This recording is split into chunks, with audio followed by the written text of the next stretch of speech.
Hey everyone, it is Deflating Atheism here with Wicked Felina, and I've gotten a surge in new subscribers, so if any of the new subscribers are watching this video, I do want to tell you to go to Wicked Felina's channel and hit subscribe to her channel. You will be filled with edifying educational material, as she never hesitates to remind me she's actually much smarter than I am.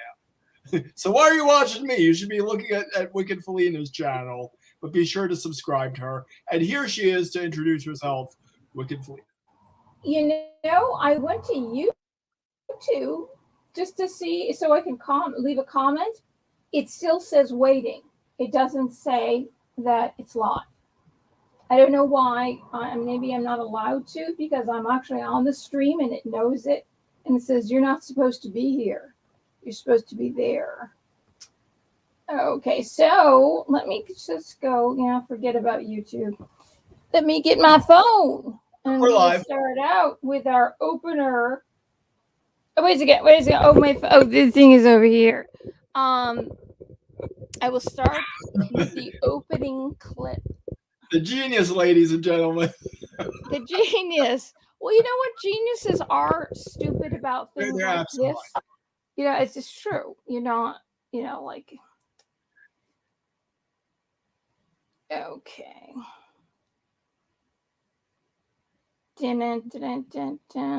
Library. This is it. I think this is it. Okay. All right. Let me. Mr. Bunker, it's nice to meet. Okay. I'm going to put the phone. I'm going to put this. I'm going to play it. I'm going to put this up to my speaker so you guys can hear it. Right? Like this. See? That. So you can see it. And I'm going to hit play and I'm going to put. I should have my stick. My, whatchamacallit stick. But anyway. I don't. It's in the kitchen. Mr. Bunker, it's nice to meet you. Yeah. Well, it's nice to meet you too there, Miss Cleopatra, so as I can give you a piece of my mind. You know something? If you liberals go on getting your way, we're all going to hear one big loud flush. That's the sound of the USA going down the toilet. You see that? I didn't even. Here's the thing. I told him how to create the thumbnail, which he did not listen to me. He got the picture. And it was supposed to say all in the turlet. And the all would be the American flag, meaning America is going into the turlet. Mm-hmm. Then I went to YouTube to look for a clip that I'd seen before on Archie Bunker. Oh, can you hear me? Yes. Okay. You should put the microphone. Tips for your average genius. The microphone should be in front of your mouth. Well, I don't have any place to put it in front of my mouth, to be honest with you. So it's I'll leave it off to the side here. That thing. Did you hear what I said about that? Okay. Well, the clip basically said, and I think they must have pulled it from YouTube. It said, Archie's in his genius. He said, "You liberals, you're always predicting the end of the world. Everything is the end of the world."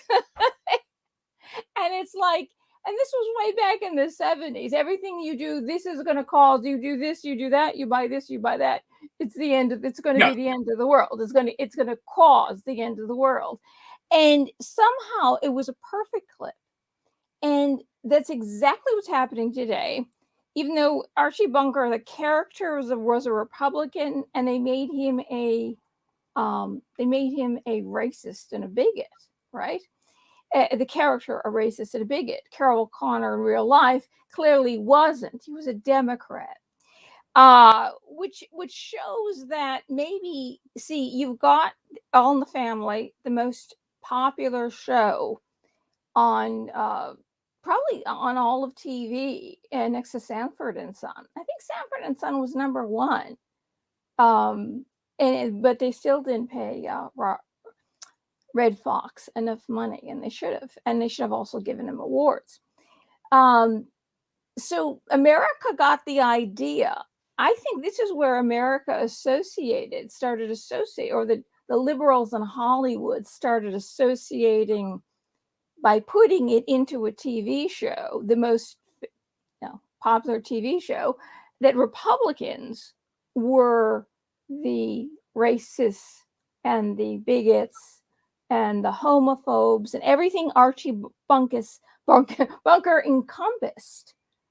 I think this is what it was in Hollywood, which what's his face? The McCarthy hearings said that communism was infiltrating Hollywood, and it turns out to be that was true, actually. Mm-hmm. And then, of course, Marxism with Herbert Marcuse from the Frankel School, which was called the School of Marxism, came over in the 60s and dished that out to the hippies. And then, of course, you got your Bill Ayers and your Weather Underground, So the Hollywood, clearly, I'm not going to put it past Hollywood, the people in Hollywood, to be ignorant about history, but that they were there when Robert Byrd sat on the floor of the Senate and brought all these books, and he basically tried to filibuster the Civil Rights Act and the Voting Act. And of course, he was a Democrat, and the Grand Exalted Cyclops of the West Virginia KKK just happened to be, could happen to anyone. And that's why he's got his statue that's never been pulled down in the Capitol Rotunda, that was put up by Obama after he and Biden and Clinton eulogized this man. I've said this so many times before on my channel. People don't get this. Nobody listens to my channel. Nobody knows. Actually, YouTube keeps slicing off subs all the time, and views, I sent him the subscribe and comments. A guy hit the subscribe button and he said it didn't make any difference. Yeah, I saw that. I saw that clip. They keep doing it because when you get 1,000, you can be monetized. If you're monetized, then the algorithms work, and then your videos get seen, and people click on them. So a long time ago, they shaved it down. I had over 1,000, and they shaved it down, and they're just keeping it under. First, they were just keeping it under in the 90s. Now they've cut it down to keeping it in the 70s, just in case they get an influx of new subs and they don't get a chance to we want them to lose her. We don't want them to find her. It's unbelievable. I've been on for 4 years. It's really unbelievable. I used to think, oh my God, my videos were garbage. And then I started watching the old ones, like stuff that I didn't watch. Oh, this is really bad. It's not getting, I go, that's good.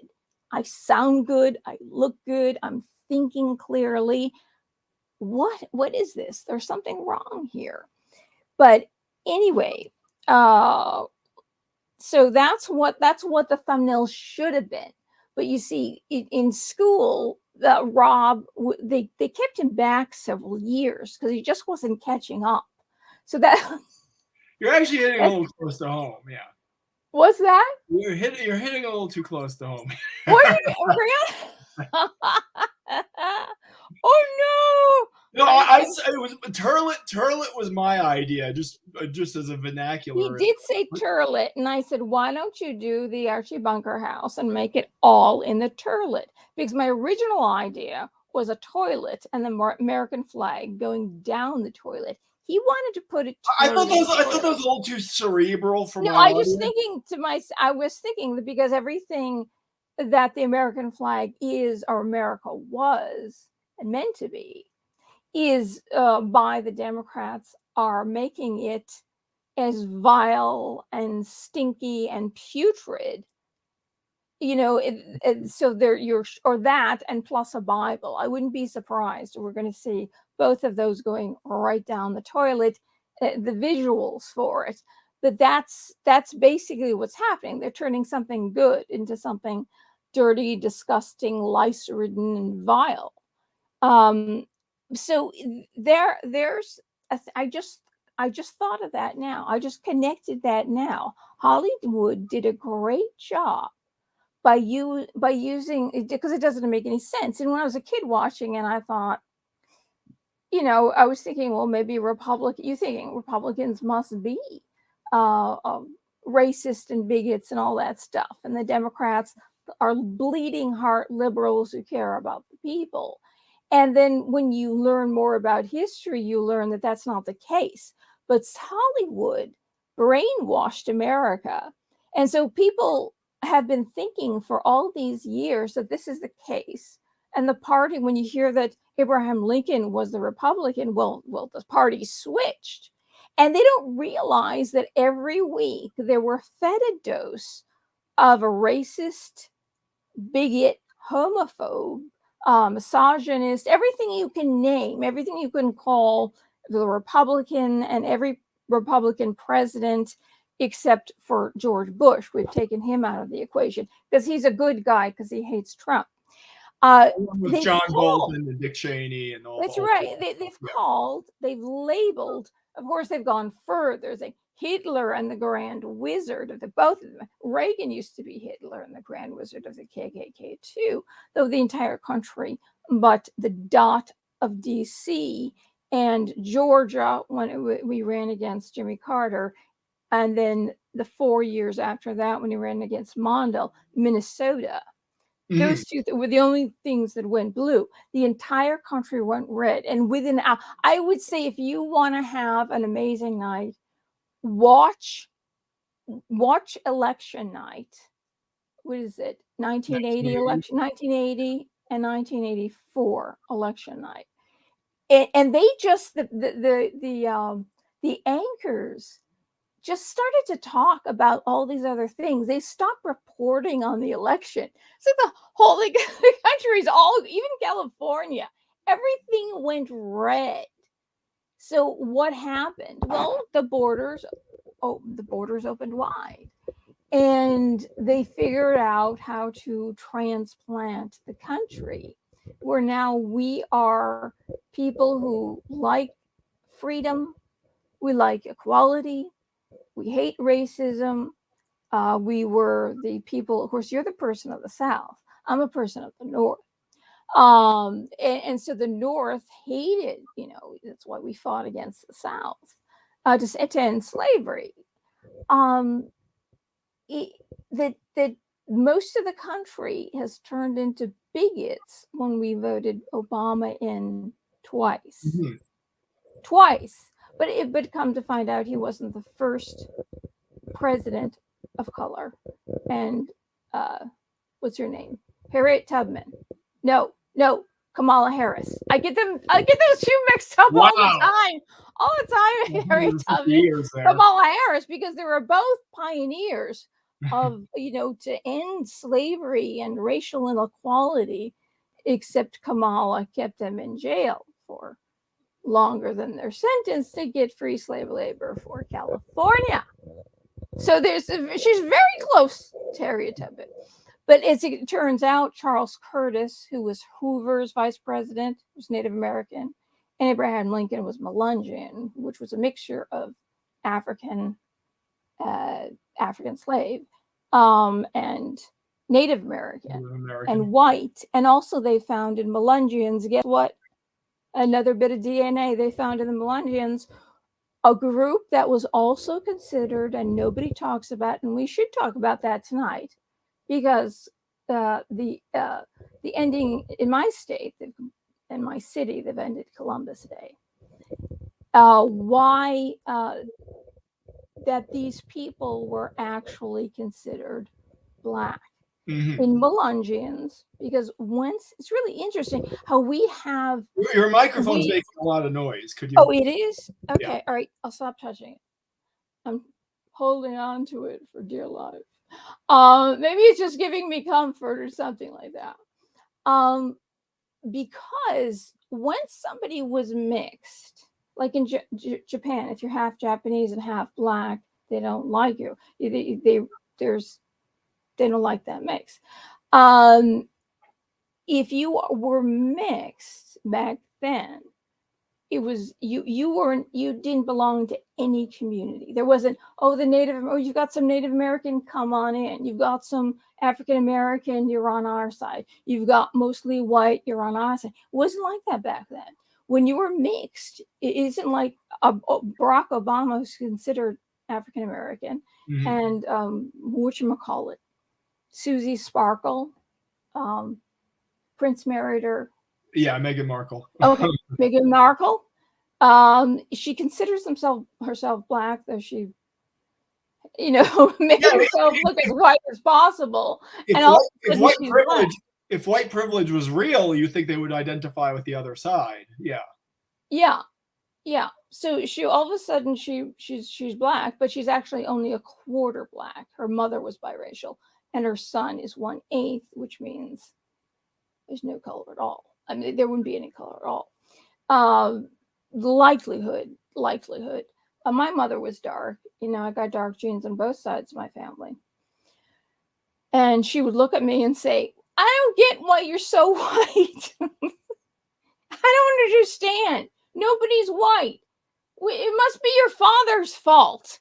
He must have some scotch in him or something. It's like she had to blame it on my father. Why? And then my sister and my father would look at me and say, you don't have any breasts. My mother had big breasts.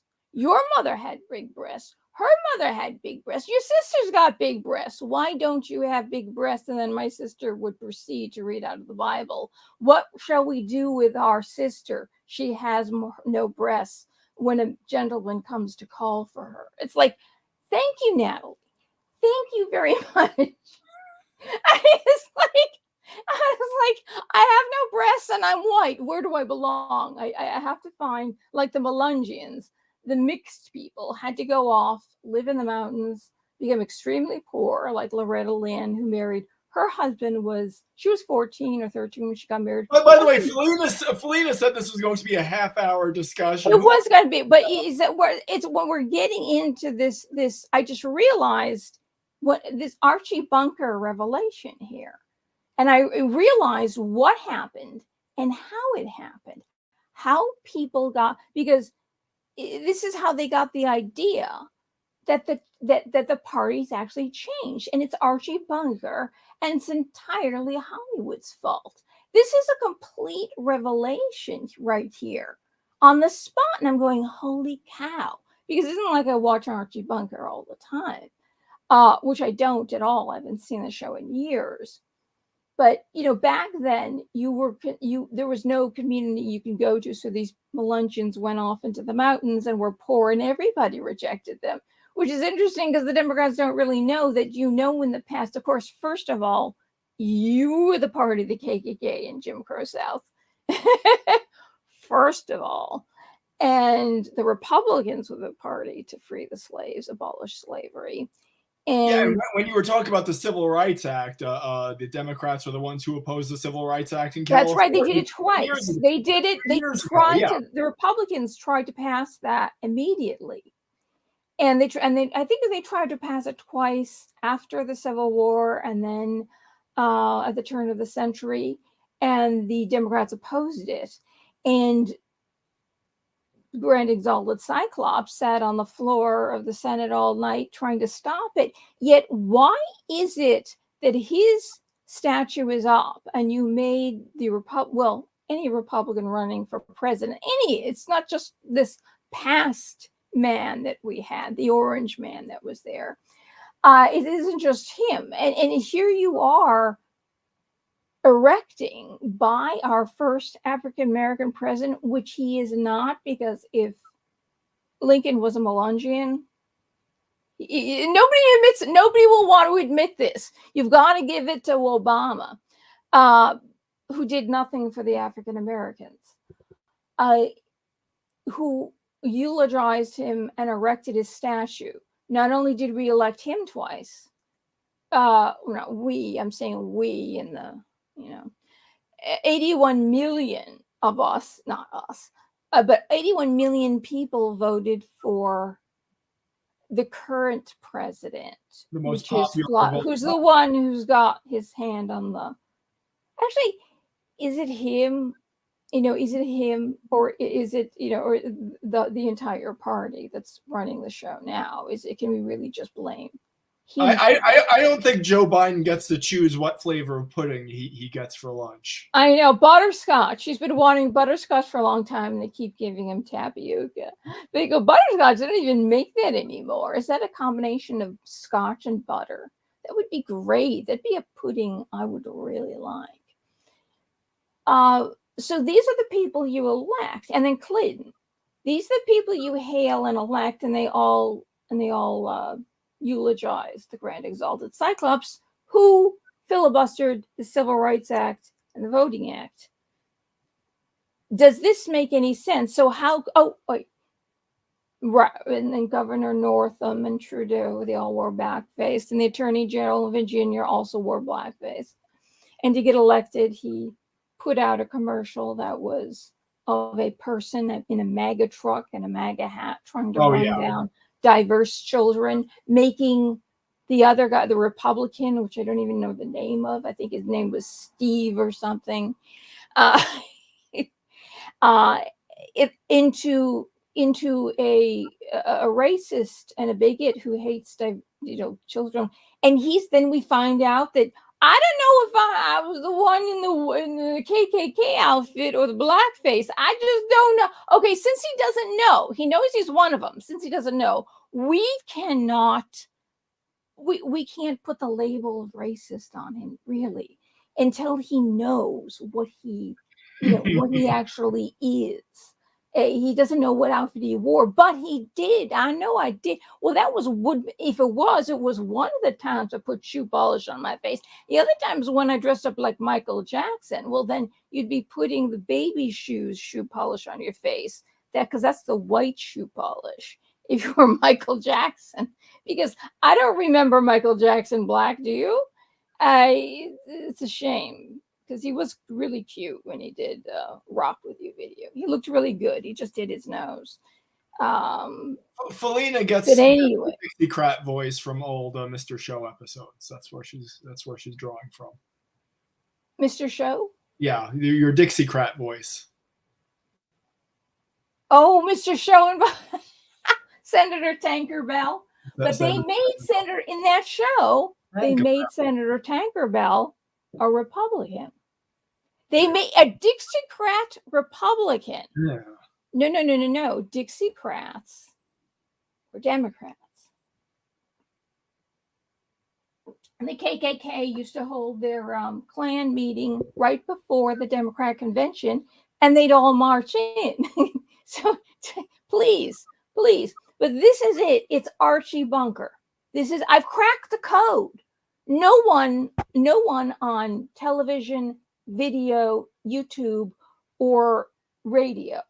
Nobody who's wrote anything in some kind of conservative newspaper. No one has figured out that this is what did it. This is what brainwashed people into thinking that Republicans were the racists, the bigots, and the homophobes, and the misogynists, and the whatever, xenophobes, anything, any name, and ignorant. Archie Bunker was portrayed as ignorant, and in real life he was a Democrat, so he was an Irish Democrat, so he was a really good guy in real life. He really wasn't this person, and so we had this idea that this is what it was. This show was on for what, 8 years? You yourself said that. I mean, the things that Archie Bunker said were actually very perceptive. Well, whoever was writing that, well, I suppose they put their minds, the person that was writing it could be somebody who was a liberal, that this idea of bleeding heart liberal, and cared about the environment. And he was painting the picture that Republicans don't care about the environment, about changing things. And so even though it was, did they know that, and they could have known, the person who wrote it could have known that it was the disaster du jour. It just keeps changing. Like what happened to acid rain? What happened to the ozone?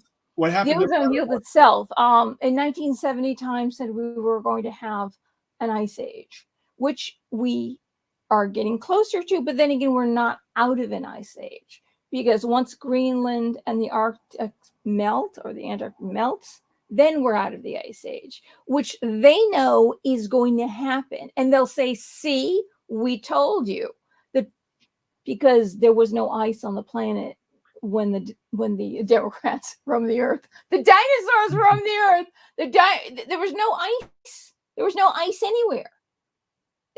We've got fossilized tropical things and crocodiles, where in places where there is now all ice. There wasn't any ice on the planet, and there was like 15 times as much carbon dioxide in the atmosphere, which grew a lot of plants. So the herbivores can eat all the plants, and they grew big, and the carnivores had a lot to eat because the herbivores grew really big. So that had, for 250 million years, they lived until the meteor killed most of them, except for the alligators. Oh, by the way, and then this is a new thing that we're talking about today, that the alligators are starting to evolve. They're evolving. The alligators pretty much stayed the same since the dinosaur era.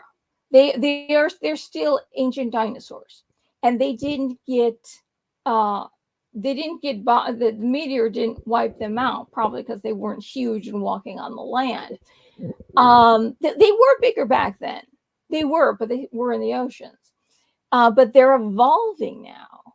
They're starting to change, and I heard that they're getting bigger. One of the changes is that they're getting bigger.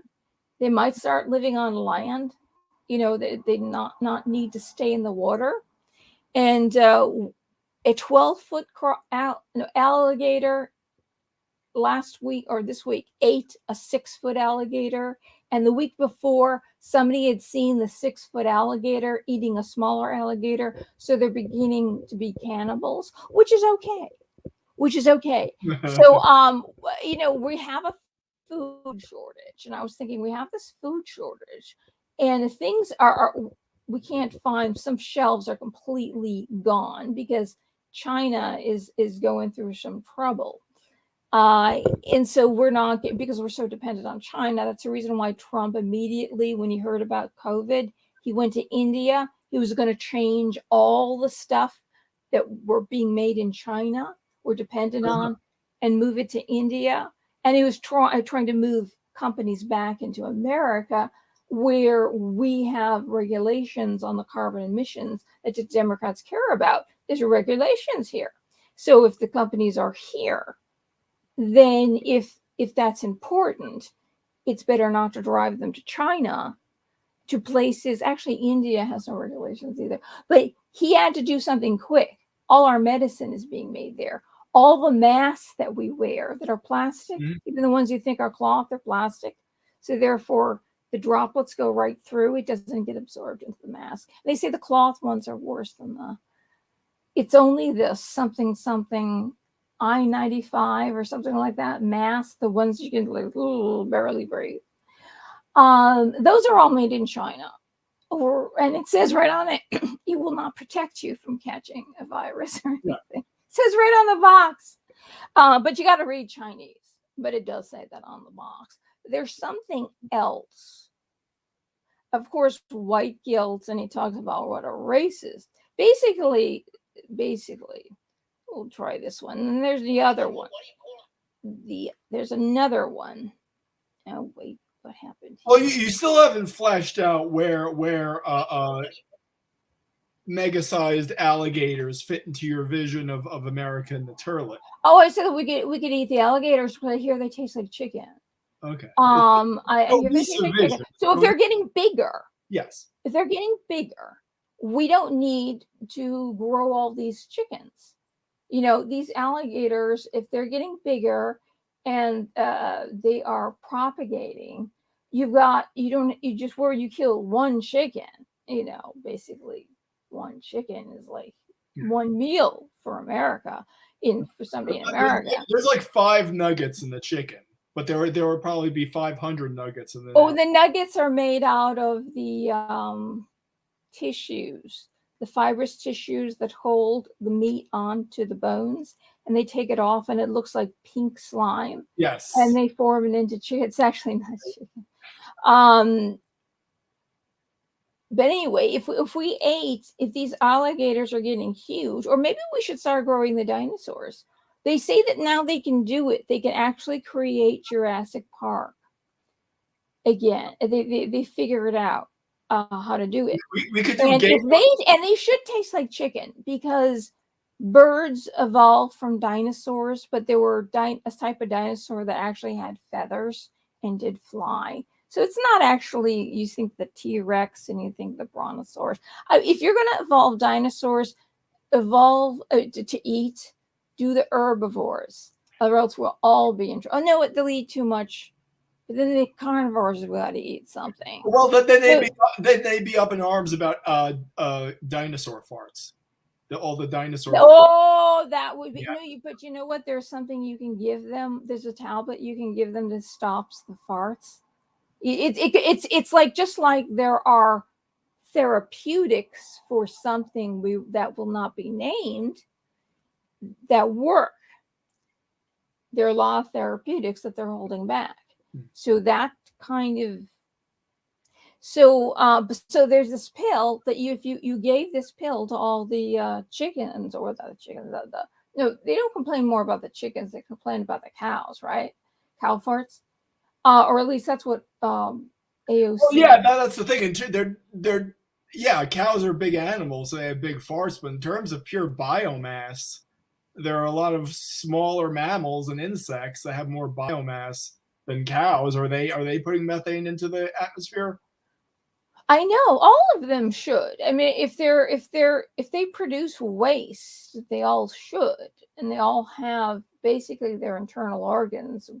They've got the same stuff that we do, but they just put it in their feed, and it will stop that. See, we have the answer to these things. Actually, the answer is replanting the rainforest, stop cutting it down, and replanting the deserts. You can change a desert over to a tropical forest by bringing the water in, and therefore then you're basically when you replant the desert and you bring the water in, then you're creating cloud coverage, and you can actually change the desert over to farmland and grow vegetables or trees or something like that. And they're also, do not use palm oil. They've been cutting down forests, palm trees, and they're just wastelands. And they're finding, because the mothers died, little baby orangutans. And they look like they're so dried up and dead, and they put them in boxes and send them to people who will try to, and it takes them years till they're a certain age before they can let them go. But they have no habitat. It's funny. I bought this damn lotion from one of these organic liberal companies, and it talks about how much it's good for the earth, and it's all plant-based and doesn't hurt anything. It's got palm oil and all sorts of palm oil derivatives in it. And it's like, and don't you really, the people that you talk to and you're telling everybody, and they put the organic stamp on it, and nobody's reading the label. Why do I know about palm oil? Why do I know that you're not supposed to use palm oil? And I've seen these videos of these adorable baby orangutans. I was watching orangutan videos, baby, those rescue ones, before I was watching the baby panda videos, by the way. But it's so sad. They look like human babies, and they're cute. I mean, very close to human babies. They get different as they get older. And it's so sad. And you just want to put your arms around them and hug them and hold them like a baby. And it's killing them. And now they're becoming endangered. And here it is, this liberal-owned company that's got all the organic seal. And nobody is like, you do not read the ingredients on this label. It's just palm oil, dry. And then you see the derivative, all these things next to it, derived from palm oil. all made out of plants. They have no idea. I mean, it's like, it's one thing if you're a Democrat, but why be ignorant? I don't think they are. Well, it's like all the organizations, PETA, Greenpeace, they all The PETA kills activities animals all the time. that are completely counterproductive to their stated purpose. Do you know that people call PETA because they want to rehome their dog because they can't keep it? They get Dogs and cats, and they kill them in the van. They feel that there aren't enough homes, so it's better if they die. And people think that they care about these animals and have compassion for their lives, so they kill them. I don't know. The Democrats seems like that's the answer. Yeah. Something that is helpless, or you make it helpless because you take the protections away from certain people and you make them helpless. So therefore, they're ripe for the pickings. You know what I'm saying to you? Anyway, so here's another clip. I found this also an interesting clip because it is showing how they're painting Republicans as basically like ignorant Southern Democrats. And this is what brainwashed America. This show was right through the 70s. And people don't realize that they haven't learned this. Well, maybe they have learned it from school because the Marxists came over in the 60s and the hippies became our teachers. And the that there was no history to prove this, that there was a change. And they don't realize that they were brainwashed for 8 or 9 years by All in the Family, which a lot of the shows I hate because they do this drama thing and everybody cry and you think you're gonna laugh. It's like, oh my God, it's a sad show. I hated when they did John that. Harrison says, please spay or neuter your Democrat. I know, it's like if you don't want children and you want to have all this sex, you can have your tubes tied and you can reverse it.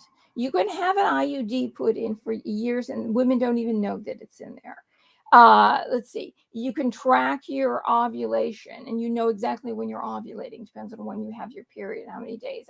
You know exactly. And you get a basal thermometer and find that. There are things, and there is the day after pill, which stops the whole process altogether. Have 2 of those. Have a bucket of those day after pills on hand. So you must have that much sex. If you want sex, then you have to have the responsibility of learning about birth control, which I don't understand that. You see, there's things that I don't understand. Maybe I am ignorant because I don't get it. It's like I know these things and I learned them at some point in my life, in school, in health class. So why is this happening? Why is this even happening? It to me, I have my thing, what's going on in America, and with the whole, parents being upset with what's happening, because if you have children that you're telling them who have not done anything, who are never Democrats, who aren't even reincarnation of Democrats in the South, that, did the Jim Crow and the slavery and stuff and the KKK, and telling them that it's their fault, they're born evil, then there's nothing they can do about it. What's going to happen is that the suicides are going to go up. I mean, there was a time when if a child committed suicide on a Zoom call, something like that happened. Yeah. It's like the bullying thing. All of a sudden, I was bullied and beat up all through school. And then all of a sudden, the Obamas talked about the bullying, and that was a anti-bullying campaign, and you shouldn't do that. Well, this is bullying. This is bullying. It's a curriculum of bullying. And because kids end up committing suicide.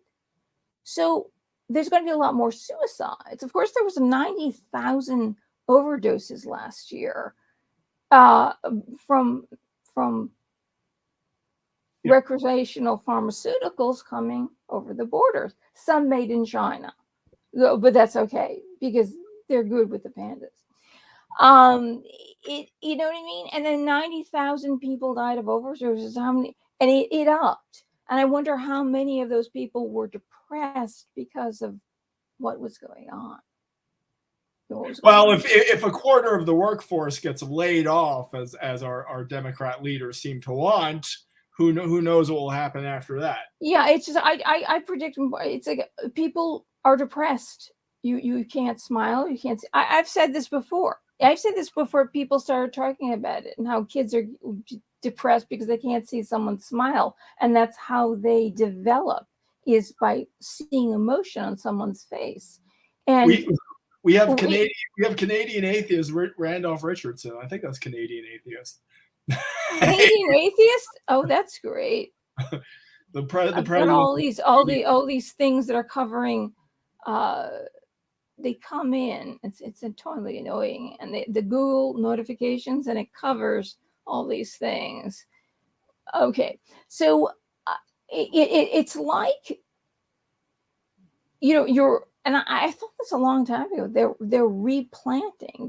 You know, it's like, because people who want free, we want everybody to be free. We want everybody to be prosperous. We want the best education for oppressed communities like the African Americans who've had bad schools. And interesting just to note, this is just a side note, and it was an African American man who wrote a book on this, about all the things that Trump did, or Orange Man Bad did, to help Africans, and how much money he sent to African American colleges and grade schools, so they would get better education. And Obama didn't do that. No other president did that, not even the Republicans, but he did. He did. And in LA County, it's a 46 different languages spoken in that one school district. So the African Americans who go to that school, and there's lots of African Americans in that school, don't get the extra help that they need, because there's so many interpreters, and there's gangs, and they don't talk about this. They don't talk about this, how much the African Americans are suffering from basically gangs that form from people from somewhere else that are coming in, and so the African Americans basically have to fight back. It's, you know, and then of course there's the 200,000 people who are homeless in LA alone, most of which are African Americans, because people can't afford to have a roof over their heads. Yet you can get, if you're not American, you can get everything. You can get a roof over your head. You can get everything subsidized. Those great Santa Clarita city council meetings where you had African American people who were up in arms about the sanctuary city status, because when they come across the border, they're not going into Nancy Pelosi's neighborhood. They're moving into the African American communities and taking resources. That's right. She doesn't, and of course the SHIT is not on her sidewalk, is it? And the needles, and God forbid. That's why she wears high heels, so she steps over the needles. She just did, you know what I mean? San Francisco. They don't poke her. It might be a beautiful city from the 10th story. I don't know. Well, I think the Melungians were part Italian. Italians were considered black. And the reason why we have Columbus Day, which is a big mistake that they even called it Columbus Day, because Columbus was Portuguese. He was from his father was Portuguese royalty, and his mother was Jewish, and he was born illegitimate. But the Portuguese were brilliant navigators, and they're the ones who had the maps and traversed the seas. And he was from Cuba, Portugal. They've got a statue of him there. They have this converted, it used to be a synagogue, and now it's a tomb. I guess his sisters are buried there. He's not Italian at all. So this is the irony. If he was Portuguese, that means he was the same color of the people currently at our southern border, that we say the fact that we don't let him in is proof of our racism. The first place is the origin of white domination. Brazil. In Brazil, the predominant language is Portuguese in Brazil.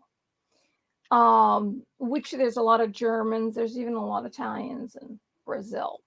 But Portuguese, it's a language that came over basically Spanish. It's mostly Spanish in South America, from Mexico down. But the Portuguese are actually, they are white skinned. Remember, it was the Spanish and the Portuguese who were actually the white people who came and hurt the native people here. It was them. And then we think that it's all all of them were just these exclusively were Anglo-Saxon Protestants from England. If you're white, you're clearly all in the same group. You're all exactly the same. But Portuguese actually are known for beautiful dark black eyes. The irises are very deep and beautiful white skin. They actually do have very creamy skin, flawless skin. But it's more white. It's not really. I wouldn't be considered in the vein of like brown people and white people. You would put them in the group of also Spanish people too. They're blonde hair and blue-eyed Spanish people too. So it's not. They're not really the people of color. Hegezaria is, I think, he's a Sephardic. He's from Spain. He's a Spanish Jew. But even though he's a Spanish Jew, he can't play an Indian person anymore. It's like my Indian relatives, Brahmin relatives used to cheer. They loved Apu. It's Apu. He's so great. They loved Apu. Now you've taken Apu away from them. And they had some people from India don't have that issue with if somebody plays them. Like Italians don't have an issue if a Jewish person plays them or an Irish person plays them. We don't care. You know what I mean? Or when a bunch of white liberals decided that Speedy Gonzalez was offensive. Oh my God, he's all like my Americans, and we love Speedy Gonzalez. Everybody loves Speedy Gonzalez. He was the fastest. He was victorious. He was smart. He was like a superhero. Why can't, if you're Mexican, you're saying, hey, there's a cartoon. It's Mouse from Mexico. It's kind of like we all, and at the same time, they'll say there's no one on TV that looks like me, or speaks my language, or comes from my country, or something like that. Everybody. I mean, any cartoon character. All the cartoon characters that are animals are all white Anglo-Saxons. Is that what it is? They're only supposed to be white Anglo-Saxons. You can't put a voice from any other country. The animals are all really white. White people. It's like, that doesn't make any sense either. But anyway, what a shame. I love Speedy. And I love mariachi players, by the way. I do. I always love mariachi players. And what about the three amigos? That would also be, what do you call it? Appropriation. That's right. The three amigos. We never have the three amigos. And I don't think there's anything that's safe. I mean, who was the one that didn't like foreplay? Who doesn't know about foreplay? El Guapo. El Guapo. Do you know about foreplay? No, El Guapo doesn't either. They would get a woman and El Guapo. He was the bad guy. The three amigos were. Okay, I've never seen it. Remember? Ooh, they made three people from America the good guys dressed in mariachi, and they made the bad guy. Oh, they're gonna take. Hello Hollywood. Hello. You've got to take that movie down, and are you going to make all these actors come up and apologize for making El Guapo look bad because he doesn't know about foreplay? Well, it's insanity. It's just all those people were in Hollywood in the 1970s. I can guarantee you they have some shady crap in their closets. They all do. Yeah. They all do. All of a sudden, they're going against. All you have to do. I mean, if they get what they want, a cultural appropriation, you're going to have to take down every play in every movie, anything that's ever been done, and every actor is going to have to apologize for playing someone from another country or another religion. When they did this years ago to Hank Azaria, that's what I said. You're going to have all Hollywood come up one at a time and apologize. No, they're not going to do it. But you made only Hank Azaria. He's the only one. He's a Jewish Spanish guy who's not even white. I mean, he's dark skinned. Are you kidding? And if he's from a minority group, being a Sephardic Jew, I mean, come on, unbelievable. Anybody who does voices, you can only do. White people can only do. If you're Republican, you can only do a Southern Dixiecrat voice. That's all you can do. Hey, let's. Oh, gee, thing stopped here. This is another thing. Just like people don't realize about this particular show, and everything that was in it. And this guy is claiming this guy's a Republican, ignorant, and has all the prejudices and racists and all that stuff of who. And so let's play this. All right, I'm gonna hit play. Can I put this here? Maybe if I put that there, that will help. Attitude, see? You're prejudiced against Tommy Macklin because you know he's a white guy. I don't know anything about him. I just told you he was a white guy. So, that's why you hate him. You are prejudiced against white people. Don't tell me no. Crazy. I ain't crazy. If I told you that Tommy Macklin was a black guy, you'll be crying tears and saying, give the poor ex-con a chance. But you know he's a white guy, so you're against him. Well, I ain't prejudiced that way. I ain't prejudiced against no man just because his skin is the same color as my own. Yeah, Archie has lots of white friends. You're damn right, and I'm going to get more. That is brilliant. That is brilliant. That could have been written last year. Like, oh my God. It's so you see where the ignorant, and he's supposed to be a Republican. The ignorant Republicans think like this, and we only have white friends. That's why people who voted for Obama voted for Trump. But he's orange. He's not even white. I mean, come on. You've told us he's orange. Come on. So liberals getting their way. Aha. Here it is. Archie on. Wait a second. Maybe. Let me go back here. Archie predicts conditions. Is this the one? Something about one begins with Obama.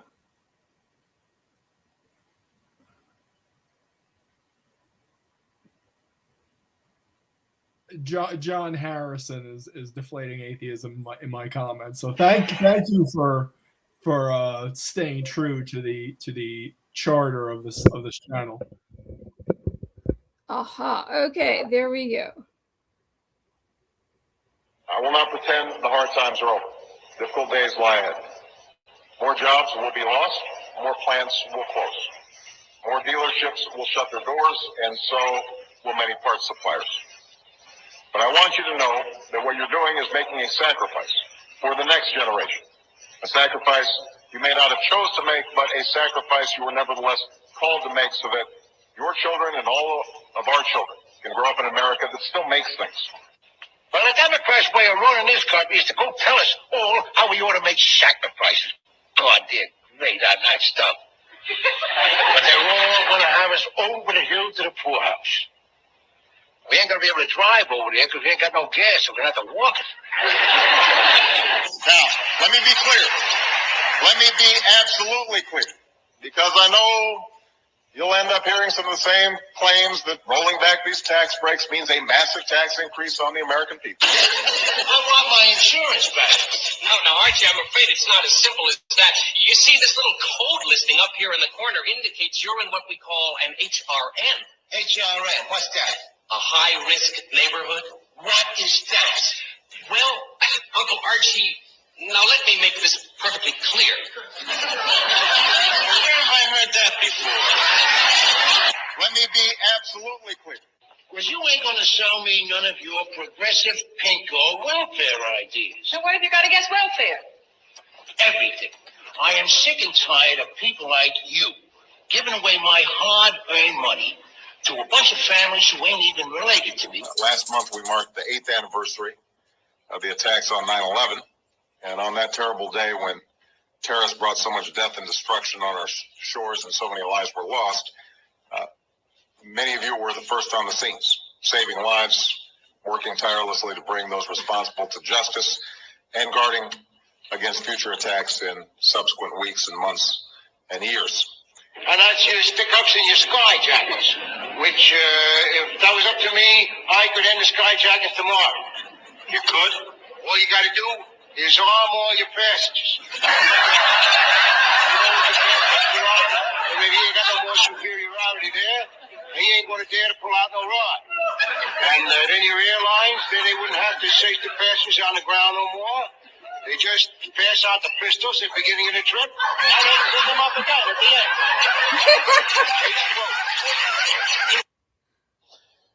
Because, it is just wonderful to be back in Oregon. And over the last 15 months, we've traveled to every corner of the United States. I've now been in 57 states. I think one left to go.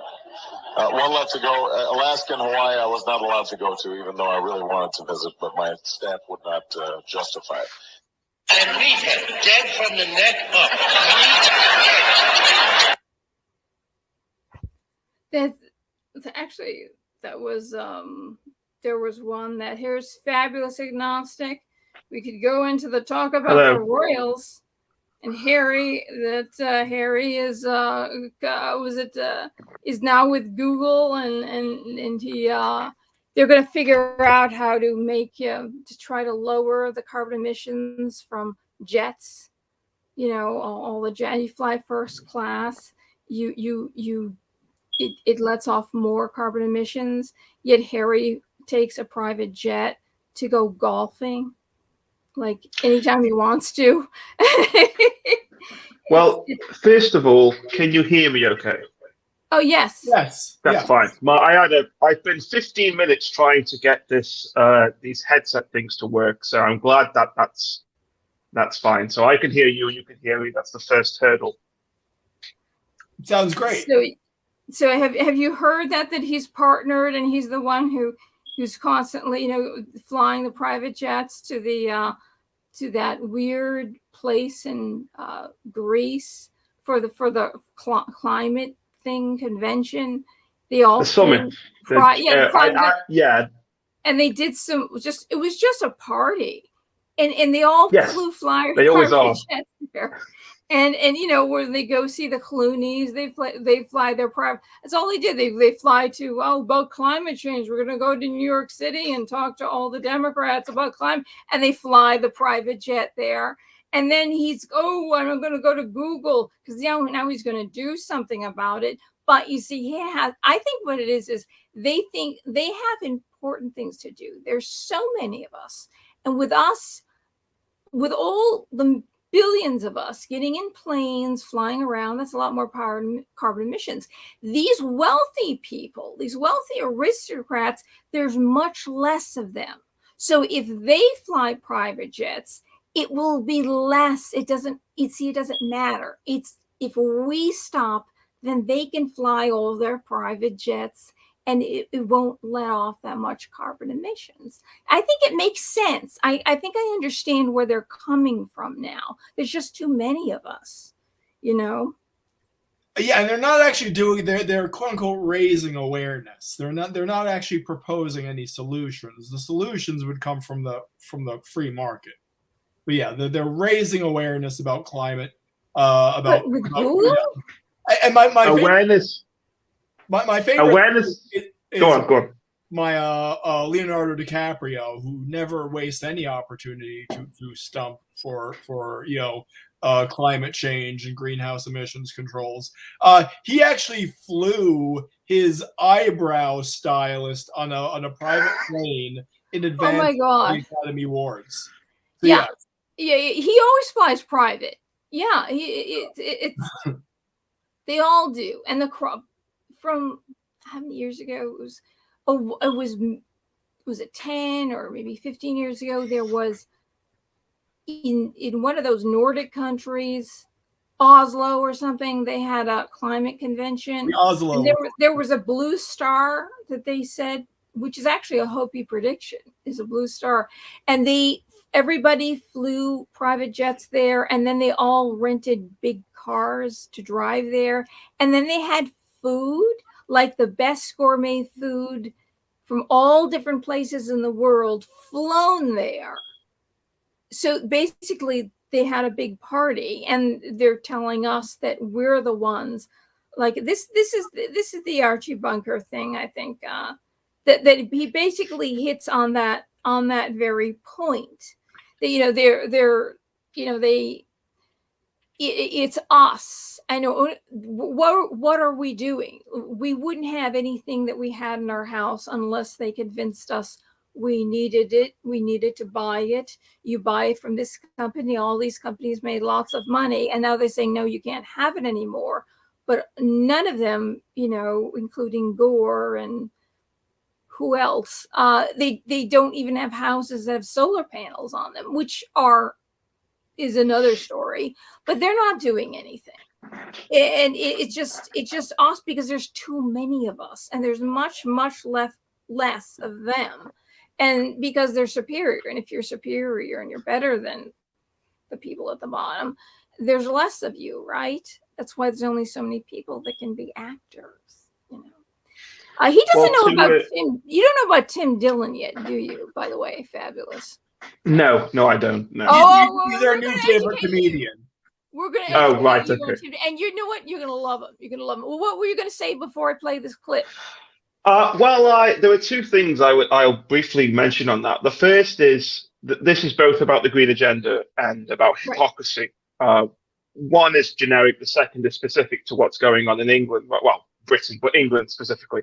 The first one is you always get these white middle class, upper class celebrities, pseudo intellectuals tell us all about how we can save the planet by, switching to plant-based diets, flying less, doing less, making sure our homes aren't heated to a certain degree. They have absolutely no real world understanding. These people who don't eat green, don't eat plant-based stuff, but will tell us all to do that because that's the biggest impact there is on the environment. Yeah, that's right. And they're so out of touch with just how little money people really have, because the green agenda is a very expensive exercise. The energy price, our gas prices as a commercial property have gone up by 50%, right? Because of the there's a bunch of other stuff going on, but the climate change levy is involved in that as well. So we're all paying more in this country for our government's new agenda to save the planet. And do you know what the carbon emissions of the UK are on the entire global scale? It's 1.1%. Oh my God. So we're all paying more money when most of 60% of our energy or so comes from renewable energy sources anyway. We're a relatively green country already, and we're still having to pay out for these problems. Now, the other point I was going to make, this one is hilarious. In England, what's happening now is there is a group called Insulate Britain, who is a I heard about them. They're a relatively radical bunch of nobodies who are a spin-off of Extinction Rebellion. So what they are doing at the minute is they're blocking the roads in and out of the capital city. Now, I'm not going to spend too much time going on to that because people can make up their own mind, but the hypocrisy is that the spokesman for this, whose name completely escapes me, who is a literal psychopath, by the way. I say I won't use emotive language, but he is a literal psychopath. Their goal is to insulate people's houses. They want the government to insulate everybody's houses, so it stops people from basically causing more CO2 effectively. But they run two very different claims. One of their claims is we'll be able to stop fuel poverty for the people that are dying of cold in the winter. And their other claim is we have to insulate homes to prevent CO2. Now, you can couple them, but they never do. So they kind of run these two different lines. The spokesman for the organization's home is not insulated. Just like And Al Gore. It's like absolutely, it's just brilliant. And when you listen to the talk, and I've been working on getting into the mindset of these people, as I have with atheists, but we'll get onto that much later. And I've noticed that they genuinely believe, they liken themselves to civil rights movements from the 60s.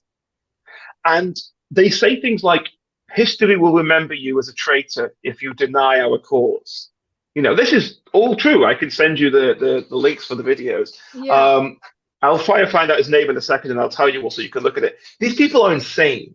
They've been indoctrinated by a system which tells them that they must adhere to this large green future that we have to have planned for ourselves. You know, I've never, ever given much attention to the environment argument.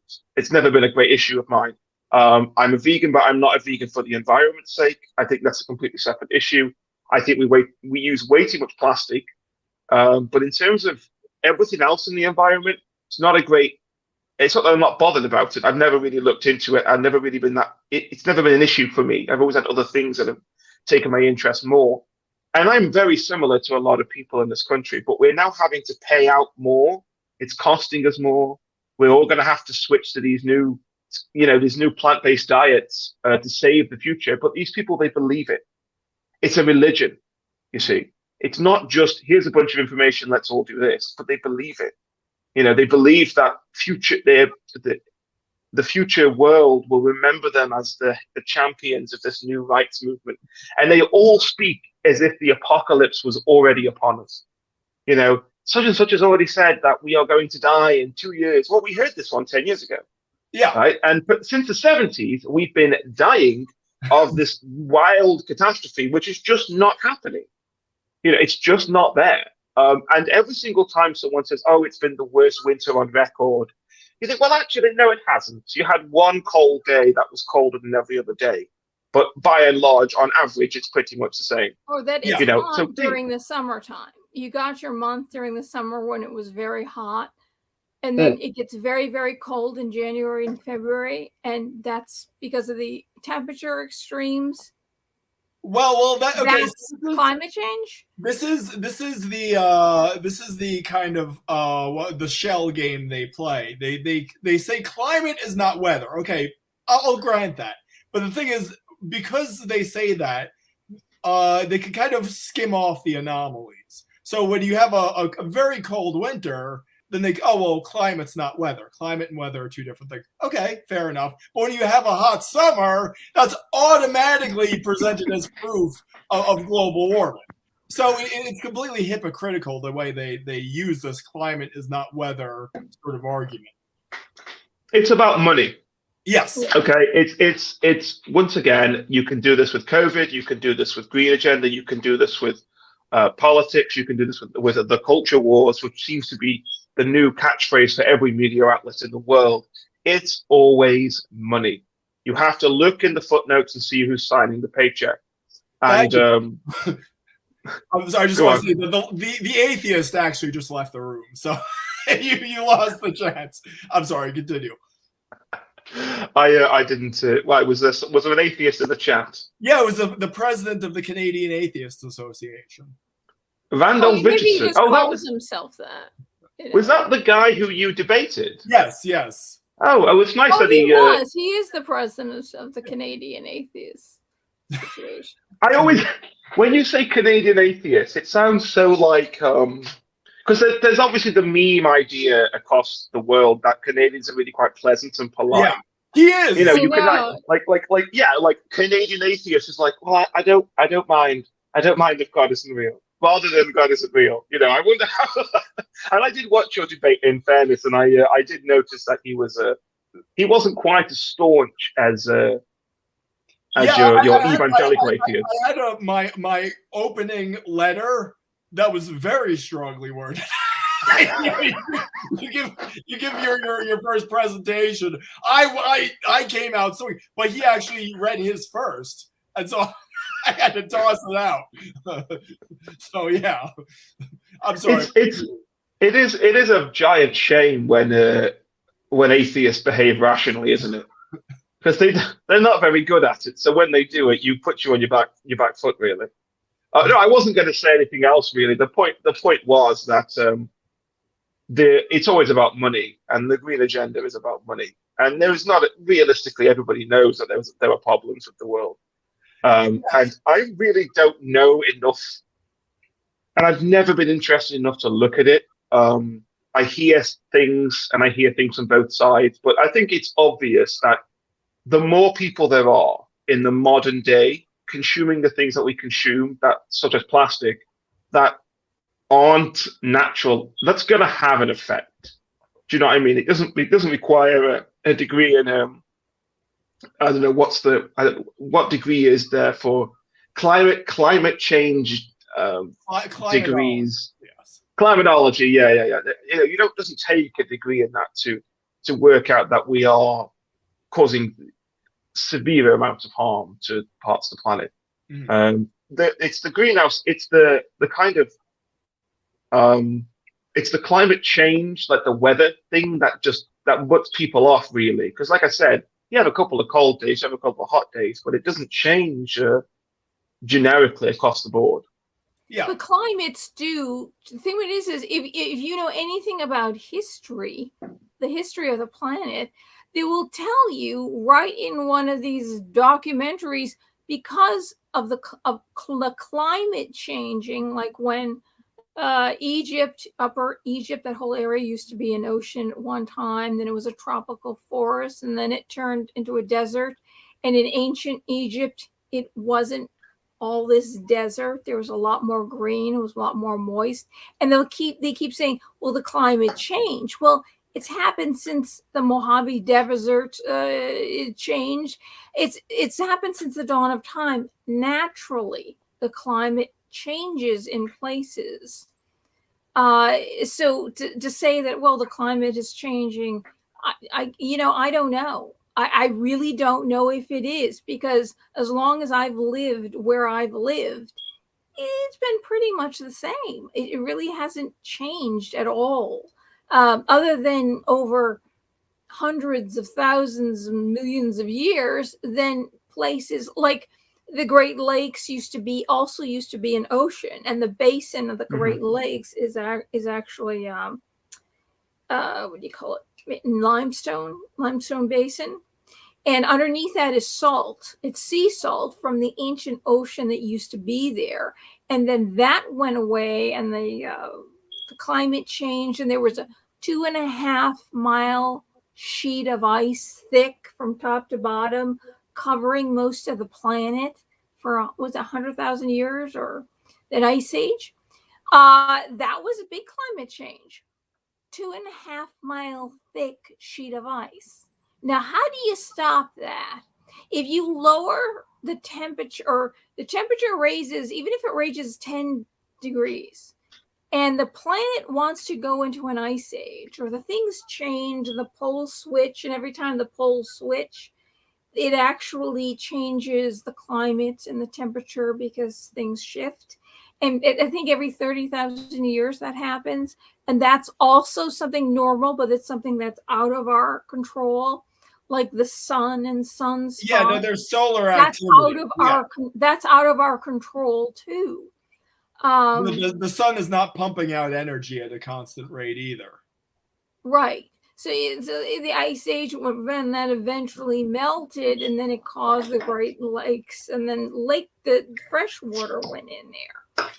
It turned into lakes, but they say it should be bigger than it is now, but it's smaller.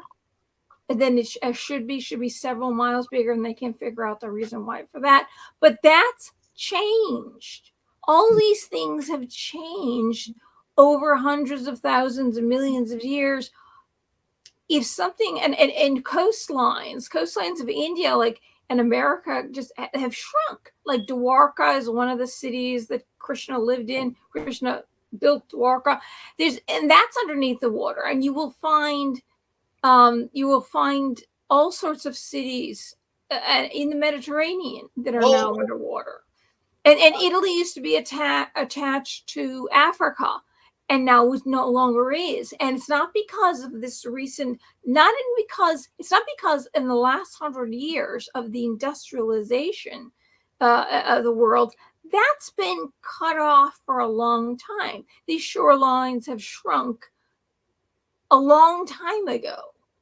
Over hundreds of thousands of years, these shorelines have shrunk a little at a time. So saying, oh, obviously the shorelines are shrinking, so it has to be climate change. But you know how long it's been and how long ago that city was underwater? And it was at Bath, England. Is the edge, the water is lapping up against it, and they're losing, it isn't that the seas are rising, is that it's erosion. The erosion of, people don't realize that the bedrock is granite, and it raised in our past billions of years ago, it raised up to the surface, right? So the bedrock was granite, it raised up. And then as plant life and animal life formed, were born, lived, and died throughout their lifetime, they produced stuff that turned into dirt. And when you have dirt and you've got an ocean lapping up against it, with the tides rise and they fall, it goes up and it pulls the earth and the sand to the bottom of the ocean. So the oceans actually rise a little bit because they're pulling the earth into them, because it goes like that, like it's like on a slant. So it goes up, and the waves raise with we've got the moon. Unless we get rid of the moon, maybe we should get rid of the moon. I don't know. Wow. And because it raises the tides, and it gets up, and then that comes up into our shorelines, and then pulls back the earth like this into the ocean. And then the oceans do rise a little bit because of that. And that's just the way it is. If it was bedrock, if it was granite takes a long time for water to work that down. But that's what it is. And of course, the crust is broken between the two plates, in between North America and Europe, the two plates, and they're split down the center of Iceland. In the two plates, it's volcanic, it's molten rock, and they're pulling apart, where actually the two plates are moving apart constantly.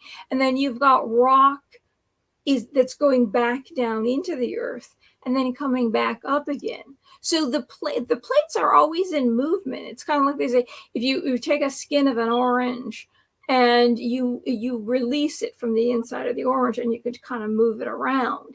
The place, everything is constantly moving and constantly changing and growing and eroding and raising and falling. And in 98% of all species on the planet have gone extinct. And we have no, things live, things die, things are able to survive, and things are not able to survive. If we're not able to survive, then we don't survive. And certain conditions change in different parts of the world over time, before industrialization and before the population explosion, where that's why we have species that are endangered. I mean, we look at them and we care about them and we want them to survive. But if you look through all the species that have ever been on this planet, and you can think, I'm sure you can think of tons of them right now, they're not here anymore because of either climate changes or meteors, or their habitat and it had nothing to do. It thinks the climate changed and it went from wet to dry. And it's not anybody's fault. We cannot control the universe. We cannot control the solar system. We cannot control the weather unless Gates gets his way and seeds the the clouds, which will lower the temperature and decrease the growing seasons. So there's going to be less food instead of having a warmer climate or a climate that has more carbon dioxide, which is a good thing, that the plants have something to breathe. You plant more plants and it gets rid of the carbon dioxide, which is listed as a nutrient in the botany journals. It's insanity. Mm. This is absolutely insane. You took something that it's like, how can you fool me? You know, I grew up with people who farmed the land, and just like Ortiz's relatives farmed the land, and she doesn't know that carbon dioxide is a nutrient in those plants. And what are these people and she talks about the people and their culture, these people from around the world, the minorities that come in, and you're making them eat this stuff.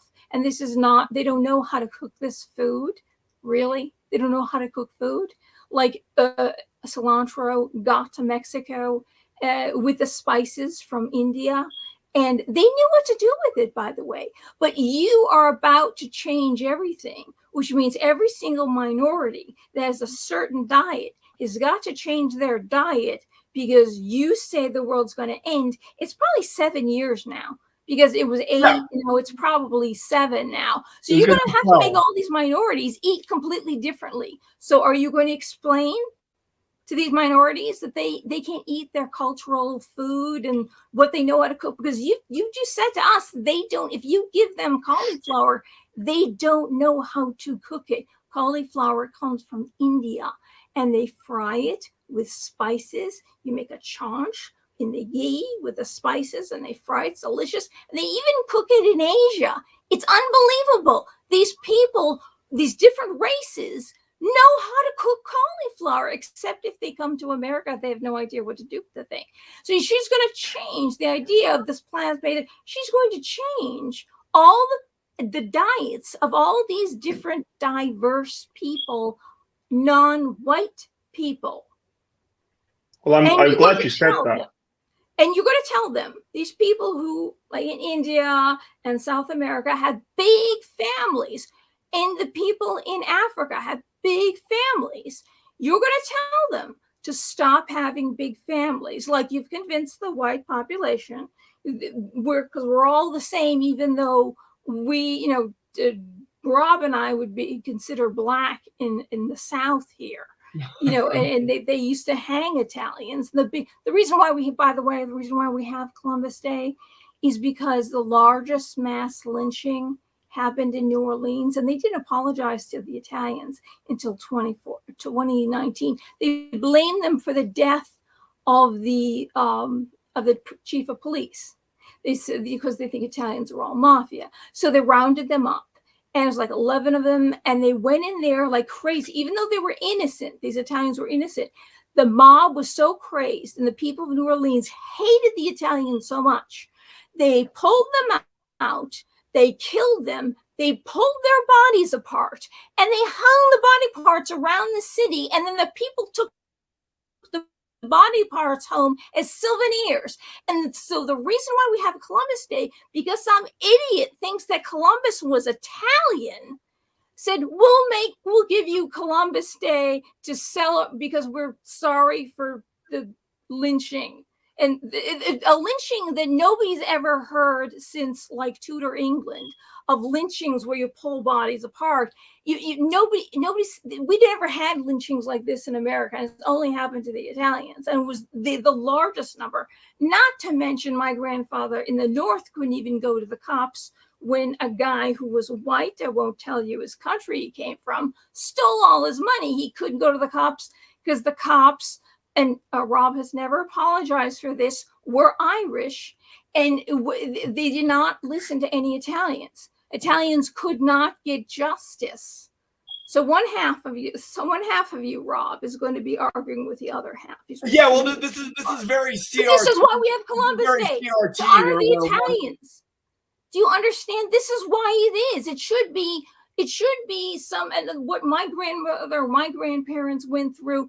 It should be to honor the Italians. You don't take it away. You give it to it. Give the indigenous people a month. Give them 3 months. Give them 6 months. You can't give them February because that's Black History Month. Give them 11 months. Give the Italians 1 day for ripping our bodies apart, and the largest mass lynching in America. But nobody in Orleans thought of apologizing to the Italians until 2019, because Italians are considered white now, but they weren't in the South, and you could not marry white people if you were, and you could not drink from a white white water fountain. You couldn't go to a white church. You couldn't go to a white hotel. Italians were Black. Southern Italians, Northern Italians sold out Southern Italians, and they said the Southern Italians were part Black because it jets out into the ocean, and they were connected with Africa, so they're actually half Black. But now we're considered white, and you're taking Columbus Day away. Fine, take Columbus. Don't honor Columbus. He was Portuguese and his mother was Jewish. There's nothing wrong with being either one, but he wasn't Italian. Honor an Italian. Frank Sinatra. Make it Frank Sinatra Day. I think that would be good. He did a lot for the Italians. Too many mob ties. Well, we came from climate change. So but Amerigo Vespucci, circle the back. one who named America. I'm sorry to quell the fire in your Italian passion heart. I was talking about this before, about Columbus Day, and it kind of got cut off. And I wanted to finish this thought. And Columbus Day is coming up on Monday. Oh, it's not Columbus Day now; it's Indigenous People Day. It's coming up. Whatever. And it's not really Columbus that did anything to the indigenous people. Was the Portuguese and Spanish that came after him, because they threw him in jail because he couldn't pay for the trip. He made too many trips and couldn't pay for it, so they threw him in jail. So it's like he's been painted with the brush of the people that came afterwards, except the Aztecs, who sacrificed 5,000 to 6,000 people a day. Okay. Hearts out alive. And flaying them alive, taking their skin off, and then they wear it. Then they cannibalize the bodies, and they would go to war to get more people to sacrifice to their bloodthirsty gods. That was okay. It was the Spanish and the Portuguese that came over here and said, "Jesus died. You don't have to do this." You know what I mean?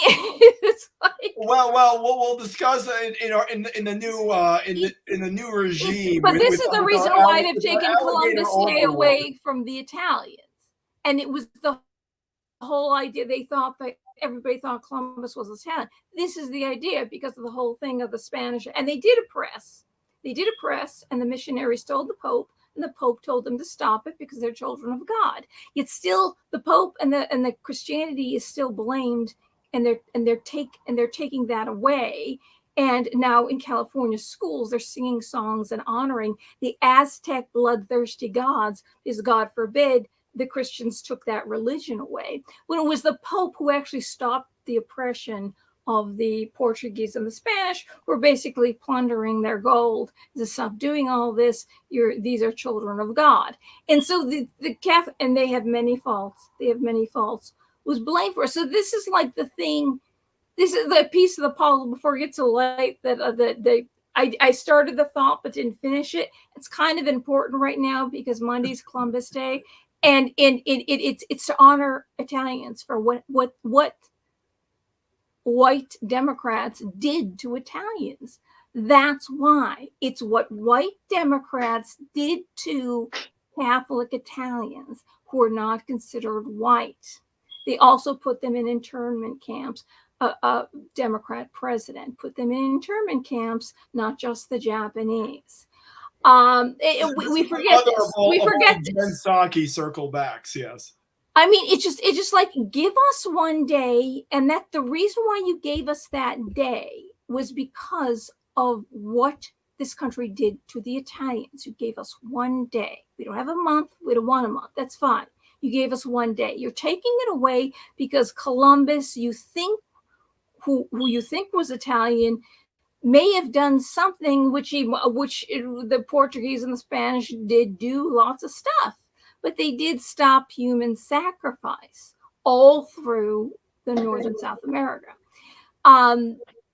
So why taking this away and make it indigenous people 11 months out of the year, but give the Italians one day. And people don't remember the reason why we even have Columbus Day. Nobody knows this because nobody knows history.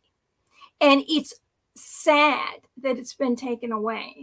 And it's sad that people don't know what the Democrats did to the Italians. You see, it's sad. Nobody talks about that.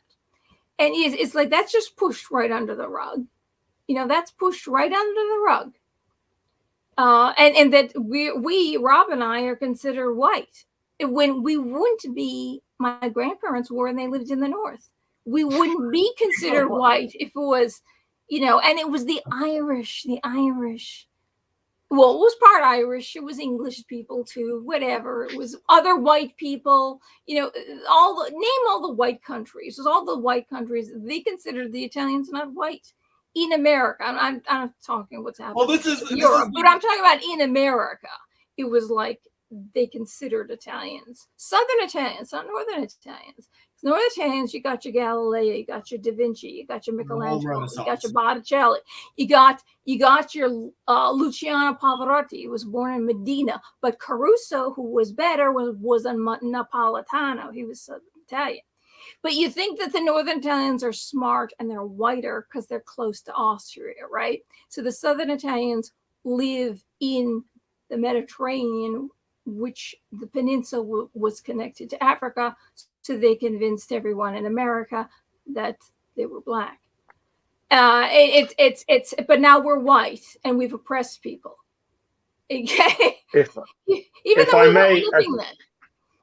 So go ahead. There you go. That's your education. 50 minutes of education. I just gave you. So the first point. I won't talk about the Spanish Inquisition because that's kind of boring, but I'll make a point. Cauliflower is absolutely disgusting. It is vile, and I speak as a vegan. Because you're in English, they don't know how to cook. It's horrible. It's just awful. I know how to make food, and the cauliflower is just bland. It's no. You ever cook it in India? You make awful. a tranche. Yes, I don't travel to India just to experiment with my white bland vegetables. Well, because the English people, you guys live on mayonnaise, white bread, and scotch. Okay, we don't. I can tell you, we don't live on scotch. Yeah, I was gonna say that's English people don't live on scotch. I would like that. Is it gin? All right. Is it gin? Well, this is gin and beer. Lager, you know what ghee is? Lager. Okay. In India, they cook it with ghee. In Asia, they cook it differently. They fry it up differently, but it's still delicious. Ghee is basically clarified butter, right? So you can fry it at very high temperatures. So you put that in and you put your Indian spices into the ghee. And then you fry the spices, and then the smell changes, and it smells like perfume in your house. It's absolutely delicious. That's called a chanch, and you can fry up some onions in there, some garlic, you fry those down, and then you put your cauliflower in there, and you fry that up, and you've got your garlic, you've got your fried onions, you got your ghee, which is clarified butter, which has got this delicious. Has a sweet flavor to it, and then you've got all those Indian spices. It's good to buy, like if you buy Indian spices, I like tikka masala the best. You can buy them, which is not an Indian dish, by the way. What? The tikka masala was invented by the English. Oh, there was the mixture of the spice. I'm talking about the spice mix. The spices all come from India. Yeah. But the tikka masala was developed by Indian chefs for the English. You don't know how to. So you're an Englishman. You invented that. You put together the tikka. Maybe you put together ingredients of the Muslim. But isn't curry an English dish too? That's a big thing. Curry is a collective. Is a collective word for all soup style Indian dishes. Yeah. But my brother-in-law is a Brahmin, and he cooks Indian food all the time. It's absolutely out of this world. You, But all these curry is a spices come from collective India. term.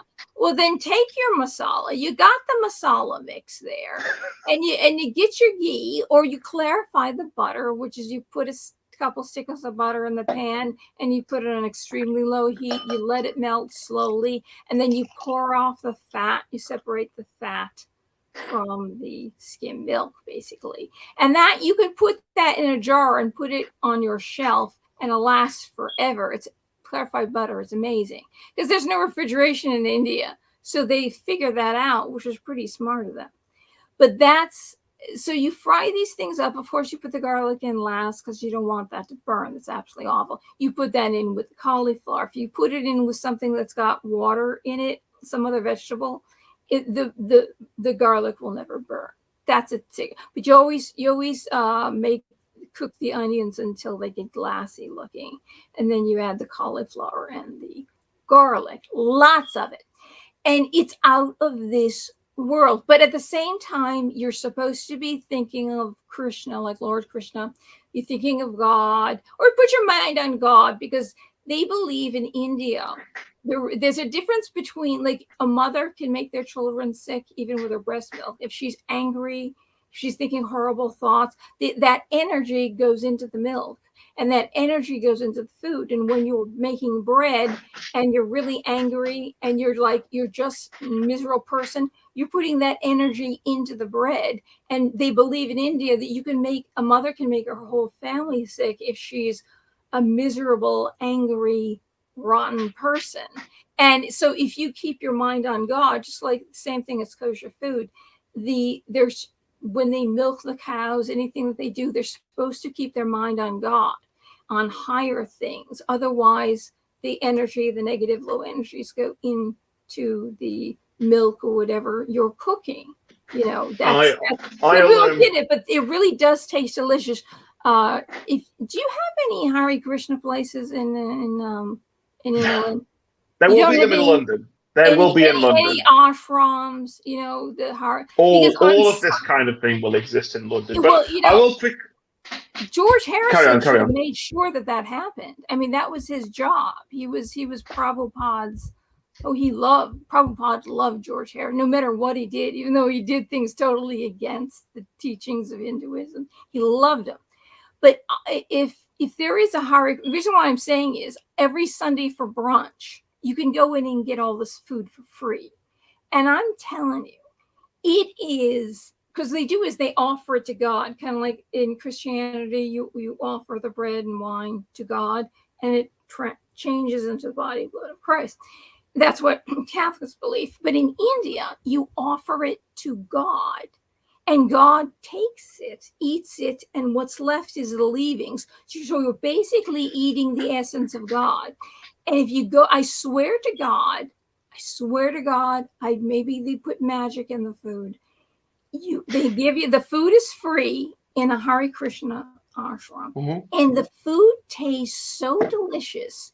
You can go to the best Indian restaurant in the world, and the food will not taste as good, because they're really chanting and thinking about God. And if this makes a difference, I say, go at it. I mean, I say, whatever it is. And I have never met a person who has gone to one of those free brunches at the Hare Krishna place that they've come away saying they don't understand why the food tastes so good. Nobody understands why the food tastes so good there. But people who are not Hare Krishners think the same way. And it's free food. You don't have to be Hare Krishna. Just eat free food. I'll quickly say something on that, and then we'll go back to climate change. We'll second around. But there is truth in the arguments that you've just given about needing bread, right? So every baker will tell you that if you're in a bad mood, the bread doesn't taste as good. And that's because when you need bread, and the glutens and the carbohydrates bind together, if you're unhappy, and this is completely true, if you're unhappy, you have a lack of serotonin, which what that does is it retracts your central nervous system, and it makes your hands colder, and it also stops you from your entire body goes like only 70% of the way. So your steps are more, but that weakens you. So when your serotonin drops because you're not as happy, you don't need bread correctly, because you're supposed to really go all out when you need bread, but instead you don't. But that prevents the carbohydrates and the gluten from binding together, so you don't get a good bread. This is something that the Jews knew about. Jewish bakeries were very good at this, which is why you have a really positive utility to the idea of like kosher and praying to God and blessing bread, because it's more positive as an aspect of actually doing it. And it has a real world utility when it comes to baking. And you always say, if you don't love it, you're not going to enjoy it and it's not going to taste as good. That's because it physically doesn't. And especially with bread, because you have to knead bread, and the kneading process, the longer you do it, if you knead bread for 20 minutes, it changes its composition. The reason is because it needs that time and that effort and that power behind it to do it. So that's all I want to say on the bread point of view. Now, I'm glad, I never thought I would say this, but I'm glad you brought race into the green agenda conversation, because what I was going to say is this is a white man's burden argument, right? With the whole climate change. It's that we must do this to save people living in indigenous, other countries with indigenous populations that are not as developed as ours, right? These people, they're like I say, this is why when I said they're always white upper class people, right? It's their own God complex, their own white knightism that is required to, like you say, you're not going to convince any non-white culture that their indigenous dishes are bad for the environment, right? And that's what you've got to do, because if we're doing it, then every other culture is doing the same problem and committing the same green crime against humanity. But you're never doing that. It's always white people. It's always white culture. It's the West that must change its food standards. We've got to do this. And the reason we've got to do this is because the people telling us to do it are white, and they have to pretend that they're saving the world. It's white knight complex all the way through. It's no different. You can swap the climate change agenda out for anti-racism, or we must destroy the colonialism that Britain brings to the rest of the world, even though the colonies are long gone, and there's you have a handful of fragmented ideas that still hold. There was somebody in Africa that said that when Britain had colonies in Africa, they said that they really knew how to run a government efficiently, and they couldn't do it. They had a whole system that actually worked really well, and it by adopting that helps, and by letting it go. I will happily. I don't remember the name or the country, but I remember it was in Africa. They admitted it. There were plenty of examples of positive things that came out of colonialism for parts of the world, including Britain. Like Rome and England, yeah. Well, yeah. Now, when it comes to India, though, the way the British treated Indian people was just absolutely atrocious. You can't, I don't know the history of other countries in the colonies, but there were aspects of the colonies which did have positive benefits to the different countries. However, when it came to India, there was very little positive. If maybe there was, it may well have been the establishment of a central government, but it certainly wasn't an Indian central government. It was a central government miles away. Chris, there was that big massacre when the Indians were marching on on colonialism, and they opened fire and killed 500 of them, and there's a big monument down there. That was really bad. But the one thing I know that they did do that was good, and put it like 98% bad, 2% good, was the caste system. They actually yes, I was going to mention the caste system. Yeah, yeah. They kind of broke that, where somebody, no matter what level you were on, because in India, it was people. If your father, if you were on, you could have been an untouchable, which is totally out of the caste system. You will forever be there. You're untouchable. If your parents and father before that burned bodies, that's the only, you can never marry out of it. That is extremely oppressive. And of course they blame that on it must be the white Aryans that came in, and it's kind of messed up, because they figured that the Aryans actually didn't really change India or the culture of India. They just kind of moved in and kind of assimilated, but they know that the language came from Indo-European. Is that it? Rob, Indo-European. Yeah, that Sanskrit is Indo-European. That they did bring the language, but they really didn't change the culture.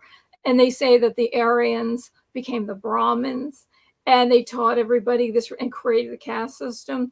And the Aryans were white, and all the other people who were not Aryan, who were really Indian, were dark skinned. And my brother-in-law, who is a Brahmin, says, I am as dark as this, and my mother is as white as my wife. It's like, no, and because Brahmins can only marry Brahmins. So there's some Brahmins that are light skinned, and there's some Brahmins that are very dark skinned.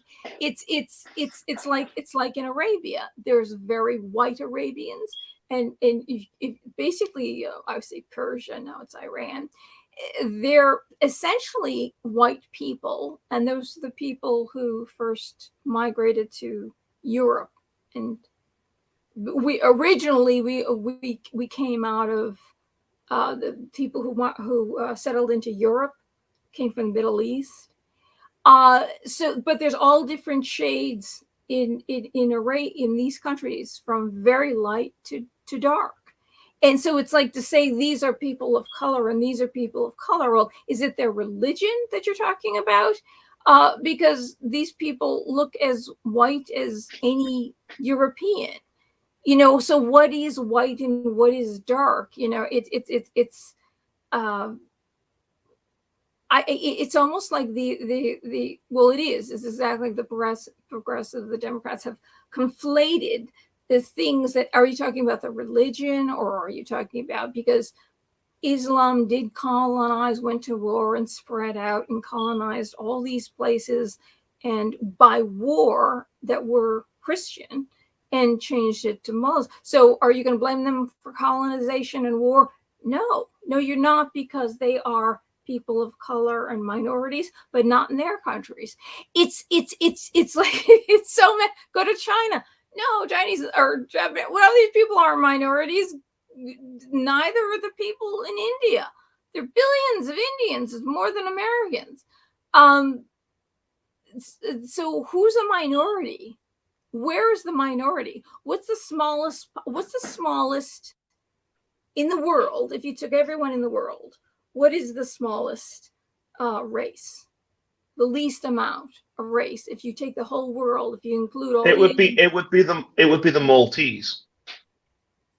The Maltese, but the Maltese again, because it's a very small island. That's true. But it's a very small island. They're considered Caucasian. Are they considered? Well, that's what I'm saying. The social justice people are coming purely from a Eurocentric perspective. So, that's right. They don't realize that actually it is the Western, and in America isn't all. And of course, now we've got 2 more million people since Biden came into office that have come over the border. So we're getting darker as we speak. But if you include the Italians and the Greeks, they were considered black. So, that makes the white people even less in America. But I'm afraid that the whole guilt thing and saying we're allowed to do this, we're allowed to burn down the cities, we're allowed to destroy your stores, even though you're minorities. We're allowed to do this, but people, even minorities who want to attain the American dream, and they are working within the system of the American system, want to uphold that, no, we can destroy that and that's okay. And if you say anything that you want to keep America, freedom, equality, aspire, the aspirations of what America, the idea of what America, the founders wanted for America, and which they gave the South 20 years to get out of, to stop slavery, because it was Thomas Jefferson, our third president, said slavery has no place in the founding ideas and dream of America. This is not what this is not right. And you'll find that in the documents of America, and you'll find that in Christianity, that you can't treat your fellow man like this. Yeah, I'll give you 20 years, and they didn't. That's why we fought the Civil War. They didn't want to let it go. If I may quickly clarify the distinction that has now been drawn when it comes to the word minority and majority. These are mathematical terms, but they have now been replaced. Majority is anybody who has institutional power. Mm-hmm. Minority is anybody who they perceive to not have institutional power. That's the difference now. Like, that's just an observation. Over the past 10 years, you can argue with the idea, but that's what they mean when they say minority and majority. When they say majority, are they saying that we're supposed to know better? Is it, we should have never, the people who came from Europe, and it's inherently racist. That's the problem. To the people of this, the indigenous people here who also migrated here. There's a similar confusion about the term diverse. Normally you use the term diverse to refer to a collection of people. Now you can have an individual, and if his skin is dark, he is a diverse individual. So there's confusion. No, we are. We're mixed. So we're diverse. I mean, we should be considered diverse. And my father's got Egyptian in him. I'm diverse. You know, a real diverse person would be a person that has their limbs are different colors. Yeah. Well, I was thinking more a person, and this is their version of diverse, but they'll never actually accept this because it goes against everything they believe. Would be a person whose skin color did not match their ideology as far as these people are concerned. So if you had a black person who was a conservative. That's or right. you had a gay Larry person. Elder was a white. Exactly. You know, and so what they do is, instead of accepting this diverse ideas surrounding black culture, I hate the term, by the way. That's why I use this. But they will instead decide that those people are Uncle Toms. They are those people. Those slave owners had those high-ranking slaves who were oppressor to all the other slaves. They will call them those kinds of things because it's much easier to do that than it is to accept that not everybody agrees with you. Yes. You know. Yes. I mean, why? That's why it's a front. It's a front. It's all about politics. So I think what it is basically is that people who were like these young hippies or these people who were children of the baby boomers, these people who were probably did have privilege, felt guilty about it. Yes. Decided to blame everyone but themselves. And so if you get everyone to suffer, they'll say, we can. Like I said, there's only, and the wealthy people, there's only so many wealthy people. So there's not that many. So if Oprah flies on a plane or Gates flies on a private plane, or Zuckerberg, whatever, there's only a few of them. So they're not the one emitting all the carbon we are, but carbon is a nutrient. And if you grow more plants, you can feed more people, you can feed more animals, you can green the earth, you cause more rainfall. When you replant the earth, that's the answer.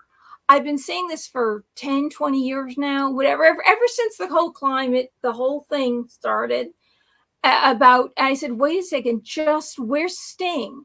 He was so big on replanting the rainforest. All you have to do is replant a rainforest. And actually, in the past couple of years, they've kind of caught on about planting trees, and the Queen's planting trees, and my town saying, oh, plant a tree. It's like, I've been saying this for 20 years. That's your freaking answer. Ask any farmer. that it goes back like a point I was going to make before. There is no environmental movement like there was when I was a kid. Now there is only the climate cult. And I know Fabulous is old enough to kind of remember. When I was a kid, they talked about nuclear waste. They talked about acid rain. They talked about pollution. They talked about water. Ozone layer. You never hear about any of those things. Ice Age coming, 1970 Time magazine, the Ice Age was coming. Yeah. And if you read that, the same things that the scientists, whoever it was claiming would happen to the Earth for an ice age, is if you just reverse ice age to global warming, it's everything, it's all the same. All the things that happen are exactly the same. They just don't know. Go ahead. It's because, like everything else, it's a cultural fad. And we've moved away so far from... This is what happens when cultures are bored, by the way. So you mentioned the children, the baby boomers, so you're referring to the Gen Xers, which, the people in my opinion, opinion... the hippies. Yeah, because well, they rejected. They were their parents came home. Those were the people who... what do you call it? When they came back from the war, they said, we're going to, because they lived in poverty, they suffered, they had very hard lives. And then they went and saved the world. A racist America went out and saved the world from Nazi Germany and then the Empire of Japan taking over the world. And they came back and they said, we're going to give everything to our children that we didn't have. We're going to give them a wonderful life and the best education. And then they're the ones who turned around and said that Americans started to hate America and blah, blah, blah. It was them. It was those kids who were pampered and had and were privileged. Those kids were, but their parents worked like hell, and their fathers came back from World War II without getting blown up into pieces and saved the world from a Nazi takeover and eugenics. I will interject though. Your assessment is correct, but not for the baby boomers, because it's true to some extent that their parents, were the ones who came out of the post-war generation, and they didn't have, so when they had their children, they gave them everything. Their children, the baby boomers, they actually relatively appreciated it. It was their children that were the ones that were spoiled. Remember the hippies? Yes, well, they're the ones who adopted Marxism and became the teachers and instilled Marxism. Not all of them, though. Not all of them, though. Okay, I agree. I'm sorry. I'm gonna let him talk, but I kind of agree with him. If you actually read like oral histories, like even among the hippies, not all of them were even necessarily anti-war. The Students for a Democratic America, the SDA, that was even different from the hippies. The hippies were by and large non-political, and when you talk about the hippies, you're talking about things that happened in various cultural outposts, like maybe Los Angeles or San Francisco or London or something. People in Nebraska were almost completely untouched by these cultural movements. The working classes of that generation inherited what their parents did, which was work. Mm. So we're talking like my grandparents, and I'll quote my grandfather on this one, talking about his generation to my parents' generation, which is the Gen X generation. They're the ones who really have the privilege, the Karens and the, that kind of thing. My granddad said, our generation tried to do what our parents did and give our children everything. And we did not know what damage it was doing until it was already done. Mm-hmm. We had no idea what we were doing until the damage was already done. And it's so true. It was the most true statement I ever heard. And I can't speak over what it was like in America, but that's definitely what it was like in England, in the working classes, because they still didn't have everything as well. They weren't that spoiled. My grandparents' generation weren't that spoiled by their parents. It was their children, my parents' generation, who were the ones who were spoiled. So that's the only additive that I would put into that. Maybe in the middle classes, but in the working classes, which is the vast majority of the population, that's the way that it was. And this is why you have such a huge gap in ideology between Gen Xers and millennials. As far as millennials refer to anybody over the age of 40 as a boomer, and Gen Xers refer to anybody under the age of 30 as a millennial, but it's not necessarily the case. Yeah. I've noticed that. Gen Xers are completely forgotten about in this equation, but it is Gen Xers who are the ones that have the most privilege. They own most of the property, or they inherited most of the property. They own most of the forms of fiscal power, especially in England. I don't know what it's like in America. I can only speak for England. They control all of government, by the way, because your boomer members of parliament have power, but only when it comes to, swaying the cards in one way or another when it comes to party leadership. But the party leadership are all Gen Xers, you see, and that's one of the other problems we have. But their generation looks at the millennial generation, which is my generation, as though we have everything, as if we have privilege, we have power. And it's their generation, the ones now who are inheriting the seats of power in the universities. And you are right to say that their generation are the ones that have this third world guilt complex. You didn't say that, but I'm adding the third world guilt complex, which was to, once again, to save the world. We must destroy all of these institutions because they never understood what it was like to actually have them. At least the baby boomers did understand what it was to have them because they inherited them from their parents who fought in the war. Mm. Well, this is the story my mother told me. And she knows all about that. She knew all about that. She said that when they came back from the, they came back from the war, they said, our children are going to have everything we didn't have. Yeah. But you see, that's the first layer, everything comes in stages and kind of sifts down. And the hippies totally rejected everything their parents gave them. Everything they had this whole that's because we're having wars all over the world. It's because of the way you're living and you're selfish, and America is so affluent, because that's when the Frankel school came over, which is the school of Marxism, and Bill Ayers that was blowing up buildings and said that Bill Ayers in the 60s said that we have to kill 30 million people. That's the weather on the ground. 30 million people to change America. That's communism. That's exactly what communists did. So that's why the communes and Imagine, that's when the whole thing, and now everything's reimagined because Imagine is Marxism. It's like, and I didn't learn this from the Babylon Bee. I 4 years ago, I named a video called Imagine Marxism. That's what it was. It started then, that whole idea. And then these hippies became the teachers, and they were liberals, and they instilled this into the students. So it came in stages where we didn't all of a sudden become Marxist in the 60s. That whole idea started filtering down. Well, okay, I agree with you there. People suffer because America has so much. You see what we have. That's why they rejected their parents and went off and lived as hippies and communes. No, I agree with you. I do agree with you. But I wanted to add the additional gap that hasn't been plugged there, which is the Gen Xers.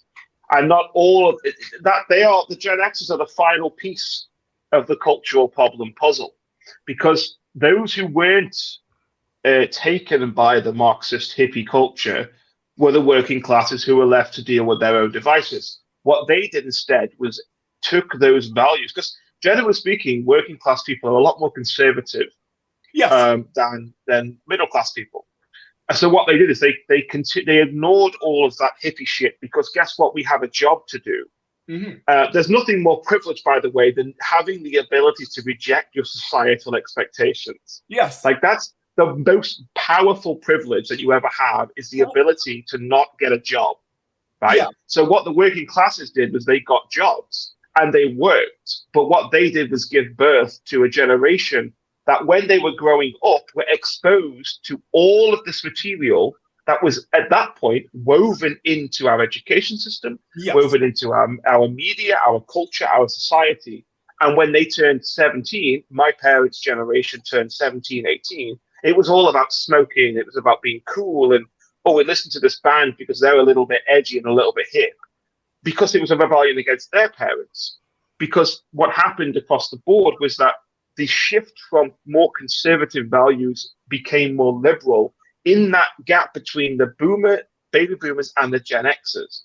It wasn't that the baby boomers were super liberal, but some of them had gone on to read Marx. Some of them had gone on to the hippie fields to smoke and play guitars and wear loose trousers. But the working classes didn't do that because they didn't have the luxury or the privilege to not have a job. But it was the people who rejected, who adopted the Marxism, and then it's, of course, I blame the Beatles entirely. Yes, I blame John Lennon entirely for this. Yes. I mean, that's why everything is reimagined. I've been talking about him before they even quoted reimagine. It's this song. I've been railing against this song because it sounds so beautiful. And even my father said, listen to this. Isn't that beautiful? You imagine that there's no heaven and no hell and everybody. And it's like, Dad, just like, he would, he worked at the church all the time. It's like, but he just thought, you just think, and it turns out that John Lennon wrote it so it would be so beautiful that it would kind of lull us into, oh, that's utopia. Yes, I mean, and they don't know it's hell. No, the word you're looking for is propaganda. Yes. Propaganda. Perfect propaganda. But somebody with that much power, John Lennon had a lot of power and the ability to sway the masses. Whatever the Beatles did when they took drugs, the kids took drugs. When they grew their hair, the kids grew their hair. I mean, whatever the Beatles did, people copied because they were so big. And then Elvis was in the movies, and it's like, that's it. That was the end of the that's it. Society was killed when the Beatles came over. Do you want to know what I think is the most chilling John Lennon composition of them all? It is a relatively early Beatles song called "The Word," and it's the one that says, "Say the word and you'll be free. Say the word and be like me." Isn't that a little cult leaderish? Yeah. But it's very interesting when you read like oral histories of the 60s, or books like the great book about Laurel Canyon, which I cannot recommend highly enough. But it's very interesting because if people go to wear flowers in their hair or move to Laurel Canyon or move to a commune, it's probably not because they're broke. And so when you hear about the actual hippies, like I said, hippieism, when we're talking about hippieism as a phenomenon, it was concentrated in urban areas. 98% of America was completely untouched by this. So you have the hippies, and talk about the musicians. I'll choose you. Stephen Stills, you all know who he is, and Mike Nesmith of the Monkees. They were both millionaires before they ever became famous. So it's very interesting. And Mike Nesmith wasn't ever a hippie. The Monkees weren't a hippie band. They were put together. Well, yeah, but that was because he was a millionaire only because his mother invented liquid. Whiteout. And she died, and he inherited that. Yes. That's the only. She was a secretary. She was getting paid when I was worked at the law office, $5 an hour from lawyers. And it's like, oh my God, I can't tell you the work that I did there, what my responsibilities at that place. But no, she probably was not earning much money. I'm going to guarantee you. I mean, obviously she's older than I am, from a different generation. And she just invented whiteout. Yeah. And that took off, and he inherited that. But he inherited that after the Monkees. He wrote his own music. He worked. Obviously being a monkey was working. Wow. Musician. But when his mother, and then he retired because he figured, it's like, he wasn't he was no longer in the limelight in Hollywood, making millions of dollars in Hollywood. He said, I don't need to. I inherited this. I don't need to do this, or let someone else have the job. So if someone else writes the music, let someone else do this. I have. And that's the only reason why he was a millionaire. The Monkees didn't get paid that much. And if it wasn't for the revival in MTV in the 80s, that made the three of them got together, but Nesmith didn't get together during the 80s revival MTV. Later on, he got together. Yeah. Got back together with them. That's why it's really interesting, because it was also something that was sold to the public, and that's why I would really recommend reading the Laurel Canyon book. Now, you may think of the Beatles, and they were a commodity, but they were living right alongside everybody else in Laurel Canyon. They were all going to each other's parties, and guess what? The Birds and everyone else, they all had session players on their albums. So it was the Wrecking Crew. Every single group in the 60s had the Wrecking Crew, because the music companies wanted professional musicians to come in, play the background, and then the group would just sing. So they blame the Monkees. Oh, you didn't play your own, which they actually did. I mean, Peter Tork was a musician, and so was Mike Nesmith, and then Mickey Dolenz did learn how to play the drums, and there you go, the English one, Davy Jones. He learned how to play the tambourine, and he did it good. But so you really can't blame the Monkees for the whole not playing your musicians when the Wrecking Crew played the music to all these other these other groups. It's a lie. Nobody knew about the Wrecking Crew. It was like a total lie, and they stigmatized the Beatles, who all of them ended up, even Mickey Dolenz, he ended up writing music, Shorty Blackwell, about his cat. He loved his cat. I don't know if Davy wrote anything. But an interesting song that they sang and it was during the 60s. They came out in 1966, and they came out, the reason why they were taken off the air is because they came out against the war, protested the war. See, the hippies protested the war, mostly Bubba Bill. He went to Canada because they didn't want to go to war. I don't blame them for not wanting to go to war, and the war was ridiculous. And yet the reason why is because they didn't want to go to war. So why did these people grow? Why did this whole Democrat liberal movement change to being warmongers? Well, wait a minute. Johnson and the Kennedy administration were Democrat. That's right. And they're the ones. And then they blame Nixon. They say, oh, it was Nixon's war. Actually, Nixon was the one who started taking the troops out of Vietnam. And at the last time when we were taking troops out, they started to jump into the water because they were afraid what was going to happen. I mean, they wanted to get out of Vietnam. And I was told this by the general I used to work for. He was in the Vietnam War, so he kind of told me what happened, which was a different way of looking at it, because everybody tells you that it was Nixon's fault.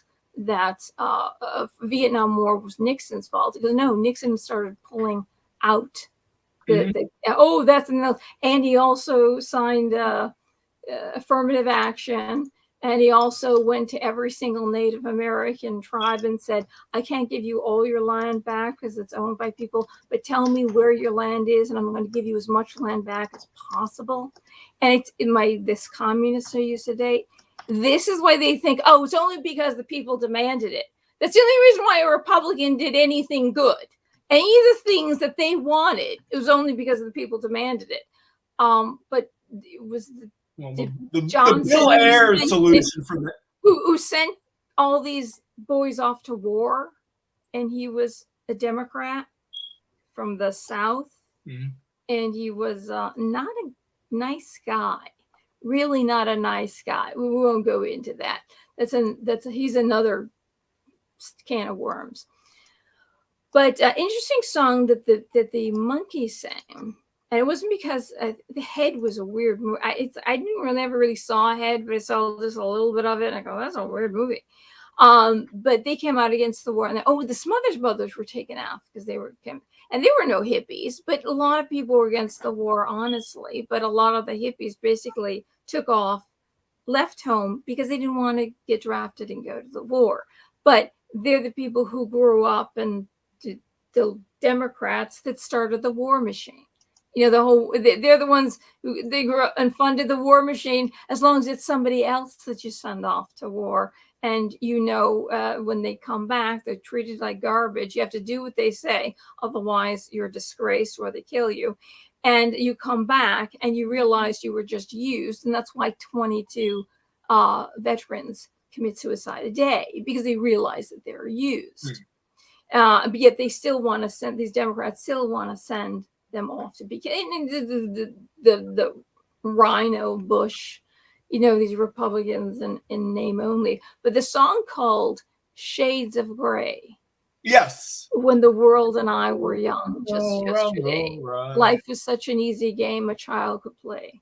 You know, it was easy then to tell right from wrong, weak from strong, the truth or a foolish clump of lies. But today there is no day or night. That might be a Carole King. That might be a Carole King composition. It could be. Today there is no black or white. Today there is no day or night. Only shades of gray. And that's what we have now. Everything is shades of gray. Yeah. But if you're on the wrong side of the political spectrum, everything you do is wrong. There's no shades. Well, there's some people that believe this. They're not all bad. You can't, just like, remember, I think something gets blown up and they realize it's a what do you call it? Radical Islam. Don't blame all Muslims. Immediately, the first thing you do is you don't counsel the dead, or the families of the dead. Don't blame all Muslims. It's not all of them, which is right. But in what we see in this country is that all the people that voted a certain way, have this split, all of them are bad in every, you name it, in every level, in every way you can be bad. You know, racist, homophobe, well, whatever, you know, you know, it's like, what you don't, it's right not to paint a whole group with the same brush. It's right that it's not all Muslims.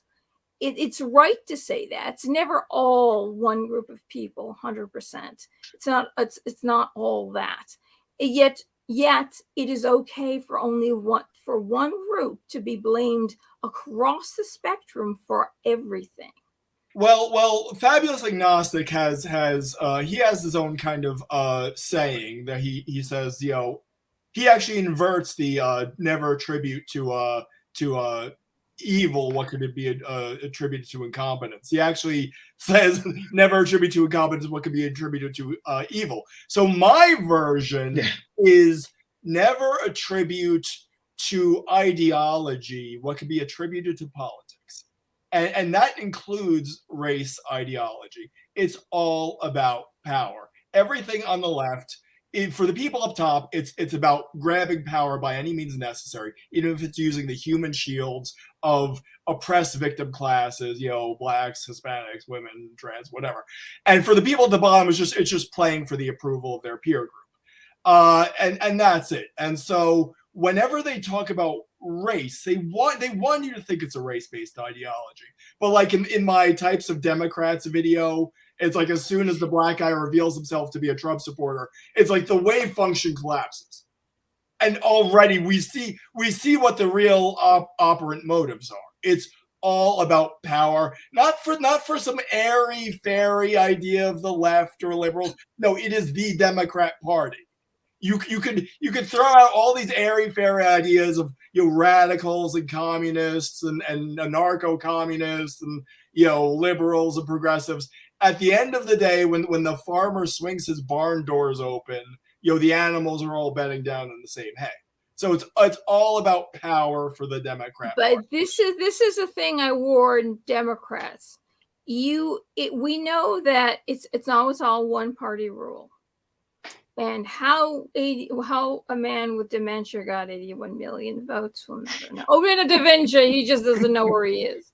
He just forgets a lot. Okay.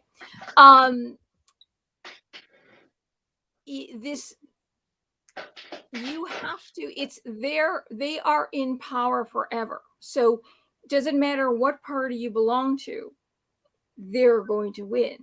And when you've got this type of system that you know when they've picked you to be in this position and they feign, some type of people actually, the thought that we actually have control over our government, which doesn't look like we do.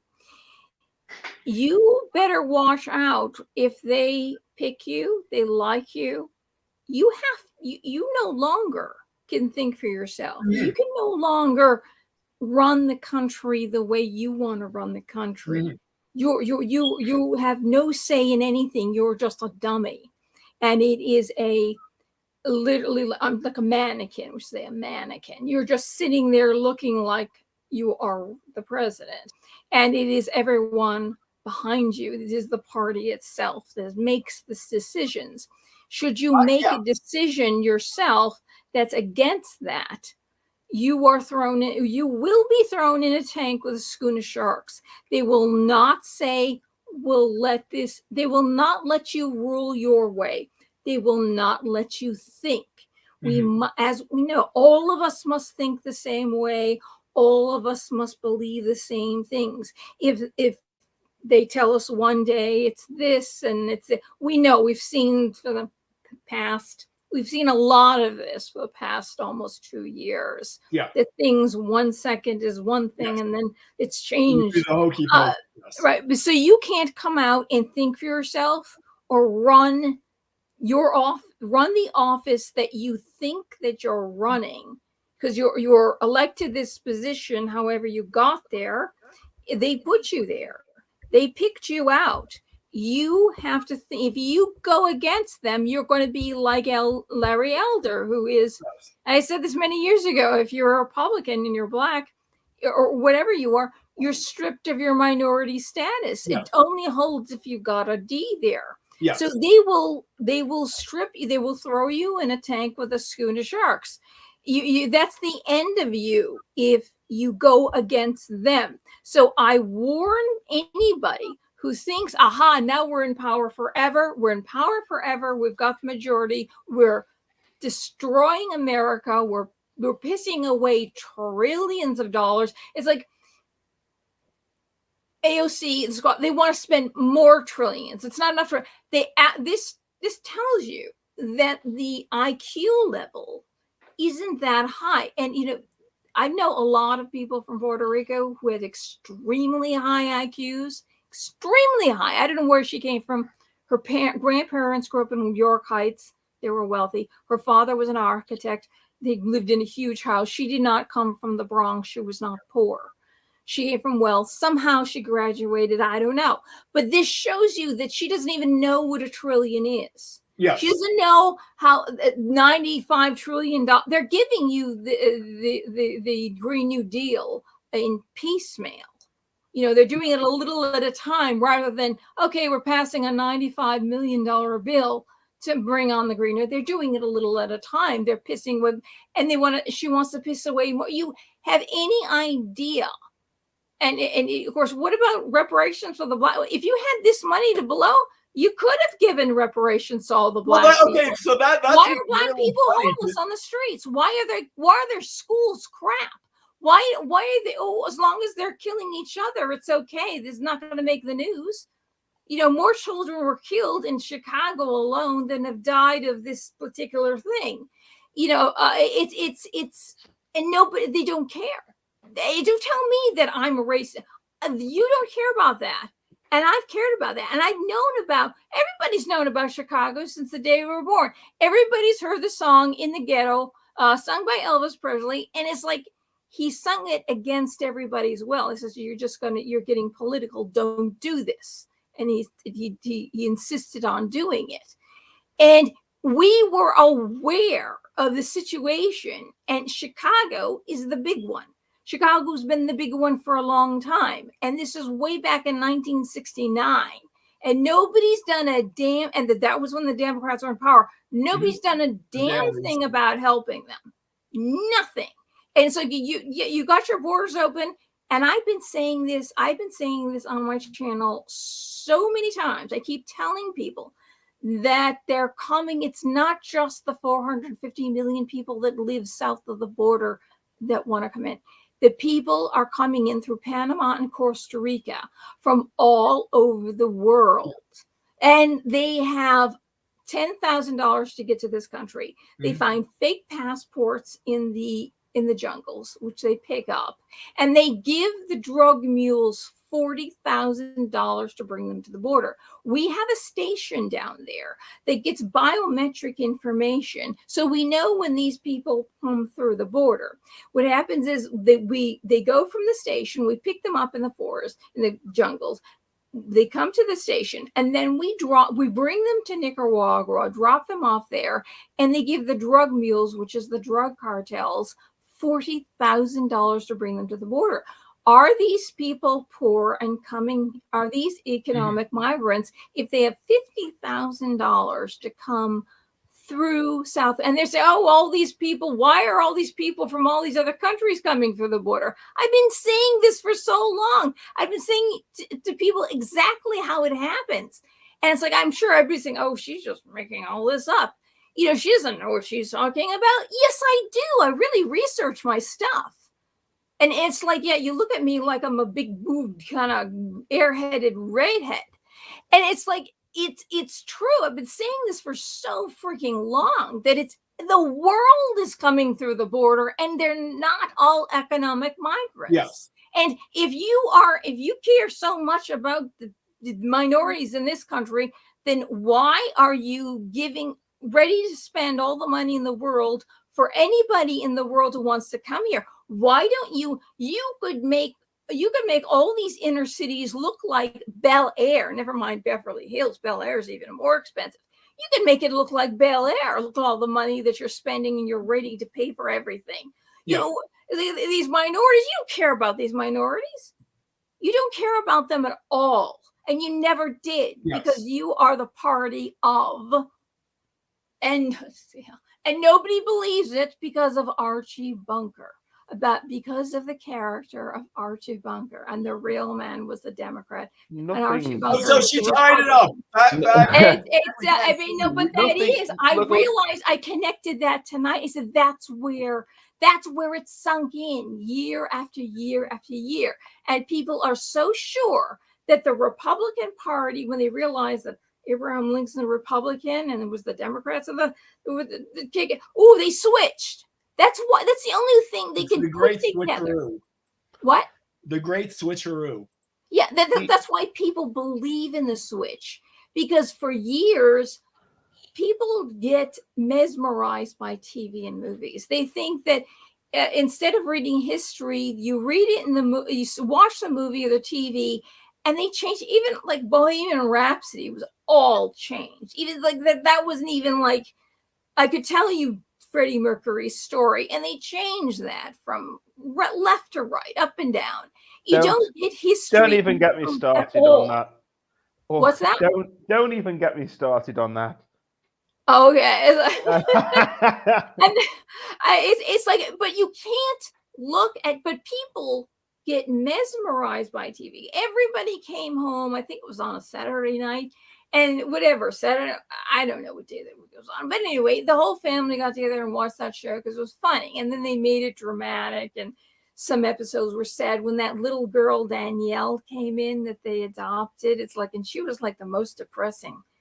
Every time she talked. Well, that's when you know a show is on its last legs, when they start. Yeah, it was like, no, we'll get an Emmy for this if we make it moving and we care about what's going on in the world. And, you know, because he was a bigot for so long. But people were mesmerized by this. They really are hypnotized. They were brainwashed and hypnotized, thinking that the Republicans were ignorant, and they were guilty of all the crimes of the Democrats with the KKK and slavery and Jim Crow South and all that stuff. And that's where they thought that they really switched. They really switched. You see, it's Archie Bunker. It's Hollywood. In fact, I did a video 4 years ago about how, and in fact, it was done. It was you would like it because it was God related. it was a combination of how the change, we are going from, church going, believing in God, faith-based people, to the Antichrist, to the coming of the Antichrist, and how the Antichrist will show itself. And it was Hollywood that slowly, the people who ran unions in Hollywood, they claimed to be people who went to church. They were voted into office, but they were actually implementing Marxism. That's when Marxism first came in. And then, of course, FDR was fascinated with fascism. He brought the Social Security, and he loved the way Mussolini ran Italy. So he had the brain trust sent over there to learn all about fascism. People don't realize that. And he elected Democrat first open member of the KKK, Hugo Black, to the Supreme Court. And to get the New Deal signed, he promised the South not to let lynching be come against the law. So there's your shocker, and there's your Democrat. But it was, so Hollywood in the movies started instilling Marxism, the idea of communism, into the movies. They started the change from the people who were Republican, the poor people and the black people were Republicans, and they changed to Democrat because he could have ended the Depression, but he didn't. He let it go on forever. And so people were committing suicide and dying. He led kind of like, you make people suffer for so long, and you basically kind of lock them up and kind of cover their faces, and they can't talk or see anybody for so long. And then when you say, if you do this, we'll let you be free. Because you make people suffer for so long that he said, okay, the government's going to give you a job. The government will give you food. The government you can depend on the government. The government will take care of you. So the people started depending on rather than a small government, the people depended on the government to be their parents. And therefore, when the government becomes your parents, the government becomes your God. Just like when you're a child, you see your parents as God. Yeah. Because you're dependent on them for life and shelter and food. And so people moved reluctantly over to the Democrat Party. And the idea that the Democrat Party is the party of the poor people, that's where it started. But the Democrats always get into office, raise taxes. The Democrats don't mind, because the Democrats are going to give money away and stuff away to the poor. So they get this whole idea. Why the government's getting bigger and bigger. But that's what happened. And then Hollywood has instilled it little by little in the movies. And we didn't really realize it, because why do we go to the movies? We have people who were poor, they had hard lives, miserable lives, something going on. You go to the movies to get taken away. So you're sitting in a dark theater and you are being brainwashed, essentially, because you're going there for your peace, for your comfort. And the ideas of communism, the state is slowly is worked into the script and into the movie. And so we were spoon-fed this for a long time. So it wasn't really that effective if they still needed to stop counting at 10 o'clock. I mean, what are you talking about? I'm talking about election day here. Are you talking about Ronald Reagan? Because I'm talking about Joe Biden. I'm talking about Joe Biden. The War of Hearts and Minds was not exactly a smashing success. They had the entire media. They had the entire media for 4 years. 94% of press coverage of Trump was bad. It still didn't throw the vote. So yeah, you had people you had the same people who put pussy hats on their heads and screamed in the streets because Hillary didn't get elected. Even there are those people. Despite none of these people watched or listened or paid attention to the wars and the destruction of Libya and everything that happened. Well, she was Secretary of State. Yeah. and the Obama, they just wanted a woman in office. So these people who they ginned up, made really angry, convinced, the public was already convinced. They sealed the deal. There's nothing better than television because it comes right into your home. The lie and the brainwashing, you don't have to go to the theater. It's free. It comes right into your home. And they that's how they work. What? It did all 94% negative press coverage of Trump over 4.5 years at that point. It still wasn't enough to win a fair election. Well, they did it, and they were able to do it because they mobilized people to think a year ahead. They changed election laws to allow for mail-in ballots before COVID hit. Okay. Well, they planned this before. Let's not talk too much about that. I'm just saying, my point is that they did not. The campaign to convince people was not such a success that they could still win a fair election. The propaganda campaign didn't work. But Maybe it was done, worked. and you had enough people mobilized. I'm sure they're young people, because they were mobilized to do it.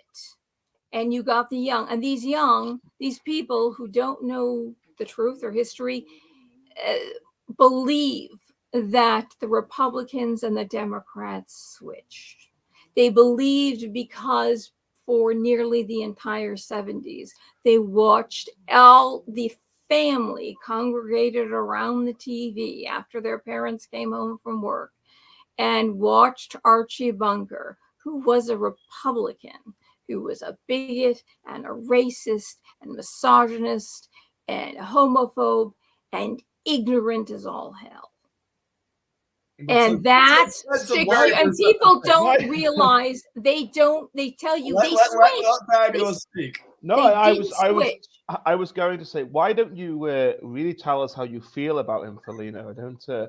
Don't hold back. I'm telling you that this is it. It's like all of a sudden it clicked. I'm going, how long was that show on? It's a TV show. The whole family sits around it. People are so sure that the two parties switched. Why did that happen? You had mother, father, children, grandparents sitting around a TV, watching a guy who was a Democrat, good guy in real life, who cared about people. He didn't like the war in real life. And then on TV, he was an ignoramus.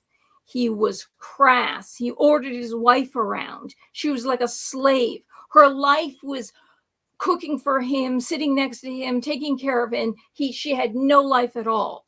Treated women like garbage. Thinking that all people of a certain race are in prison. Anybody but white is in prison or is not smart, whatever. He was so ignorant. And you brainwashed America. And these same people who got brainwashed, and the show is still running in rerun, it's reaffirmed. They believe it. And they don't know why they believe it. They don't know that they didn't learn it from history or life experience. They don't realize that if the news comes on, the anchor came on in the 70s, you believe whatever they said to you. You always trusted the anchor. The TV, you believed what the TV showed you. People had it's different.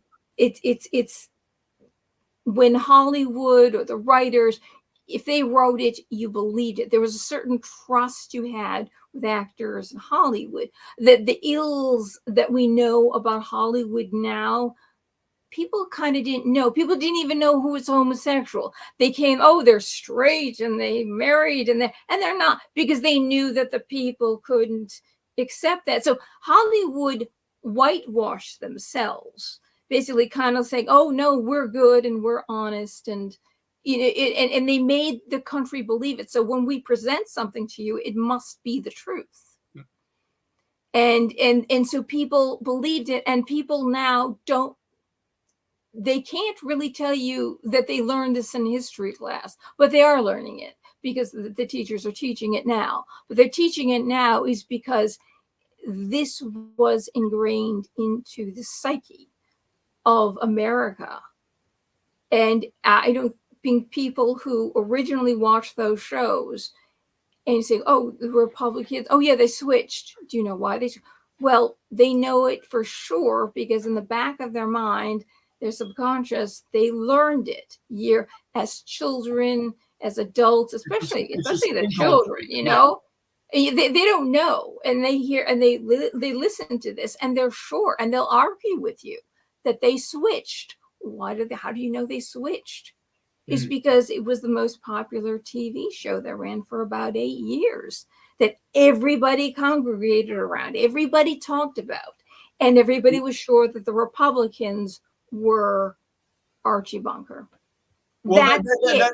You can falsify the thing is a stand-up comedian who we used to like, but who went nuts. So I'm not going to mention him by name. Oh, absolutely. Yeah, he absolutely.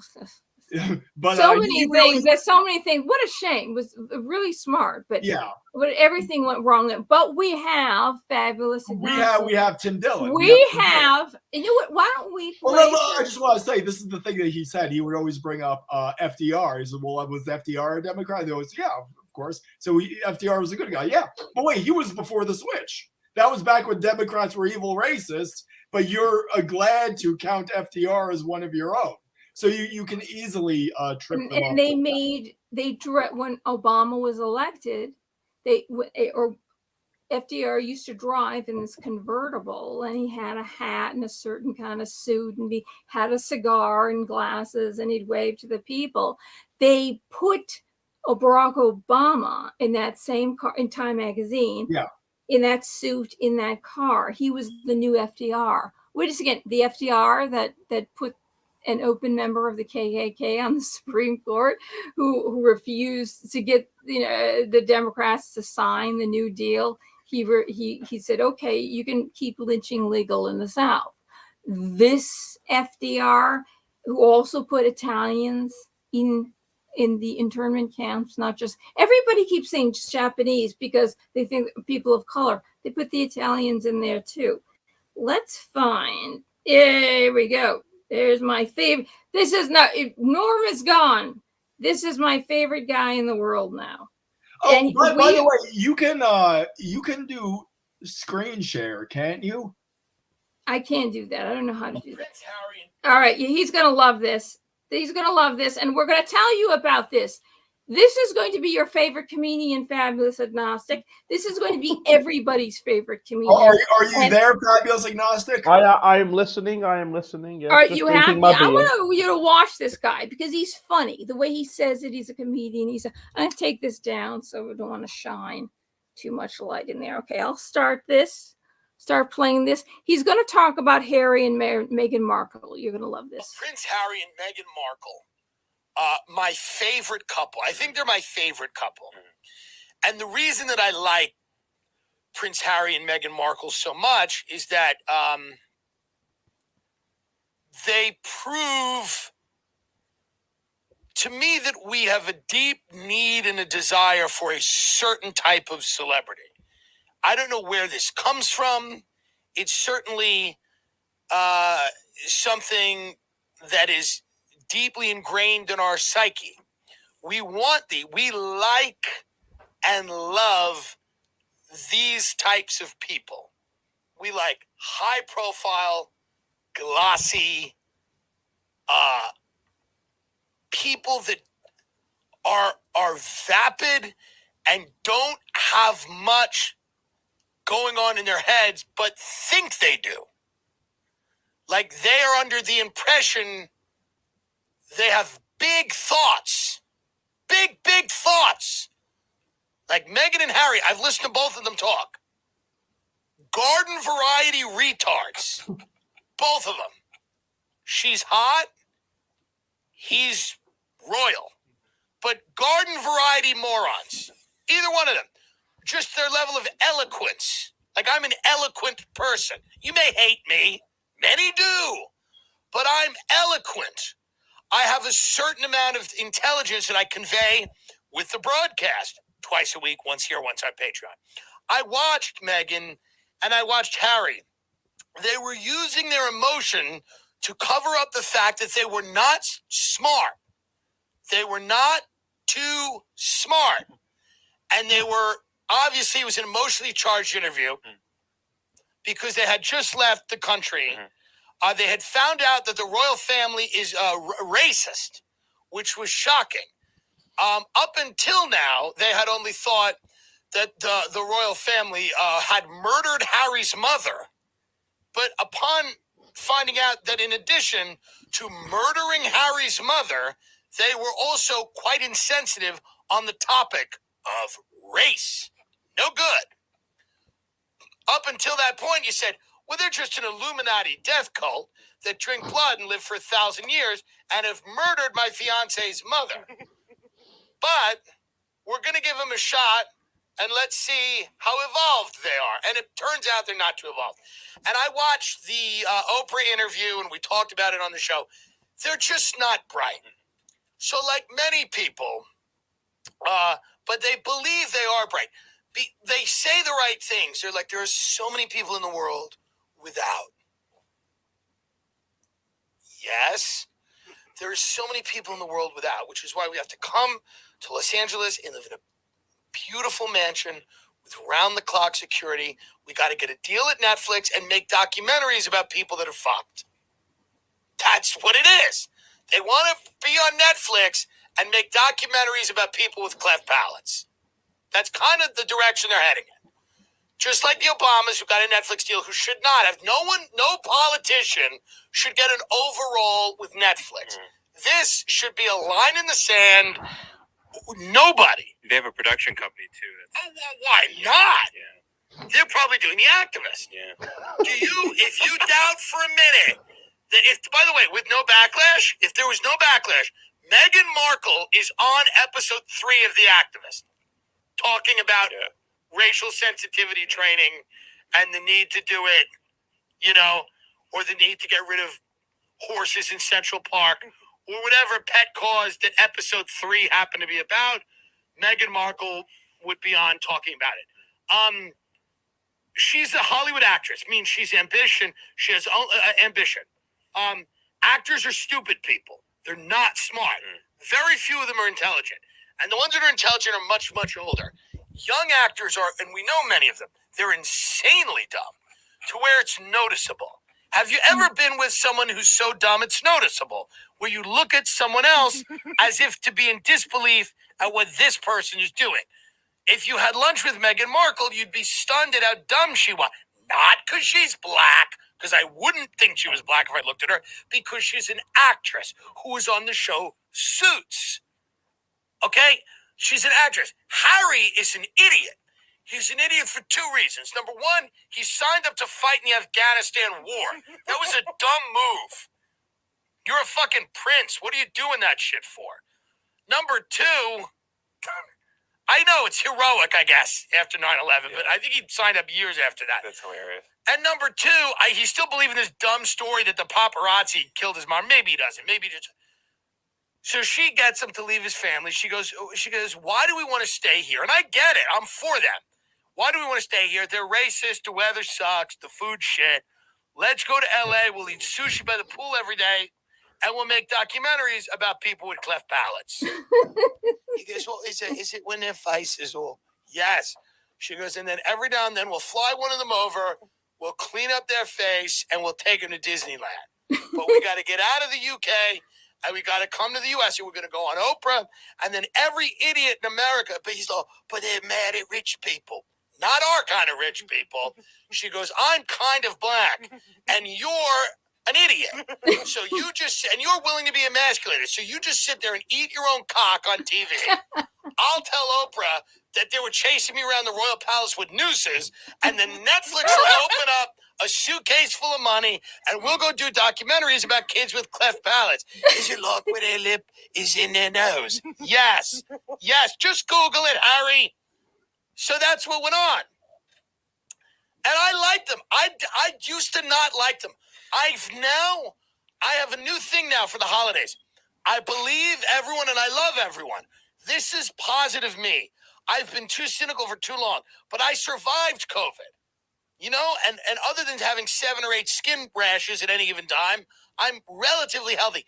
And Norm just died. We're losing people. You never know how long you get. So I've decided to love everyone and embrace. I've embraced these 2 clowns. I like them. Yes, they're grifters. Yes, they're deeply unserious, and they're not that bright, but I respect how far they've gotten.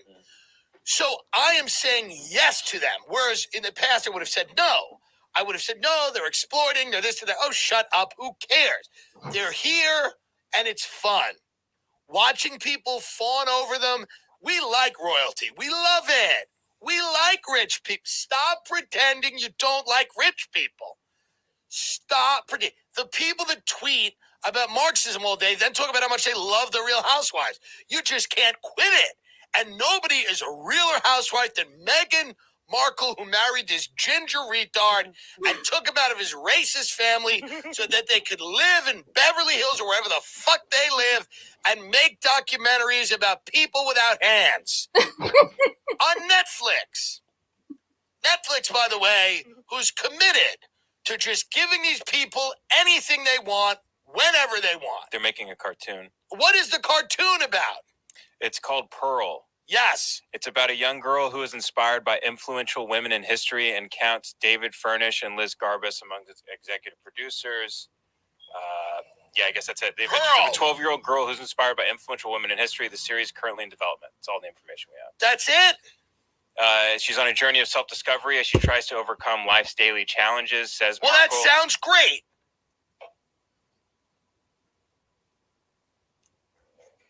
Good for her, man. Do you know how many actresses that do a show like Suits just get thrown out in the street afterwards? Yeah. Meghan Markle parlayed that into a fucking royal wedding, and then a year in or a couple of years in said, fuck that shit, and left. And I'm not saying the royal family was not racist to her. I'm sure they were, but that also didn't start when she got there. They didn't, like, become racist. She knew, like, it started probably early on when they confused her for the help 9 times. They're probably ordering tea from her. An exciting tale that weaves together fantasy and history, Pearl focuses on a young girl who learns to step into her own power when she embarks on a heroic adventure and meets important women from history along the way. We're excited to develop this animated series with our partners at Archwell Productions and Story Syndicate. They're Archwell Productions. That's who Okay. they are, yeah. Archwell Production. So you know what this is going to be? Like, Pearl's going to go back. You know, there's going to be a scene where Pearl's like, who are you? My name is Harriet. Harriet who? Harriet Tubman. We got a railroad. And you go, oh my God, this is the Underground Railroad? Yes, it is. This is so amazing. I can't believe it. You're so brave and strong. Yes, I am, child. But I'm not nearly as brave and strong as Meghan Markle. Who's that? She was an actress on Suits. It's a TV show. Yeah? She married Prince Harry. You know, the son of that woman they killed in the thing, in the tunnel, and they said the press did it, but you know it was good because she was going to marry Dodi Al-Fayed. He was Muslim. It's a whole thing. It's oil, Saudi Arabia, whatever. You got to follow Cynthia McKinney on Twitter. What? Anyway, I'm just saying. Yes, where's Cynthia McKinney at the Met Gala, by the way? That all she did was talk about 9/11 all day. Where's she? Where is she? Where's she? Well, here's what I'm saying, child. I'm saying that I may be brave, but the bravest person ever is Meghan Markle. Thank you. I'm excited for that show. I'll never get another special on anything ever again. Like, I will, my special will be on like petboys.com. I mean, it will be like, it will be so far. Every day I hear about like another executive who genuinely hates me, who like brings me up by name in meetings that they do not like me.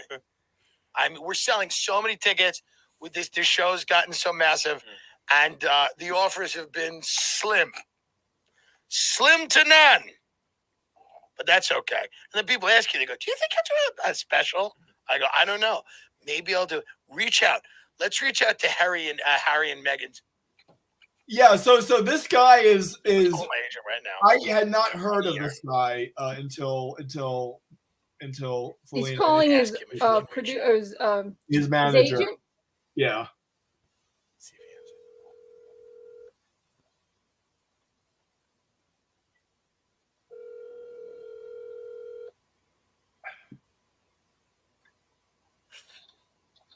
Hey, quick question. I know it's late. You're probably. I figured you were up with the kid. Is there any? Do we think that there's any way that Archewell Productions might like produce my special? That's the production company founded by Meghan Markle and Prince Harry. Your tweet about that was amazing. No, but I mean, can we get me a meeting? Like, I think I should get a meeting with them. I love it. Why not? We should. You know what we should do is we should try over email, and then I'll forward you the emails, and you can post it or whatever. Let's just Do that. Do that. See what they actually say. You know, please pursue this, please. All right, thank you, brother. Get some sleep. That's what I like him because he'll get fired too. He doesn't care. You know what I mean? I mean, with his clients, I mean, he could do his job, you know, out of a rehab. You could just sit in a Archewell Productions. I want the Duke and Duchess of Sussex. Does anyone not like this idea though? Seriously, the Duke and Duchess of Cambridge present Tim Dillon. He means love Sussex. Sussex. It's great. We could do it over there. We go overseas and do it. No, they're here. Oh, right. We do it here. But we can't go there anymore because they're racist. Right. Because they're racist there. They came to a country with no racism, America. Because the royal family was so racist, they came to a place where, we have the least racist organization in America right here in the city, the LAPD. No, none of this was a plot. This was all well thought out. Made sense. Is it like with the cleft palate? Is it like they bit an apple but it got stuck? Please Google it for him, someone. All right. Are we going to see Oprah? Can I meet Lizzo? Stop asking me questions. You're really fucking annoying me today. Okay, we're Skyping right now with the leader of fucking some country we're about to demolish for a TV show. Archewell Productions. These people have me whacked. They'll have me done Diana style. They will do me in Diana style. Yeah, they'll whack you. Yeah, so he's our new favorite comedian, and he's actually hugely successful. I was not aware of it. Should we have him hear the Sopranos? Does he know about the Sopranos? Yeah, well, okay. So Fabulous, are you there? I am. So tell us, so he's a very good comedian. Did anything strike you about him? I bet nothing struck him. Let's. No. I want to hear what Fabulous has to say. Okay. What's your impression of Tim Dillon? There was nothing that made me particularly laugh very hard. Okay. And that's because I find lots of things funny, but I tend to shy away from serious tone comedy. Yes. I still, as I've said to you both before, I still find Louis C.K. one of the funniest. Yeah, I was telling you cry laughing. Yeah. There's never some of his stuff is just so funny that you can't, even if you sat on a bus full of people and listened to it, you still couldn't socially restrict yourself from laughing.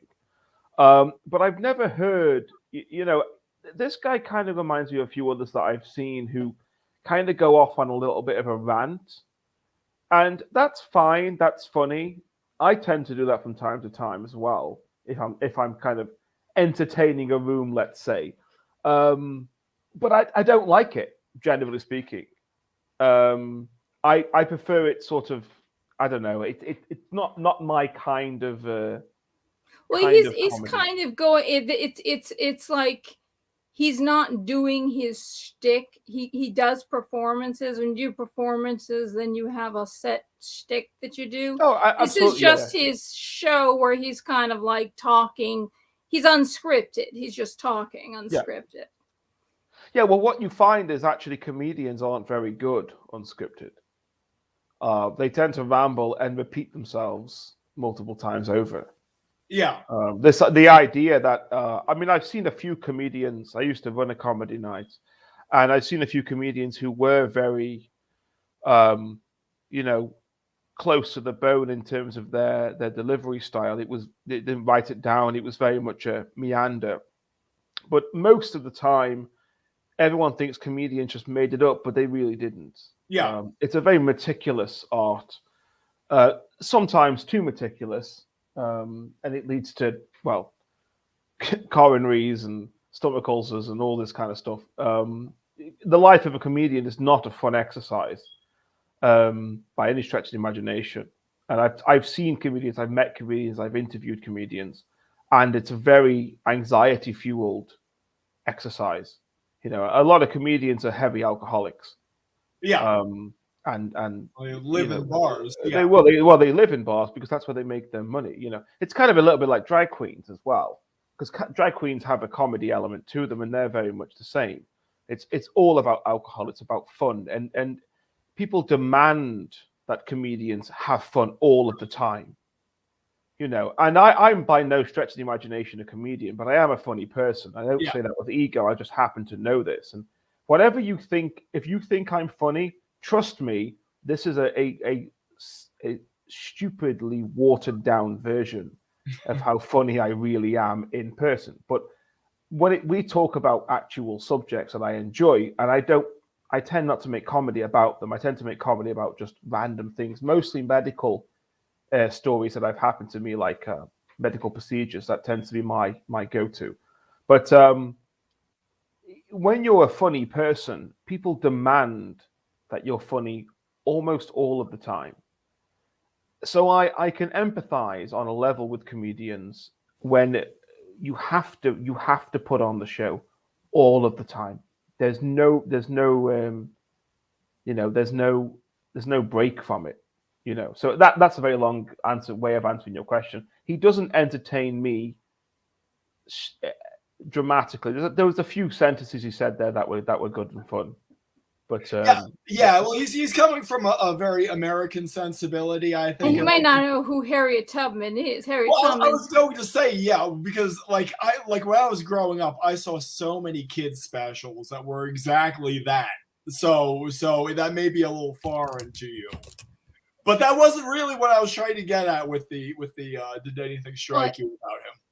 Oh, did anything strike me? What do you mean then?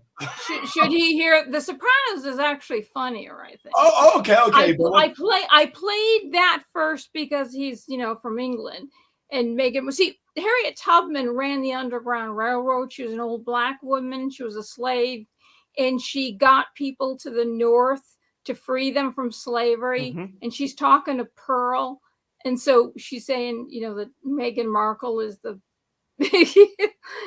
whatever, all the great things she said about Meghan Markle, but this could almost be shocking to some people. It's hysterical, but after you see this, you're going to be shocked about something. Two things about him. Okay. Two things, not just one. There's two things about him that let's see if you pick up on.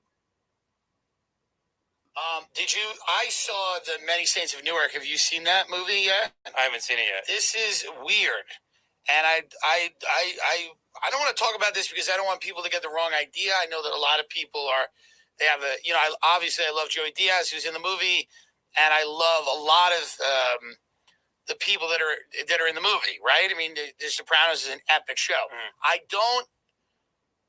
It's weird the direction they took. To me, I think it's odd. It's strange to me to do a prequel where a huge element of the character that was not at all in the show is brought out. That's weird to me.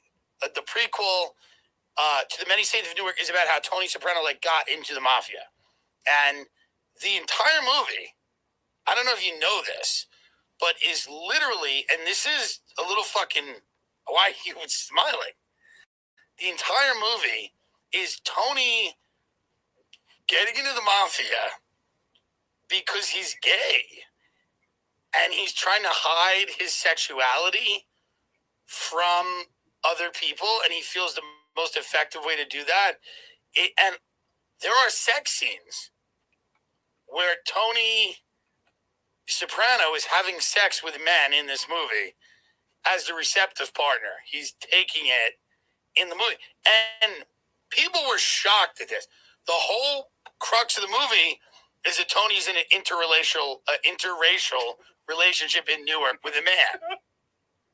This is odd to me because in The Sopranos, there was never a thought that, listen, I'm a gay guy. I think gay cinema is great. But there was never a thought that Tony was gay.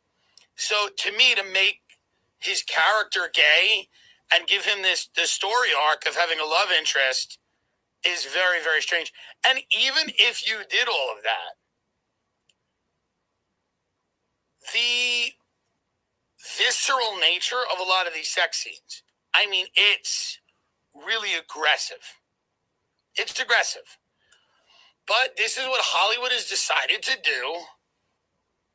And I'm emailing you right. There's a scene. Because you know that I was asked to audition for this. Oh, you did? I was asked to audition for this. So I got the script. Mm-hmm. And there is a scene that me and you are going to read from The Many Saints of Newark. Okay. And I worry that, again, I don't want to offend anyone that really enjoyed the picture. But I think that it's worth stating how different this is than most of what we've come to expect from the David Chase and The Sopranos. Do you have it? Did you get it? I'm refreshing. There it goes. Okay, so this is a scene from The Many Saints of Newark. And again, here, don't read it. Read it as you do it. That's what a real actor does. Okay? Okay, who am I? You're an African-American man. Now, I want you to start, describe the scene up top. Okay, you want me to be the narrator? Yes. Okay. Tony, a young sexually confused man, explores gender and sexuality with older men in the mafia. This is weird, right? I mean, let's be honest. Is this not weird? This is not what I thought the movie was going to be about. And listen, I don't do a good Tony Soprano impression. That's not what I'm trying to do here. What I'm trying to do is act and breathe life into the scene. Okay, so let's start. Okay. Tony is sitting on a bench by the basketball court. He notices a young African-American man playing basketball shirtless. Tony is shy at first, but brings to speak to him. Well, I don't know why that was written like that. Hey, what are you doing? Okay, so I'm African-American, right? You're the man. Now, Okay. Tony's at a basketball court. Yeah. He's watching an African-American man play basketball shirtless, and Tony is sitting there. And I think in the movie he's eating an ice cream cone seductively, but that was added later. Again, this is The Many Saints of Newark. Okay. It's true. All right. I'm only laughing because I'm stunned that they went in this direction. Okay, Tony is shy at first, but speaks to him. Hey, what are you doing? I'm playing ball. What are you doing? Watching you like what you see. Hey, what you're doing right now with the black hands and stuff, it's not necessary. Okay. You know what I mean? Okay. Do you know what you just did? You're like, I'm playing ball. Black people don't talk like that. Okay. Do you see what you did when you It go was like like this? the 70s. I'm trying to think of how they'd play it. Maybe Yeah, it's like well, it's groovy. I think you're just really just respect the work. Okay. I don't think we need to start doing a dance. Okay. Hey, what are you doing? I'm playing ball. What are you doing? Watching you like what you see. Okay, I'm playing ball. What are you doing? Watching. You like what you see. Watching, you like what you see? Maybe I do. Maybe I do. Let me ask you something. Do yous have bigger dicks than us? You know, like that's what people say. Only one way to find out. You guys must have real brajoles over there, where you come from. I'm Italian. I'm in the mafia. Or at least I will be, but I can't tell anyone that I'm, into men. I know what that's like. You do? My pastor says that gay people go to hell. He calls them $3 bills. Your church, that's why they do the screaming and everything. Hey, you think anyone is there right now? Maybe we could go over there. You want to see my church? I want to see you. Tony pulls the man close to him and they begin making out. Tony is grabbing his crotch. The man seems uncomfortable with all the people around. Not here. We can have sex in my church. So this is crazy to me. Then they go have sex in a church where Tony is getting it in the ass. Mm. And it's crazy. So is there like a gospel choir and everything, but they're in the back? No, it's an empty church. Okay. And he's just like pounding Tony. And then Tony says, I don't know if I want you. This is a quote for the movie. Tony goes, I don't know if I want you to explode in me, but I also want to taste you. And then the guy goes, well, have you heard of felching? And Tony goes, no, what's that? And the guy goes, that's where I would come inside of you and then suck it out with a straw or something and then spit it back in your mouth. All I'm saying is this was very surprising to me. That's what I'm saying. Again, go see the film, make your own decisions. It's very surprising that they went in this direction. Personally, I mean, the whole thing, when we meet Carmela, like, it's crazy because he's like having sex with guys is weird.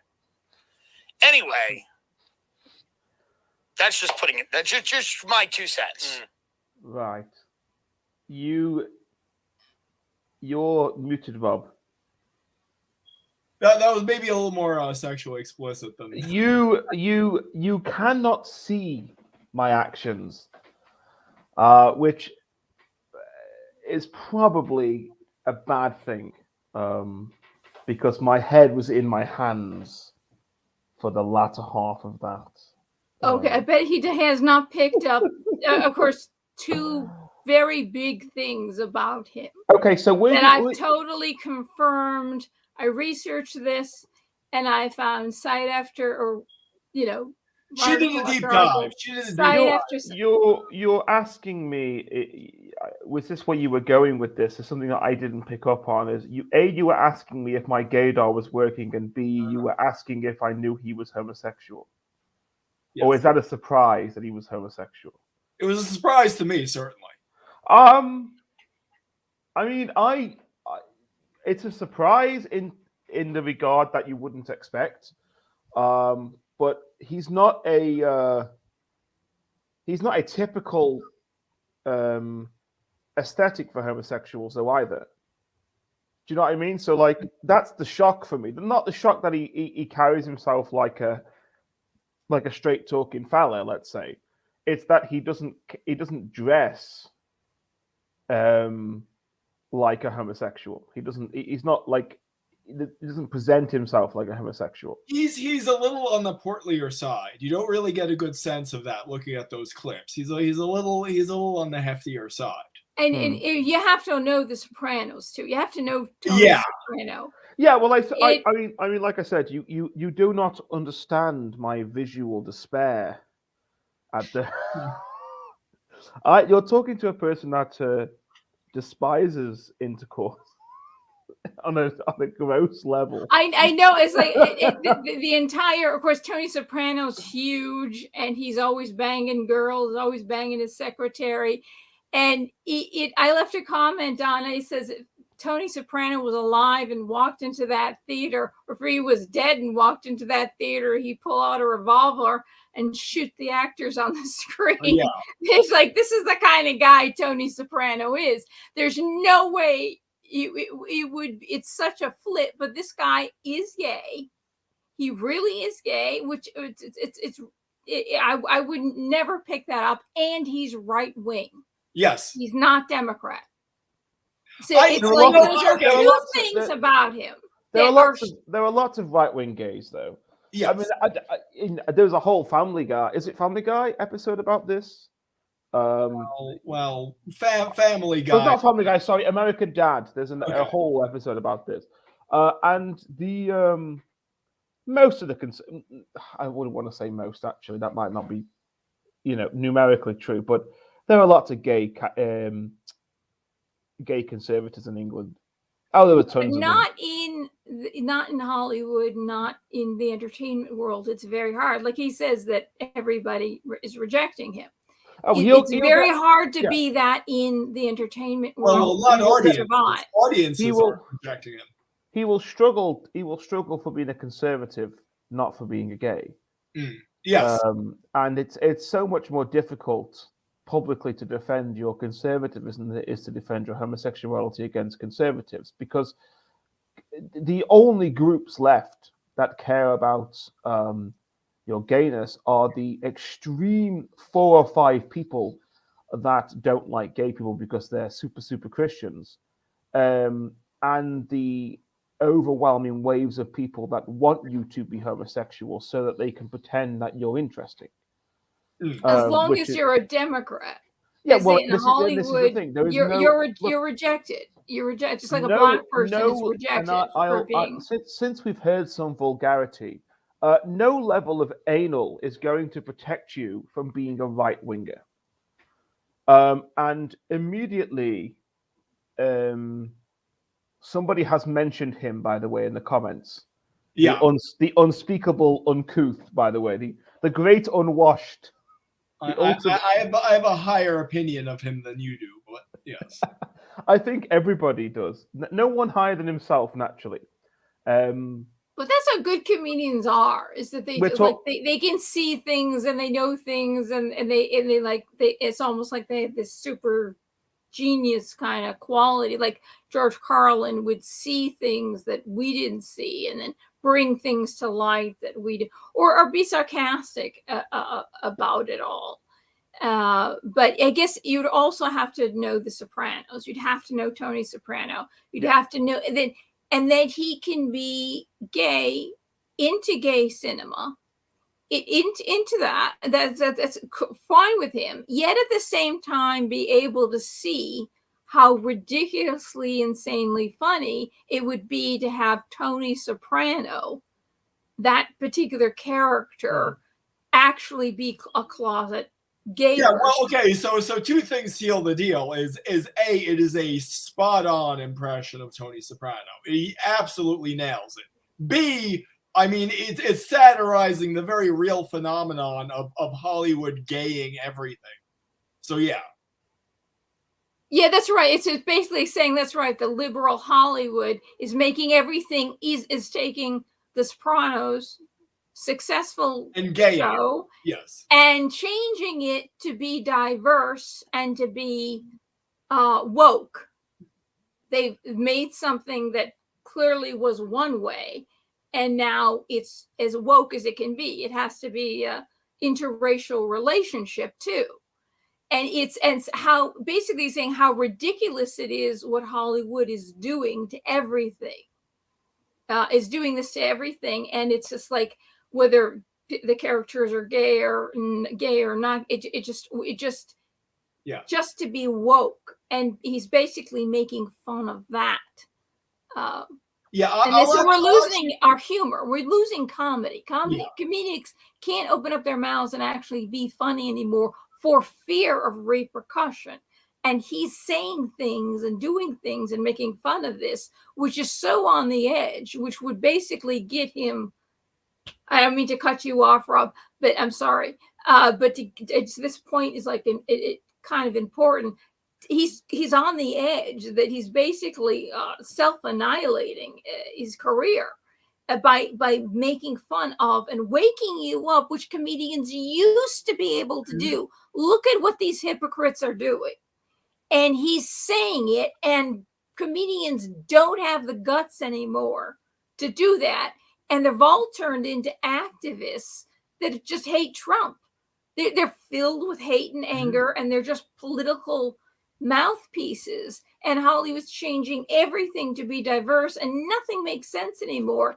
And he's just right on the line, just like totally making fun of it, even though he's a gay man. He's talking about, and he knows what he's saying is actually funny because he knows the character and the Sopranos, the way that is.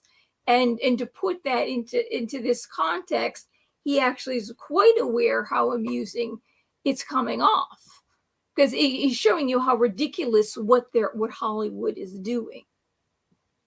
Yeah, what I was going to say is I actually take a little issue, because I've watched a few of the clips after that, and I would actually take issue with you describing him as a right winger.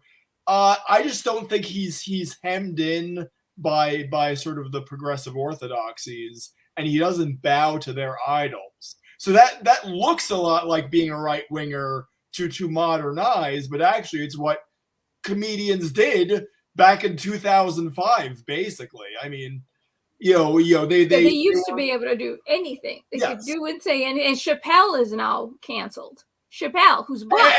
Well, Chappelle, that's another good example. Chappelle is no right winger either. Chappelle is no Trump supporter either. But he gets thrown into the same bucket just because he does not bow to their idols. I mean, the problem with that is there are so many people that you could list in the same problem. I mean, Jordan Peterson is not a right-wing person. Mm-hmm. He even openly declares that he is a left-wing person. And this list goes on and on and on. That anybody, there was a slight tendency to any conservative or right-wing idea is countermath to the aforementioned bad guy of the 1940s. Mm-hmm. Well, 1930s, obviously. And that's the issue. That really is the issue. And once you get put into that position of, well, you're just a right-wing conservative and you don't care about these particular groups of people, once you get put into that position, as I said to you the last time we spoke, you have no victory. Because if you ignore it, then they just say, haha, look, you must be, otherwise you would defend yourself. And if you do defend yourself, it becomes a lady doth protest too much situation. Mm-hmm. So, what you have to do is you have to parade for these people, these sociopaths. You have to parade your egalitarian curriculum vitae.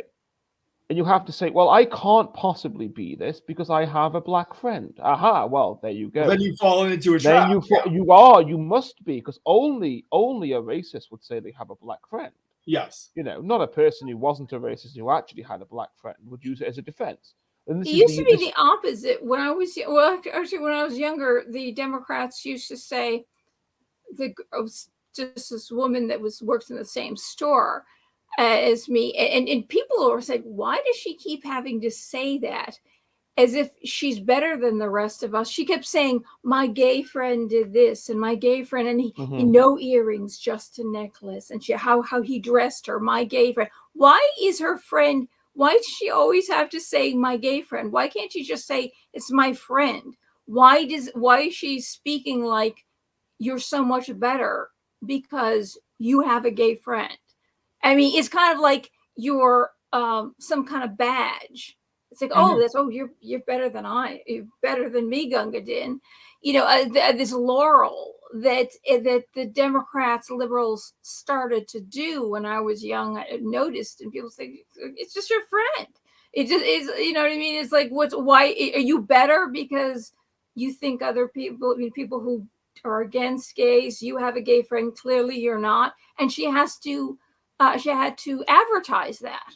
That's what Hollywood does. That's what the Democrats do. They advertise this. Culturally speaking, it's a very popular motif for middle-aged women to indicate that their friend who is gay did XYZ rather than their friend who did XYZ. Now, the gay thing and the black thing are very different. Saying I have a black friend is different than saying I have a gay friend. If you were to reduce them to those statements, and then it's not. But if you say, well, my gay friend, what they're doing is they are vicariously living the wondrous life of gaydom. And when it comes to my black friend, what they're doing is they're presenting themselves as somebody who's not a racist, because racism is worse than homophobia, and it's also more common than homophobia, right? Which is the most bizarre aspect of all of this, because at least the argument for racism is based on like innate qualities, whereas the argument for homophobia, if you're taking it away from let's say a deep conservative Christian sense, is based on behavior.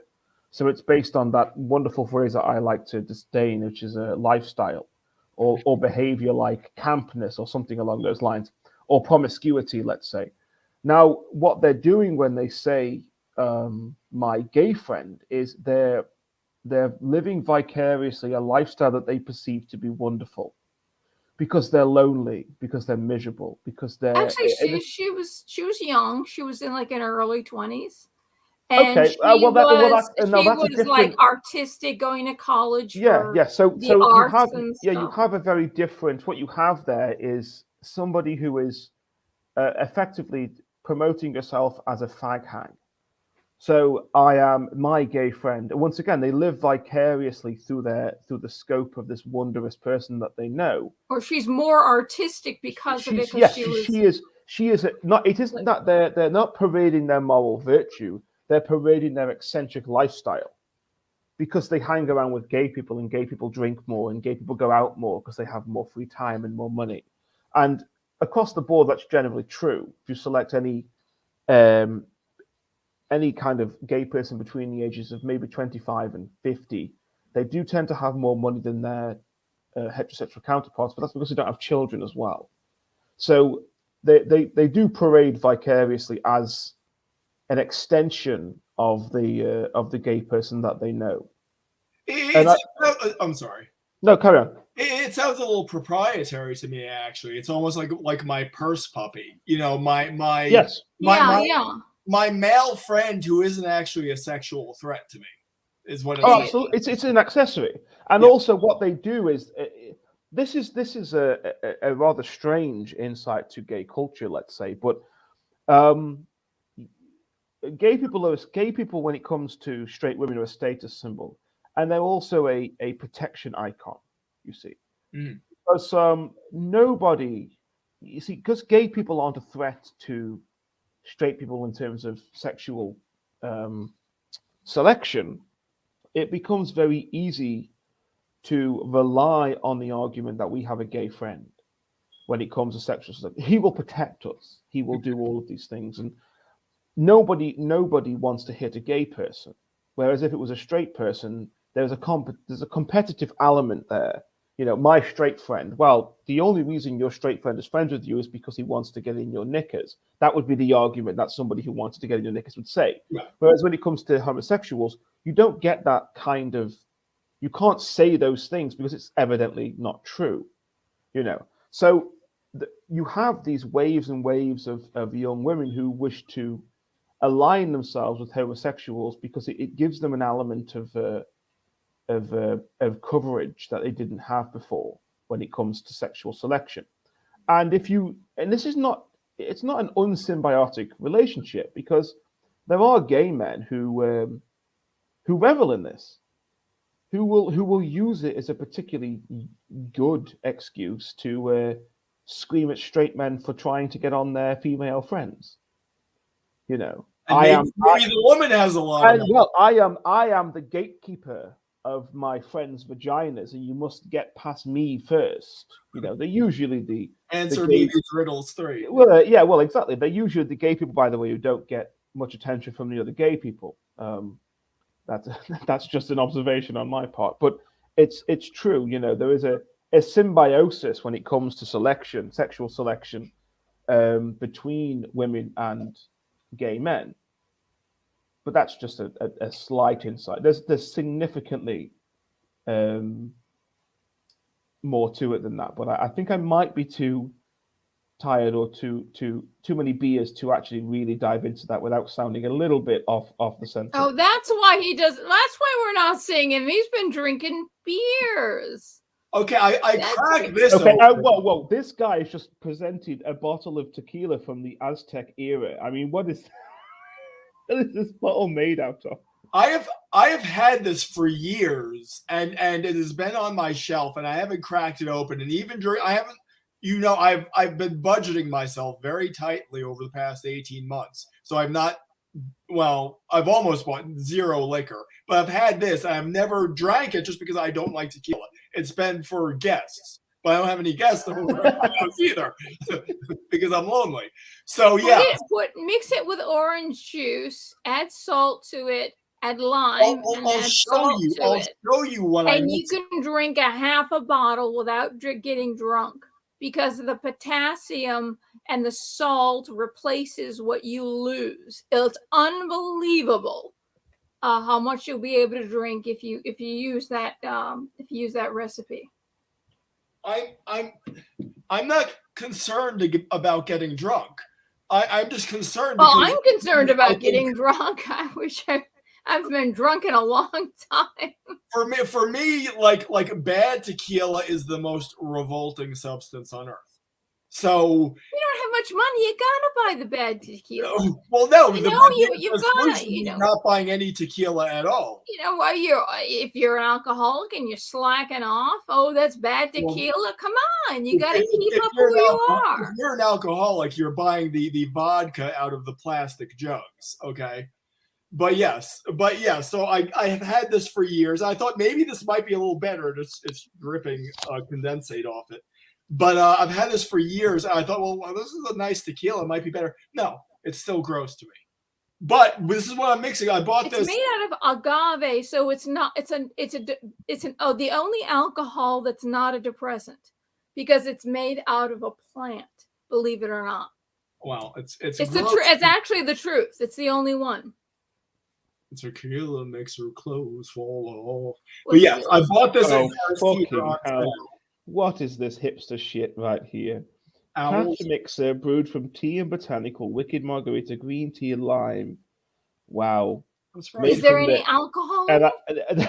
No, it's a mixer. The bottle is made out of recycled rhinoceros piss. and if you order this in a bar, it would come to you on a wall tile with a balsamic glaze and a lime pickle or some bollocks. See, Fabius Agnostic knows about plating. He knows the importance. In my bar, all of my drinks are served with a lime pickle and a swirl of balsamic glaze. So what I'm doing, I also have some lemon juice here. Would that help? Because this is not. I mean, it's drinkable, but it's not lime. Oh no! That stuff tastes terrible. Don't ever use that. A quick question: how many people are watching right now? 3. Right. They might be the same 3 that I've been watching all night. This is the Rob makes cocktails section of the live. Maybe 2 years ago we had this before. No, I was just drinking scotch or some other. I was going to pop out a whiskey at some point and have a toast with you if you had a whiskey in your possession. But it's welcome to Deflating Atheism, by the way, where all we do is talk about gay people felching and margaritas. Yeah, that was quite explicit at the end there. I apologize if I scandalized anyone's ears. Yes. The wonderful thing about this is the one person of the 3 of us that was most disgusted is the gay one. And the least religious one as well. Actually, I was pretty at that particular scene. Though it was funny because he's you know who Tony Soprano was, and that he's taking it up. And that's not what Tony Soprano would do. He would be the dominant one. If you were, that's the kind of character. And he's huge. This guy is absolutely huge, and he's not that smart. Listening to it, I was like, that is. I was taken back quite a bit when I first heard it. Yet it was funny because we're talking about Tony Soprano, and this guy has gone off in 2 directions. He's this woman who nobody knew was black or part black, everybody thought she was white. She only dated white people. She's had plastic surgery.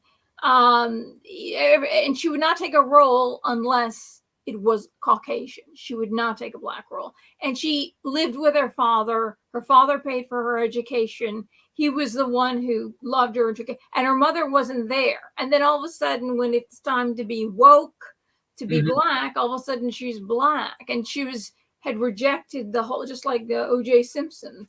They said that the black people did not consider him black until when he mentioned the LAPD. He says they came over here to a country that's not racist, and we have the greatest institution, the LAPD. Here, LAPD is famous for the beating of Rodney King, which was a black man. I know this. I do know. Oh, this, you do know that. So it's kind of like the hypocrisy of I knew the joke. Yeah. Yeah, the hypocrisy of Meghan Markle saying they're racist, yet she came to a country where the Democrats are telling you that, most of the people in this country are racist because they voted for Trump, and everything and everywhere and everything is racism. And she comes here to LA to live in Bel Air, wanting to help people in her $16 million mansion with 16 rooms with a bathroom off of each of those rooms. Yeah. And they fly private planes everywhere. The hypocrisy is unbelievable, but he is criticizing a person who is now considered black, even though her mother is half black, which makes her a quarter black and makes her son an eighth African, whatever. And it's like all of a sudden, and he's making fun of, and she's a Democrat. She's not like claiming to be a black Republican, and she's a Democrat, and he's ripping her. And he's also the gay, and he's just doing everything that comics will not do, especially in this. I don't know about England, but in this country, comics are not comics anymore. You don't hear that anymore. You don't hear something that the fact, and he gets huge audiences. Yes. This guy is like, they won't sign him to, nobody will hire him, but he's getting huge auditoriums filled with people because he's a breath of fresh air. Yes. That he's so far is getting away with making fun of whoever he wants to, that the left has said you cannot make fun of. But he did say that he is right wing. He's not like Jordan Peterson, who says he's left. He is actually right wing, not just a homosexual, which is the combination is, and being a comedian in the entertainment world, usually he'd get much farther in America. I know, at least in America, if he just said he was gay and he's a Democrat, he'd go as far as he wanted to. But if he was a Democrat, he couldn't be a comedian. He'd have to be like Colbert and the rest of the people who used to be funny now just have to be, hating everybody who voted for Trump and hating the people of America, and not, it's no longer humor anymore. And this guy is just busting down the doors, saying whatever he wants to. Being an open right wing, being openly right wing is probably worse than being an openly gay. Yeah, obviously or true. Black. It's right wing is the worst part of that. Well, this is what I said to Fabulous on a previous occasion. It's not really important to me whether we line up on every single political issue. It's, do you believe in free speech, or do you at least stand up for the principles of free speech, as Tim Dillon does? And so that's why I kind of try to downplay that, because to me it's kind of incidental whether or not we're in the same political categorization precisely. It's like he stands up for free speech, of just saying what you feel without fear.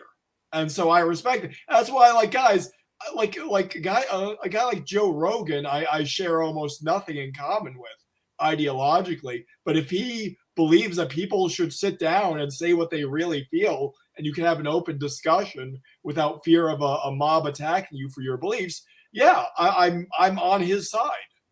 And Norm Macdonald did that, and he was fired all the way back. Was it the 90s? The 90s? It was over the 80s. When was he fired from Saturday Night Live? Or What just was the, I don't know what the precipitating. I think OJ. I think he was talking about OJ every Oh, night. he made like 100 and the OJ jokes. Yeah, the director or the producer was a good friend of OJ's, and so he was fired for being a comedian and saying the truth, coming out as the truth. And he still did that, and he's dead. The Down syndrome thing, but I think that was much more recently. He said you have to be a person with Down syndrome. Never mind. Well, those the kids that they abort. Continue. You know, they find out the kids that got Down syndrome, and they go straight for the abortion. Fabulous. Hello. I will take this moment to transfer to my other device so you can see me now. I was charging my phone. Did you want to have the an Oxfordian Stratfordian debate? Do you want to segue into that? We can segue into that. It depends on the subject. If you let me, I'll transfer over. Bear with. Yeah, this is actually I have a Greensboroian little glass here. I bought this in a little place downtown Greensboro. That's cute. Yes, but yeah, this is vile in my opinion. I'm choking it down. Well, really, mix it with, half tequila, half orange juice, and then get a big glass because you want like a cup of tequila and a cup of orange juice. That's and you mix like a teaspoon of dead sea salt in it.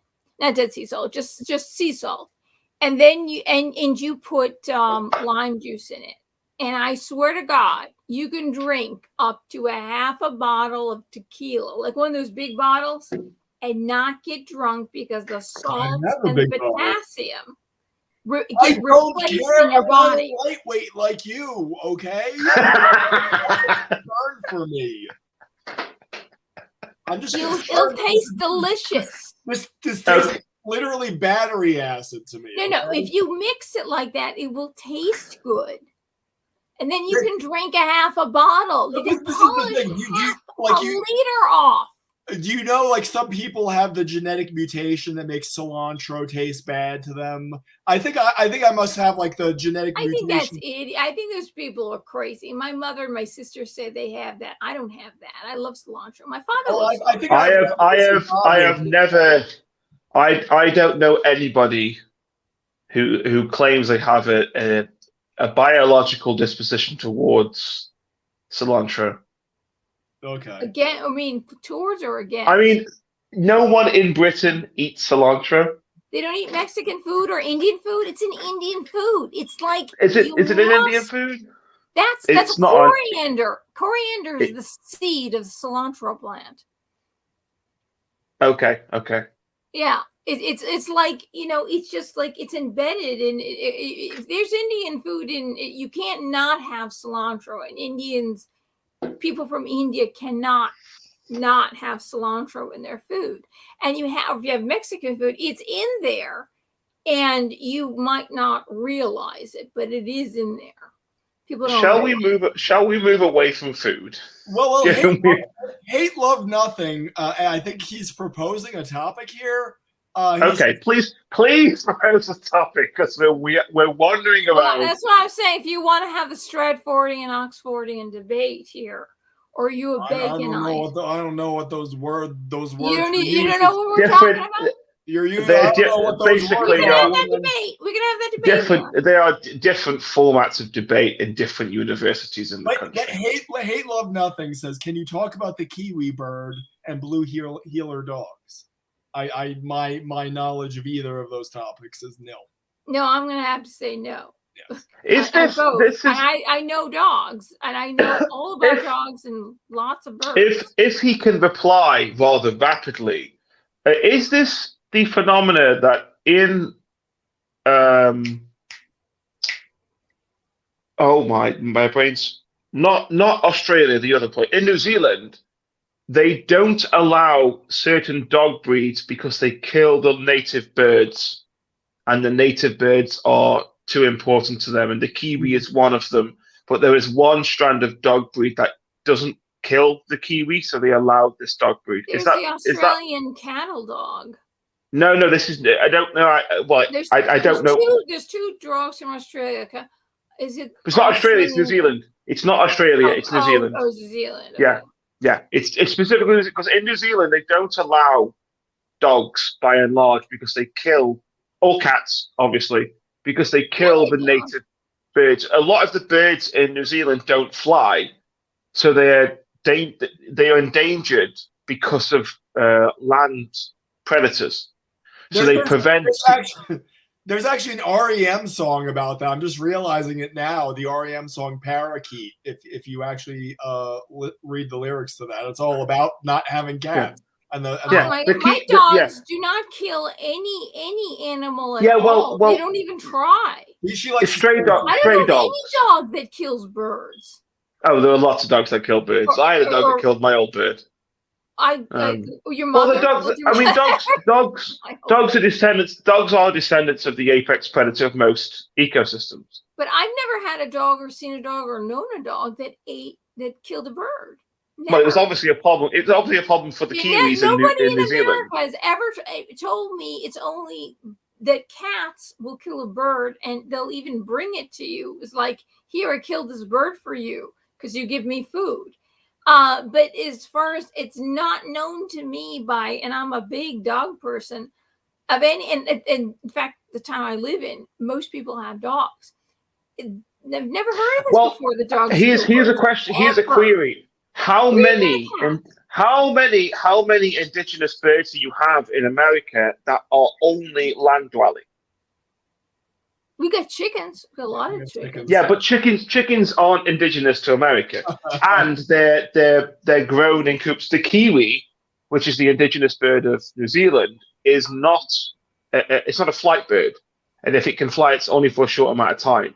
In fact, chickens can fly longer than kiwis. So kiwis also don't have a lot of fur. They're very temperament to their environment. So a lot of effort has been put in by the New Zealand government to protect the kiwi. And one of those things is small dogs especially are banned because they are more attuned to killing rodents. And really? Small dogs, yeah. Small dogs, they never done that. Small dogs, well, a lot of small dogs were bred. Any land animal, I've never known of a dog to kill. Oh yeah, the Jack Russell, which is a small dog, was bred to kill rats. They're designed that they were forced. Yeah, some dogs were they're so they can go inside rat burrows and kill rats. So this is the same thing that happens with. The Dachshunds are very, very effective predators. So my dog is a mix of those things, of Dachshund and Jack Russell. And he doesn't, any land animal. He doesn't go after it. I've got rabbits. Yeah, well, you don't own every single Jack Russell in New Zealand, do you? I don't know. But I know a lot of people have owned dogs. I've known dogs my whole life, and because I've been such a dog lover, and I've never heard a story from anyone or known any dog that did anything that was like that. Unless there's like a really stupid dog. And they didn't know what they were doing. Well, I mean, and they held the animal to it wouldn't. And they didn't realize if you had a dog breed, that was bred excessively to hunt pests and rodents, a kiwi, which is a small, rather featherless bird which can't fly, which runs on two legs, a lot like a rat would if he was stood on two legs. You would have a dog that would want to kill the kiwi, which is why the New Zealand. I am sure that New Zealand. I am definitely sure. I can guarantee you that New Zealand government put bans on small dogs and cats and other animals that will kill the native kiwi, because the kiwi is an indigenous species, but it's also endangered because it's been killed by cats and dogs that have been imported from Europe over the years. Gee, I had a Shih Tzu that used to play with That's and your protect Oxford. birds. He would sit That's your in my- Oxford debate right there. I was asking, is this our Stratford Oxford debate right here? Stratfordian and Oxfordian debate. You don't know what we're talking about. Funny words again. It's who wrote Shakespeare. They don't believe Shakespeare's biography. Next up, who is Barrington Grant's student? The guy had he translated stories and plays that were not translated yet. I have absolutely. I have zero interest in Shakespeare. I despise Shakespeare. I find it boring. It is not a staple of like English intellect at all. I would say that because I've not read it, and I class myself as somewhat not above room temperature IQ. But Shakespeare is just a boring exercise for Year 9 students to lose their minds over. Right? They are terrible. He is an absolute charlatan, an absolute thief, and should not be held in this high regard as he is. So tell us, can you expound on the charlatan and thief part? Expound on that. Let us assume that Shakespeare did, in fact, write, because there is a debate, you are right, that actually a lot of his plays were written by women, and he passed them off in his name. But let's assume that it was him that wrote them. All of these stories were stolen from a very immediate, from a very immediate history of Britain. Right? This is not a guy. This is not a. Shakespeare had an influence because at the time, people had started to turn towards the arts as an alternative means of understanding. Right? And it was very popular among the working classes because the working classes had started to learn more English than they ever had in medieval history, really. Because medieval peasants didn't learn a great deal. And a lot of the medieval peasants didn't really have orphans as much as they think they did. The orphanages were built much later than that. Dickens, right? Yeah, really, because what had happened is in the medieval ages, everybody had a very low life expectancy. But over the kind of 200-300 years that followed that, the life expectancy for the young had increased. And you can see this very easily by looking at it. Mm-hmm. And the elderly who were falling sick because of lower immune systems from their previous lives, from their earlier lives, had started to kind of die. And you had other things going on, wars and famines, and you had involvements like from the church and things like that. But orphanages weren't really a major like staple, you know? And people lived for longer and they started to learn, because orphanages weren't just places where the children that didn't have parents would go. It would be where the people would go to learn things. Children would go to learn as well. Because schools weren't a widespread thing. Schools were very much for the middle classes and the upper classes. And they were homeschooled most of the time anyway. So the churches that were involved in the orphanages would teach children things. This is the children that wouldn't get sucked up into doing other things, working on lands and working on farms and eventually working in industrial houses across the board. But that's much later, but the evolution of those things continues. Now, when Shakespeare was on the scene, let's say, there was this widespread burst of the working classes attending theatre. And this was the thing that was never done before. Because the closest thing to theatre you got in the medieval ages was a hanging. Or if you were lucky, someone getting hung drawn. They cut a lot of heads. Yeah, well, if you were really lucky, someone would get hung, drawn, or quartered or burned at the stake. You know, that was your theatre. You know. Yeah. Now, this was a very different theatre. So what the working classes would do, have you ever heard the word catting? No. Catting is a process, is a theatre terminology where if your play was that bad, you would literally get cats thrown at you. Because, really? Yeah. In this period of British civilization, a lot of like animals, dogs, and cats would die in people's doorsteps because they would die of cold because they tried to get in the warmth. So you would wake up, and it was a regular occurrence that you would find dead animals on your doorstep. So what you would do is you would pick it up and take it to the theatre with you, and you would swing it around and you would throw it on the stage if you didn't enjoy what was going on. And this happened during a Shakespeare play. No, it happened during Shakespeare's time. Okay. You see, some of Shakespeare's plays. Titus Andronicus, yeah. So this is all kind of the background for the theatre at the time. So the working classes populated the theatres all the time, right? And Shakespeare offered people a kind of posh allure.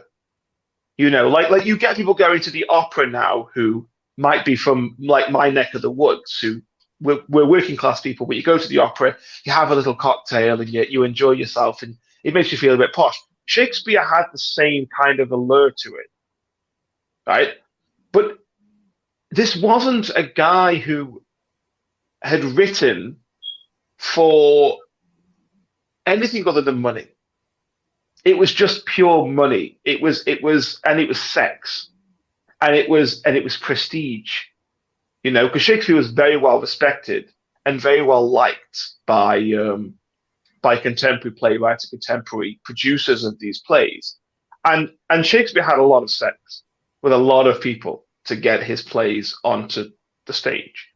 So when I say he was a charlatan, this idea that Shakespeare was this wonderful wordsmith that stepped onto the scene and won the world over with his 54 made up words for this, you know, and his he made up thousands.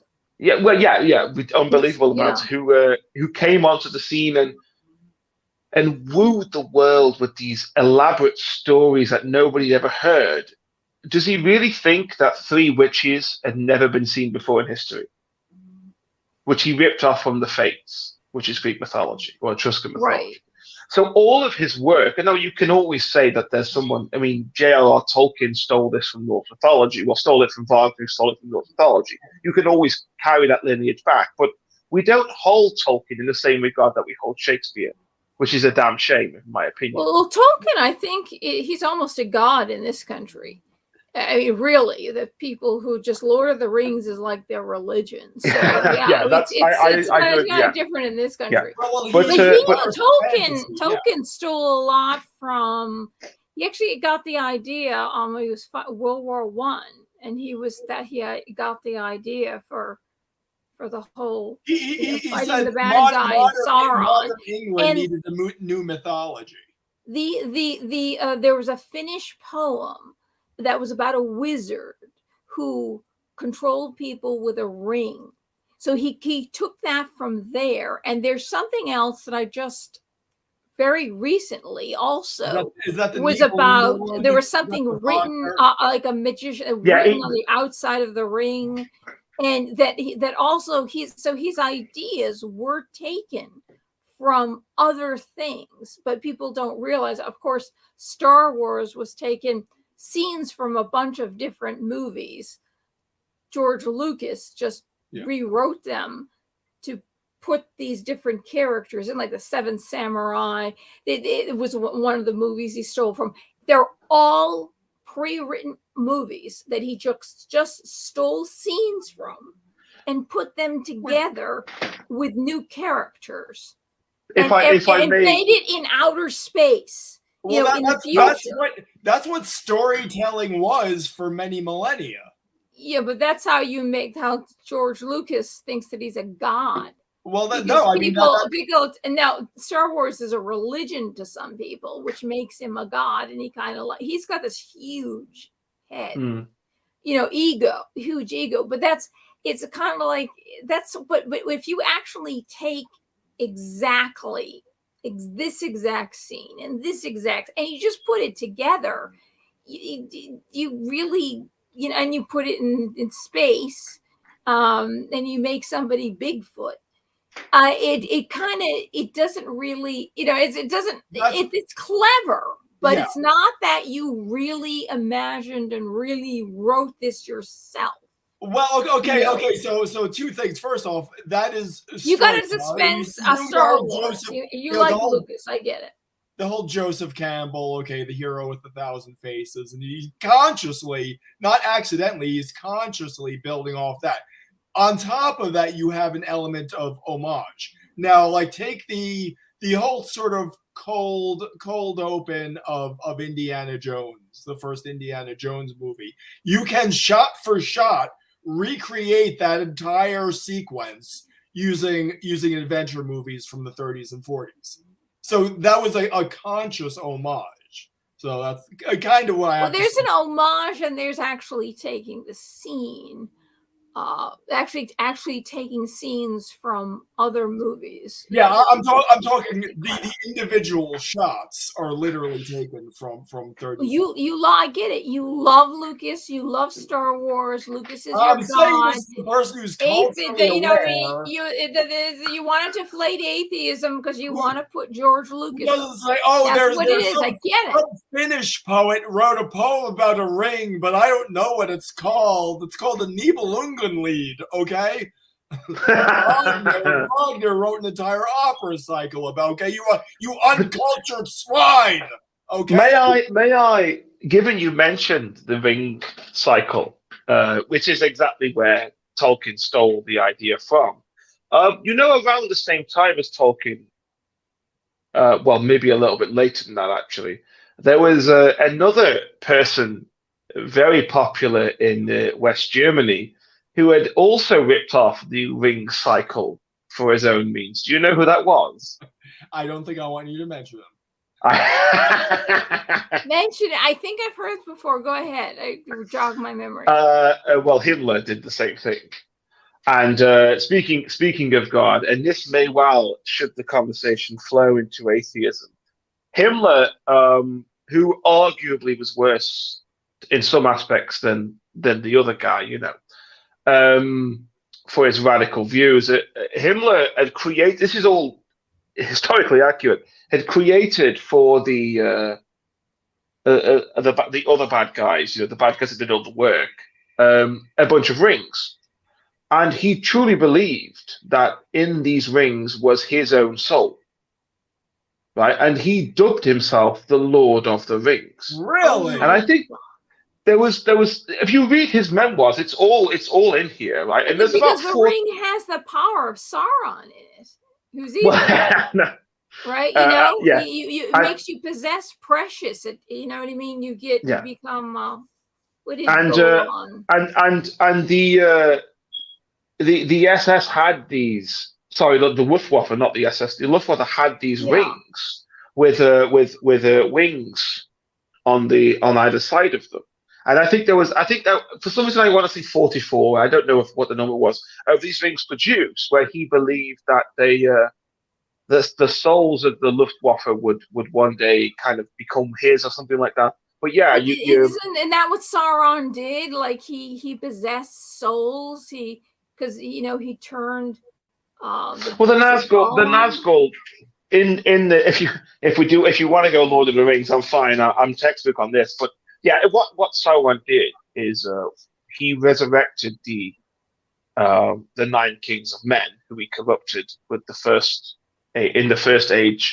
age, with the rings, and the Nazgul became the ring wraiths. That's who the guys with the black hoods and the fly around on the dragon things. They're corrupted men. Yeah. So he's corrupted their souls. Yeah. I got nothing. You got that. What's the name of that Lord Chancellor in the prequel of Star Wars? One who wore the hood and the Palpatine. He copied that from Ozzy Osbourne. That's Ozzy Osbourne. Well, the whole costuming. The concept was from Ozzy Osbourne, a guy that's completely on drugs and his brain is fried, and he bites the heads off of birds, which he actually did. We thought that this was an urban legend, but it's true. That's Palpatine. Two bats and one dove, I think, is the precise oh my God. calculation. He did it at a meeting. was they dare him or something. Yeah, he was off. He was such off his face, and he was supposed to open his coat, and these doves would fly out, but instead he opened it, grabbed one, and just bit the head off it. And that's because what happened is in the lineage, the first time he did this is he was off his face on drugs on stage, and everyone would throw bats at him because he was like the Lord of the Underworld. He was getting batted. Yeah. He's the Lord. He was getting battered. Yeah. So what it is, it was a rubber bat. So he bit the head of this rubber bat off, but he didn't know that someone had thrown a real bat into the audience, into the stage. So he picked up this bat, thinking it was a rubber bat, and just bit the head off it. And he was so off his face, he didn't know. That happened twice. But he did it in a meeting too. Yeah, that was the doves. He was in the meeting. Yeah, he was in a creative meeting, and he said to them, "Oh, we'll do this for doves, and I'll open up my coat, and the doves will fly out of my coat." But instead, he opened it. The doves didn't fly out, so he grabbed one and just bit the head of it off. Oh my God! Because he was off his face on drugs. Well, part of the lore of Black Sabbath is when they were living in a Bel Air mansion in the early '70s, and they would have their cocaine flown in on private planes. Oh, talk about the carbon emissions there. I mean, they should have to pay a dear price. But yeah, the animal rights people should be out of their minds too. So I mean, do we want to talk more about Token? I want to know more about the charlatan part of Shakespeare. I think this is fascinating because when you get the debates, there's so much stuff, and I would like to thing I haven't heard. That's why I want to hear more. I would like to put my disclaimer on this. Is I only really know about 3 areas very well enough to hold my own. But still, whatever you've touched upon, I haven't heard before, and that's still that that he stole, or is it that writers who were unknown, he said, "I'll get your play." Yeah, if you sleep, but he gets the money for it. Like he gets a cut. He puts his name on it, and so he gets the money. And I mean, okay, so money. There are, let's say, unalienable truths about not just Shakespeare but everybody at the time. So this was a time where, like I said, you had also a Tudor mouthpiece. I suppose you could make that with a degree of accuracy. Because Richard III killed a lot less people than Henry VIII, which was like 77,000. That's not well, Henry VIII's attention was not really on killing lots of people. It was on killing the right people. Didn't he terrorize this country? He actually went through the country and terrorized people. Ended up killing 77,000. Who's this? Henry VIII. They think he went mad or something. He was in a joust fight and he was hit on the head and it went into the brain. And after that, he was angry over crazy things. He was angry. That might have kicked it off. Henry VIII was the most petulant child on the throne of England, among people who were actually children on the throne of England. His son was. This is the guy that ransacked monasteries, and it was all money. It was all money. So he just fell for money. It's always money. He destroyed. I mean, he destroyed. So it took I say money. He was bitter. He was bitter. He was bitter about the church, because he could never instantiate because originally the Archbishop of Canterbury was appointed by the Pope, and I can't for the life of me, deep down it's somewhere, remember the point where the church the Pope had stopped electing the Archbishop of Canterbury and it became a Protestant. Well, it was. It wasn't Henry VIII. No, it was Henry Henry the First or Second. Had his friend who was never priest, Thomas Becket, become he made him archbishop on purpose. That was So it much. might have That was happened later. a lot earlier than that for some reason. It was earlier than that. Yeah. The correct information completely escapes me, but I do know it somewhere. Next time we talk, I will have this prepared just so I can clear this up. That's because he appointed him, and he was never priest because he thought he would do what he wanted him to. He'd have more control, and he said, "No, I'm just going to do what the priest, not what the Pope wants to do." He wanted to do the right thing according to the church, and that's not Thomas Becket. That isn't, and they sliced the top of his head off. He said, "Will anyone rid me of this infernal priest?" Yeah. So and then they murdered him, and then he decided to say, "Actually, I didn't mean it like that," to save his own skin. He could have been drunk too, and just pissed. He was more than likely drunk. He was a raging alcoholic. Yeah, and he walked through the streets without any shoes and got his feet cut up, and then walked into where he was buried. This has become the most bizarre live stream to tune into, and atheism hasn't even been mentioned. Well, we're talking in a church here. We're in a church. This is kind of like religion here, and they had the monks flogged him, and he had to spend the whole night in there, and he suffered a lot. And then Richard Burton, as he was dying, said, "Poor Henry." As he was dying, Richard Burton, in the movie. Yeah. Like I said, I'm not overly interested in it. It doesn't do it. It does the whole. It doesn't do it for me. Like I said, I'm very limited on my knowledge of. But I think that's when it was way back when the king appointed the Archbishop of Canterbury, because I don't know if it was Henry. It was first, second, or third. It was one of those. No. The point I was making was the Archbishop of Canterbury had been changed from a Catholic position to a Protestant position before that.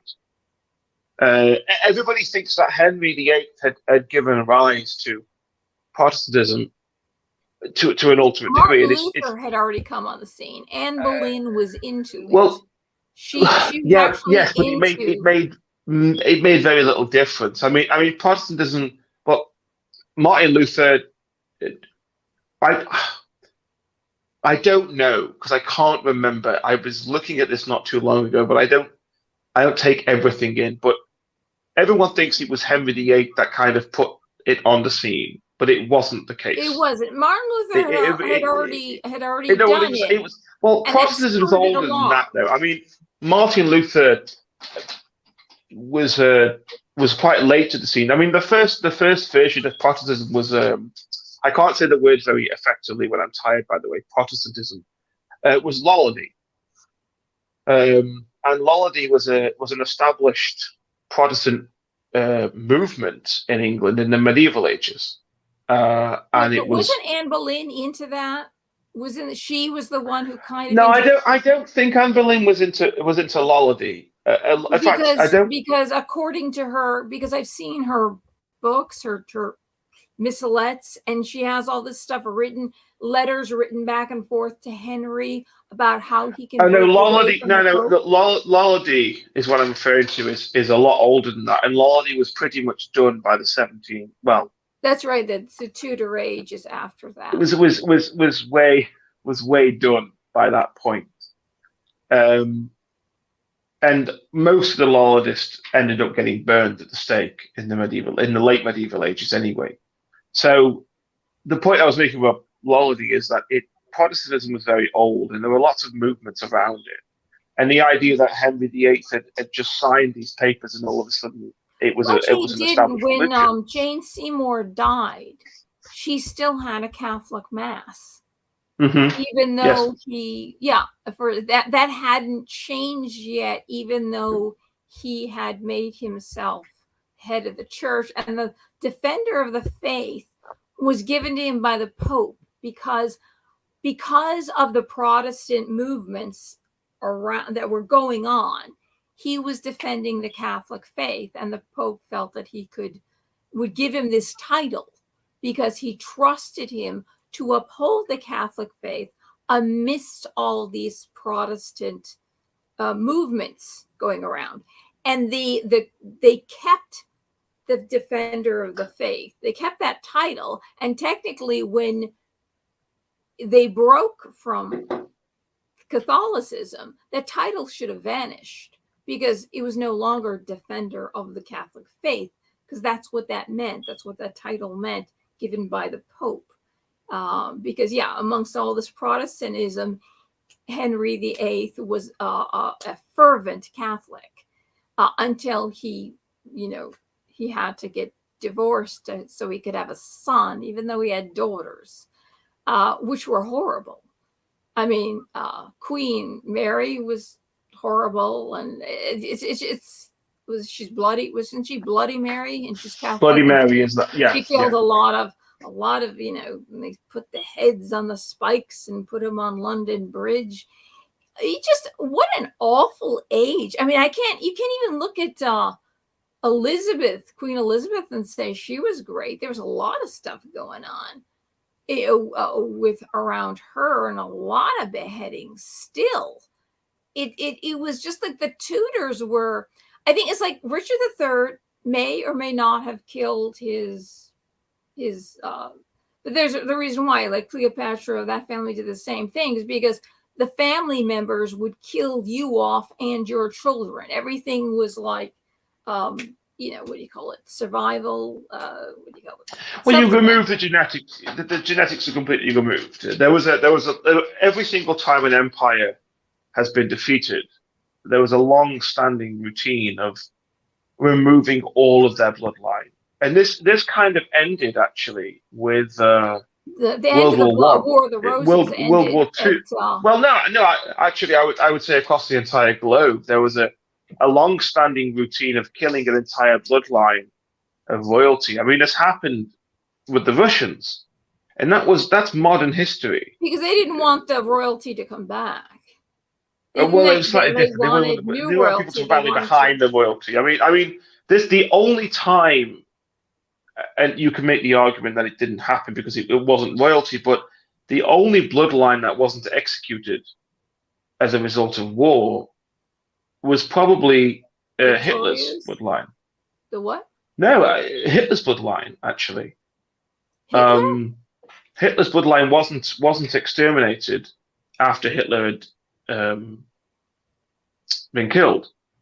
He didn't have any children, though. No, but his family. It was well established that what you do when you conquer is you take out the commanding order's bloodline.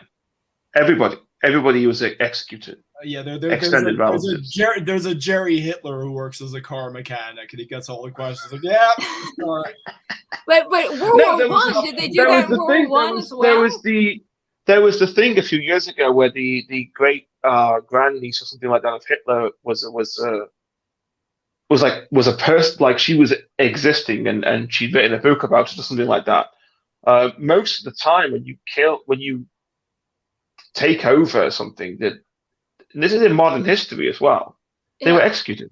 Well, the Romanov bloodline didn't completely die out. There were some that escaped with the jewelry, and that's where no, they didn't. It was well confirmed. Because the Queen is related. The Queen is related. The Queen Mary. No, bought the Queen. Well, the Queen is related, crowns. But that's the Queen's father is the cousin of the wife of the. She was Victoria's daughter. Yeah. So it's not these aren't like direct relatives, and that if you want to talk about the execution of the Romanovs, it's a very interesting story. Did they just have a royal wedding in Russia for the first time? Yes. Yeah. So somebody's still alive. No, it's not the same bloodline. Oh, it's a different bloodline. It's an extension of the original bloodline. It's not the same. Even that, if that extension still is royal, they could still come. You back. have the It still doesn't it almost doesn't make any sense. because even if it's because England, they had to find someone. Queen Anne, all her 18 children died, and so she had to get her cousin, the Hanoverian line, to come over to be king, because there had to be a Protestant one. So that's an extension of the bloodline, because it's kind of. And Henry Tudor was far removed, kind of connected, but it had a very weak claim to the bloodline. But yeah, the whole Hanoverian thing is a very far removed from. Of course, it used to be by conquest. William the Conqueror killed King Harold. He was the last Anglo-Saxon king. He got an arrow in the eye. That's not true, by the way. That's not true? No. In the tapestry, they see him. Harold hard, because everyone believes the battle was between the three different kings, but it wasn't. One of them, Harold Hardrada, I think, was the one who was shot in the eye with an arrow. Harold Godwinson was a Viking who never actually fulfilled the invasion of England. And either that or the other way around. He was married to Edith Swanneck. He was the king, yes. King Harold. And his body was like disfigured and naked on the field, and she had to go through and point him out. And they say that was a love match. They were actually deeply in love with each other. So it's kind of like a sad story. Yeah, but King Harold, the last Anglo-Saxon king, wasn't shot in the eye with an arrow. There's no evidence for that. There was a tapestry that they did. But it's a romanticization. Oh, it's a romanticized. It's not an accurate. But Tony depiction. Robinson said so.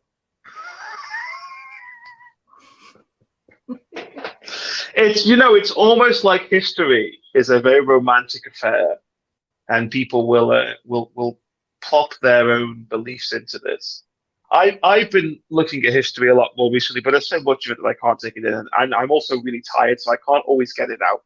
They were like, I want to scrap the last 10 minutes of conversation from the record because I don't know. Really amusing. No. You're good. You're good. You're doing better than you think you are, because otherwise I wouldn't be able to keep. I'm totally not drunk. I'm just on Benadryl. Yeah, no. You're good. You're good.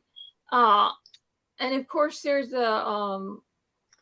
the alternate bloodline of they say the real king of England is actually in Australia. They traced the alternate bloodline, somebody who was from what do you call it? The Plantagenet dynasty. There was one bloodline that continued, and they're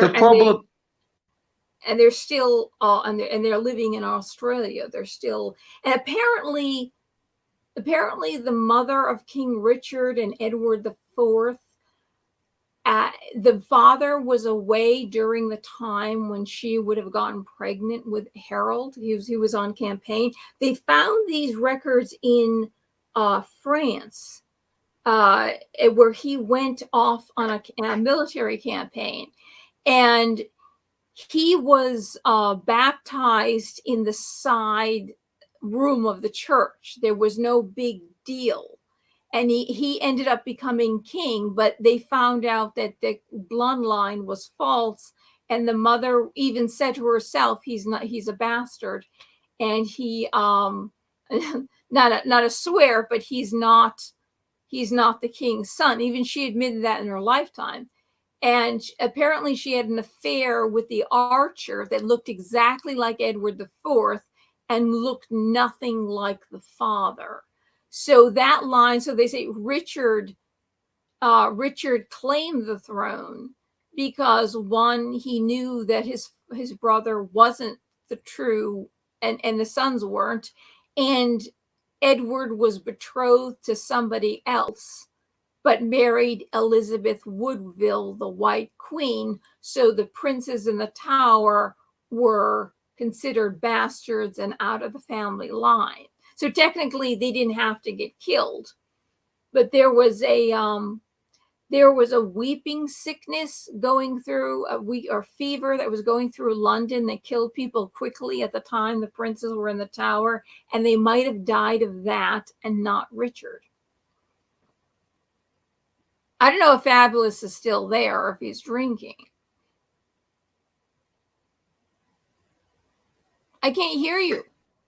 Sorry, I was getting another drink. Oh, okay. Did you hear what I said? I heard everything. Okay.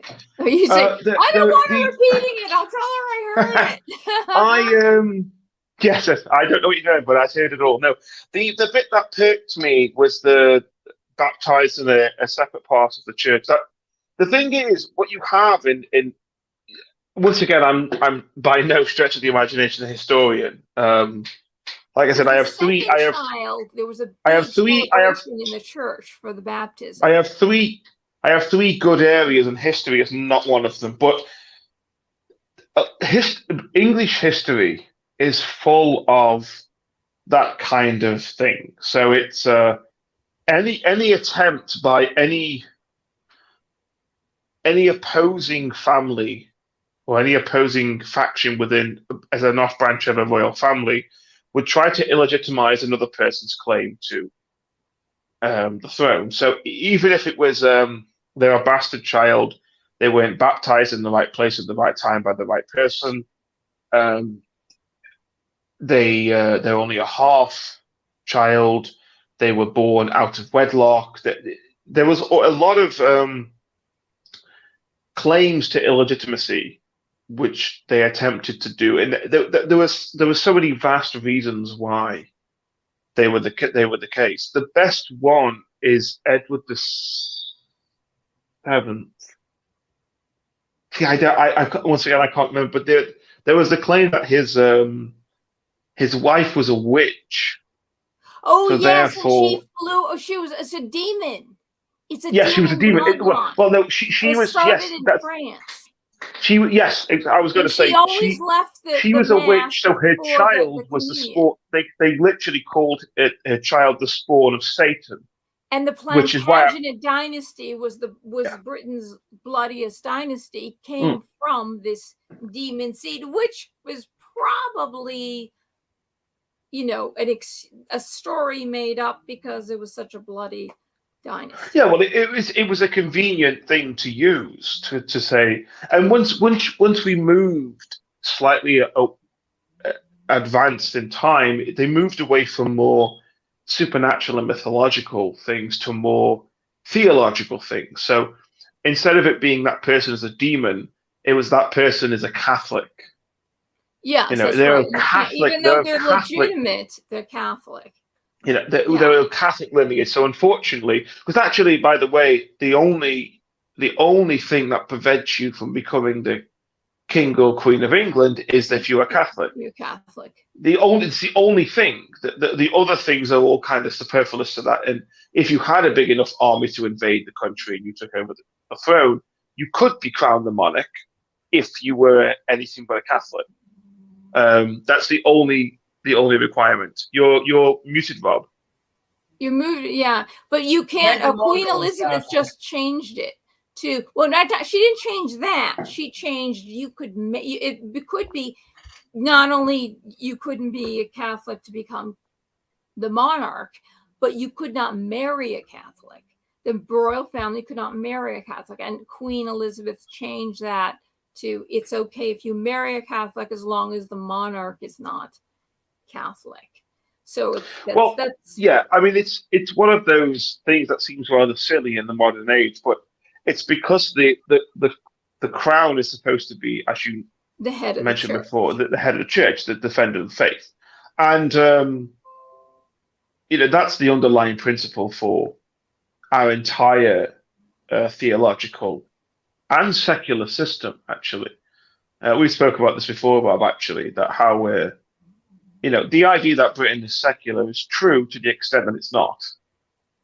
You realize that all of our secular ideas are deeply ingrained in a theocratic idea. Well, everything is royal, and if the Queen is the head of the church, and everything has the royal name. It's the royal everything. They say, "Oh, she's just no, she's not." You know, she can they dissolve parliament. She can.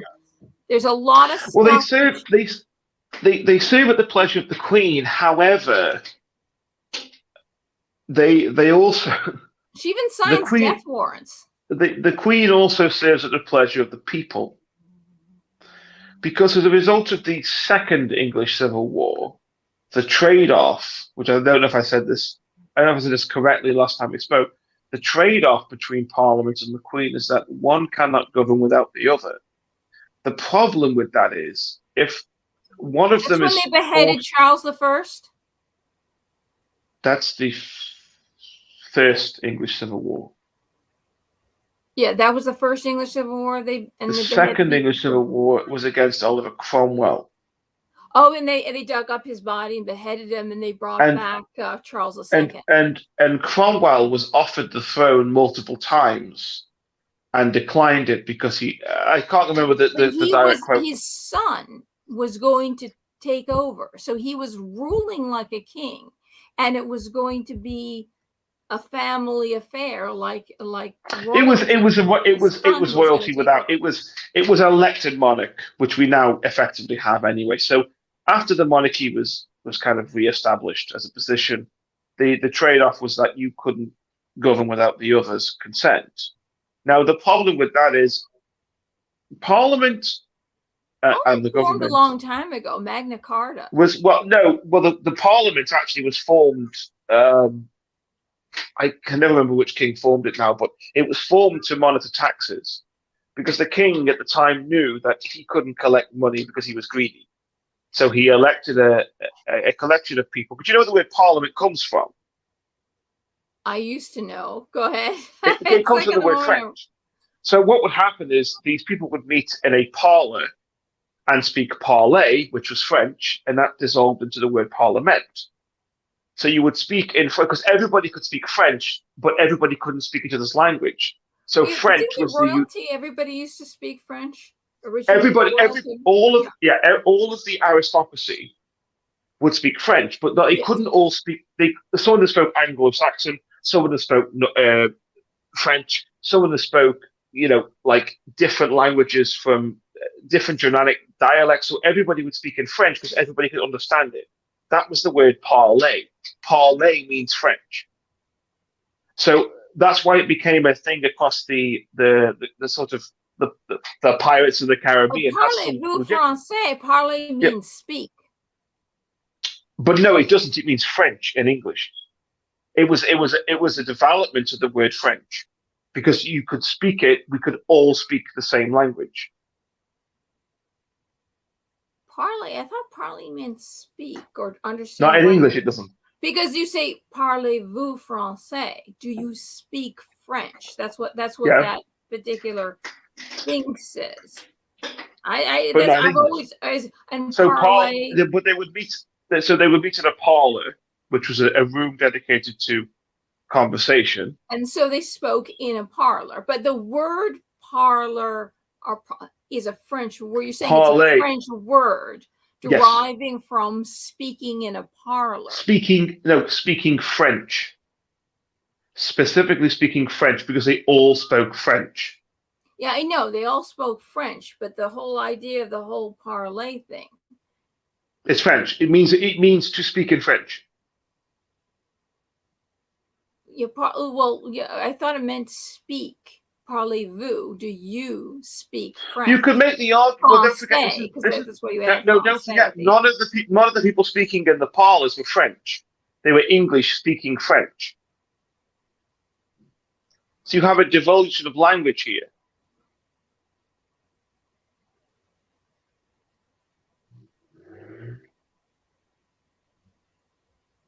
We're all just waiting on nothing. The point still stands. The reason it was called a parlor is because they spoke French.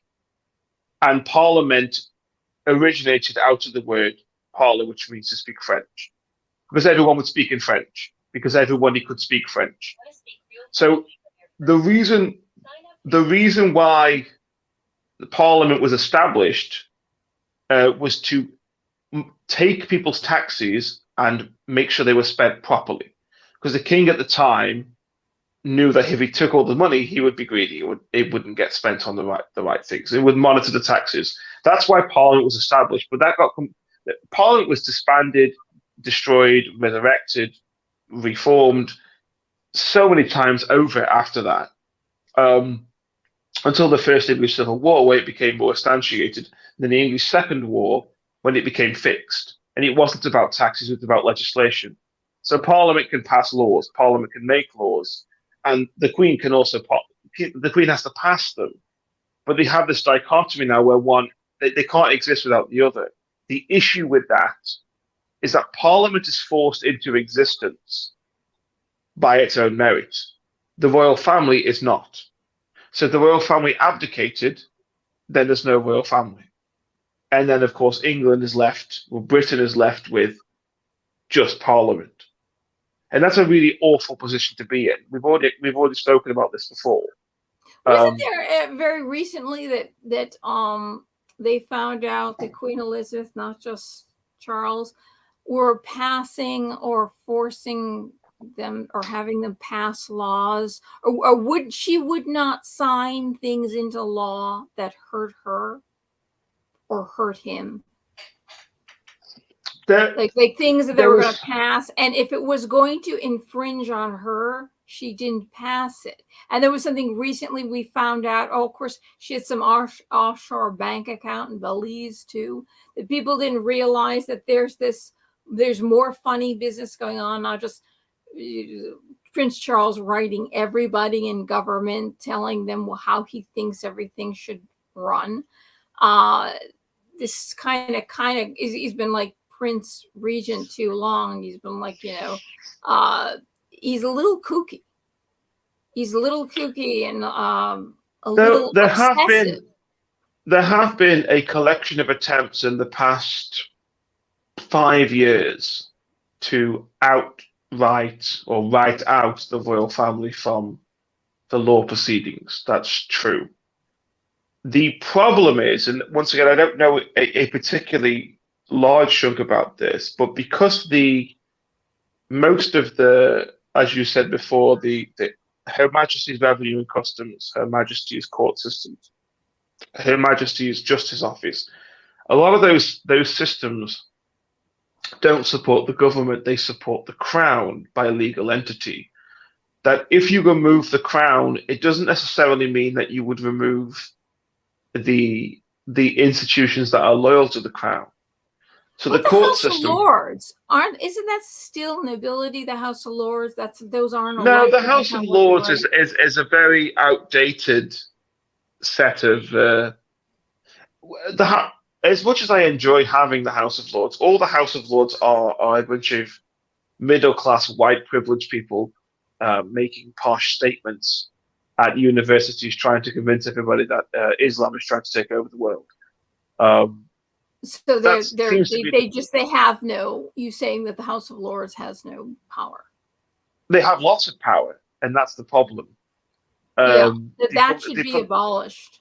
The House of Lords. I don't know if it should be abolished. I think it should be reorganized. And because it's done by right of birth, so it's not done by right of birth. It's done by nomination by the Queen. And okay, rather than voted, right? It's not a. We don't have any birthright systems in this country, well, except for Parliament as it goes, because actually it turns out that you're more likely to be in politics if your father was in politics and paid for your private education for you to be in politics. But that's called nepotism. Which kind of this is going on in this country. It's kind of starting here too. The House of Lords are appointed by the Queen, and you can make the argument that because they write bills which need to be passed by Parliament. And a lot of the House of Lords are also in Parliament. So you have this major problem with that. And notoriously, you have this, and it's no different than it ever has been, because the House of Lords is made up mostly of Christian aristocracy. And in the House of Lords, there are certain seats that are dedicated towards bishops holding, and that still occurs. Now, I'm too tired to go into whether or not we should have religious implications to our House of Lords But or our it sounds Parliament. like there is. It sounds like there is. But there absolutely is. Once Yeah. again, that we're not actually a particularly secular country in sounds like its that. entirety. Yeah. It just so happens that we're lucky that it's a Christian secular country, rather than a country which can't necessarily escape its religious boundaries. Well, wasn't the Like a Sharia Archbishop of country. Canterbury said to have what do you call it? What's this? The Sharia courts, which is Sharia courts dangerous. exist. Now, here's a was a suggestion. The Archbishop of Canterbury suggested that when nobody was asking for it. He said, "Oh, have them have Sharia courts," which is a very difficult law to live under. If you know anything about Sharia, means law in Arabic. It's like, it's Middle Ages type of It's tribalistic. law. Tribalistic. Yeah, and you can steal something, they cut off your hand. If you commit adultery, they stone you to death. It's just not. If you're a woman and you think, you get caned. The problem with Sharia courts is the exact same problem with a Christian court. Now, in England, we have our court system tied to a theocratic idea, and the theocratic idea that it's tied to is the Christian doctrine that all men are created equal in the eyes of God. And as a result of that, all men are, it should be available that all men have a fair trial and suffer the consequences of their actions, rather than the consequences of the actions that the state decide. So you couldn't send somebody to prison for life for stealing a loaf of bread. You could send them to prison for life for murder, right? Because it's like a cardinal sin. And the original, and it's not just the court system, actually, the hospital system was pretty much the same. And it's only in the past 20 years that both of those two things, their oath has been changed to incorporate secular ideology. Because originally, I don't know, but let's say it was something along these lines, that if you were a doctor, you swear that you will uphold the standards of bodily autonomy and medical professionalism, blah, blah, blah, blah, under the eyes of God. And that was changed to under the eyes of which I see fit, something along those lines. And the court system had changed from I swear under the Almighty God to I swear on oath to my own blah, blah, blah. So those things have changed. It sounds like a Masonic oath. It sounds like you have some higher power or something. But if you say I will to what I see fit, and if you are Charles Manson, yeah, I think it has to be a standard. Guys, I think that both of you are concentrating too heavily on the latter end of that sentence when that wasn't the point. The point I was making was that there were secular principles that they could swear on, as they were called the confirmation rather than the oath. It's an oath if it's religious. If it's confirmation, it's not religious. I'm just skewing the data because I don't know what the specifics are. And in this country, we have the Hippocratic Oath, which is do no harm. Well, once again, the Hippocratic Oath has a religious underpinning, but that was removed in British medicine law. How is the Hippocratic Oath religious? I thought. The last sentence of the Hippocratic Oath is under the eyes of God. Okay, or then they must have added that because Hippocrates. No, they didn't add it. It was actually there to begin with, and they removed it. The hospital system was created. They come from ancient Greece, so that would be, and they believed in many gods. So Zeus. No. The oath that's bound by medicine has always been under the eyes of God. Yeah, but originally from Greece, when Hippocrates wrote, but that isn't the guiding principle behind the construction of the hospital system. Somebody else constructed it. Yeah. The oath. Okay, we're not going back to Greece. That's what the point that I'm making is that you have a secular element to our institutions now that wasn't there 20 years ago. Mm-hmm. And I have no idea why we even gone to this subject. I have no. You're the guys drinking the beer. I have no idea. You're drinking tequila. You're drinking Well, beer. we're I'm not drinking talking anything. about- So if I we're go going off- through Parliament and explaining the sort of theological bases of British government, but Oh yeah, it's secular, but it's not really. I'd be secular. willing to read through a hateful if nothing's. Oh, we got onto Sharia because they allow. Oh, okay. So courts. the issue with Sharia is you could interpret Sharia in a wide selection of ways. You can't interpret English law in any selection of ways that's really meaningful because it's not based on it's based on raw principle. You see, but the Sharia law is based on the law of Muhammad, and that is solid. That is solid. It's not solid though. But it isn't solid though because you find this in courts in England. We have about 4 Sharia courts in England, and you find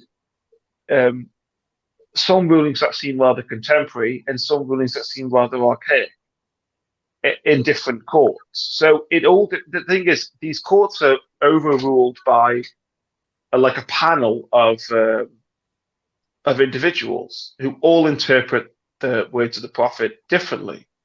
So it would effectively be like having a modern day court based on Christianity, and the crime is sodomy, right? Well, each of us is going to have punishable by death. Yeah. Well. Once again, what's sodomy? Well, sodomy. I'm going to interrupt you. Sodomy, by definition, is not sodomy that's defined by the Bible. It's not. Sodomy in law is not. I don't want to repeat what it is because I don't want to lower the tone of the conversation. But sodomy in the Bible is not the same as sodomy in law. Yeah, I know. I can't do this. I can't. But like you'll go to certain countries and like Iran, they will hang you for if you are caught in that particular act. Or is it Arabia? They push you off the top of a building. Or you off a building. That's not the point that I'm making. Yeah, but that's Sharia. It is. It's not Sharia though. It's not Sharia. It's not Sharia, because Sharia is a theological principle, and as we all know from theological principles, it is down to interpretation, and it's down to understanding as well. So if you learn more about text, you change what you believe to be true about the text that's been presented. And you still find this in Sharia now. Sharia courts in England are far more liberal than Sharia courts in Afghanistan, in Iraq. Hope so. I would hope so. Well, you would hope so, yeah. But they're still not quite as liberal as you would hope to be. But it isn't so much whether or not the courts are liberal that's the problem. It's that Sharia courts exist in the first place. That's my concern. The Sharia courts could find that anything was less punishable than a standard model of law. There shouldn't be Sharia courts. Okay, we have a secular court system in this country. Everybody should be judged. If everybody is under the same eye. That's right. That's the way.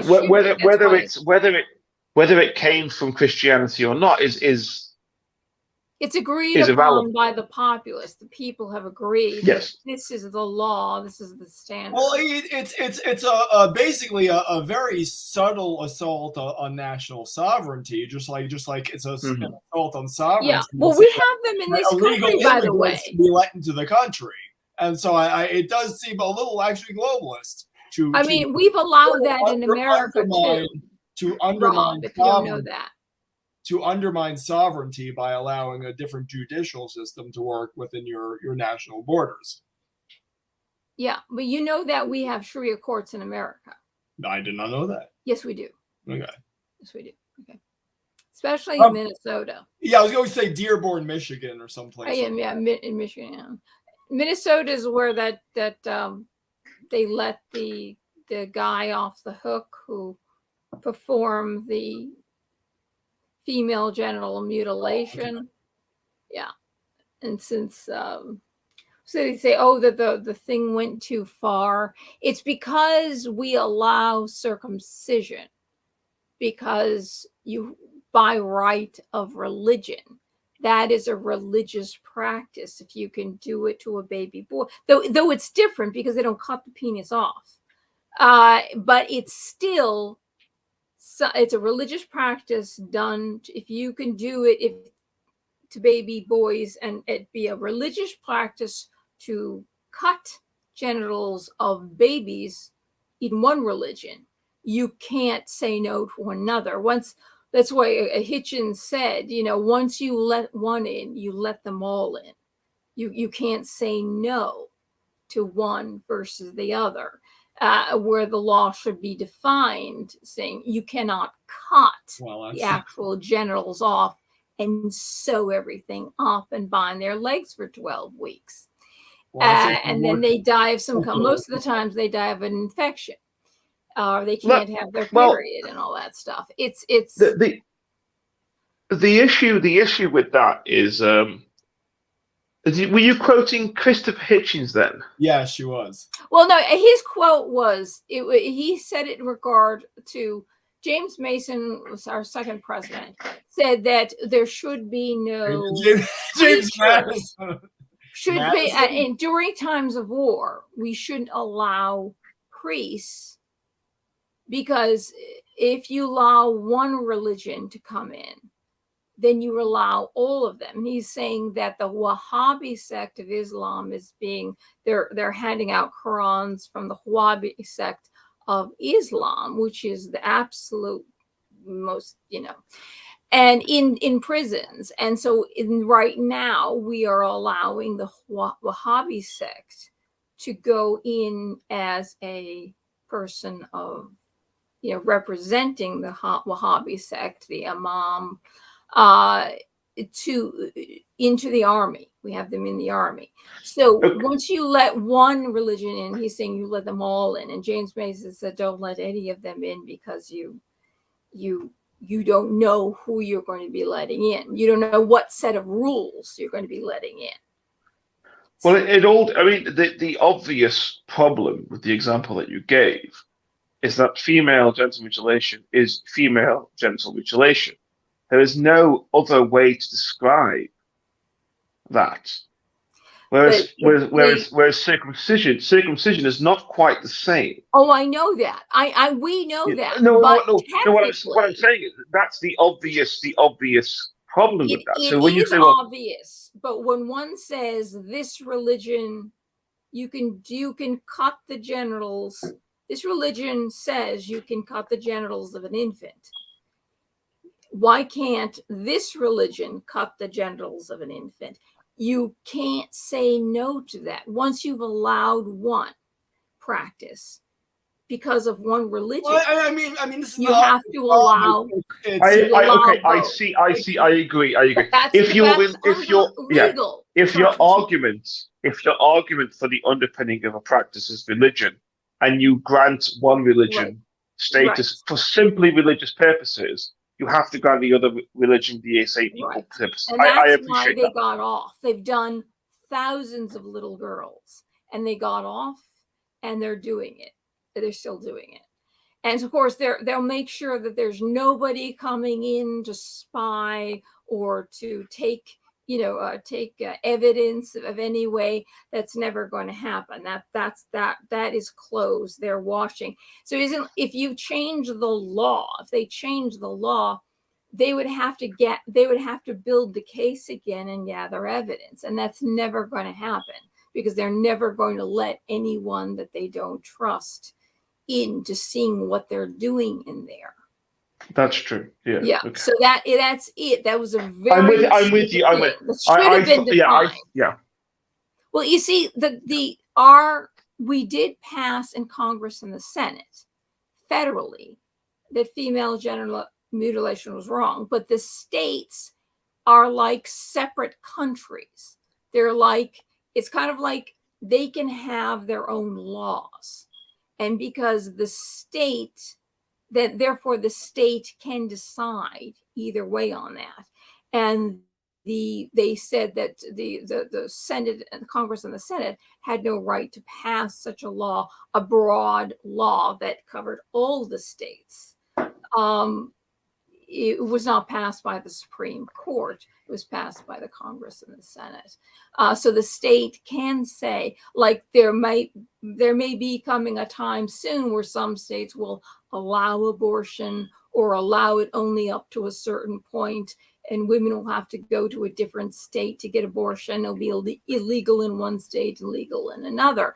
That's the way it kind of works in America. The states can govern themselves. That's why when we had all those riots, the burnings of the cities, the peaceful protests, and people getting killed, and people stealing things and beating people up, the president didn't have a right to send the National Guard in to stop it, because the governor is essentially president of his own state, or his or her can say, no, you can't go in and stop it.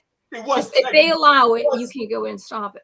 Yeah, it was within his powers to send the National Guard to declare a national emergency or something like. So that was in his powers. It wasn't. He could have declared should have declared, but he respected. They called him Hitler for so long. Yeah, they're saying they expected him to do something Hitler-esque, but it's you allow one and you don't. I don't know. We just don't live in America anymore. I mean, after everything that was destroyed, and you can only, if you're this party, you're okay. Yeah. If you believe in all the things we tell you to believe, if you're this party, you're not okay. Doesn't matter what you do or what you don't do. If you stand up for your rights, if you stand up for, hey, don't abuse my child, don't make my child feel depressed and they may become suicidal, you can't say it. You belong to the wrong party. You must believe and think as only this side believes and thinks. Yeah, so now we've got Hitler. You see, now we have Hitler. Yeah. Not then. Yeah.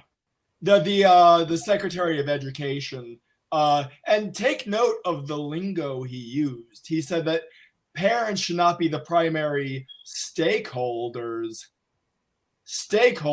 in their child's education.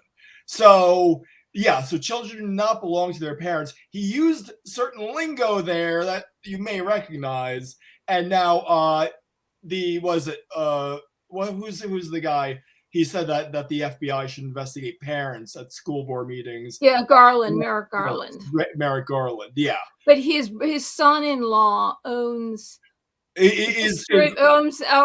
distributes critical race material for the schools for critical race theory.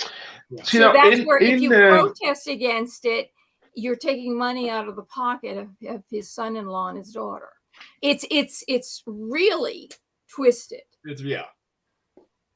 Well, in England, I don't know. America's not America anymore. Just so I don't know what parental rights are in America. And these parental rights in England are being removed as a result of COVID. Yeah, that's true. Yeah, I've heard that. So what in England? I don't know what it's like anywhere else. Charlie Gard and Alfie Evans, the parents could not take the child out of the gun. You were not. That was, and you couldn't. Charlie Gard. They couldn't even take the child out and have the child die at home. The British courts. You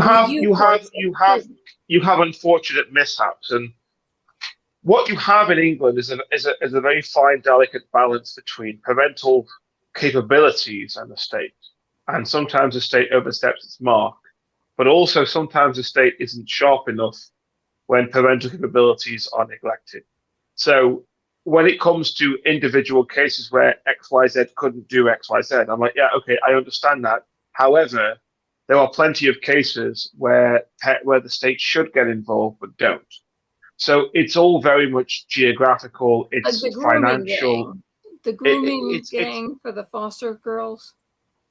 They kind of let that go on for a long time. Yeah, a lot of. So it's you have to weigh up and go, well, it's about right. The intentions are there, but sometimes you slip through the net, and that's unfortunate. And it can be relatively grotesque. I'm speaking objectively because I have to on this, because I don't have these things aren't a problem for me. You know what I mean? Like, I don't have children. I don't know anyone who does. So I don't. Do you know what I mean? Like, I'm devoid of having an opinion dramatically on this. But what happens in England is we have a very simple trade-off with the state, which is, and this is the law as well, that parents have the right to raise their children in the worldview that they see fit. This includes their religious upbringing and their moral upbringing. Okay, that's still instantiated in our law. However, if a child is being neglected, the state has the power to intervene. And you could say, well, what do you define as neglect? Well, neglect is very simply, is a child clothed? Is a child safe? Is a child fed? They are the major, and then it's a child educated. They are the four major points that the state will step in with. Now, by and large, those are kept in line. That you have the relationship between the state and the parent. Sometimes the parent requests the state help them, let's say with single parenthood. So I can't clothe my child efficiently. I can't look after my child efficiently. Can you please help me? And the state will help them. But what's happening now is the state has decided what's best for your children against the worldview and in this case, the medical worldview of the parents. So generally speaking, if I said to you, let's say we were all parents here, if I said to you, I want to take your child and give it a medical procedure that has a chance of killing it, or it doesn't kill it, you would then tell me to piss off, right? Mm-hmm. And you would be well within your rights in the state to do that. But what's happened is the state has told parents, you don't have the right to decline this medical procedure, even though it could kill your child. Mm-hmm. And no one's putting it like this. No one's displayed it in this way at all, right? Because I actually read the law and I read the information, okay? And I look at it and go, this is what's being presented. But what it's being presented as is, of course there are symptoms that arise out of having a vaccination. Of course there are. But surely it's better to vaccinate children between the ages of 12 and 17, sorry. 16, 17, something like that, because it will protect everybody. You don't burn granny you don't burn grandchildren to keep granny warm. Yeah. Just recently, England changed. It's different. You're freer in England than you are here as far as that situation goes. And they're treating this particular pandemic like chicken pox, whereas because the children are much just infinitesimal, less likely to die if they get it. Yeah, it's better if they get it, they'll get the immunity young. Yeah. Unlike when you're older, and when you get chicken pox when you're older, when you're young, you get the immunity. When you're older and you get it, you could die of chicken pox. That's you more often than not, you get shingles and die. Yeah. In England, they're treating it like chicken pox now, where actually, I would quickly clarify. We're not. We're treating it like smallpox. Oh, smallpox. Okay. Because what's happening in England? System isn't it better if you develop they think that children, if they develop their own immunities? No, that all sounds very reasonable and scientific, you see, because what we find is, and this is being denied. What I'm about to tell you now is being denied by the British media and the British government. This is not a conspiracy. It sounds like it started like me, I'm wearing my nightgown in the middle of the night with my tin hat on. The government has now decided that natural immunity is not effective. And it's also decided to tell you that children are at risk of this as much as adults are. Okay, so small chickenpox, as you've just pointed out, chickenpox affects children on this much level. Adults can get chickenpox and die. Smallpox, however, smallpox is an indiscriminate killer. Yeah. But we're acting as though this is smallpox. Right. Okay, smallpox, most people have 50% of people who get smallpox die. And the rest of them die somewhere further down the line from complications from smallpox. What they find out, what they did with smallpox, as you'll clearly know, is they found that cowpox was the ultimate cure for smallpox, because cowpox was a broken down version of smallpox effectively. So what they did in England is they found, this is way back when smallpox was discovered, is that the one group of people that weren't being affected by smallpox were dairy farmers. They'd all got cowpox from a young age, 14, 15, from working on dairy farms. So cowpox was a predicator to smallpox. So if you inject people with cowpox, it's a natural immunity towards smallpox. That's how they found the vaccination for smallpox. But the problem with COVID is it's neither smallpox nor cowpox, but it's being treated like it was smallpox when it suits them, and I guess chickenpox when it suits them as well. Because you would assume the natural argument would be to get children to have COVID now, like chickenpox, so they wouldn't contract it when they were older. But our government is lying to us. Okay? And I mean full-on lying to us. The government has told us over the past 18 months, and we haven't really had a conversation about this actually, Felina, but we've been told in our country that you can contract COVID twice, even though not a single person has contracted COVID twice. That natural immunity runs out after 3 months, which it doesn't. And that natural immunity is not as effective as a vaccination immunity, even though the science is very strong on this, that natural immunity acquired from healing from the virus, your body's natural response to the virus, is far more effective than the vaccination itself. But we are being constantly lied to. Those three things we are told multiple times over, that children must be vaccinated to protect everybody else. Like I said, you don't burn grandkids to keep granny warm, right? And that's exactly what's happening in this country. So I don't know how scary that might sound, but what's happening now is our parental autonomy has been completely stripped away from us, because you don't even have to have parental permission in this country to have a vaccination between the ages of 12 and 16 for COVID. Yeah, it was in this country there, we have to have booster shots. They say that the immunity wears away. There's breakthrough cases, but breakthrough cases, I've heard people who are 82, like in that age group, that's where the breakthrough can. And most people who have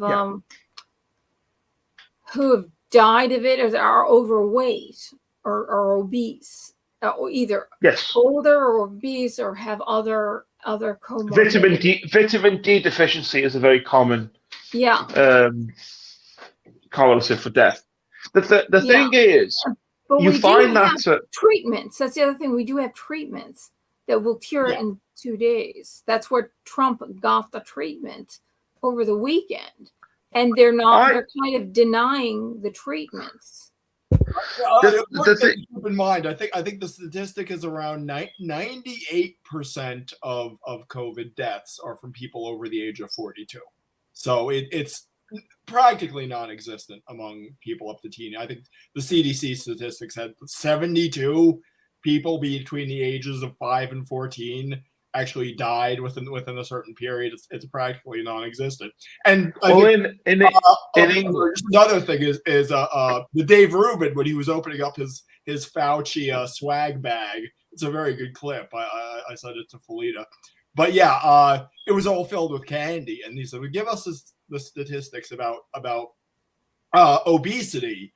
And he said that 30% of the fatalities were tied to obesity. So, well, the last time I checked, the deaths of people under the age of 18 from COVID sat around 5 people. Yeah.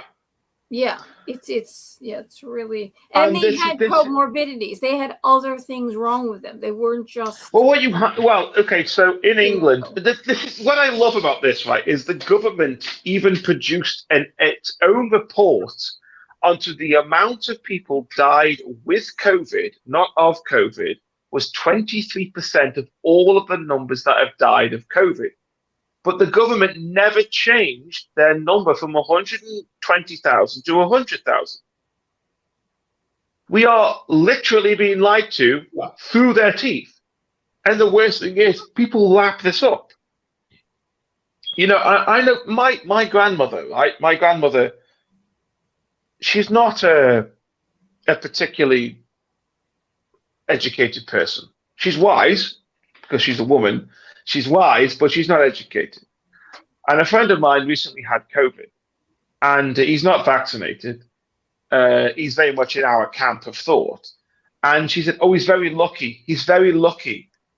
I said, "He's 27. He's not lucky. He's just normal. Yeah. There's nothing lucky about it." I said, "You need to stop watching the television." Yes. Because that's what they do. They watch the TV all day, and it warps their mind, you know. And this is the thing. My mother, yeah. It's exactly the same. You can hear, you know, it's a routine that's been progressed for everybody. You know, my friend is not lucky to survive COVID. Okay. He's unlucky to have gotten it, given his age bracket and his level of, I mean, he's not a healthy boy, let's say. He eats way too much McDonald's, but he, by and large, is not obese. He's not vitamin D deficient or anything like that. You wouldn't expect him to die of it. And he's not died of it. He's spent his days in isolation and 10 days or whatever it is. And he's healed. He's fine now, you know. He's not lucky whatsoever. And this is the problem. People have been indoctrinated into thinking that if you get COVID, you will die. Mm-hmm. And not you will die, but everybody around you will die. And fear is a wonderful mechanism of control. It's not the best mechanism Australia's of control. doing. Yeah. Well, so exactly. Have you heard what Australia's doing? What's happening in Australia is going to be happening in Los Angeles, because Los Angeles is enacting the exact same measures. So there's going to be chaos in the streets of LA. I promise you, when these measures go into effect. It's What do you call it? That the petri dish. Australia was the petri dish, mm-hmm. And some of these camps are going to be built till 2024, mm-hmm. which means this is never going to go away. So, or it just doesn't make any sense that things aren't going to get better. Why are you building these camps? Yeah. The question is, why are you building these camps? Shouldn't by that time people have either have herd immunity, enough people, or everybody should have gotten it by then? No one talks about herd immunity if the operant assumption is that 100% of the adult population is going to have to get vaccinated. So obviously herd immunity is something that we put off the table. Well, it's the only thing that's really going to save us. They say it doesn't matter. You're just putting it off. Everybody is going to get it eventually. So that means if you keep putting it off and you keep putting it off, but you're going to eventually get it, you're going to eventually end up in the age group that you're most likely to die from it. Yeah. So wouldn't it be better if we got it now? And develop the immunities so we don't get it then. It's hard to remember back 18 months, but the original pretext of the lockdowns was to prevent the hospitals from overflowing. That's right. They just changed the reasons so they can keep extending it.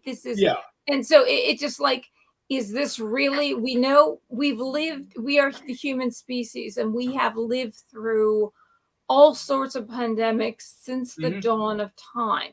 Never such a thing. And fishes and animals are dying from those damn masks. They're washing up on the ocean because they're swallowing it or getting tangled. Those masks are being dropped everywhere. You're supposed to only just use them once. It's like if you're talking about killing the planet, these are the same people praying about killing the planet.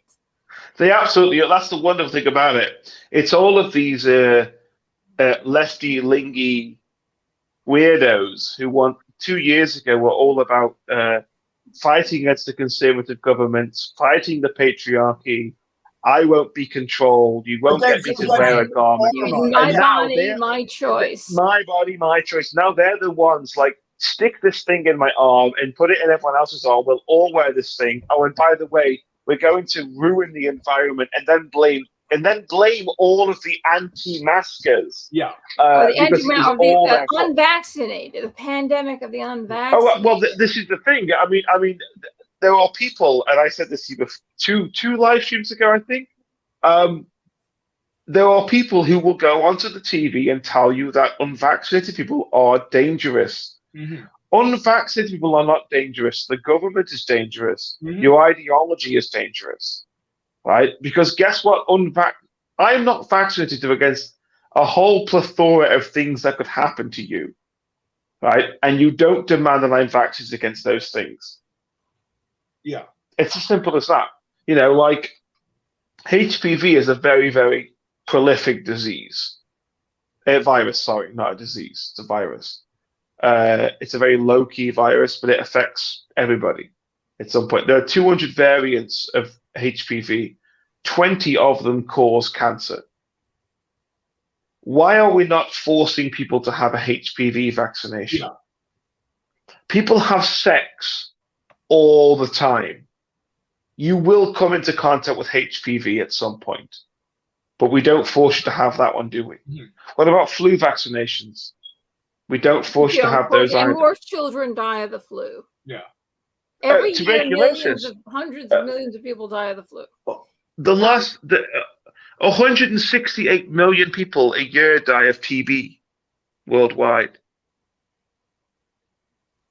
But we're not going over to Africa and injecting them with tuberculosis inoculations, are we? In fact, that would be a far better use of our money and our time to make sure that people didn't die overseas. I have heard, and it was somebody that was English that went over there and announced, we need to lower the world's population, and we're going to start with Africa. So why would they want to inoculate them? I know if I say who it is, it's going to be, I don't know if I'm going to get in trouble. But this was maybe about 3 years ago. His name begins with a W. He's the son of the guy who begins with a C. His name begins with a C. And we're going to start with Africa. So maybe that's why they're not getting vaccinations and they're dying of TB. Or they're getting Bill Gates vaccinations, and they are. I was very shocked. I said, "This is the golden boy. This is the future that everybody's looking forward to."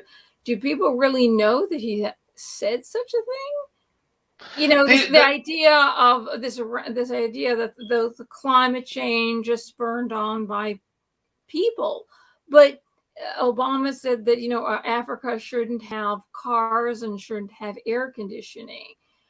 We should keep it natural and wild. And there is somebody who is a biggie that said we have to keep the wild places wild, encouraging us not to build up and keeping things wild. And too many people stops the wild.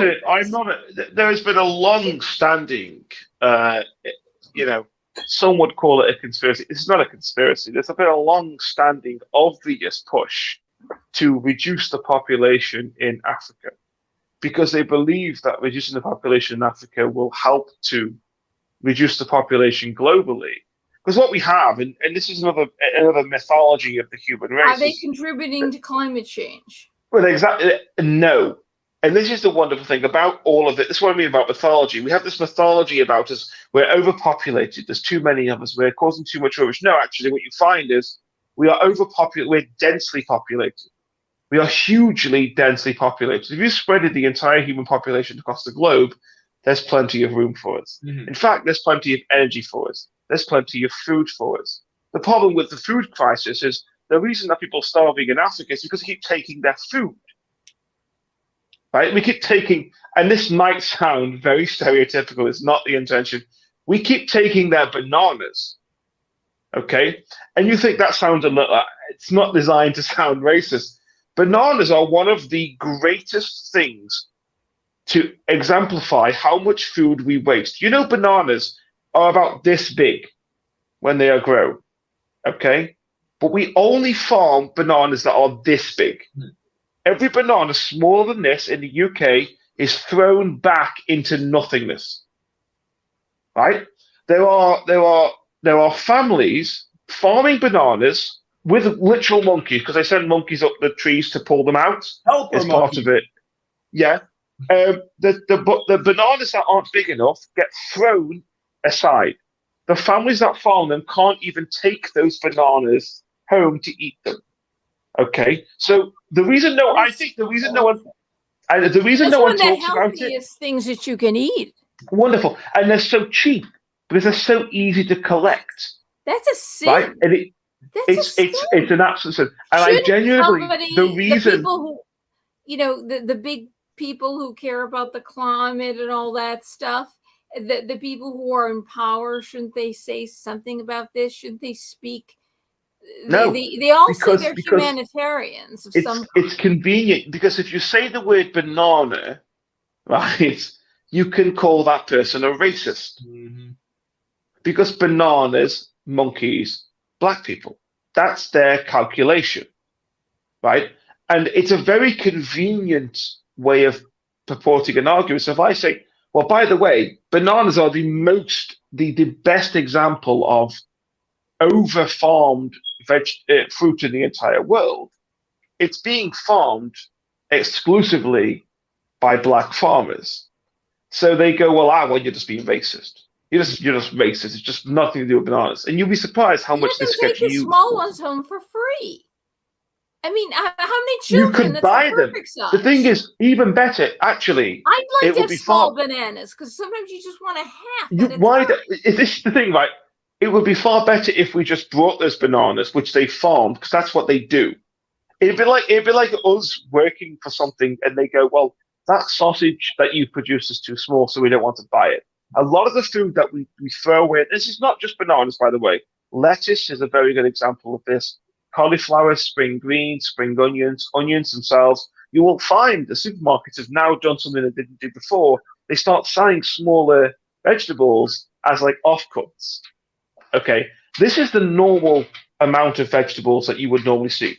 All of these things are just way bigger, and we farm so much stuff, and we modify so much stuff to make it bigger, to make it more appetizing when we sell it in the market. There's a bit of vegan in me coming out here, but it's completely true. You know, bananas is just the best example of this. It occurs with apples. Most apples aren't as big as you see them. Tomatoes above this size, by the way, are definitely not natural tomatoes. Mm. You know, they mostly grow that size or they're smaller, but they throw them away, they discard them. We waste so much food in this world. It's unbelievable. It's unbelievable. We waste enough food to feed third world countries twice over. That's a statistic. We feed, honestly, because we get it from those third world countries, but we don't give them the money because it isn't a product that we want. But also the companies don't give those people the food because they think I don't know why. I couldn't possibly tell you why. It doesn't make any sense. It doesn't make any sense, but it's exactly the way that things are. It's free. It's free. And you want the workers, don't you want them to have the energy to go pick No, and this is the wonderful thing, because this is the wonderful thing. You're now giving a reasonable capitalist assessment of the situation. In the capitalist system, the way that we understand capitalism rather than greed, is if you're a system and you have a bunch of workers around you, is if you've got surplus food, you feed your workers, right? Yeah. They don't do that because they don't live in those systems. Mm-hmm. Numbers are all that they care about. Do you know, it's a little bit like, I don't want to go there, but it's a little bit like a slave trade.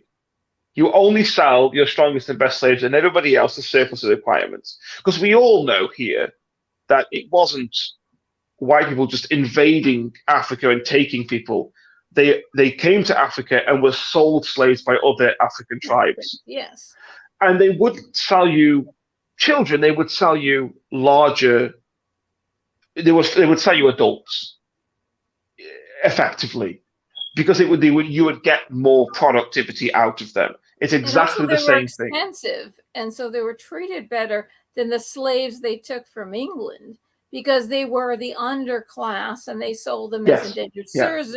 And since they were only indentured or temporary, they worked them to death. They were already malnutrition, or I should say Ireland too. They were already malnutrition, so they worked them to death to get everything out of them. And they gave because they paid so much for African slaves, they were better fed, better housed. It was different because you lose money if the slave dies. They lose money, so they didn't want to kill them unless they got the cheap. It's not a machine you can repair by taking one piece out and putting another piece in. It's an organic. Yeah. It's a human being, so it's not the same. People have no idea about the history of slavery, and it really, like 43 million slaves exist in the world today right now. And and the fault of slavery since the dawn of time is a few hundred years in America. It's you know what I mean, that's the fault, not the dawn of time. The history of the world, that slavery started from the beginning, and there's 7 million slaves in Africa right now that we know of, and they're still selling them on auction blocks in Libya. Well, the wonderful thing, just to mention slaves in Africa, particularly Western Africa, is all of these people who are so anti-slavery will tweet you from their smartphones and not realize that the glass in their smartphones is obtained exclusively by child slavery. Yeah. In China, right? Well, no, in Africa. Yeah. Okay. No, it's an African. It's a mineral found in Africa, which is exported to China, and then lithium and another mineral beginning with Z. I can't. Zirconium. Maybe that's an X, not a Z, isn't it? Yeah. So the entire West, the entire privileged West, maybe. I can't remember.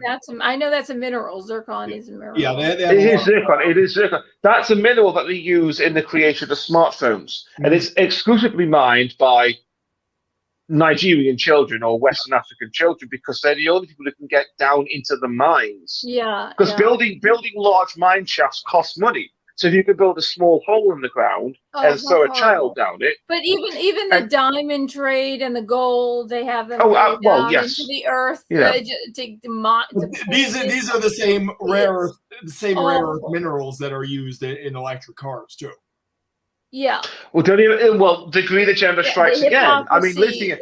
We'll have all of these lithium batteries that are labor intensive to mine, even if you were doing it in a reasonable sense, but it actually isn't. They'll throw these children down these mine shafts with a rope tied around their legs so they can pull them back up, like they themselves were the hoist. Like it was a well of lithium, and they will. These children make no money because they're all enslaved. And then they die young too. And they die very young. I mean, what's the life expectancy? I don't know.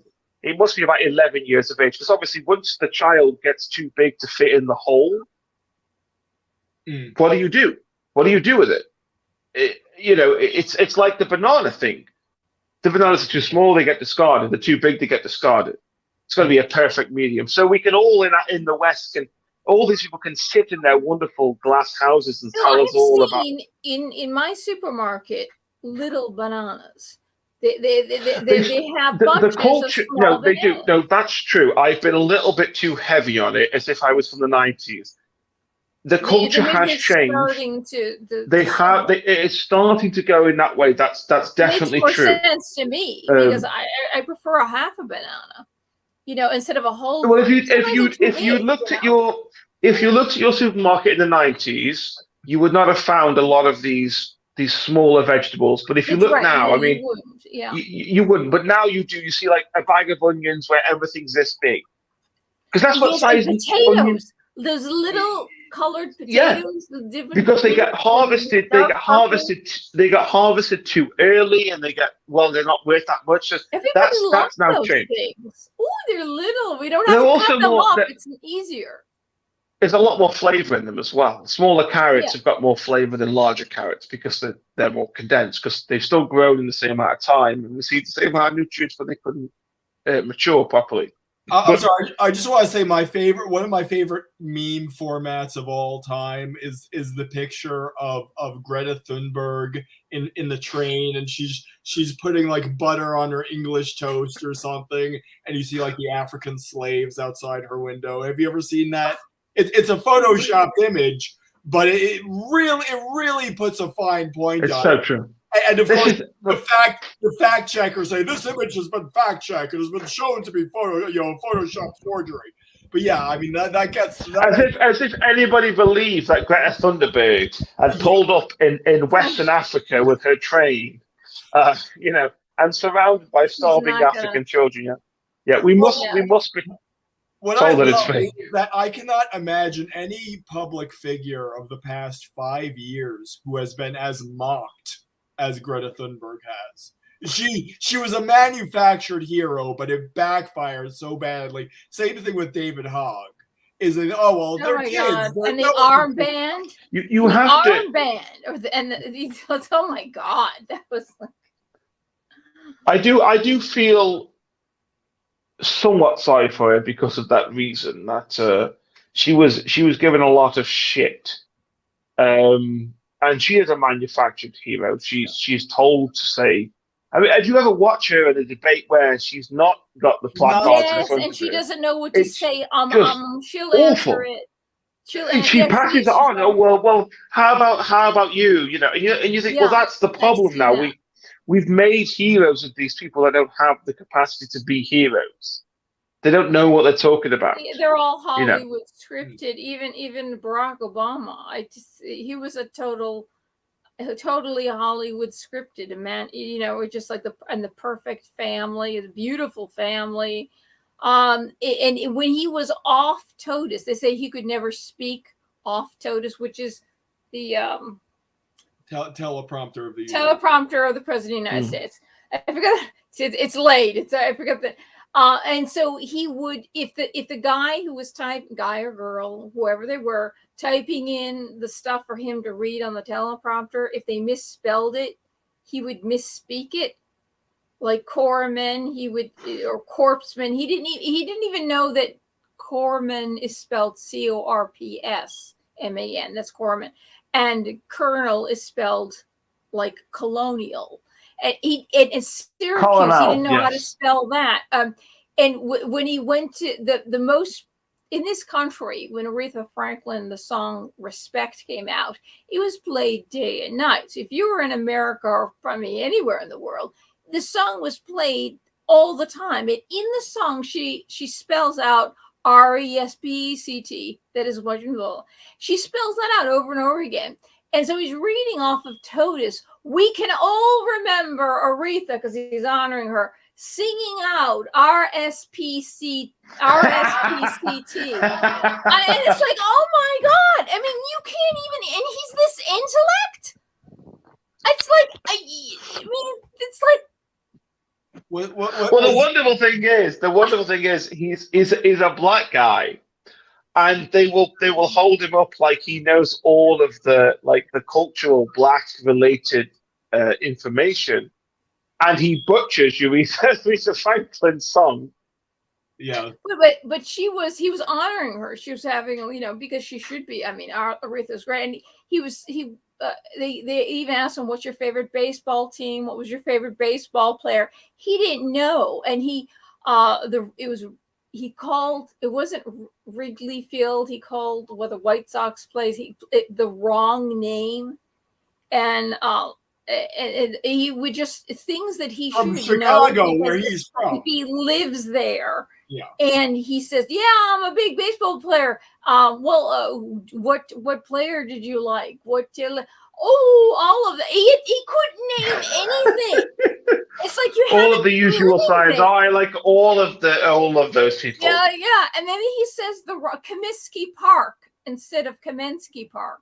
It's like he had no idea even how to spell Syracuse. He totally misspelled that. What game are you? He's watching the baseball and a basketball game, and the two colleges playing, and one is from Syracuse. Oh, we're watching Syracuse, and he wrote it, and he wrote it completely wrong. It's like you're watching the game.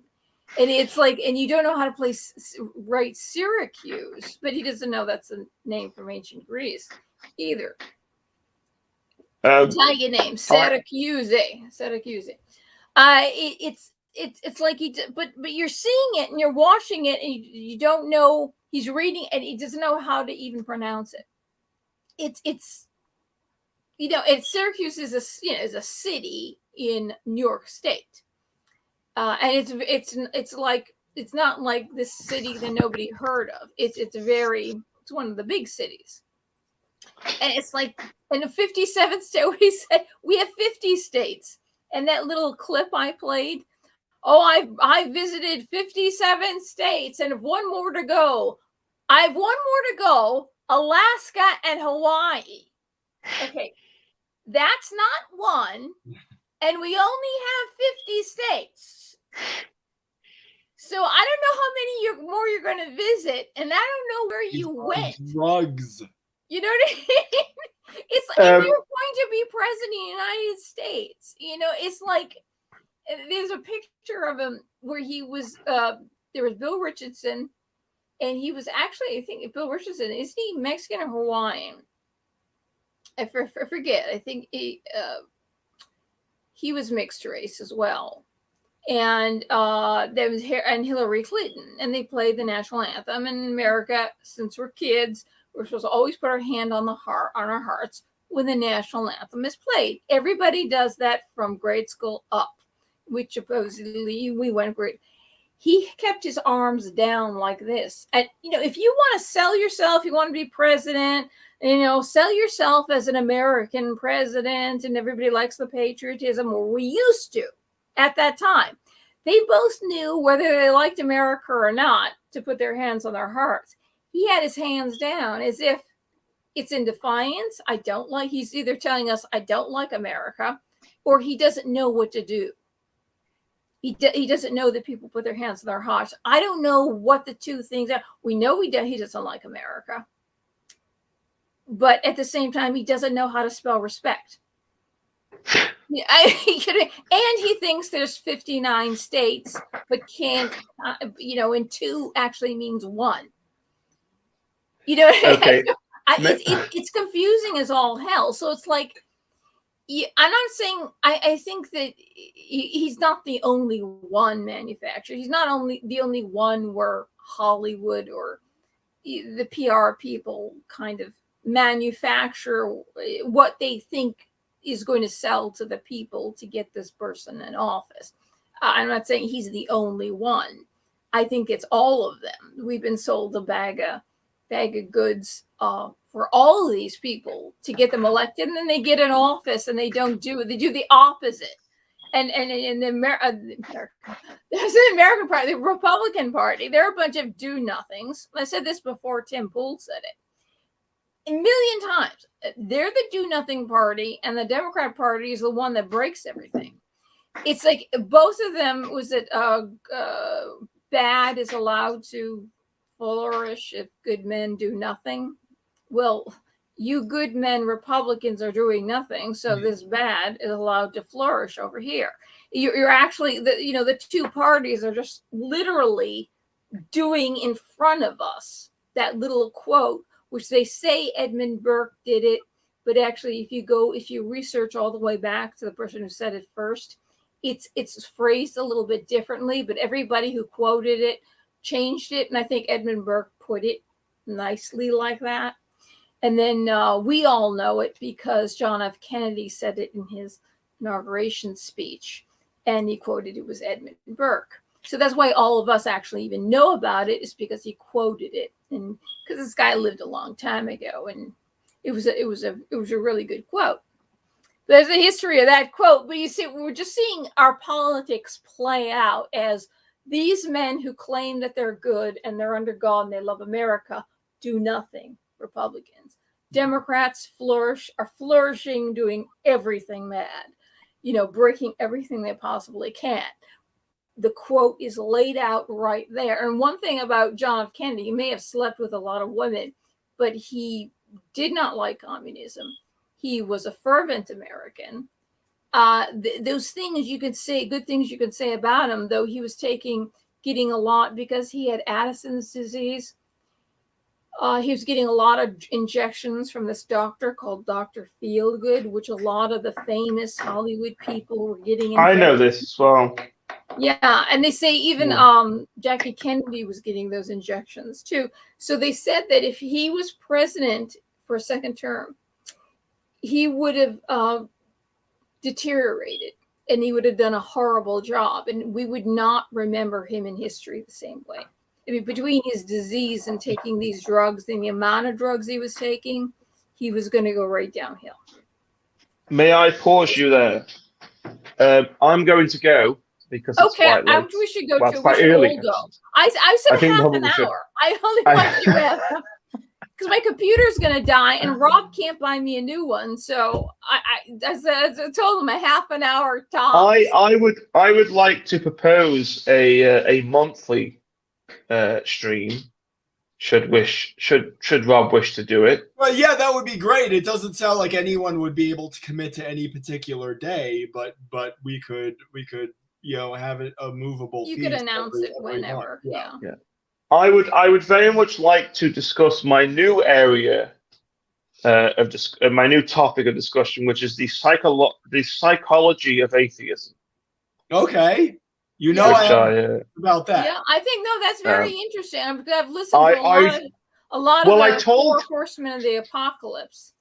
I told you very recently that you inspired me to come up with the idea for a book, which was the Superboils Courageously, and that's a combination of what you said. But I've also been listening to a historian called Gary Ryrie, which is an English historian, and I've come to the understanding that the earliest instantiations of atheism were psychological, and it tends to be the case that if you look through history, when did it start? That did start all of a sudden. Was it in the 19th century? No. Well, this is the thing, right? So the 19th century, you see a move towards away from psychological atheism and anxieties about Christianity to, let's say, logical atheism or enlightened atheism. So that's what I want to question everything in the 18th century or in 19th century. No, that's another thing. Actually, that's not true. That one of the things that he covers is everyone makes the assumption that atheism is a new phenomena and everybody believes in God forever and a day. But that's what was it? The one that they killed in is it Socrates? The Hypatia. That's a sort of a mythologized. It's mythologized. Okay. Yeah. Hypatia. But there's the point that is made is that atheism has a psychological beginning, not a logical one. Mm. And I want to, like I said, I want to really make the kind of, let's say, essay statement that the Superboils Courageously, which I think is an amazing slogan designed by you, but it's true. After you take all the calculations appropriately from the beginning of atheism to modern day atheism, the best conclusion to that is the Superboils Courageously. So I would very much like to make that the topic of our next conversation. I will hopefully we'll have a genuine deflating atheism video on my channel for a change. But what's the name of the historian again? Gary, Garrie, Ryrie, Ryrie. Gary Ryrie. I'll send you the video so you can clue yourselves up on it. But it sounds extremely interesting. I just some of it I have come to learn. Some of it is a little bit not he made a video. I saw a video the other day about slavery, which he got incorrect, but incorrect in a kind of different way. But we'll talk about that when we come to it. But it's come to my understanding that historical atheism was a psychological phenomena based on behavioral aspects, rather than it was a logical phenomena based on the Enlightenment. So I would very much like to cover that. That's right, the Enlightenment. They say that that's when everybody went. Have you ever seen the historian on YouTube? He's English. It's called Debunking History. No. Or History Debunked. He's actually very maybe good. He's obviously he's a historian. He's a scholar, and he usually comes on about now because he's English. I usually see, I'll see him when he pops on, and then Alex Belfield, I'll see him when he pops on. These videos he's always moaning about something, isn't he? Old Belfield. But if that would be, I would like to make a presentation on that, let's say. And if you really want to, you could always invite Robert Freed to stick his historical 2 pence in. Yeah, History Debunked. Yeah, and he's pretty good. He's debunking all this. It's Black History Month. He's debunking all the myths throughout this month. But he's actually very good, and they've taken a lot of his videos down because they're not politically correct. But he's really speaking about history, and the videos are like 3 minutes long. They're really short, and he just, shuts it off. He's this really old guy.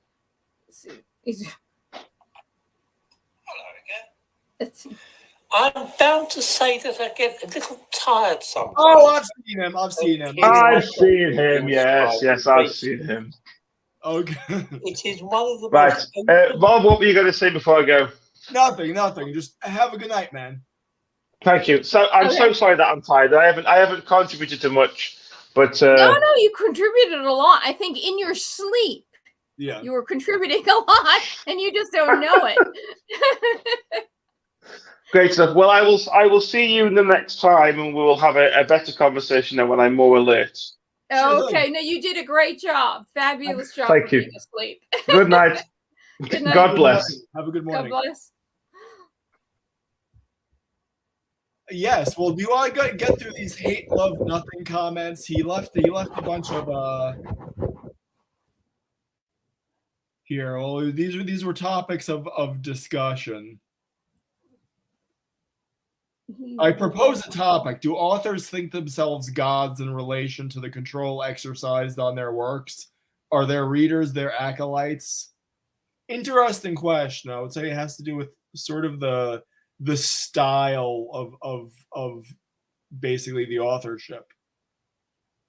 If it's very much a sort of dollhouse where they create this world and they inhabit their people in it, like the fantasy genre, I would say that the author definitely does sort of act as God in that.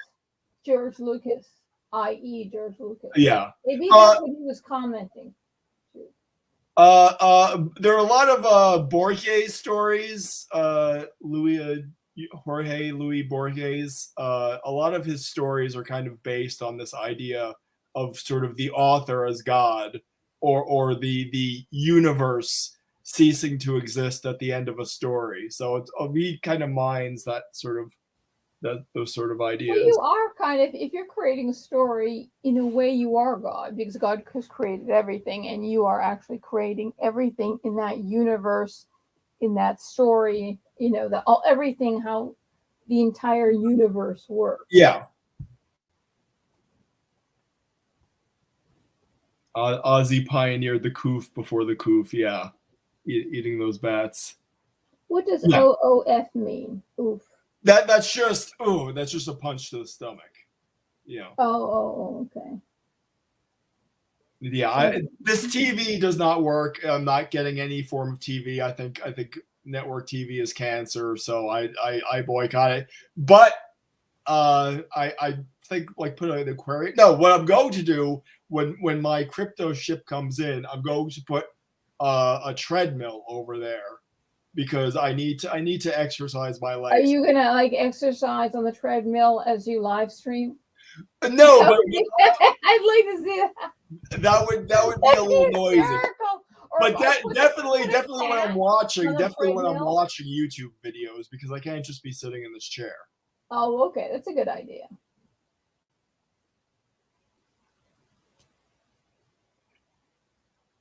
It says the Crown Prince of Saudi Arabia is de-radicalizing and discarding many hadiths, most likely for political and socioeconomic appeal, which in a way is actually very good, because a lot of the hadiths that's where all this stuff about female genital mutilation, a lot of this stuff comes out of the hadith. Well, that's what they were saying after 9/11. They said, well, none of those guys came from Iraq. All of their roots came from Saudi Arabia. That's where all that stuff was being bred.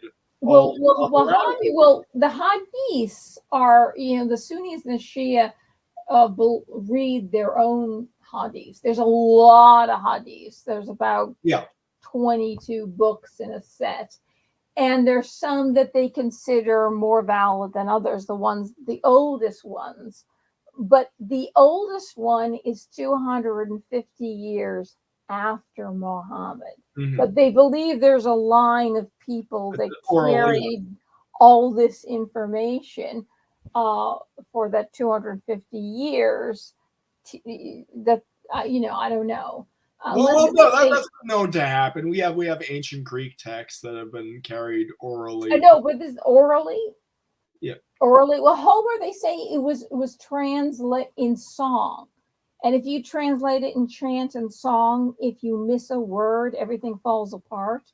So that's a way that historians have found that you can transmit perfectly. Mm-hmm. You can transmit a whole text.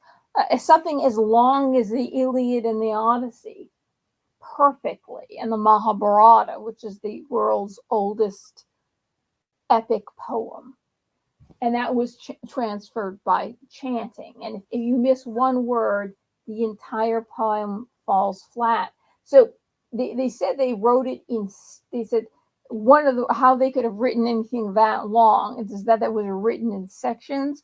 But if it's memorized by chant and everything rhymes, and then you add something to it, and these people have memorized this chant, it's impossible. It tends towards more that it was written at once by Vyasa. They attribute it to Vyasa. And it has all his dharma, these ancient teachings that are extremely wise, and it's kind of like you would say like an IQ test. To think about the answer to this riddle. It's extremely wise, and in it they tell you what the constellations of the sky were. And the Sarasvati was running full speed. Yet when it was written down, the Sarasvati was completely dried up. And it's nobody would have known at that time that this was a raging river. To have made it up in contemporary times, when at the time they say it was written down. So it must have been, because there's no way they would know. And they pinpointed the dates of these things, pinpoint to where they say these constellations appeared over certain places in India. It's amazing. It's amazing. That's like how they can figure out, is this true? Is it not true? How is this accurate? And they say, well, they claim that the Quran has scientific accuracy. People say that the Bible has this accuracy and this historical narrative. But the accuracy in the Vedas is phenomenal. It's like, how did this happen? How did you memorize it? How could you even have added to it? Because you couldn't, because you needed to know the constellation of the skies at that time. So you couldn't even through time just added some things to it. It's impossible. It's kind of like, and they say that Lord Rama had a bridge built, but he had it built by men that were part monkey, part human. Built this bridge across this water from the mainland to these islands, and you can see from satellite that there was a bridge there, and they built these things in layers. And to have done this back then, it kind of they're saying they're really like people who were not totally human, still animal, and that to be able to do something like that, it would be more conducive to somebody, especially they say there was such a thing as the aquatic ape that could actually swim. It's really weird. It's really it's as far as I say in holy books go, it's fascinating, the historical accuracy. It's very, very hard. It's like, how could you can't like easily explain anything away because it's accurate. And why not? Like they said they found in Mohenjo-daro, which this particular, that's 10,000 years old, so more than 10,000 years ago, that there was this tile of the lotus position perfect. So at that time, they had already perfected the lotus position in yoga, and yoga is a prayer. Yoga is not supposed to be exercise. You do it in the morning, and it's a prayer. And we do it, Americans will do it any time of the day. And people in India say, you're just taking, this is something that's sacred, and you're making it this thing that you do because you think you're so enlightened, or it's exercise or whatever. This is holy. This is a prayer. And for it to have been perfected 10,000 years like Kabbalah, ago, it is like that means the history of the Hindu religion or the Vedic religion goes back so far. It's mind-boggling. They say it's probably the first religion on earth. The first. Because of all these things that points to a date that's far back in history. And I think that there's a lot in the Vedas that I feel when I read the Upanishads, I'm hearing Jesus, I'm hearing God, I'm hearing eternal truths that do not contradict the Bible and actually reaffirm it. So if God has lived forever, God has been since the beginning of time, you think he just started talking to his people, in 1500 BC? I don't think so. I don't think so. If his children were on earth, I think he would talk to anybody who wanted to hear him. Anybody who opened themselves to loving him, I'm sure he talked to. So, I mean, the explanation is very simple, and some people got it and some people didn't. And I think it actually it bolsters the idea of the belief of the truth that God exists, rather than saying, oh, that religion is fake, it's pagan, or blah blah blah. No, it says that there is only one God, and everything. God isn't in everything. God is everything. Then if you read the Kabbalah and the books of Judaism, you'll find that you hear these same things, but they were said in the Vedas first. It's phenomenal. It's just phenomenal. So it's in Judaism, and Christianity is an extension of Judaism. Is basically Christ was the fulfillment, and so these same truths, you can go back and they're repeated, and you can go back in time. You just say that God has been there. God has always been there. And he's basically been telling us the same thing, how to get to him, how to talk to him, how things work, that God is one. It's not like some people, when I was young, sometimes I was afraid because I was taught about Catholicism. And this is it, and this is the way it is. And then you hear about these other religions. And I first you say, well, what if Catholicism isn't true? What if these are not? And then all of a sudden you kind of get scared. But then I said, well, maybe God spoke to all these different people of the world in a way that these people and their understanding and their development in the human, what you call Yeah. it, human history, and where they were, where their placement on earth, God spoke to them to fit it best. Well, we see this within the Bible itself.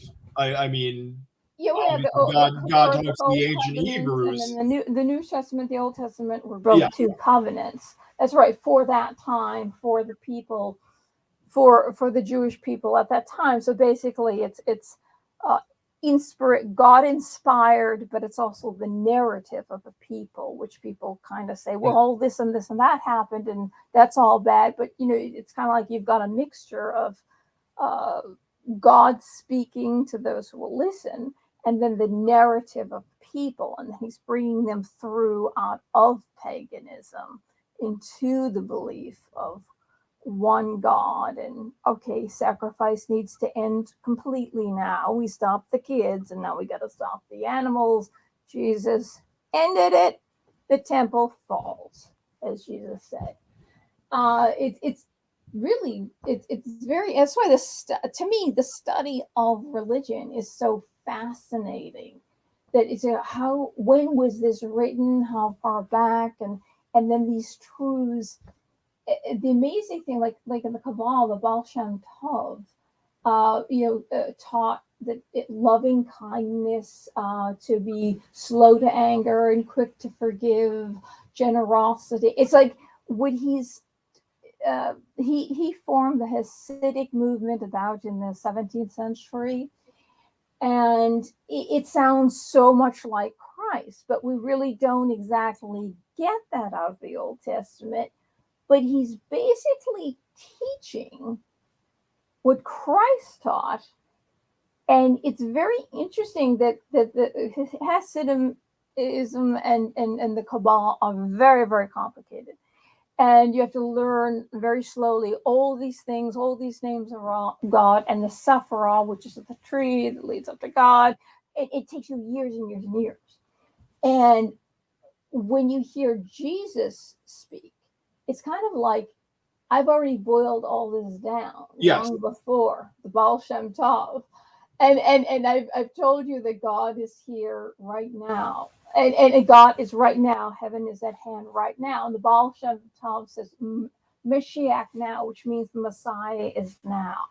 It is right now. So he's basically teaching clear, these teachings that were much more clear, much more simply put, and also they were delivered to a people who were, for the most part, uneducated. So the boys learned Hebrew. Some of the boys learned to read and write Hebrew, yes, but there wasn't like schools and education and all that stuff unless you were going to become a rabbi. But he was delivering these teachings to people that he knew that it couldn't be complicated.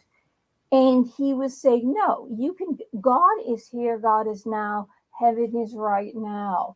And he's taught, and they say, well, Christianity is not as complex and it's not as academic and as the Vedas or as the Kabbalah and the Talmud. All these things are much more intelligent than the simple teachings of Christ. But Christ was feeding this to us, feeding the people. He was teaching it to a people in a way that they could understand. Those people then could understand very simply the law of God, how to get to God, how to be close to God, how to simply be,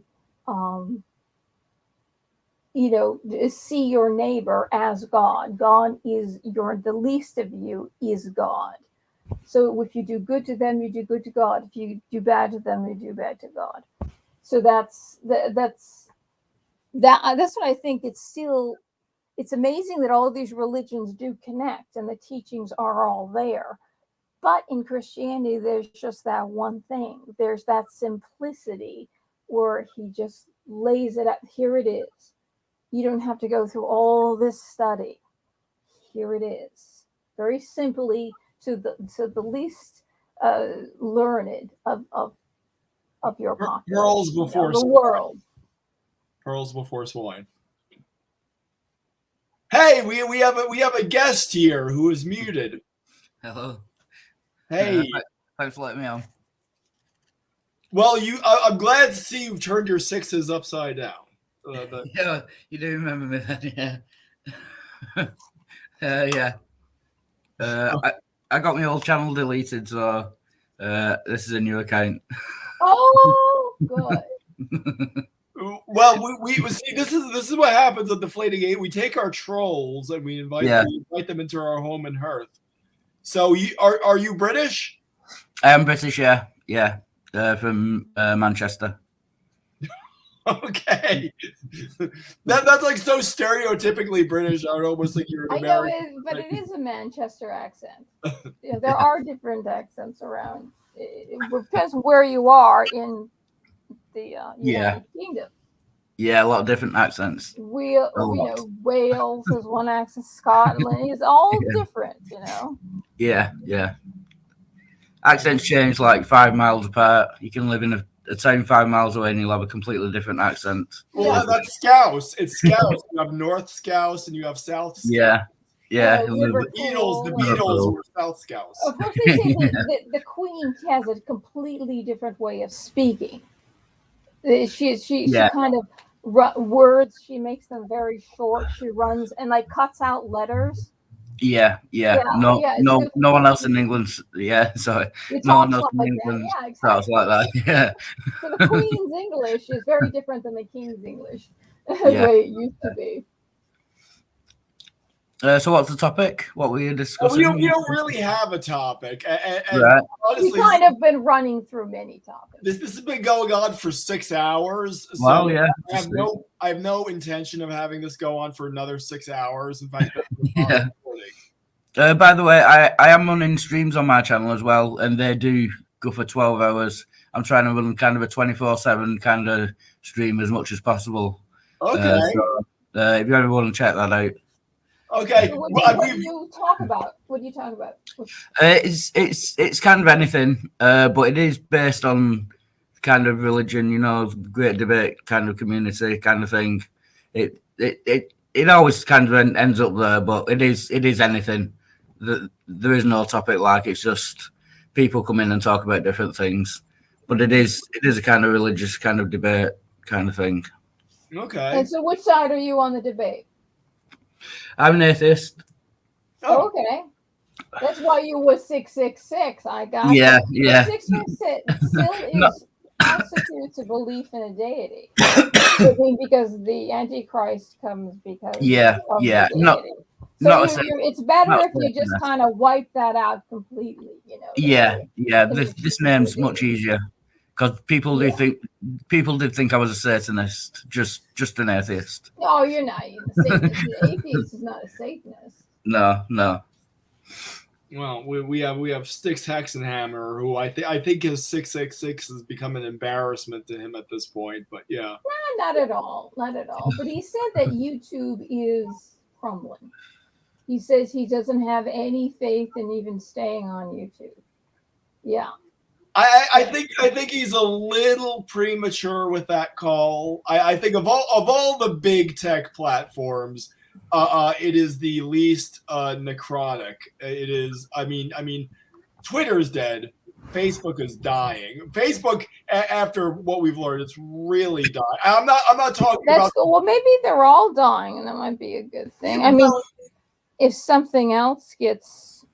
You know what I mean? I'm not even talking about the fake whistleblower. I'm talking about, what we've learned about their internal business structure. Oh, we've known that for a long time. Parlay means, I can't say it. Parlay means. Yeah, you dwelled on that way. I dwelled on that because I know that parlay.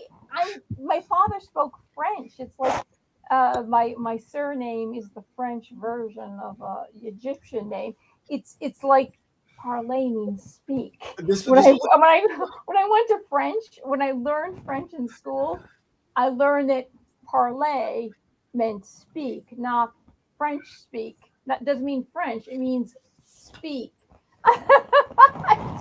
This took 5 minutes. Exactly. 5 minutes of our conversation. Oh, it wasn't 5 minutes. We were going in circles. He's totally exact. He always exaggerates. He's very, very dramatic. Very dramatic. You never do that. I'm going to tell you, Tim Dillon. You're very, very dramatic. Yeah, after I got my channel deleted, I was like streaming on Twitter, and YouTube's just a lot easier.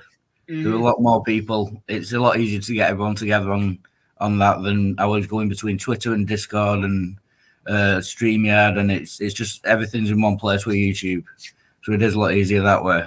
Yeah, Well, and in terms of censorship, I actually think YouTube is the least bad. Yeah. What's the worst? Because YouTube Twitter. keeps shaving off my subs. They will not let me get over 1,000. I mean, politically, I'm on the wrong side. So are you subscribed to that is my command to you if I'm going to let you into this live stream. You have to the link's in the shave you off. You gotta I'll go and sub now. Yeah, everyone at home, you have to all 2 people listening at this point. You have to subscribe to Wicked Felina. Right. Wicked Felina. 974. So yeah, 25 off or 26 off 1,000. Oh yeah. I'll actually copy that link and post it out on my channel as well if that's okay. Oh sure. Try and get you over there. You know they always use funny math with this stuff. You can never trust the numbers. Yeah. It's just like the views to a video will go up and down. They're using yeah. How can you disview a video? Yeah. Or then it will halt completely. Yeah.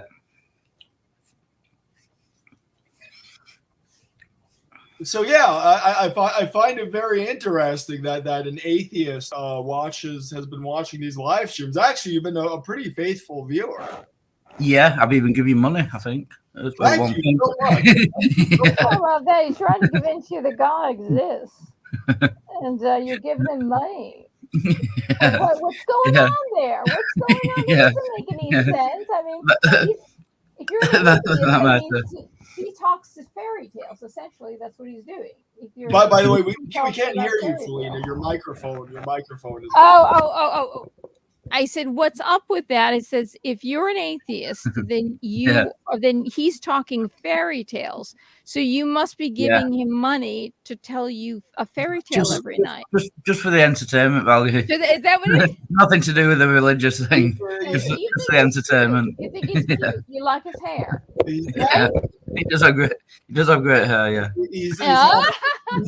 He's having a crisis of atheist faith. That's what's happening. So, what do you think of Christopher Hitchens? Yeah, love the guy. Obviously, passed on now, but yeah, big fan. Yeah, his wife though said something interesting.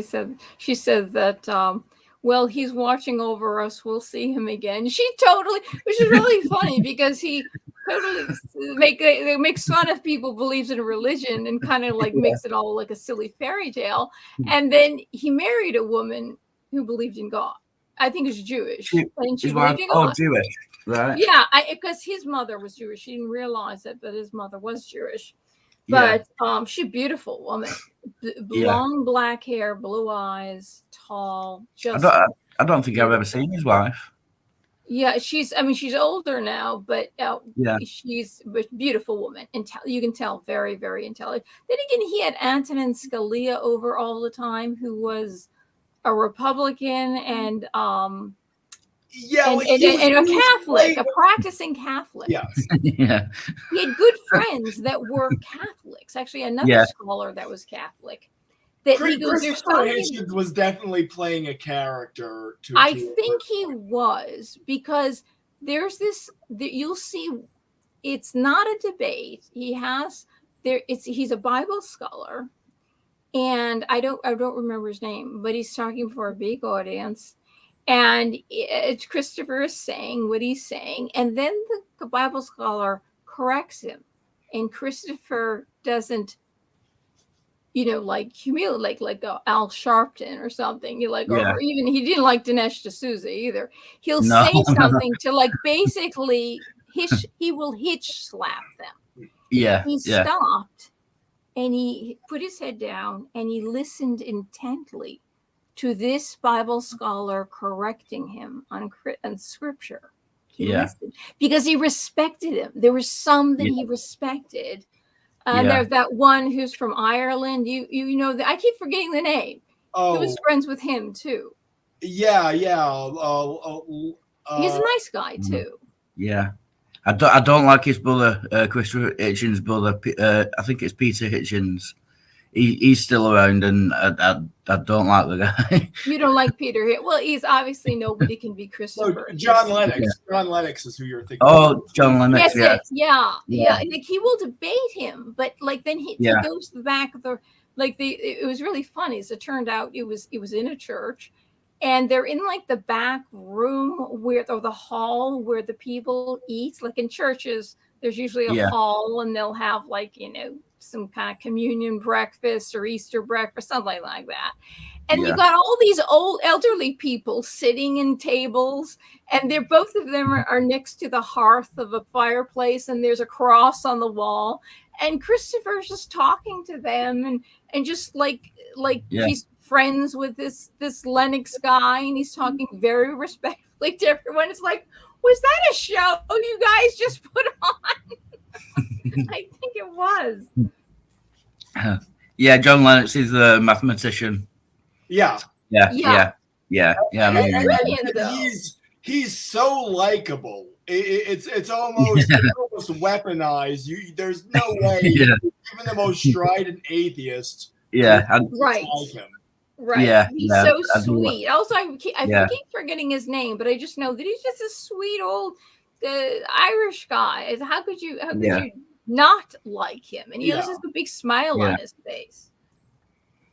I'm a quarter Irish. I like to make the joke that I'm stupid one day out of 4. What was that again? I'm a quarter Irish. My granddad was Irish, so I'm stupid one day out of 4. Oh, yeah. Well, I'm half Irish. So he's stupid half the time. It's a history. It's a history of oppression. Yes. I'm going to say as well, Matt. The people, most people I know, and most people who come on my channel are Christian. I don't have a problem with that. I do enjoy talking to Christians, and like I said, most people I talk to are Christian, so I don't have a problem with that. Basically, I'm an agnostic atheist, so I don't believe in God, but I could be wrong, basically. What was that? So you keep your you're keeping your mind open to be something. If we said something right now that totally changes mind. I'll tell you something. I was much younger, but I was learning about I was learning about Hinduism, basically the Vedic religion. I study. That's what I do is I study religions, and I said, mathematics. I mean, scientists who are atheists, if they could have a mathematical equation, and I didn't even realize that there was. They were trying to find a mathematical equation to connect all the physics and the strength, everything together. A perfect mathematical equation. And I just knew that that's the way science worked, but I didn't understand that at that point. And I said, I closed my eyes and I imagined that God was in my heart. And I kneeled in front of him and I said, tell me, give me an understanding that you exist, that I can give to a scientist, and they will understand that you exist. Yeah. And then it was almost like a diamond. It was like, and then I just listened, and all this information came like a diamond, huge amount of information. And then it started to turn back in, and everything that I learned started to condense little until I understood. And the last thing that he said was negative times negative equals positive. Negative times positive equals negative. Yeah. Nothing multiplied upon nothing. If there is nothingness and nothing multiplied upon nothing, there is something. And what I understanding was that as creation grew, God grew faster than creation. As we grow and our intellect grows and our understanding spiritually, and we become more spiritually evolved and more, you could say, enlightened, where they say that this is what Jesus said. The word repent is a mistranslation. God said, repent and follow me. The word repent which means you feel really bad about what you've done. When it was translated through Greek, the Greek word actually sounded like penitent, but it wasn't. The word he actually said was become enlightened. Let go of all this. Become enlightened and open yourself up and your soul up and follow me. Makes completely more sense when you think about Jesus and the forgiveness and the love and the born again and all that stuff that could be at the drop of a hat, changed. Why would he say, really feel bad about yourself, mourn and weep and blah, blah, blah? It doesn't sound like the Jesus of that sounds more correct. So as we become enlightened, in a sense that we connect to God, repent. What he said, become enlightened.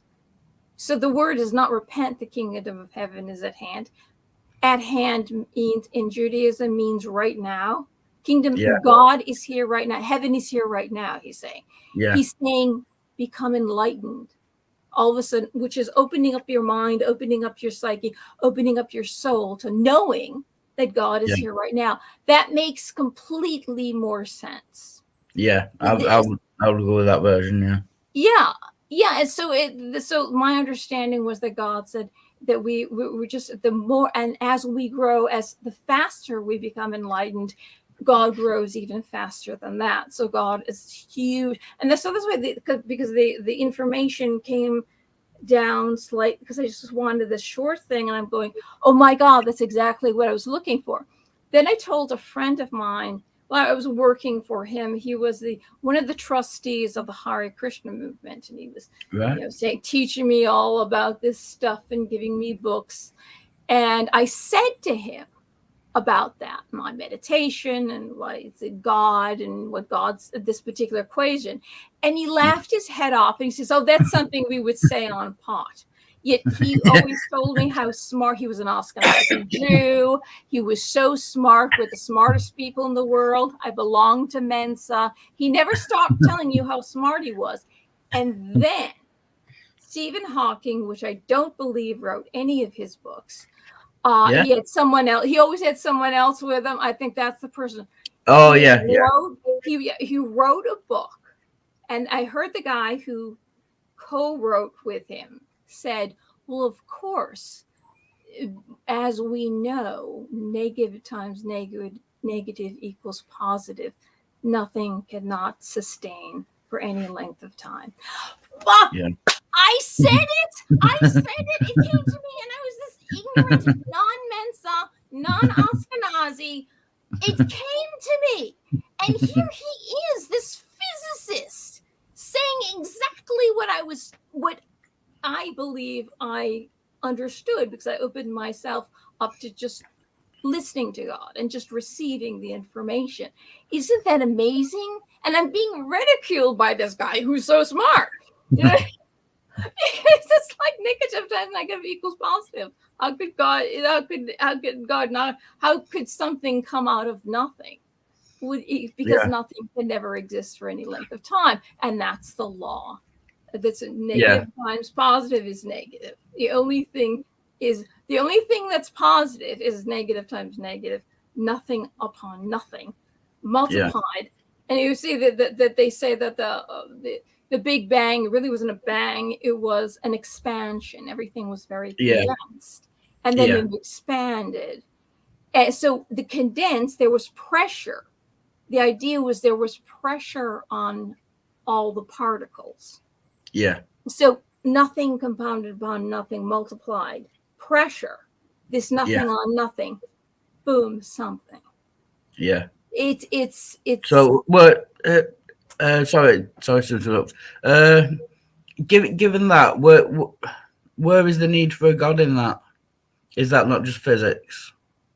You could say, but if you start studying theoretical physics with the atoms, and then you keep crushing the atoms down into quarks, there's this energy that they're floating in, and you send a particle across from here to Australia, and you can, if you touch one, there's quantum entanglement. What do they call it? Entanglement. Entanglement.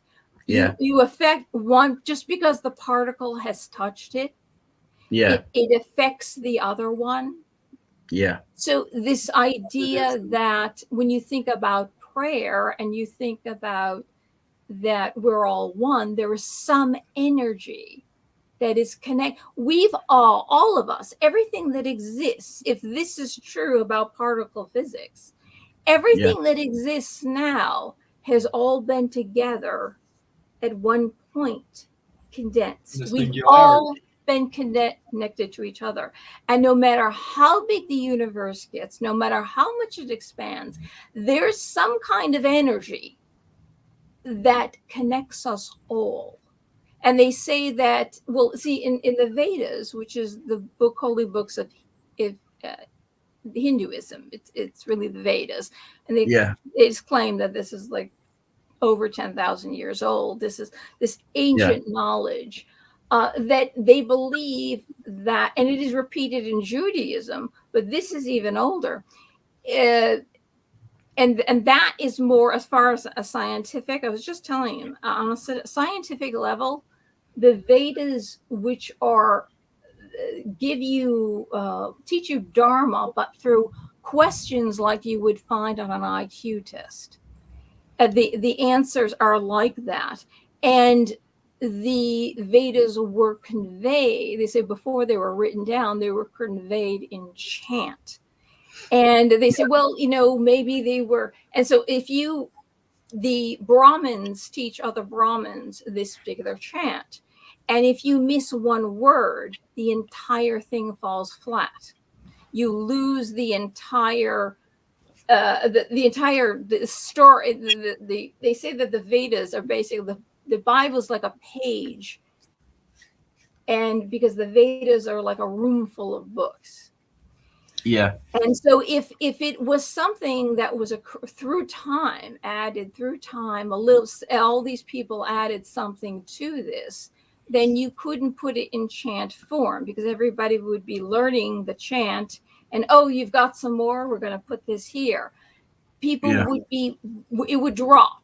We would lose all these pieces. But if you miss one syllable, the entire, it's the longest, Mahabharata is the longest epic poem that is, Shakespeare and all the works of literature together. Is that ridiculous? Plus, they tell you in the books, they will tell you when this thing happened on Earth, such and such happened, God did this or that. This particular constellation was in the sky over this place in India and over this city.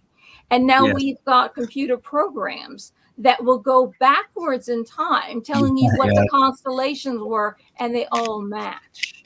I've seen that. That's why it's like, this is just, and then we've got a tile from Mohenjo-Daro, which supposedly had no king and no ruler, but it was a city of like a few hundred thousand people, and it had running water and toilets and all that stuff.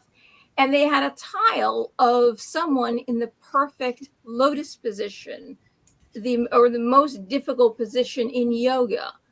perfected 10,000 years ago, and yoga is not like in Western world, we do it any time of the day, and it's like an exercise. In India, it's a prayer that you say in the morning. That's actually a prayer. It's a holy thing. So this is already going back. You've already gone back 10,000 years for this one tile to this position that's totally perfected. We've given Wildheart the ultimate atheism. I know this is a story. But he is the most scientific. He asked, where does God come into this? And he'll write, boy, this woman gave me a spiel to end all. Well, it's just that you see that it says in the Vedas, God is not in everything. God is everything. Well, I disagree with that. In that, which also means God is one. And in Judaism, they repeat that. And you find that and then in Christianity, they repeat that too. You find in these different religions that these teachings go so far back and from people who are not communicating with each other. So you've kind of got a verifying of these different, of these teachings, supposedly from God, verified in civilizations that go back thousands of years, far, far back than the Bible, that are teaching the same things. And these people speak different languages and they live too far away than to communicate. I mean, even Bronze Age Palestine was they were pagan for a while. They were sacrificing their kids. It was a crazy place, that maybe they lived in Egypt. Maybe they didn't live in Egypt. They say the Exodus may have never happened because there's no proof of 40,000 people going through the desert. It could have been an exaggeration in a great bit. It could have. At the very least, I think it's exaggerated.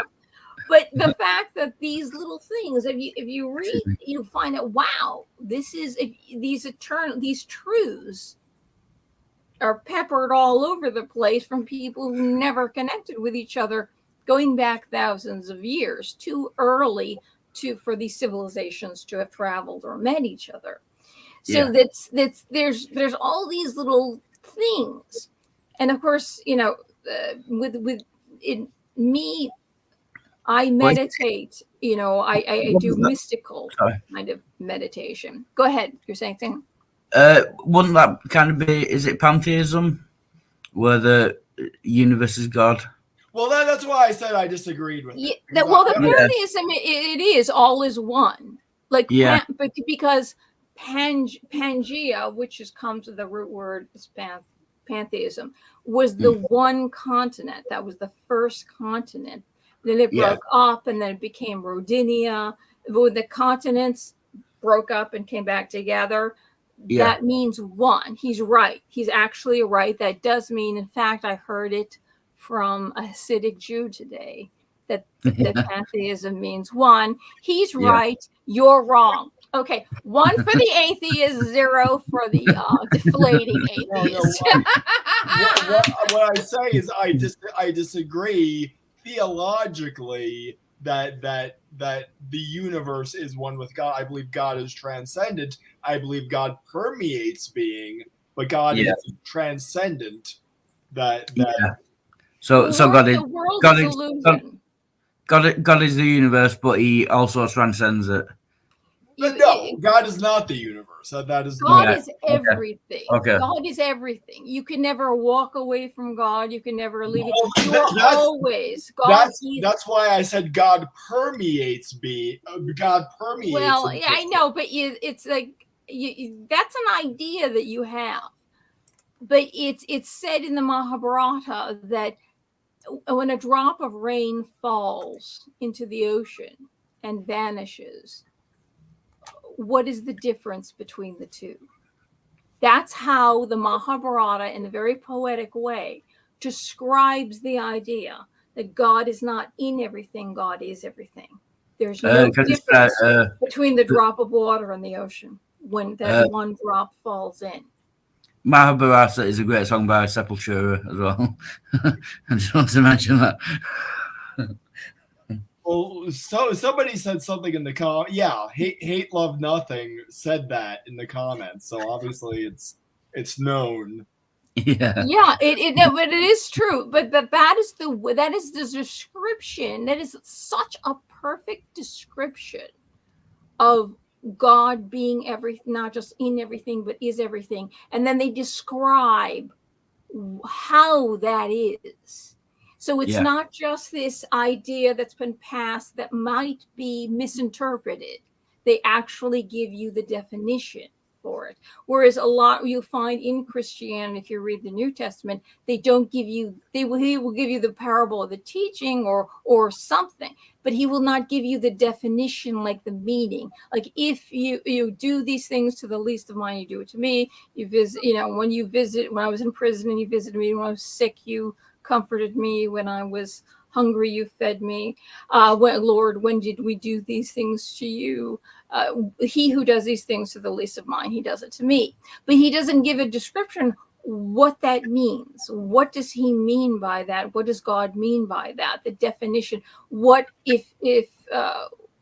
what would it do to the world if we live like that? Or in turn, if we did harm to the least? And what is the least? Who is the least? No one can be lower than the least.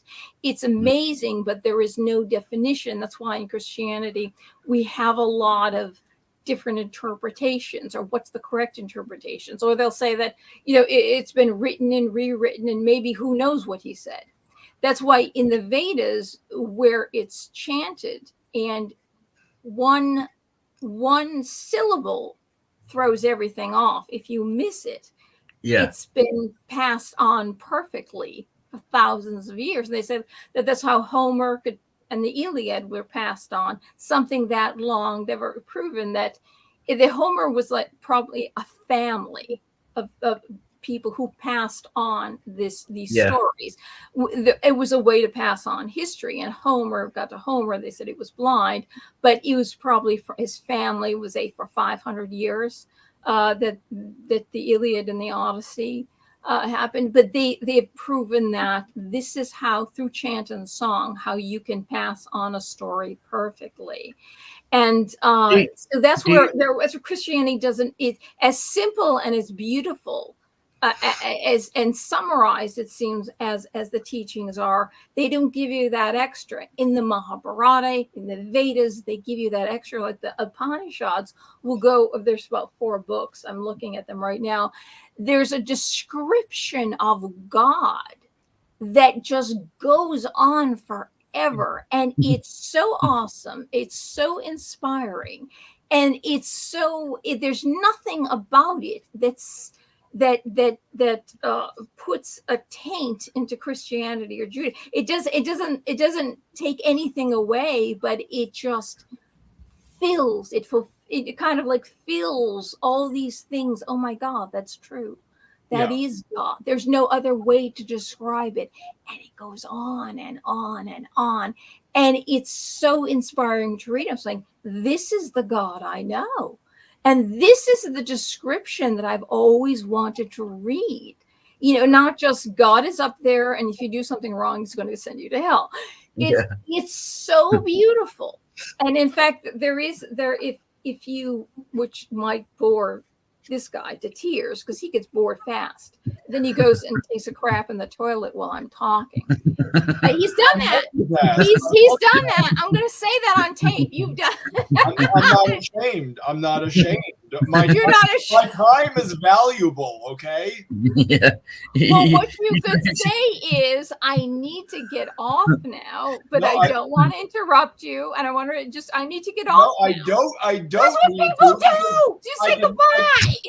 I can listen to you and take a crap at the same time. You don't, not what I'm saying. You don't listen and take a crap when I'm talking. But they just simple. I wouldn't do it to you. But you just say, I guarantee you. I don't want to take a crap and listen. Try to listen. I don't even want to listen to the radio while I'm taking a crap. I need to concentrate on the crap. I'm constipated. It's a very sacred moment. I'm one with the crap. let me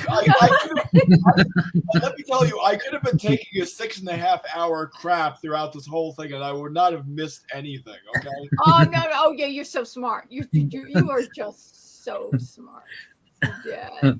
What's your name, Rob? You're so smart. What's my name?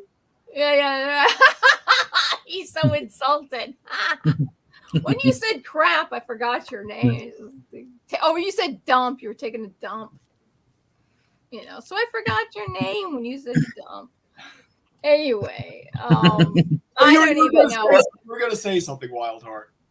Go ahead. Yeah, I was just going to ask. So, would you describe yourself as Christian? Because you seem to kind of follow all the religions. Would you describe yourself as Christian? I do. You know, I study all of them, and the amazing thing is that you find these same teachings in and you'll find it in, especially in Judaism, but you also find it even more so in Hasidism. The Baal Shem Tov started that in the 17th century. He was a mystic. And when you read the Kabbalah and you listen to these things like be slow to anger and quick to forgive, be generous, it's just practice loving kindness, which is also sounds very Buddhist too. Yeah. But Buddha did say some things that Jesus said. Confucius said some things that Jesus said, like do unto others. That's right out of Confucius, you know, which is interesting that you've got these the wisdom and these teachings that are all over the world, you know, but by these extremely wise or these extremely enlightened people. The golden rule as well was around before. What are the Confucius, who was like 500 years before. Yeah, that's the one. Yeah, they say Maimonides said it too, but that was later. That was much later. Confucius said it first, but the golden rule. So, but still, I like the fact, but I like the fact that in Christianity, it's very boiled down and very it's simplified because he's speaking to a people who are poor. They don't know where their next job is going to come every day. That's why let the day worry for itself. Let tomorrow, you know, let the day's worries be for the day and let tomorrow worry about itself. And because people they got up and they had no idea, say, oh my God, how do I feed my family? And if you get worried about that and you get sick thinking about it, because they didn't, every day they had to go out and find work. It was very hard because they were so poor and they were on this level. I remember Christopher Hitchens said that you don't worry about tomorrow. You know, well, what do you have children? You have to worry about tomorrow. No, he's saying he's speaking to a people who had no idea if they could make a dime the next day. There were no stocks, there were no banks, you couldn't save money. You could, because they were on this low level, he was speaking to the people, you know, when Christ said, when someone hits you on the left cheek, offer them the right as well. Back then, if you hit someone, basically, if you hit someone like bitch slap this, that means you are an equal. If you hit someone with the palm of the hand, you're two equals. Because there are people, the rich, because he was basically speaking to the rich and the learned who treated the poor people like crap and the lepers even crappier, because they couldn't even change their money at the temple because they believe in Judaism. They believed that if God has cursed you, you are cursed, and no man can change that. I like that Wildheart observes sweatpants as the official pants. Look, we're sweatpants twinning. So anyway, if you hit someone with the palm of your hand, that means that you're equal. If you backhand someone, That Yeah. means they're below you. So Jesus is saying, if they're going to hit you, if they're going to backhand you, turn your head so they hit you as an equal, which is different. So he's basically, there's no way you can. It's a psychological thing, and you're saying you've just raised yourself equally with that person, Yeah. and you've got them. You've got, it means you're Yeah. smarter. You're also smarter than they are. You're not going to do this to me. And Yeah. there's nothing they can do to you. They can't send you to jail for that. They can't, there's nothing, there's no, it's not a punishable offense in any way, shape, or form. And when he said, if someone takes your coat, offer them your cloak as well.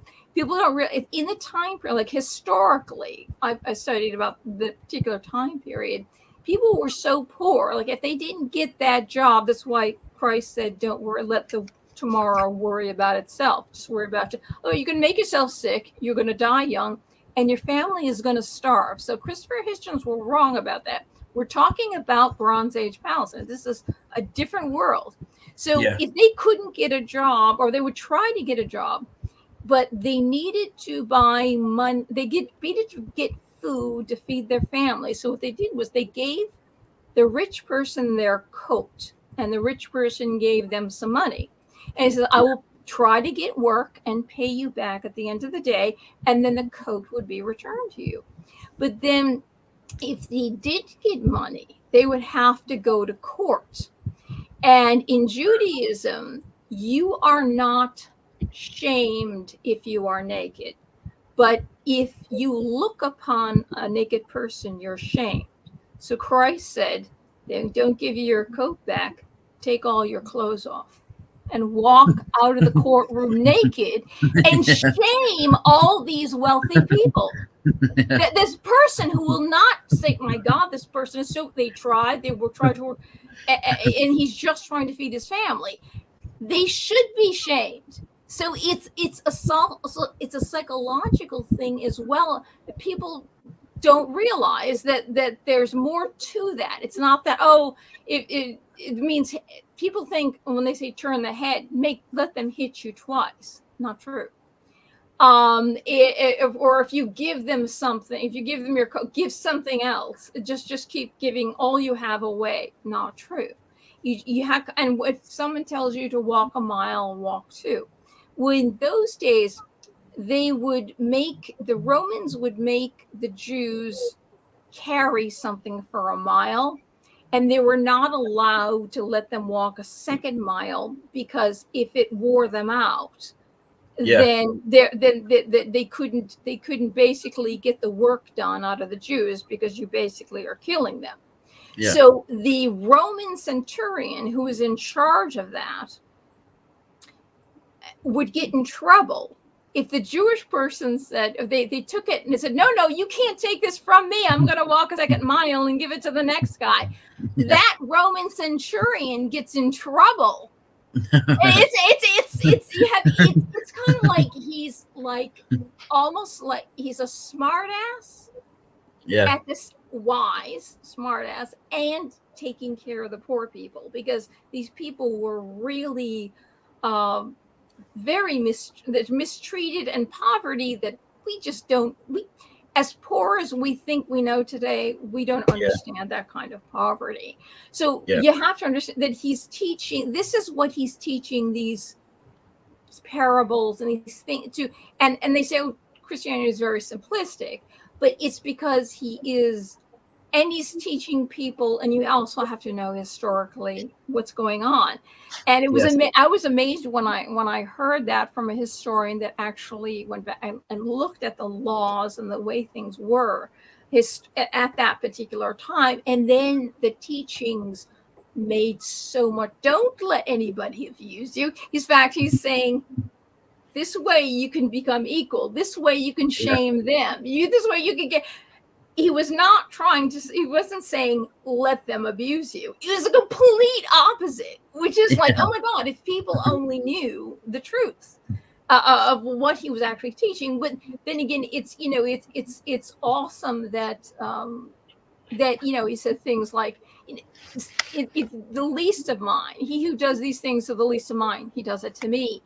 Which means if you think you're all depressed, you're ready to kill yourself, right? I'm nothing, or the poorest person in the world, or I'm nothing, I'm the least, I'm not worth anything, I should die. Jesus says, if you are the least, you are God. Which also connects with the Trinity of being go. You know, it's not you're all, but also it connects back to the Mahabharata. Yeah. God is everything. You can never, no matter how far you walk or run, you can never run. Even though you think that God is far away, God is never far away. You're always, God is everywhere. Yeah. God is everything. You are. And even says in Kabbalah and Hasidism that the same thing, the same teaching of God being everything, and that you are God. Even though they'll say, "Oh, that's a sinful thing that the New Age say, I am God." Isn't that you're saying? You didn't say at the end in enlightenment, I am that I am. I am. All of us will be realize that we are a part of I am, and connecting back. See, people who don't understand all the religions will say, "Oh, that's the devil only says that they are God." They don't realize that in the beginning, when the story of Adam and Eve, which probably didn't exactly happen that way, but it's more or less teaching us something. God, when God breathed, and I learned this from a Hasidic rabbi, you know, who knows the actual Hebrew.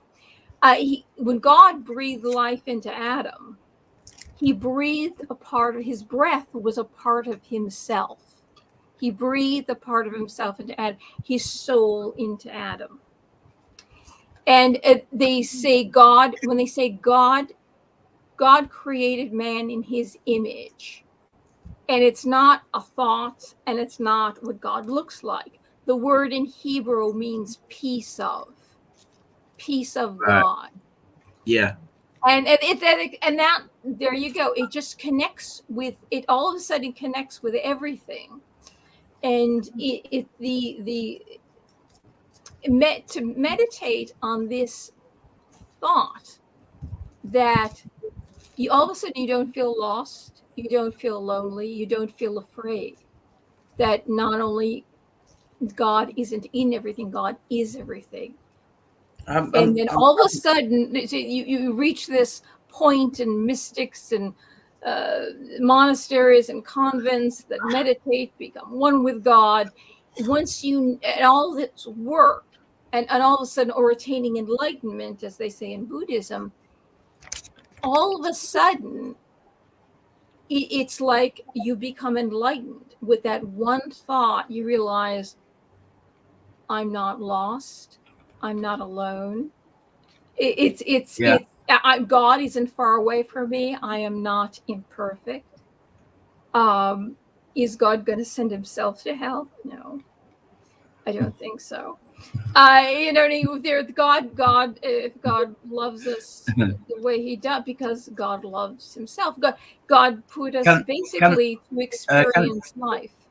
Go ahead. Can I just say I am loving your knowledge of all the different religions, but I wouldn't describe you as a Christian.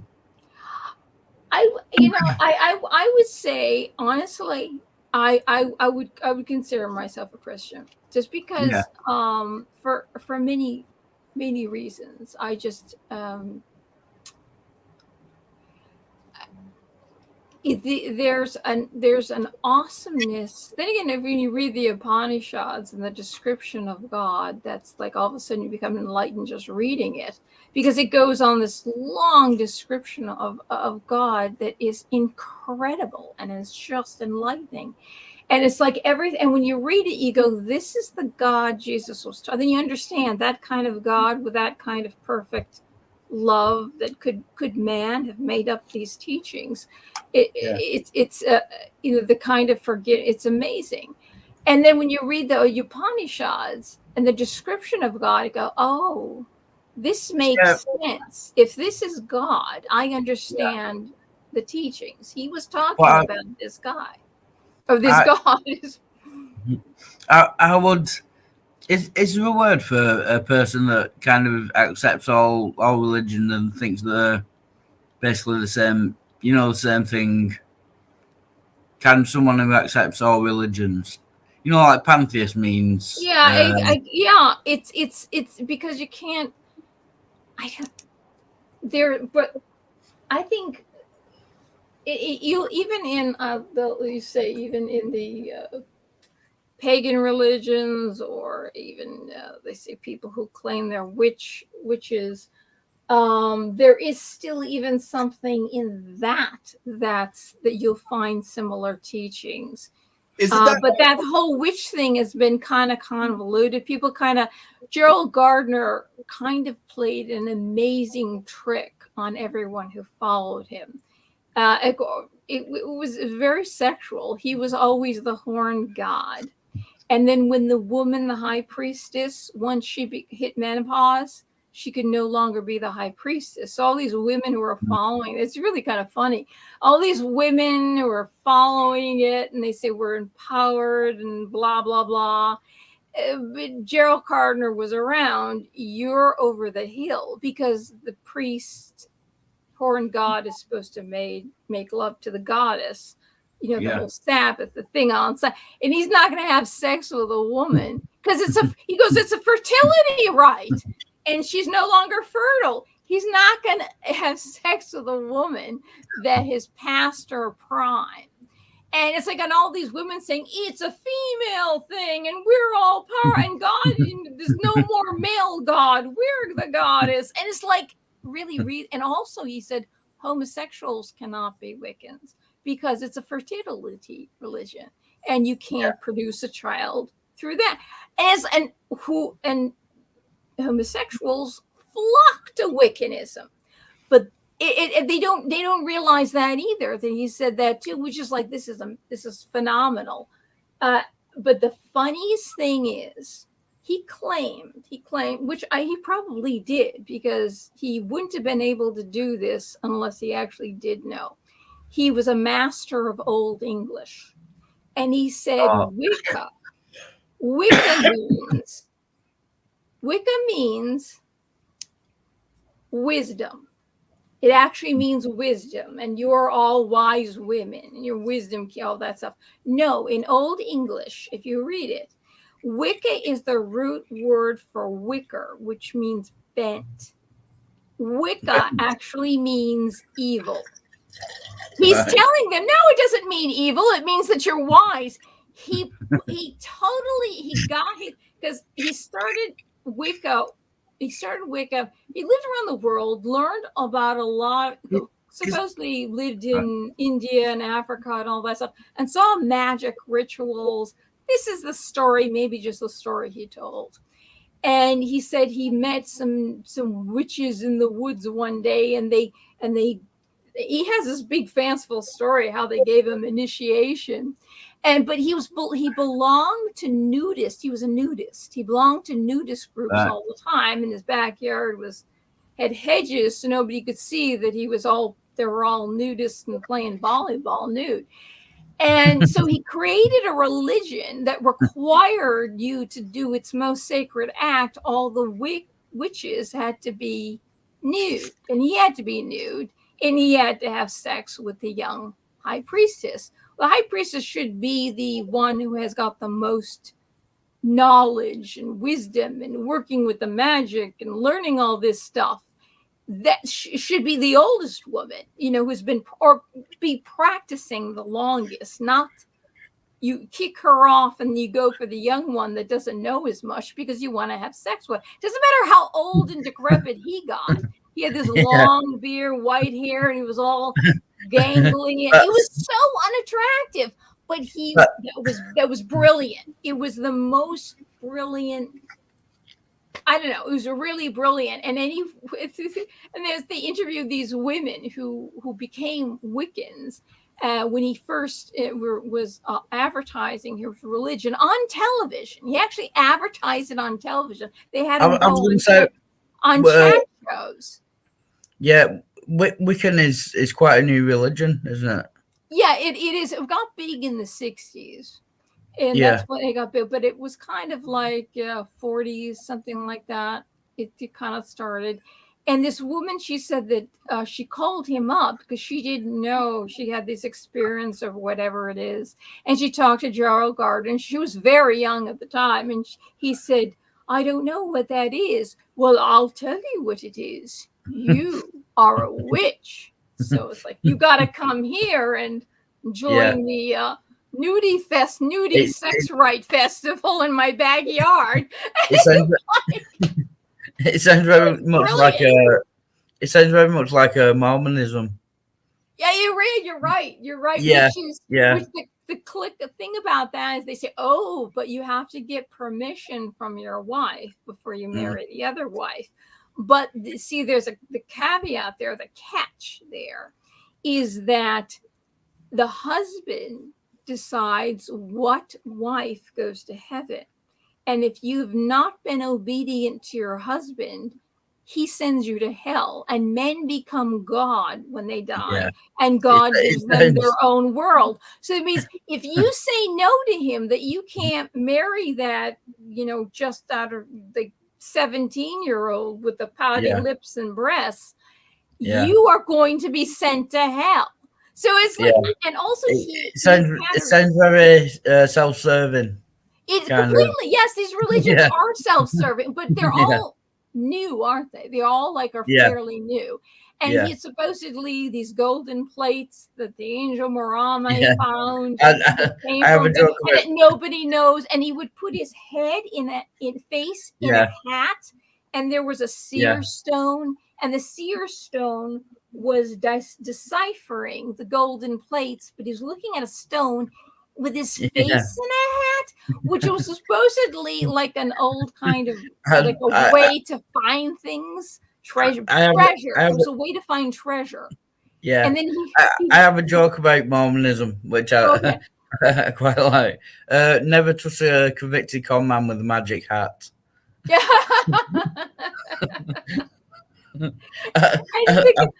And the funny thing is, he was talking into the hat, and he had a guy that was supposed to be writing everything he said. Yeah, and the language didn't exist. The wife of the guy who was writing all this stuff, threw the papers away, and she destroyed them. Yeah. So she figures if it's true, he'll be able to repeat the entire thing.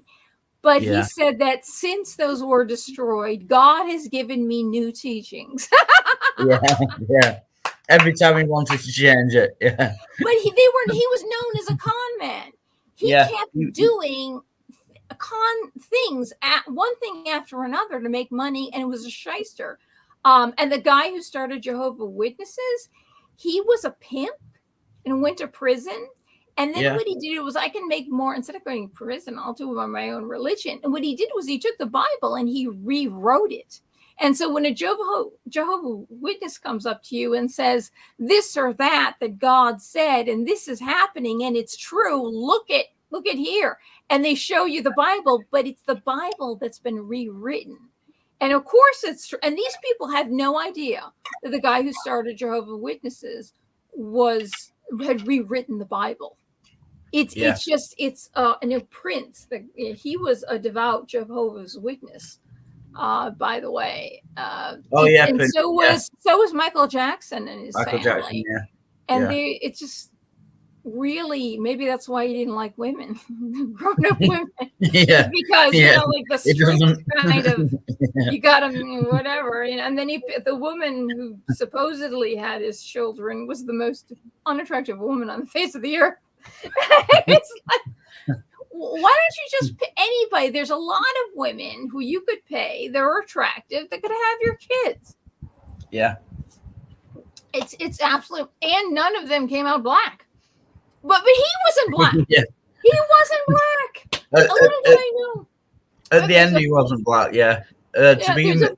To begin with, he was black, but at one time he was, but then the plastic surgery and then the nose fell off because he had it done so many times. Yeah. but there was a famous comedian in America. She's dead now. She was really funny. She always came out with these crazy out. Her name was Phyllis Diller, and she said, and she kept going to plastic surgeons all the time, making herself again. But she was a comedian, and she was funny. And she said, "What I want Michael Jackson's plastic surgery. Any surgeon that can turn a black man into a white woman, that's the guy I want to see."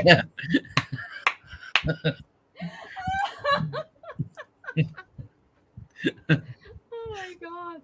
Rob, are you taking a crap? He's been gone for a while. As we speak. Oh, you know what you need? Did you know that because I got one from the elderly woman I used to work for. She never used it. And I used it for my mother and my father. There's these chairs, and you can move them into any room in the house. They're plastic. They're regular chair. And they've got a lid. You lift up the lid, and it's a toilet. So you could be sitting here talking to us, taking a dump in one of these portable potties. Yeah. It looks like a chair. It's like what marathon gamers use. You know the South Park episode where Cartman is playing World I've never watched South Park. So he gets. I think maybe one episode I think I saw, but I did not watch South Park. Well, he's playing marathon World of Warcraft, so he has his mom change his bedpan for him. Yeah. Deflating Atheism. I don't want to tell you how to run your channel, but could you change the layout so it's not three? Change the layout so it's not three straight lines. You know what I mean? In StreamYard. I don't want to tell you how to run your channel. This is the way he likes it. I like this better. You're right. Yeah. I like this better. He likes the other way better. He thinks right. I prefer this, but don't let me. That's right. You see that? You're wrong. You have to, Rob. Just take it in. You're wrong. You're objectively wrong. Yeah. Well, because sometimes my apartment is a mess, and I have a bit of ceiling falling off here. So it's just I've got to constantly adjust myself to fit into the narrow thing. But that's what I actually call it the Neapolitan ice cream. The chocolate, vanilla, and cherry ice cream. Yeah, it works like best. That. It was strawberry.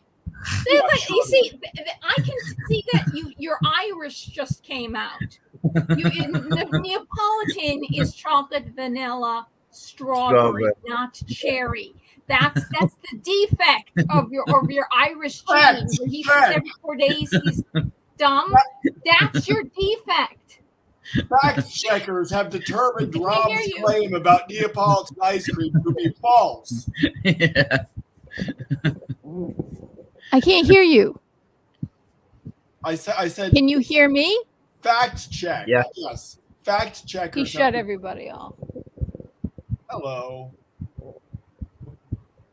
No, you just can't hear you. You can hear me, can't you, Wildheart? Yeah, you're fine. It's just Felina. We can't hear you, Felina. Okay. Somehow my speaker is off. Yeah. That's interesting. It won't turn back on. Something is wrong. Okay, it's back on now. Okay. I wish her microphone would shut off. Thank you, Lord, for muting Rob. See, there you go. There's the proof that God exists. He muted Rob. Why can't her microphone ever shut off? Well, you see, he was amazed at what I know. I can flip back and forth about all these religions and teach you all this stuff. Yeah, that is a hell of a lot of knowledge about different religions. Well, I am impressed. I am seriously impressed. Oh, thank you. I don't think he's that impressed. He's like, no, he doesn't consider me the smart one. He tells me who the smart ones are that he's had on the show. He thinks that I'm talking. If you looked at my library of books here, you would see, and then the other room is filled with books on Islam. I keep them away from the pagan books. You know what I mean? Because I think they'll fight. Because I got pictures of Marilyn Monroe. I got dolls in here. I got dolls of, Princess Catherine, the Duchess. Here's And I got Tara. I got a picture of Buddhism, Tibetan Buddhism. And of course, this opus, Cat Oh Butts yeah, in- I sent him that Cat Butts in Space.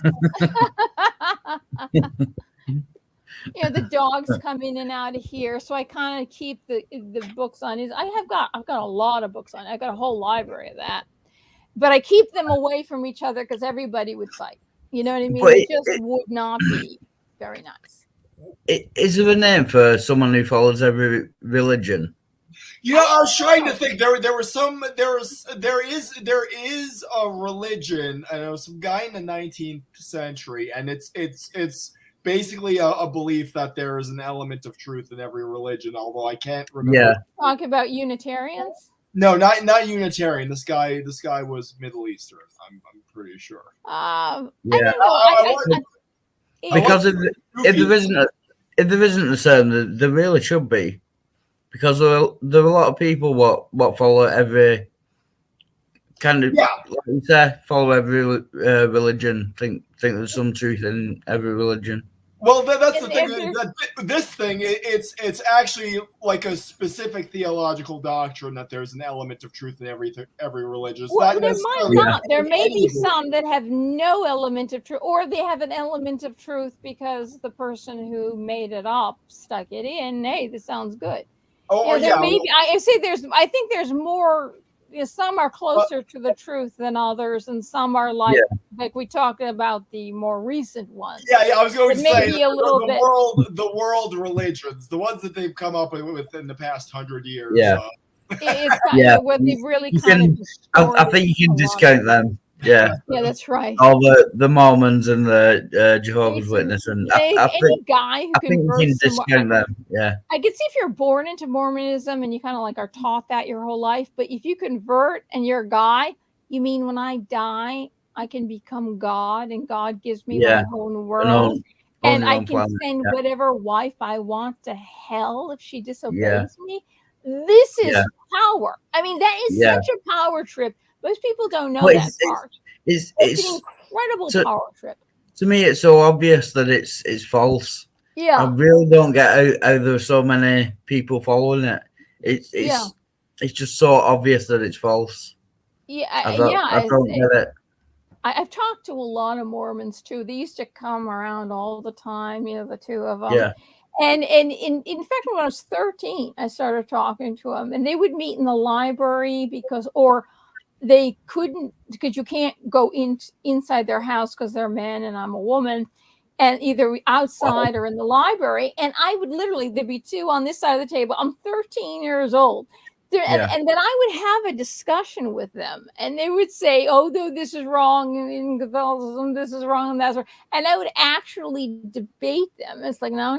It's like, and they really thought, but they were born Mormons. They have no idea. They think they've been educated about other religions, but they haven't. And when I was a kid, I thought to myself, I want to learn. I think it'd be a really good idea to learn the world's religion, learn everybody's religion. That way you can speak to someone, because people are formed and fashioned by the religion they grow up in. Even if they kind of stray from it and go away, there are elements because they were born into and they were taught. So I figured I could connect with people and talk to them in a language they could understand. It would be more of a unifying thing if I did that. Finding out how everybody comes to God it was actually a very amazing realization, especially when you study mysticism, and how you will find that in all the world's religions, the way of Kabbalah, which is you have to learn a lot of things and study a lot of names, and it takes you a long time. And then Christian mysticism, when you start to study it, which it's a practice of becoming one with God. You forget everything. The amazing thing is you forget everything you've learned about God, even all the good stuff. And all that's all well and good, but put it underneath the cloud of forgetting, and go after God for God itself, and use like a one word like mantra, like love or om or something, and let the love inside you, the stirring. They say once in a while you'll feel the stirring of the Holy Spirit in your heart, not Yeah. all the time, but calling you to this work. And so like attracts like. So we know that. And okay, it says that you muster up, the love in your heart, that you desire to know God, for God, not for what God has done for you or all the good things you've learned about God. Nothing. You want to know God for God itself, and love God for God himself. Just like when you meet a person. This is like if you read the ancient books of this book was written, Cloud of Unknowing, in the 1400s. It was the first book on mysticism written in the English tongue. And he says in the beginning, you don't give it to just people who are merely curious or flatterers or tale tellers, but people who honestly have this calling. And so basically, God is your lover. God is your, like, a jealous lover. God will. So you can't, because we can kind of divide our desires. In the material world, not just the people, but the material world, we must have this and we must have that. And then when somebody somehow we lose these things, we feel we've been stolen from. We feel terrible because somebody's taken this away, or we've had to sell it. And so you're putting your love in things that aren't really real, the things that really don't matter. That's why God says just to concentrate your love on this one point, and then God enters you. And it's once you have that feeling, and it's really pretty amazing. The interesting thing is, when you start doing this practice, all of a sudden it's like the top of your head opens up, your skull opens up, and all this knowledge pours in. And you wish you could relay all this knowledge. It's a language that only you and God speak. Yet you have this knowing, just a knowing of God and everything. And yet you can't relay it in words, but you just know, and you're at peace. And what I find is, every time when I learn more about Kabbalah and all these different ways of mysticism in these other religions, and after I've been, gone into meditation, become one with God, all these teachings, I didn't read them in a book. And all of a sudden I learn in Kabbalah, which is extremely complicated. And Christianity is a much simpler way to go to God. It's like it's very direct. And you realize the mysticism is actually the very simple way to go. After once you get it, it's because we're so used to things being hard to learn. It take a long time. We get distracted with a lot of things. So we basically have to unlearn all that stuff and just put everything out, and that's why he says, put everything under the cloud of forgetting. And the cloud of unknowing is that we don't know, like God is just, and though you feel that God doesn't hear your cry or doesn't feel your love, just know that God is right on the other side of the veil. God is right there. Just know that. And once he breaks through, the experience is awesome. So I'll even today, I was checking out some other channels, the Hasidic channels on the Kabbalah, and I'm going, I know that. And this channel and that, or these people are talking about this type of these teachings, and I go, I have not read these teachings, because Kabbalah is just so extensive. It's an Hasidic movement. It's just extensive, and a lot of other writings. I'm going, I know this. You know this when you start to meditate, and like this, you just get this knowing, and it's kind of like it. Then doesn't really matter what religion it is. The teachings are are the same. This knowing is the same. And then going, I know this without reading a book. I remember I had lived in California for a little bit. I was very young, and I moved back here. And a friend of mine, I just met them, took me to a photographer was having a party, Valentine's Day party, and this guy was a photographer too. Just met him, just friends. In fact, always platonic friends. And then 10 years ago, he committed suicide. Yeah. I was like, I'd add that we're platonic friends, and maybe, you know, he said, you know, you're always going out with these guys who are abusive. You go, we're friends. Why not? We should be having sex by now. They kind of like guys think that we've been friends. This is good. Why not? Why can't not once in a while we have sex? And I hope to God that isn't the reason why he killed himself. But anyway, I'm sure it's not. No. Yeah, but I know he got mad at me at the end because he gave all his friends something, and everybody knew that I was the first person. His best friend came to me first to tell me that he had committed suicide. And he right down to the letter, right down to the paper clip, he gave something to everyone he knew. He gave me absolutely nothing. He was very upset at me. He wanted me to come up to his apartment and bring wine and have drunk night, and then when he got drunk, he would fill me up. So I couldn't do that. I couldn't do that anymore. You know, it's like, I can't do this. And so I didn't. I don't want him. I had a feeling he actually had a premonition a couple times that summer that he was going to commit suicide. If a guy's acting like that, I wouldn't feel guilty about anything. Yeah. Yeah. It was just a drunk guy just doing all these things that are painful. Yeah. So I said, okay, I gotta go. But like twice that summer, I got like this knowing. I'll just call it a knowing. I can call it psychic. Peter is going to commit suicide. That was his name, Peter. Twice I got that. And I said, should I tell his friends? Once I met up with his friends, but something says to me, say nothing. I don't know why. And I told them afterwards, and they said, if you told us, we would have said, there's just no way. We wouldn't have believed you. And he would have said, absolutely not. He would poo-poo that. Yeah. It would have done nothing. I would take no responsibility upon yourself for that. I guess somebody wants to commit suicide unless you lock them up in a hospital. Yeah. There's no way, and no way you can prove that they're going to do it just because you get this. You get this knowledge, you know, because you meditate a lot. Yeah.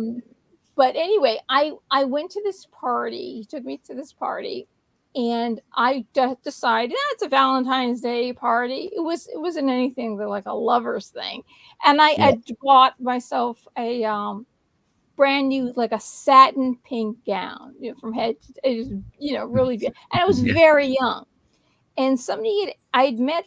There's this guy, I think his name was Ralph Levy. He was an all natural veterinarian, you know, taking care of the animals in the all natural way.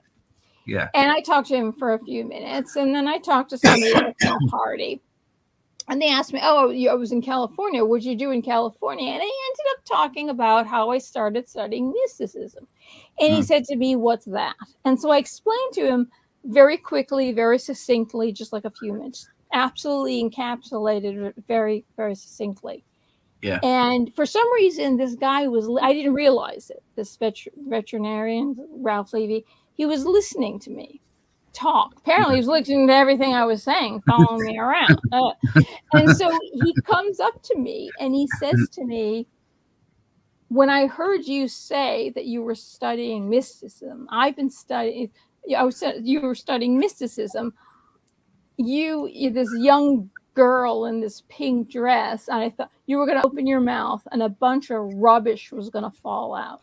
Yeah. And he says, I've been studying the Kabbalah, dedicated for 10 years. Wow. And you just encapsulated the entire thing in a few words. And then he bowed to me. And then he bowed and then he walked away as if like he didn't know what to do, but he just he gave me an honor. Yeah, he's Jewish and he's reading all this stuff. No, I don't know. I don't know Hebrew, but I don't know. The Kabbalah is so complicated. If you ever look, if anybody shows you anything, it's like this, a lot of books, a lot of time, unbelievable. And it's written, it was originally written in 3 languages, Hebrew, Aramaic, and Spanish. And so there's these 3 languages, and then it was, so who knows, the to read it and to read it correctly, you got to read it in these other languages. You have to know all these other languages. So it's really, really complicated. And that I summed up the Kabbalah without knowing one word of Hebrew, let alone one letter. So I did end up studying the letters, and I was able to say all 22 letters, frontwards and backwards. And it was like, and I just bat them off. I can't do it anymore, but I should. And I learned it like one night. I just studied one night. I studied it backwards. I'm going to learn it. I'm going to learn it backwards and forward. But I thought that was just like, and the fact that he wasn't following me around anymore. All of a sudden, I wasn't this young girl that was dressed sexy, attractive. All of a sudden, I was somebody that you honored. A woman of honor. Yeah, he gave you a kind of respect for that. Yeah, like I was a queen, literally. Yeah. But because in Judaism, it's like you're not supposed to study Kabbalah until you're 40, and and a woman isn't supposed to study the Kabbalah. But in Hasidim, he changed the Baal Shem Tov, who started that he wanted to open up to everybody who was Jewish. Not you're not Jewish, but it's for somebody that young. Just to, and it's just like it was really weird, like because when you look at because it is taught in Judaism that you can have sex with women who aren't Jewish, but not women who are. So and he was looking at me as a woman who was not Jewish. That was like a sex symbol, And it was probably I'm just laughing at Deflating Atheism's. He's got this thing, and it looks just like him. Is that thing taking a crap? Is that thing taking a dump? It probably is. Somebody's taking a dump. That's all I can say. But I guess after I said that, all of a sudden I became equal to a Jewish woman that you respect. Yeah. That dresses humbly, and I didn't show any cleavage. It was, but I did have my shoulders showing. It was that kind of dress, but a little bit. It wasn't that bad. It was actually kind of nice. But I'll never forget that. I'm going, what the hell did I say? And I said it perfect. I know I said it in like 3. It would have been perfect. The show would be 3 minutes long. Nowadays, of course, Felina's like, "Hey, David, let's talk about the Mothman." That's his cleavage, imitation of cleavage. No, he can't get over.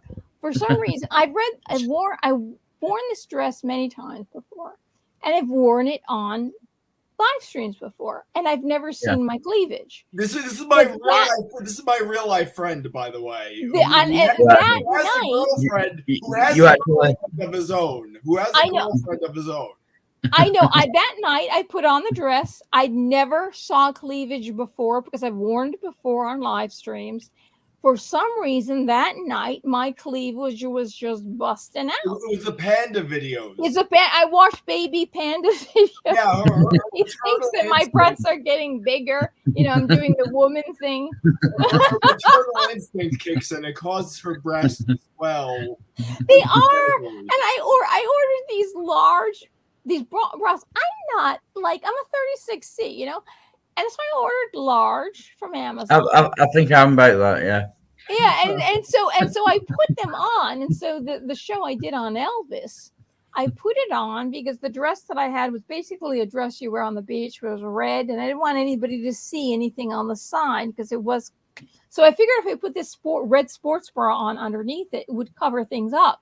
Yeah. My breasts were just busting out of that thing, and he tells me I should stick my this thing here because I had it like this in my cleavage, so I did. Yeah.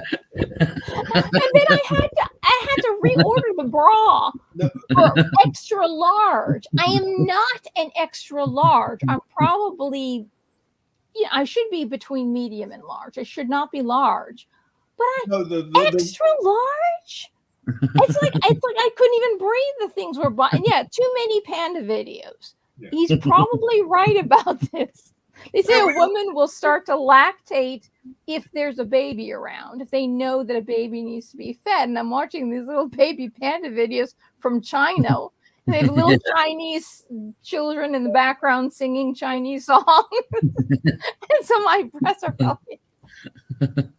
It was the Mothman. It was the Mothman episode. I was not even part of that. But yeah. I had no idea. Anyway, he will never stop talking about this. It was an accident. I'll never let it happen again. The only time I show my cleavage will be when you are on. Okay. So he lives in North Carolina, and I live like ways how away. many 10 states away from him, like big distance. You yeah. need an airplane or days to car travel, but still, he doesn't want anyone to see my breast. You should get the Hallmark card. I'm sorry I showed my breast to your friend for 2.5 hours. I'm going to find that other video where I'm wearing the same dress. Can just say to Felina, you are a beautiful human being. It doesn't matter about your dress. I was not expecting that to be the last word. He's a very sweet guy, isn't he? It's like for a guy who had 666 after his name. It's like, but the whole idea. Say, when I was in went to Sunday school, when I entered high school, the early years of high school. Yeah, the priest taught you, and he so basically he's ranting on for an hour, and sometimes I get bored. But I got out of it because they wanted me to teach Sunday school, and my last teacher, who was a real bitch, said that she knows her religion like no one else. Get her to really. So I got out of Sunday school to teach because I knew so much. But anyway, I hear him talk, and he's going, what God hates, God doesn't care if you're Jewish, if you're Muslim, if you're Buddhist, if you're Shinto, if you're and he went through the Sikh. It doesn't matter. God doesn't care what you are. God doesn't even care if you're an atheist. What God hates most is a hypocrite.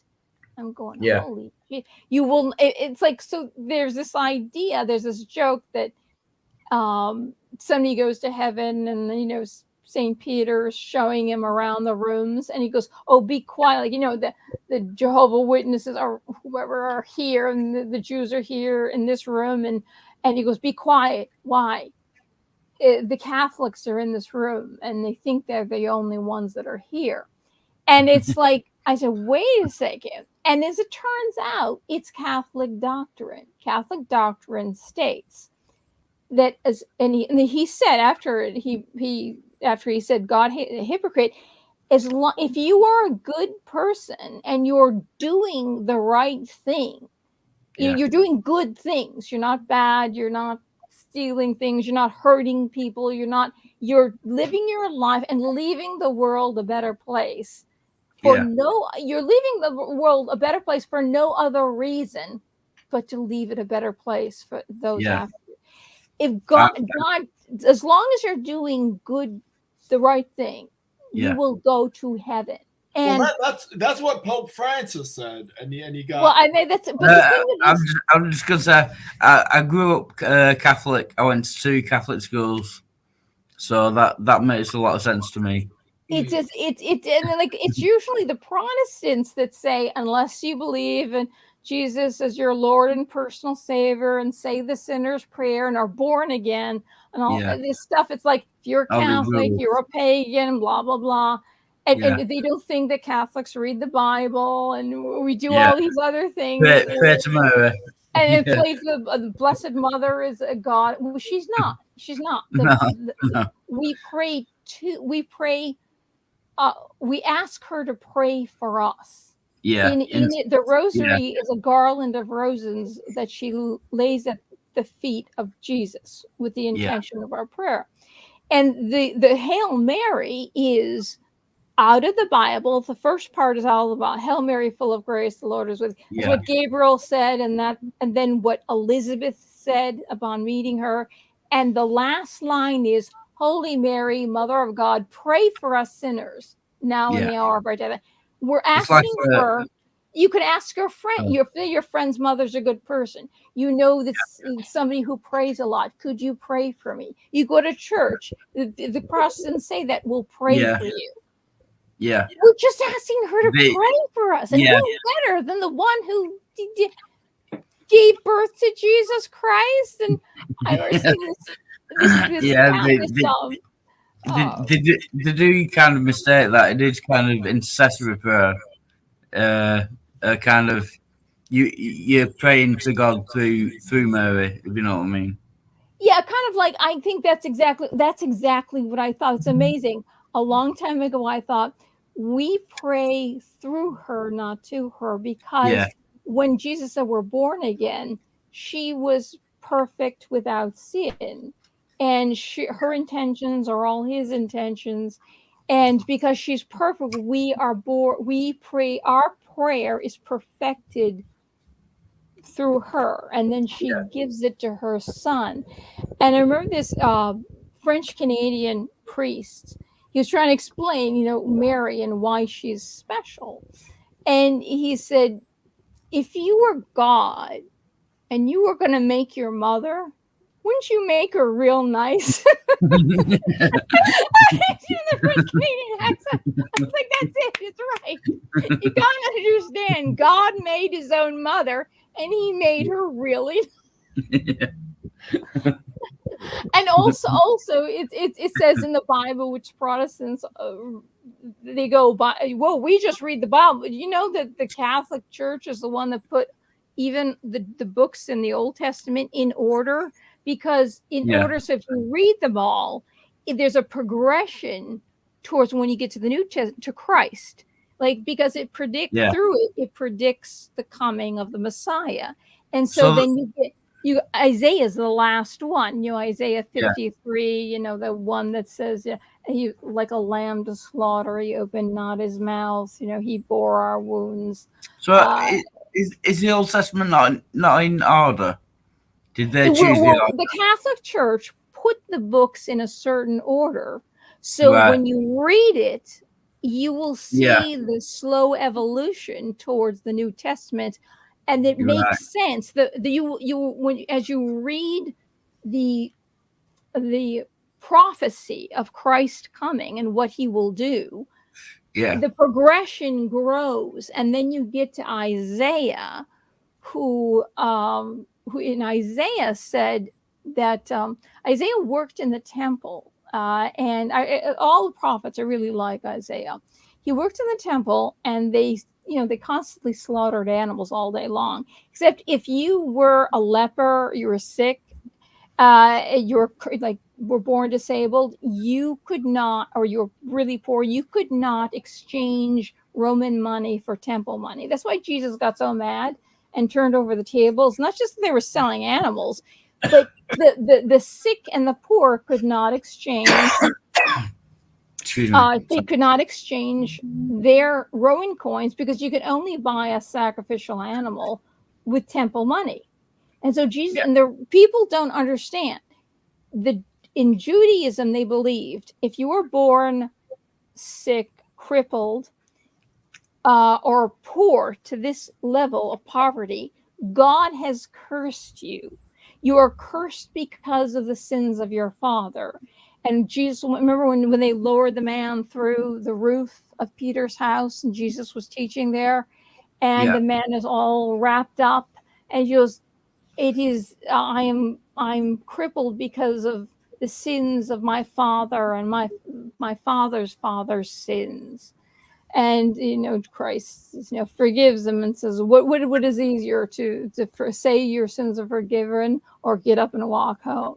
It's like the idea that you are crippled because you're not supposed to heal somebody that God has cursed. You are suffering because of what you're.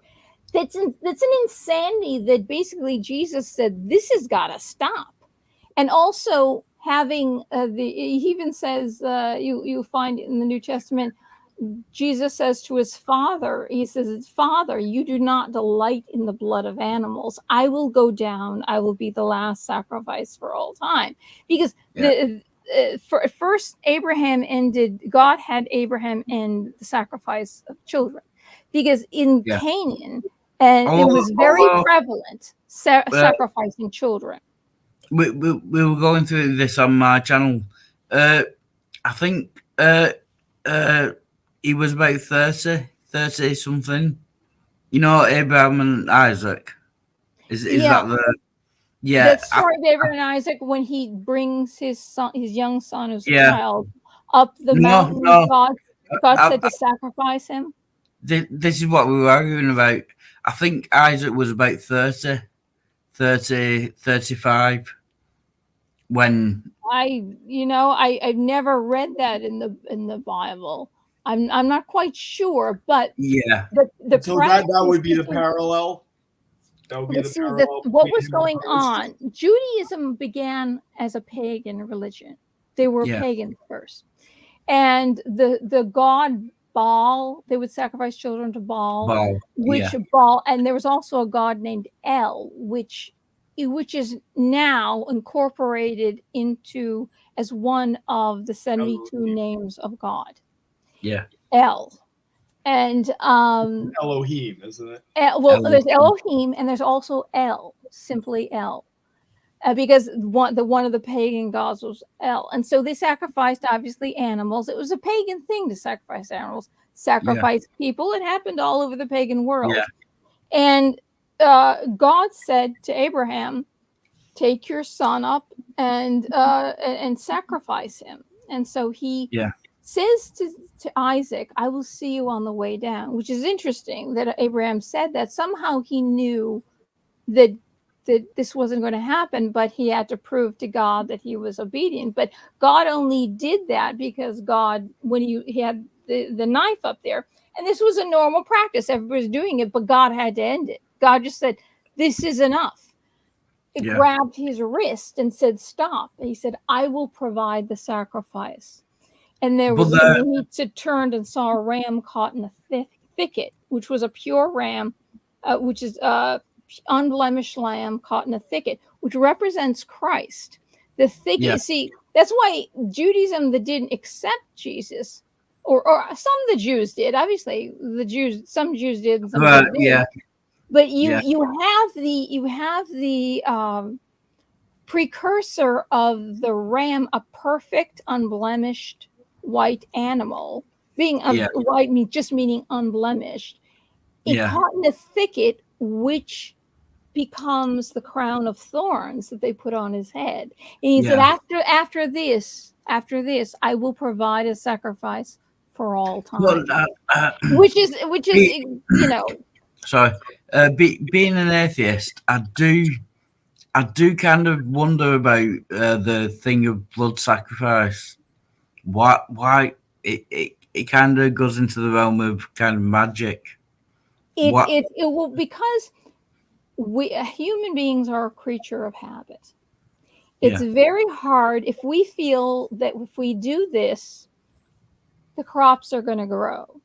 We'll get more children or something. We are creatures of habit. It's very hard to break we have a lot of bad habits. Some people smoke cigarettes.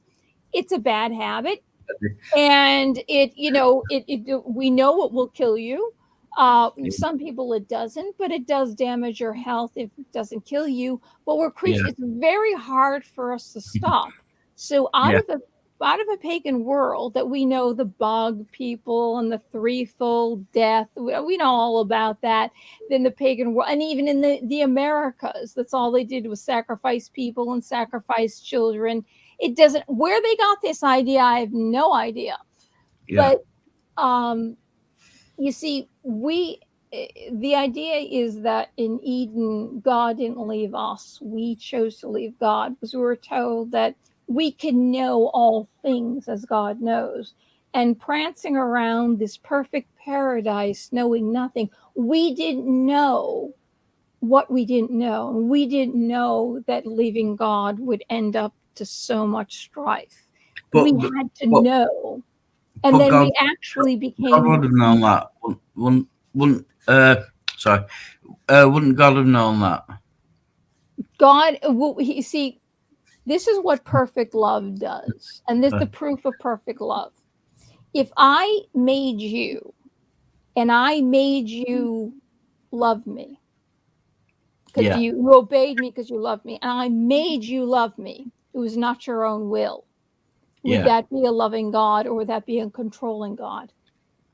Yeah, controlling. Right. So when you fall in love with someone, you should fall in love with them. Because you've fallen in love with who they are. Yeah, you need the feel of that. Yeah. So God, see, of all things, one of the greatest aspect of God is patience. God waits. I believe in reincarnation. I believe that God is patient and God is waiting for us to learn. He knows we're creatures of habit. He knows we're slow. Yet at the same time, we're learning. We're becoming enlightened. We're becoming closer to Him than we were before. There's more people on the planet that there's ever been. Can I just? I've got to take a quick bathroom break and make some toast. I'm not going to take a dump. Oh, okay, all right. I'll be 2 minutes. Okay, as long as you've promised not to take the dump.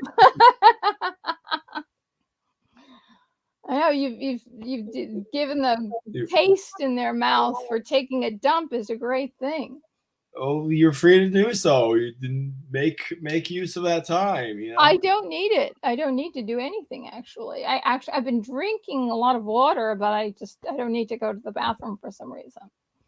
But I mean, these are some things you're learning here or there, Rob, and you didn't realize. I mean, and see what it is like. Say, what do you know? Did you read all this stuff? Did somebody tell you all this stuff? Some of this stuff really came in meditation, and then it makes sense. You put it to the start and you go, this makes sense. How could God have forced us to love Him? Or we had to leave to know what we didn't know. Otherwise, we'd be frolicking around the garden naked our whole lives. And God would be there, but God, we would not love God or appreciate God. God would have provided everything for us all the time. And we had not learned to love God because He didn't make us love Him.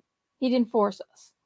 But we'd be frolicking around and eating anything we wanted to eat, and without a thought of God, without a thought of love.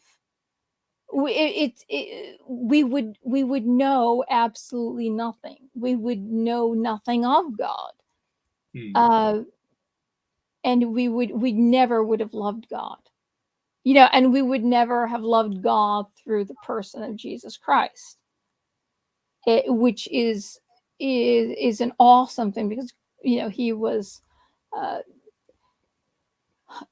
not just he's God begotten by God, not a birth son of God, God that has begotten itself, God incarnated into a man, not technically son of, but He was son of man, which means He was son of Adam. Adam means man.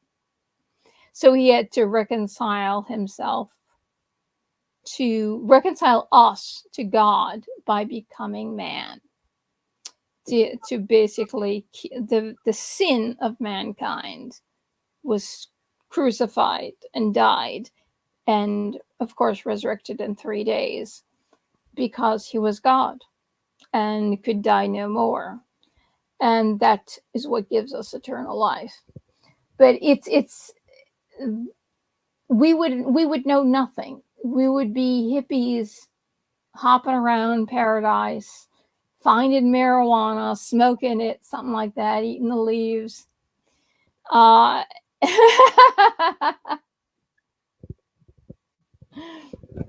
Just based on thoughts, carry on. Well, it sounded to me. I actually think Wildheart. Were you actually asking a question about foreknowledge, though, about divine foreknowledge? Yeah. The actions of Adam and Eve. Yeah, basically, wouldn't God have known? Sorry, I got my phone. Wouldn't God have known that man was gonna fall or sin? Of course he did. Why put the? I know it's metaphorical, but why put the tree? Why give him that option? Well, my answer It's to a tree of knowledge. the foreknowledge question is yes. As to why the tree was there in the first place, that's an interesting question. It's the tree of knowledge. They wanted to taste knowledge. They wanted to know. There was so much to know, and they knew that they knew nothing. And it is said. Why put the tree there in the first place? Why give them that option to be able to sin? We chose to disobey God. We took the action. God did not leave us, we left God.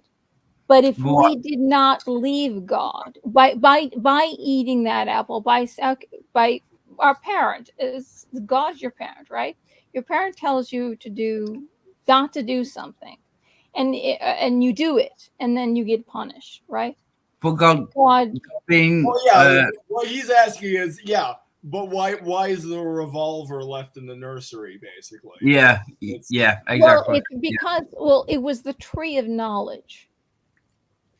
We were told that we at that moment when we were told by the serpent, and the serpent wouldn't be there.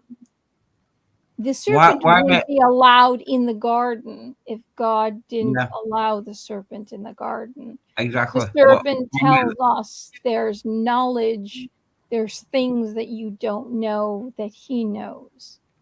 And if you disobey him, you're going to come to know all things. In Judaism, it says that Eve said we must eat the apple because we have our children, our children's children to save. We must go out there. She knew that we would. If they didn't leave, the children would leave. And she said, we must leave before they do. So we must be there to teach them. That idea that if they didn't eat the apple, the children would have eaten the apple. Somebody would have eaten the apple. But some generation would have eaten the apple because. But if you're God, why make the apple? Why make the apple? Okay. Why did God even create us to begin with? Why did God even create Earth? Because God experiences the world through us. God experiences love through us. God experiences our pain through us. We don't understand this. I mean, there's something we don't understand. We believe that God experiences no pain. God suffers not. God knows not anything. And we're here alone. God is made whole by us. God needs us as much as we need God. And that's something that God knew and that we didn't. And that what we do is we leave and then we come back again. We come back again. Wouldn't a kind of perfect being? Why would he need us? If you're perfect, why would God need us? Why would he create us? If you're already perfect, why do you need anything? God wanted to love someone. And if you were alone and you didn't know love and there was nothing to love, wouldn't you feel bereft? Yeah. And there was nobody to love you. Yeah, God was alone. I can kind of understand that. Yeah, I get that. Yeah.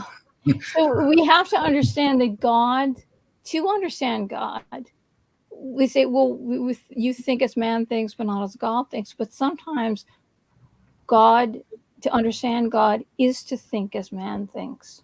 We must put ourselves in God's position. How would we feel? Or we say to God, I'm suffering down here. I'm hungry. I'm poor. I'm tired.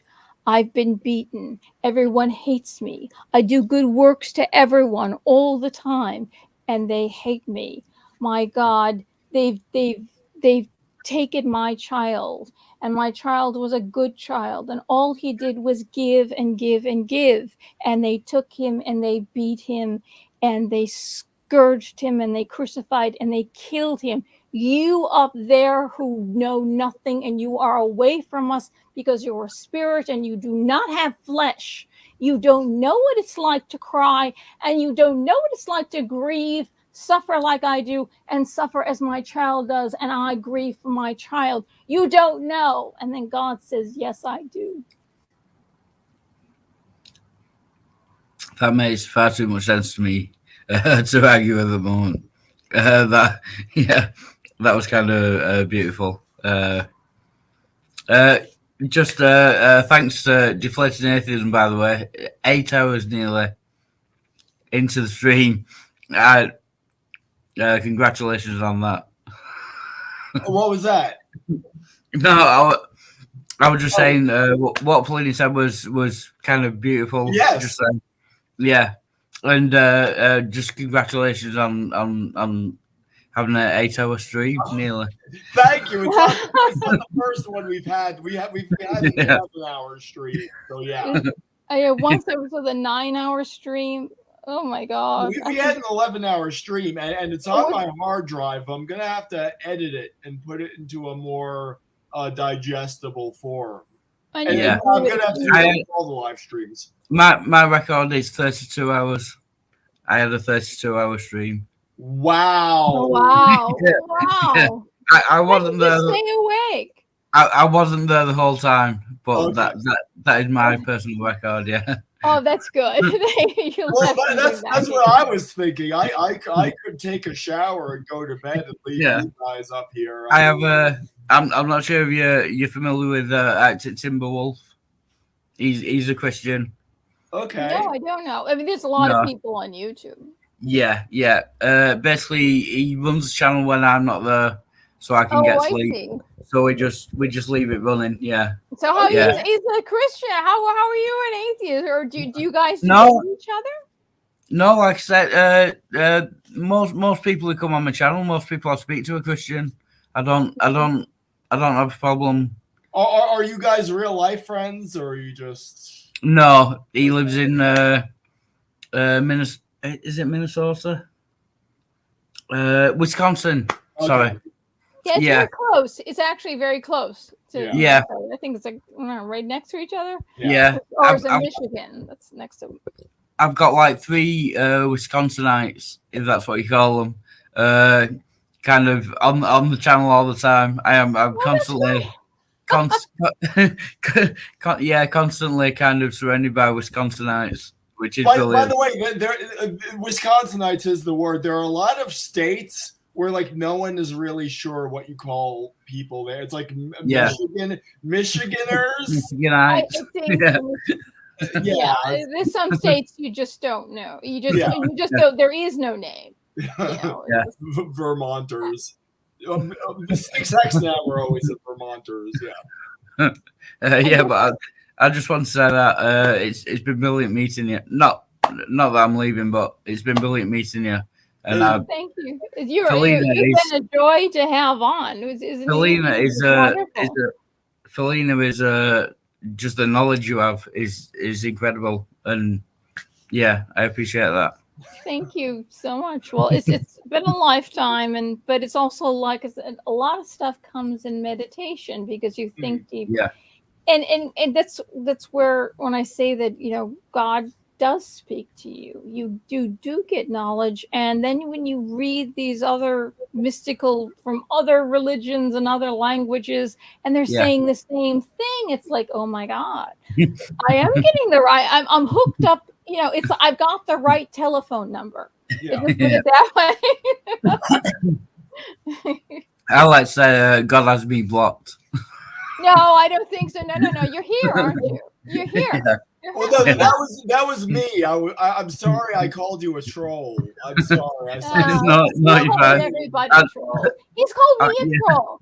Like when he spent on Fabulous Agnostic, I went on to the chat section and was saying like some pretty funny things. yeah. Some really, and he's they said Felina's trolling us. So he's called me that too. Yeah. I was saying ridiculous. I wasn't trying to. I just saying funny things. Is all I was saying. It is difficult in text. Sometimes to distinguish between trolls, and it is hard in text. Well, yeah, when your name is Wildheart 666 too. Yeah. I don't know. It's 999. That's good. I can understand that. Yeah. Well, they say actually 9 is. Well, they say the 9 is the number of completion, and 9 is the Trinity because it's comprised of 333. Yeah. So there you go. Yeah. Prime numbers. Yeah. Yeah. I get that. In Judaism, it's every letter has a number, and so that's why the name of the beast is 666 because each letter has a number, and they added. Shouldn't it be 616? I think that's it was right. They found they've in garbage dumps. You're right. They found 2 copies of Revelation, and the person who wrote it had very clean, crisp, methodic handwriting compared to the other copies, which added to 666. But it's actually, you're right. There you go. Yeah, that's something I noticed. It really is probably really is 616 because he was because you could see it, adding it up. They can, you can make little swirls and curls. Yeah. There's like basically they did. Sorry, excuse me. They did the math wrong. Yeah. And so this person, but they said that it could be also, when you see Japanese kanji, the characters of Chinese and Japanese letters, there's kanji that's written very perfect. Just everything is lines, and then there's other kanji that is written with a brush, like a paintbrush. And you write it fast, and it has these little swirls and curls and lines that are that should be like, let's say, the moon, the sun is these 2 lines, and then moon is this with a longer line. And then if you do it with a brush, it looks like the 2 lines in the middle look like a Z. And the other one looks like a Z. And why is that? I asked why that is. It's called running hand because it's written fast with a brush. Right. So the person writing that could have just been writing fast and put a little curl in a place that wasn't supposed to be a curl, but the scholars did notice that the person who wrote these, and they shouldn't have been in a dump because they were scripture, but that we found them, was very careful about writing every letter. It's so clean and so neat compared to the other copies that had the 666, which they say it really was at the time. Nero adds up to 666. And so, but if it's not Nero and it really is 616, then it's not Nero. And that might kind of quash or dissolve the idea that they were just writing about their times and the Antichrist. What do you think about? What do you think about the theory? And this might be an atheist kind of trope that the person who wrote Revelation was on an island with mushrooms, magic mushrooms. Oh, I heard that. And Jesus is a mushroom. I never heard a mushroom say the things that Jesus said. Yeah. Psychedelic mushrooms. Let's see. Um, if it's to attain the knowledge via a psychedelic mushroom, like in America, we've got Native Americans. And I say this is the way Native Americans got back at the white man. These very learned, we're scholarly. We don't want to take prescriptions or this or that, and they go to the Native American shamans. I went to a shaman, and they mix up this drug called ayahuasca. You drink it, and you're out for 3 days, and you vomit and you go diarrhea for 3 days straight.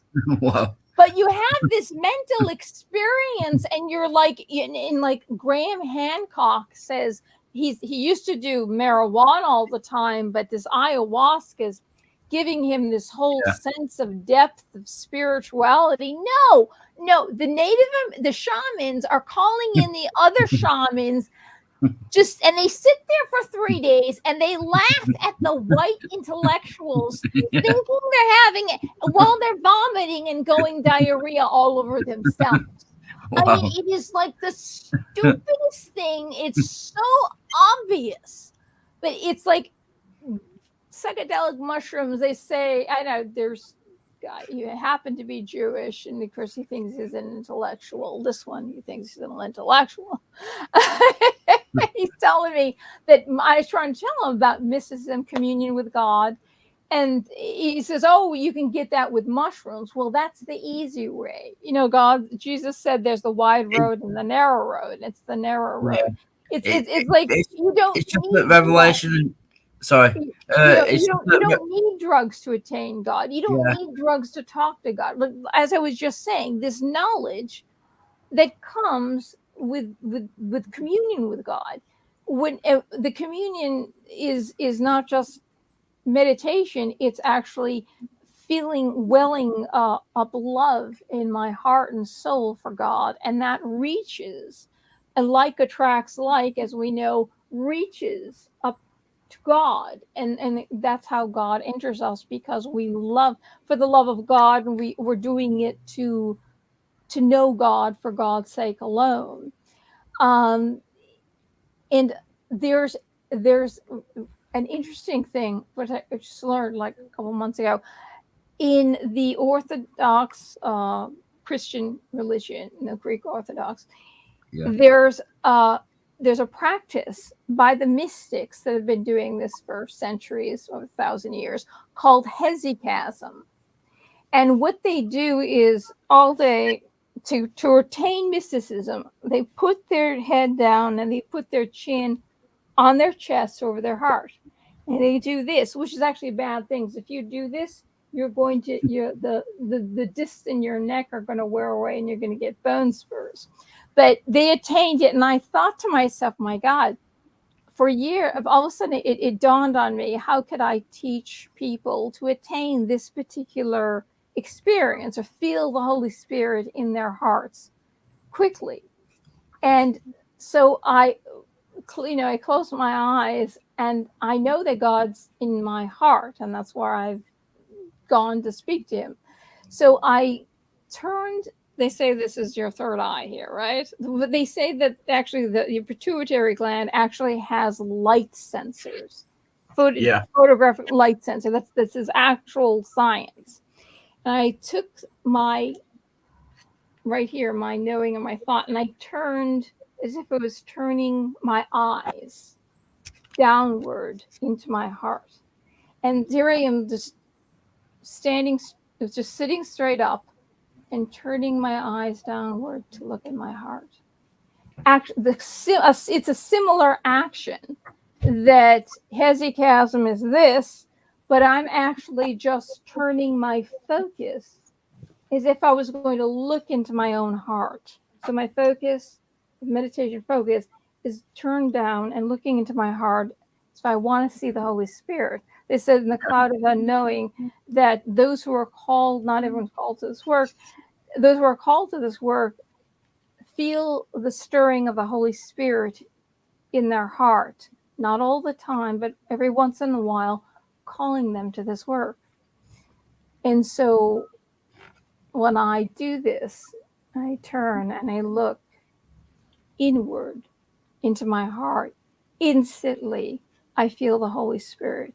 Instantly, I get the experience of mysticism. And then 2 months ago on a channel called Religion for Breakfast, he's very scholarly. And he talks like this, and his hand goes up like this. And he's young, but he looks like an old sage. And he must have studied all this stuff.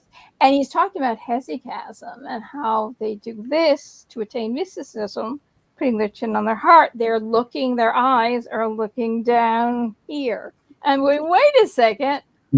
I've done this, but I've done this without having to do the action, a physical action. It was just turning my focus inward. I'm going, hey, wait a second. I've been doing this, except I've been doing it better because you guys are going to damage your discs. You're going to get bone spurs.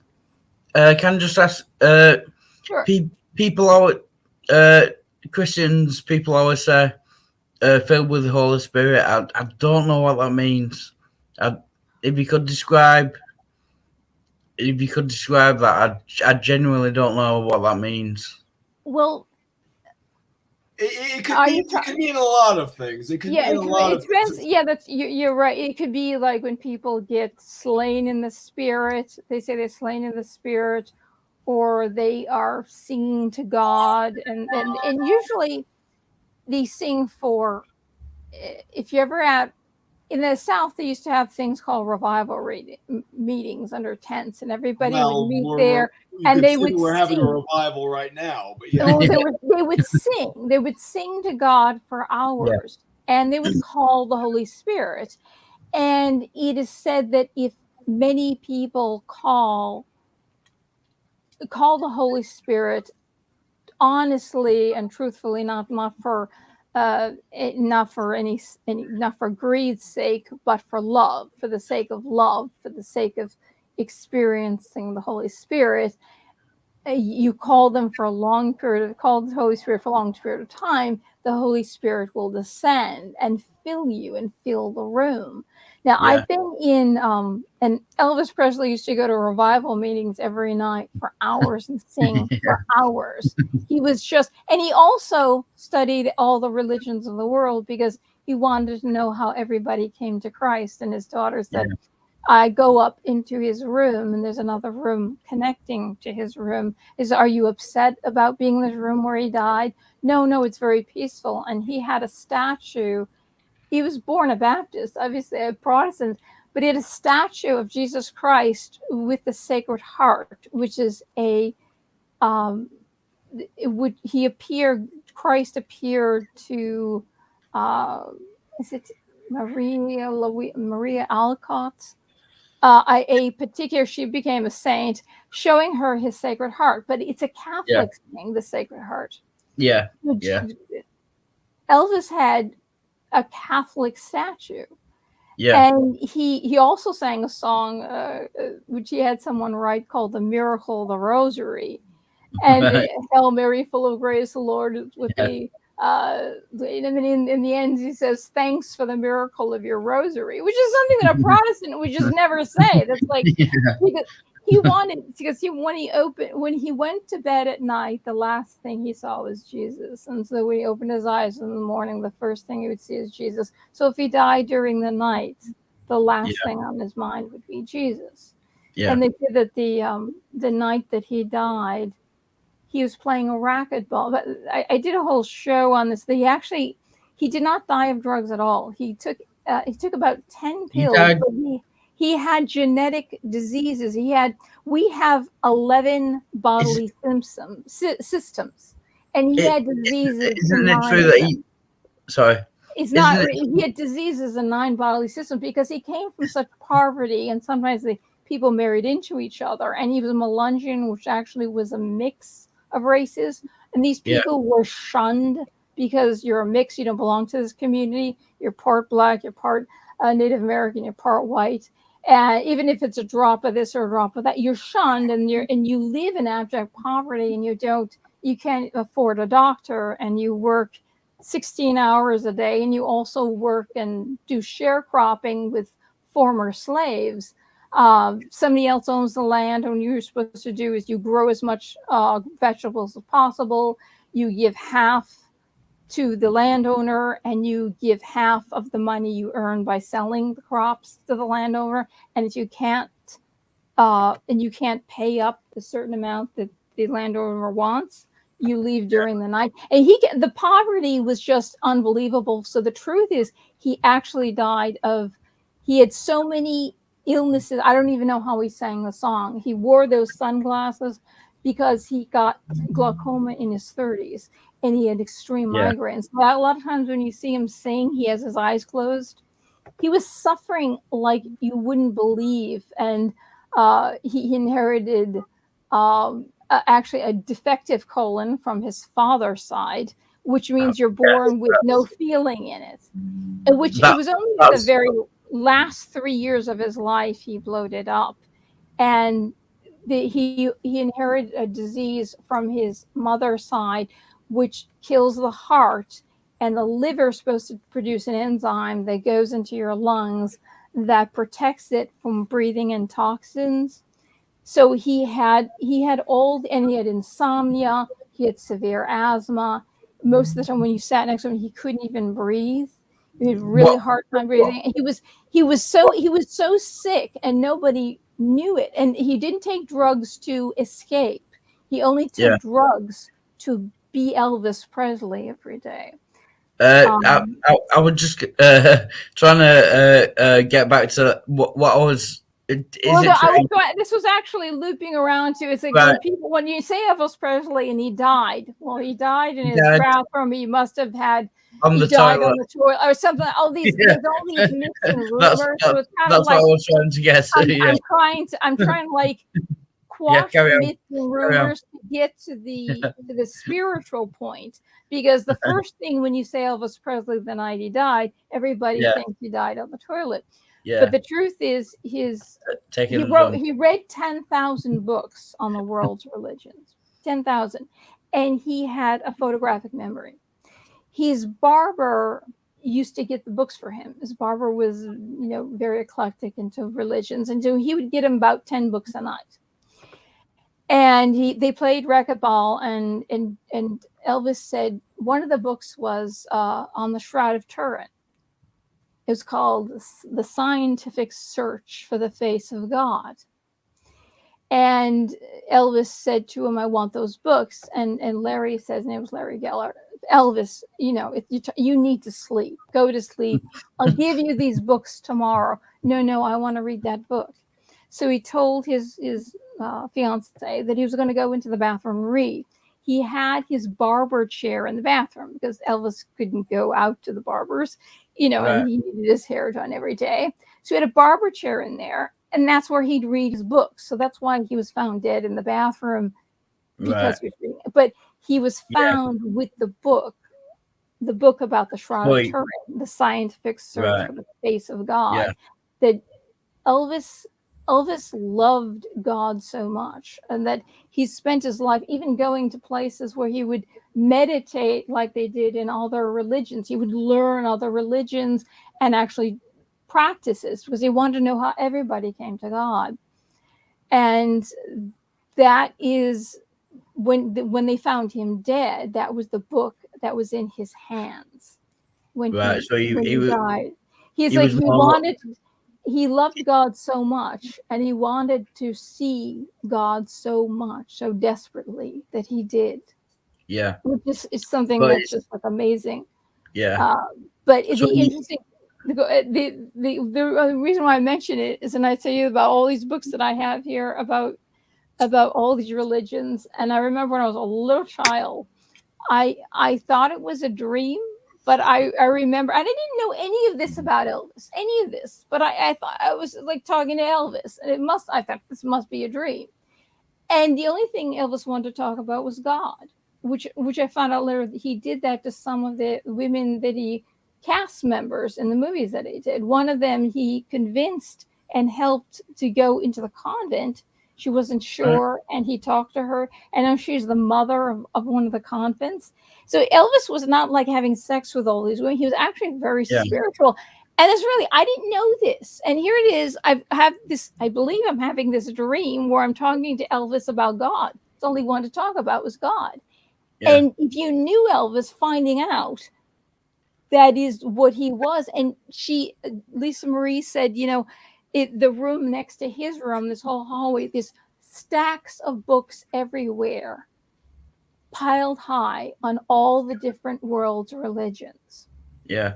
And I'm going, it's like, I decided a long time ago that I wanted to study the world's religions. I wanted to know how everybody came to God, and I wanted to be able to connect to people in that language. You can talk to them in their language. You could try to learn their culture.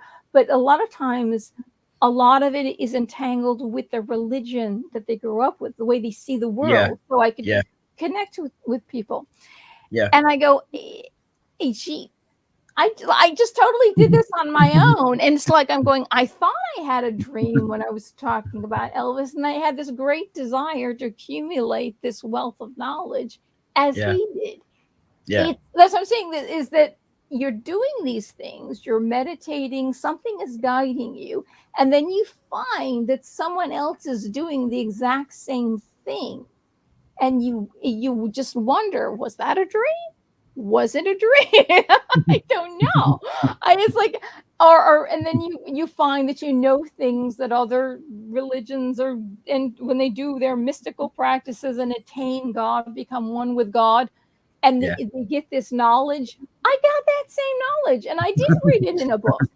And and some of the knowledge is, yes, you learn when you learn these other religions that this is the same thing in Christianity, in mystical Judaism, in Hinduism, and you find that these truths are like, wow, it's like it really is amazing. And people who learn it, it's very good to learn and know one faith through and through.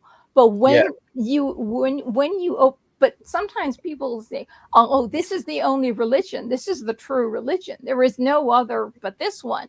And I'll go to hell if and all these things. And they're afraid to think outside the box, to say that God is more than this one thing. Yeah. This is very small. God is everything. Oh, yeah. And that's why. Yeah, go ahead. Kind of sorry, I have had a little bit to drink. So okay.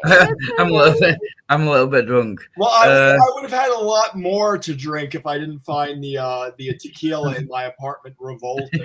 Yeah. Battery acid. I had nothing to drink. I had absolutely nothing to drink. What are you gonna say? I'm just gonna say I want to show myself out, if that's okay. Sure. Okay, we should end this. This is 8 hours. I was gonna only do this for half an hour because my computer's gonna die any moment. It's 21 years old, and I sold them a half an hour, and it's been 8 hours, 18 minutes, and 47 seconds. So shill yourself out. I'm gonna say I put my links in the private chat. The link to my channel and the link to my Discord. If you could put them in the comments, in the side chat. Okay. Private chat too. Yeah, as soon as this finishes, I'll be going over to my channel and starting the stream. So just to pimp myself out, as it were. And you're ready with drinking. You can do it on alcohol. Yeah. But by the way, so you asked the question, and I just want to say, to my limited understanding, I'm still learning as much as everyone. So when you say filled with the Holy Spirit in American born again Christianity, which I'm sure is lapping up on your shores, it has a meaning. But that doesn't mean it's I'm not a born again Christian. It doesn't mean it's an invalid meaning. But I think to any degree, a person has the experience of God, whether it is a full-fledged mystical experience, whether it is you're in a church in the American South and you're singing and dancing, or it's just that very the small still voice or whatever. Small voice. Yeah. Yeah. The Increase ever the present vowel. awareness. That It's- that is to a greater or lesser degree the Holy Spirit. Now It's I just learned that little knowing that It's- God it's- speaks it's to you kind of- audibly. I learned It's- some things from Felina, like she said, Jesus Christ was incarnated through the Holy Spirit. I didn't know that. Didn't you say something like that? Yeah, that's right. Yeah. So when you say the Hail Mary, you are repeating you're actually in the moment that the angel Gabriel is telling her that the Holy Spirit is incarnating in her. So that those words, you're actually in that moment. So the rosary is the Protestants reject it. They have no idea that it's all praising Jesus, and it is speaking of the moment that Christ incarnated in her womb. And those are the words that the angel Gabriel spoke, and then also the words that Elizabeth spoke, because she said, when the sound of your voice touched my ears, the child in my womb leapt for joy, because the Holy Spirit, she could feel the Holy Spirit touch her womb, touch the child in her womb, felt God enter. I'm kind of say how would I know if I had that what does it feel like to have the Holy Spirit? Because I genuinely have never experienced that I know of. What would I be looking for?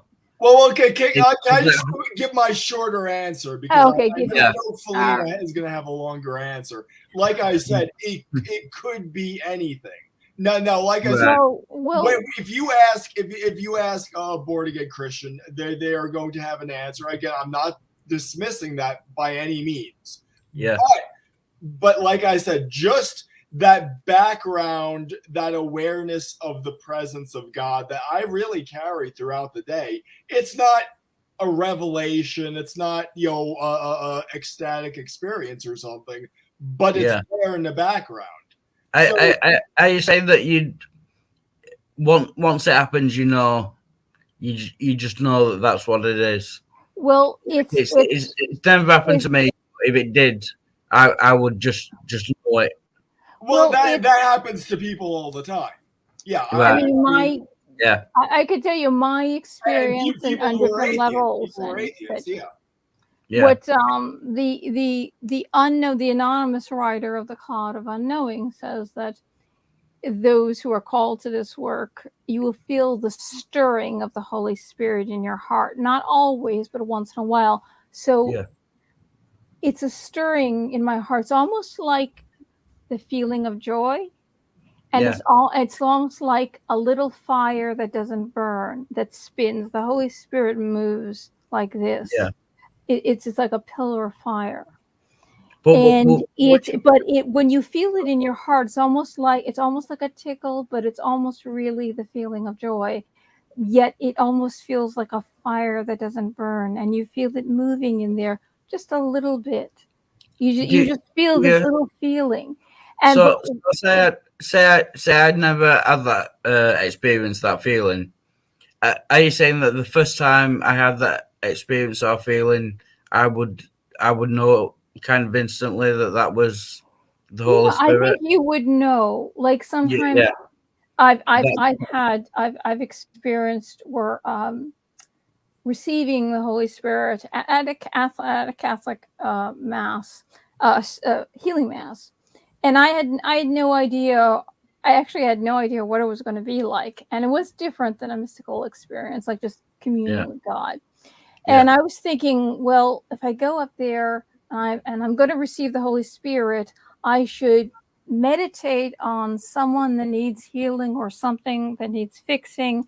And so I thought about my Aunt Verna, and I said, oh, heal her, and I'll keep her in my mind. And maybe as I receive the Holy Spirit, she'll get healed. And because she had heart issues. And then as I went, right before I went, all of a sudden something said to me, I said, Holy Spirit, heal my heart, feel my heart and heal it. So when I speak the words of God, when I speak of you, my words will draw people towards you, will come closer to you, will know you, to love you. And Yeah. then I stood there, and it was like a long line this way. It's like half a box shape. People, a line of people here, down here, and it was big and long, expanse of around the altar, Yeah. And I had my eyes closed. Then I felt this pillar of fire. I felt this pillar that was moving, and it felt solid, as if I could touch it or hit it or knock it. And I said, I'm just feeling it. And I said, if an atheist felt this, because they said, oh, I don't feel God, or God doesn't exist, it's just a spirit. And Yeah. my eyes were closed. I was saying, the priest must be really close. He must be already almost next to me, because I can really feel this. Yeah. And I said, if an atheist felt this, it was just sensing in front of me, outside of me. Yeah.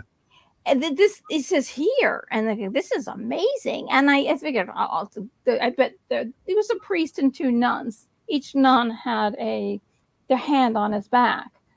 Yeah. And they were praying as they were chanting and praying and calling the Holy Spirit. And I opened my eyes and I looked, and the priests and the nuns were all the way over there at the beginning. They were so far away from me, going, I'm feeling it right here. Yeah. And then finally, when they do come, and the priest puts his hand right here, and then I feel him pushing really, really hard, and I don't understand that. And yet at the same time, I could feel my body was just sucking it in, like, this energy is just, it feels so wonderful. It's joy. It's a fire that doesn't burn. It actually, you feel it. And I felt it going in, into me, but I felt it as if it was liquid gold pouring into my mouth. And I could feel it going down, warm liquid gold, down my mouth, down my throat, and filling up my heart, like the swirling. And my heart kept expanding. I could feel it expanding, but it felt magnificent and expanding and expanding. And I'm just like, oh my God, this is amazing. And he's holding this. And when other people are falling, like he touches them and they just fall to the ground. And I'm going, and he's going like this. And then I went to a couple other, well, I actually went back to my seat, and I go, gee, I'm still feeling the spirit pouring in my mouth and into my heart. And then I go, I'm going to sit back here. I'm kind of tired. And I said, you know what? If I'm still feeling this is disrespectful to the Holy Spirit. I better get on my knees and keep praying and thanking the Holy Spirit. And then I realized what I asked. I changed it. It was like in a flash, something just said, no, you're not going to pray for your Aunt Verna. That I'd asked, heal my heart, Holy Spirit, enter, heal my heart. So when I speak the words, I can draw people to you, so they will know you, And I realized that's what I got. The Holy Spirit went into my lips, into my heart, filled my heart. And then at times I can speak poetically about God, and just in this way, I just connect. And it's like, I go, this is really weird. I asked for it. Isn't like, okay, well, you asked for it, so you must have no. I never expected that to happen. And it was still going on. I'm going, this is like, no, keep on your knees. Don't sit back again. It's still filling you. You should be on your knees. Good little Catholic girl. And then so I went back to a couple more healing masses, and the same thing happened. And then I go, you know what? Other people fall. I never get slain in the spirit. Maybe God doesn't like me. Maybe the reason why I don't fall is because God doesn't like me. And then one of the catchers said to me, and I said that to him, and he goes, no. He said, what happens to you happens extremely rarely. But some people rise up.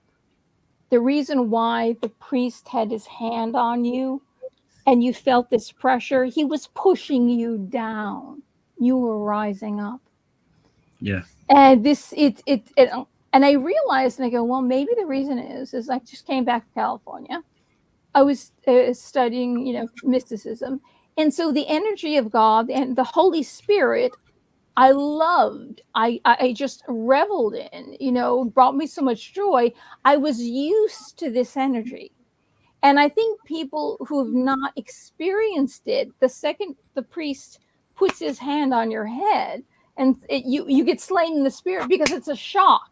You have no idea what this is. Yeah. Once I meditated 2 hours, I was on my knees after morning mass, and I was meditating on. I wanted to know what the Blessed Mother felt as she held Jesus in her arms after he came down from the cross, and I could feel it. And I could actually feel it. And I stayed on my knees for 2 hours. So I passed pain. I went through extreme pain and then to like an ecstasy, like the pain went away. And I got up, and I've never, ever, ever desired this before once. I never desired this, asked for this or desired this. But I went to, basically, they say it's the back of the church, but it's like the foyer, the front of the church. And I didn't really realize the statues and the thing that was in back there, this cabinet, actually all came from the original church that was built by the French Canadians, that was made out of wood. And so they brought all this stuff in there. I had no idea, but the candles were there. And I had this intense desire, almost like an unquenchable thirst, to see the face of Christ. I wanted to see what Jesus looked like. And so I went past the candles, which I'd never done before, and there was this marble, like a marble counter, and there was this cabinet with this cabinet there. I had no idea it was all white. And then I turned my head, and there was this card, this picture of Jesus, and I picked it up, I looked at it, and then I turned it over, and as I turned it over, all of a sudden, I read, it said, come to me, all you who labor and are heavy laden, and lay your yoke, my yoke is easy and my burden light. And as I started to turn it around again, all of a sudden, everything disappeared. Everything disappeared, and I didn't know where I was. And I looked down, so I couldn't see anything, but I was completely awake. I looked down, and I saw Christ's head on my heart. His arms were around me. Yeah. And he was laying his head on my heart. Literally saw him and felt him. Yeah. He was laying his head on my heart. He said, come to me, for my yoke is, and my arm will give you rest. My yoke is easy. He's asking us to come to him in that, so we would lay our burdens on him and take up his yoke. Yet he is finding rest and peace. And at the end of it said, come, my child, I love you dearly. Come find rest and peace in my arms. And his arms are around me, laying his head on my heart, finding rest and peace. I know I'm an atheist. My heart. Yeah, that does sound kind of beautiful. Then all of a sudden, I saw his arms release and his head go up, and then he looked at me, and he just tilted his head a little bit, and he looked down and looked at me, and all of a sudden I said, oh my God, where am I? Where am I? And then I felt myself as this to know that it's like I'm not daydreaming. I felt myself, because I got shocked. I didn't know where I was, as if I was being sucked. My whole body was being sucked through a vacuum. It's this huge vacuum back to where I was. And I'm going, what an awful feeling. And it's because I just stopped. I broke the moment. I said, where am I? I don't know what. And I looked, instead of just being there, and just my being was sucked from like one dimension into another. And it's like, if I was daydreaming, I would have just woken up. I wouldn't have felt that awful. And I go, God, that was, gee. I'm going to say, if I can interrupt, Sure. Deflating Atheism, you do sound like you do look like you need some sleep. Oh.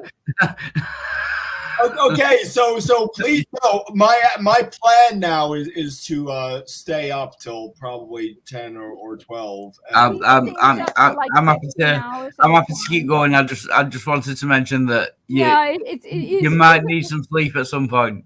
Yeah, Yes. definitely. Yeah, so it's like Thank you. You I put your links. I Yeah, third time's a charm, but it will, took me a while to get it right. But yeah, I find links in that. thanks for that as well. Yeah, thanks for that. So that's like Cheers. there's the different ways you can feel God, and I think if you just ask sincerely, you just with your heart, you feel so much love, and then but it's like the question to see him. I'd never thought of it before. I never asked me. I go, why do I have this? It was a desire that filled me that I needed to see him. And I'm going, where is this desire even coming from? I've never had it before. Didn't matter what Jesus looked like to me. And it was just, of course, I was on my knees for 2 hours praying. So I was probably in a very contemplative state of prayer. But there are many ways to feel God's presence.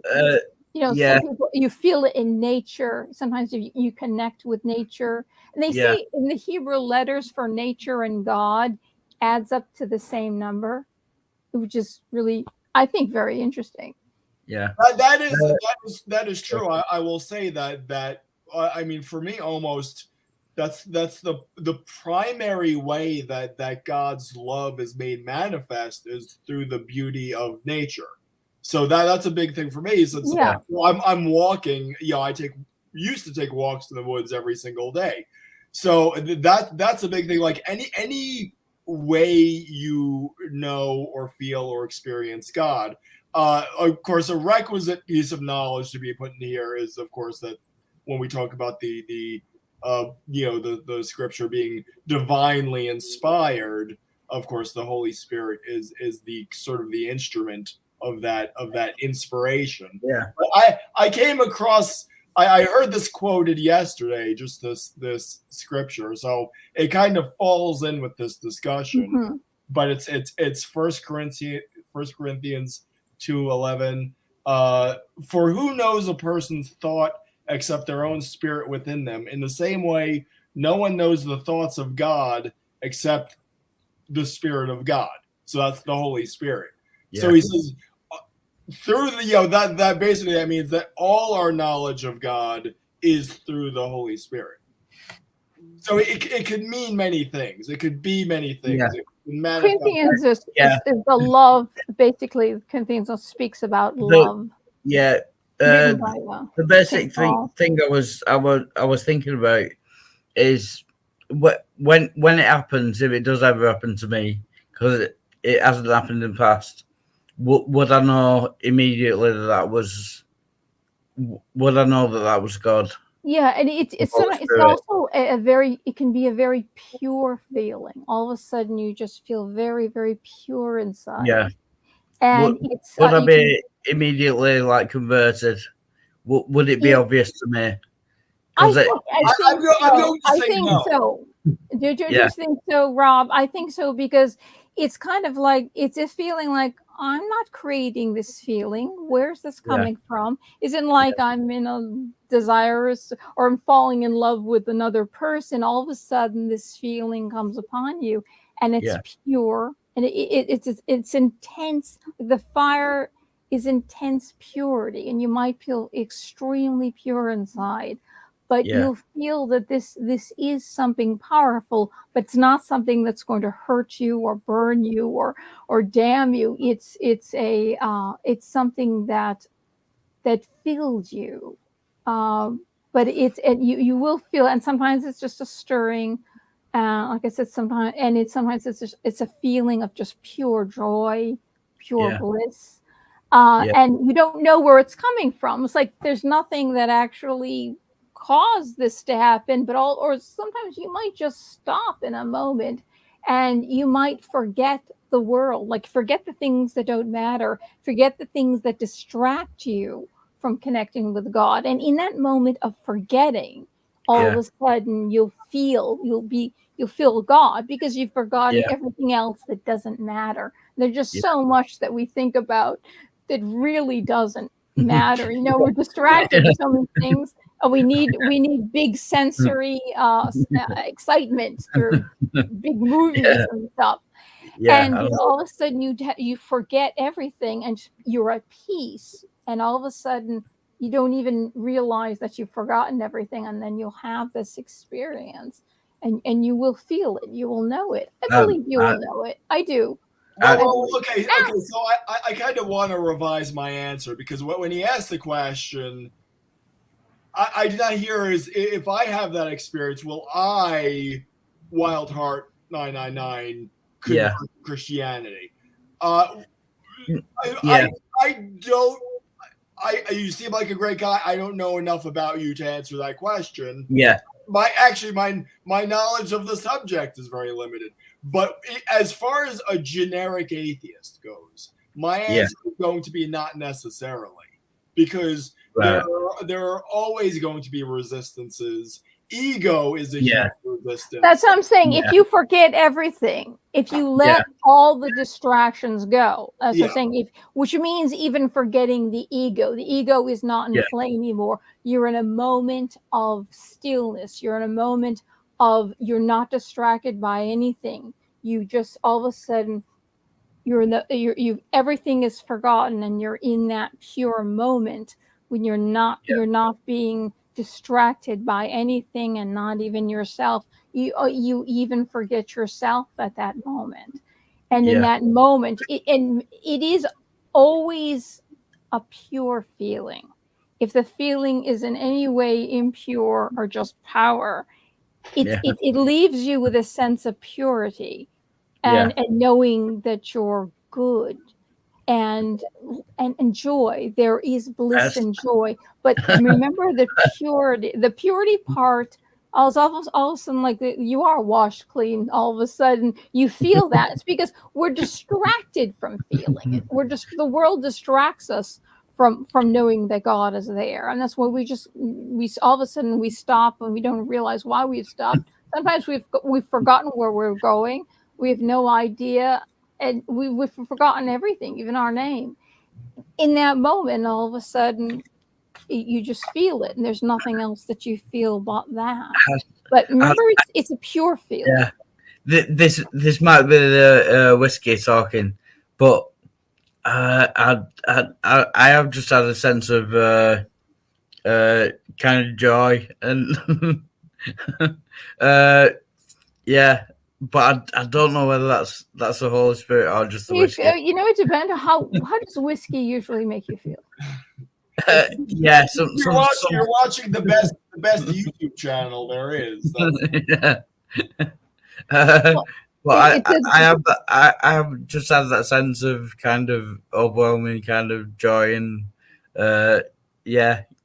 just everything's brilliant. And I thank I thank Felina and deflating atheism for that. Thank you. You're welcome. I do. Thank you very much. It's been brilliant. You go as long as you if you go out and rob a bank or something like that, I'll say no, that might not have been God.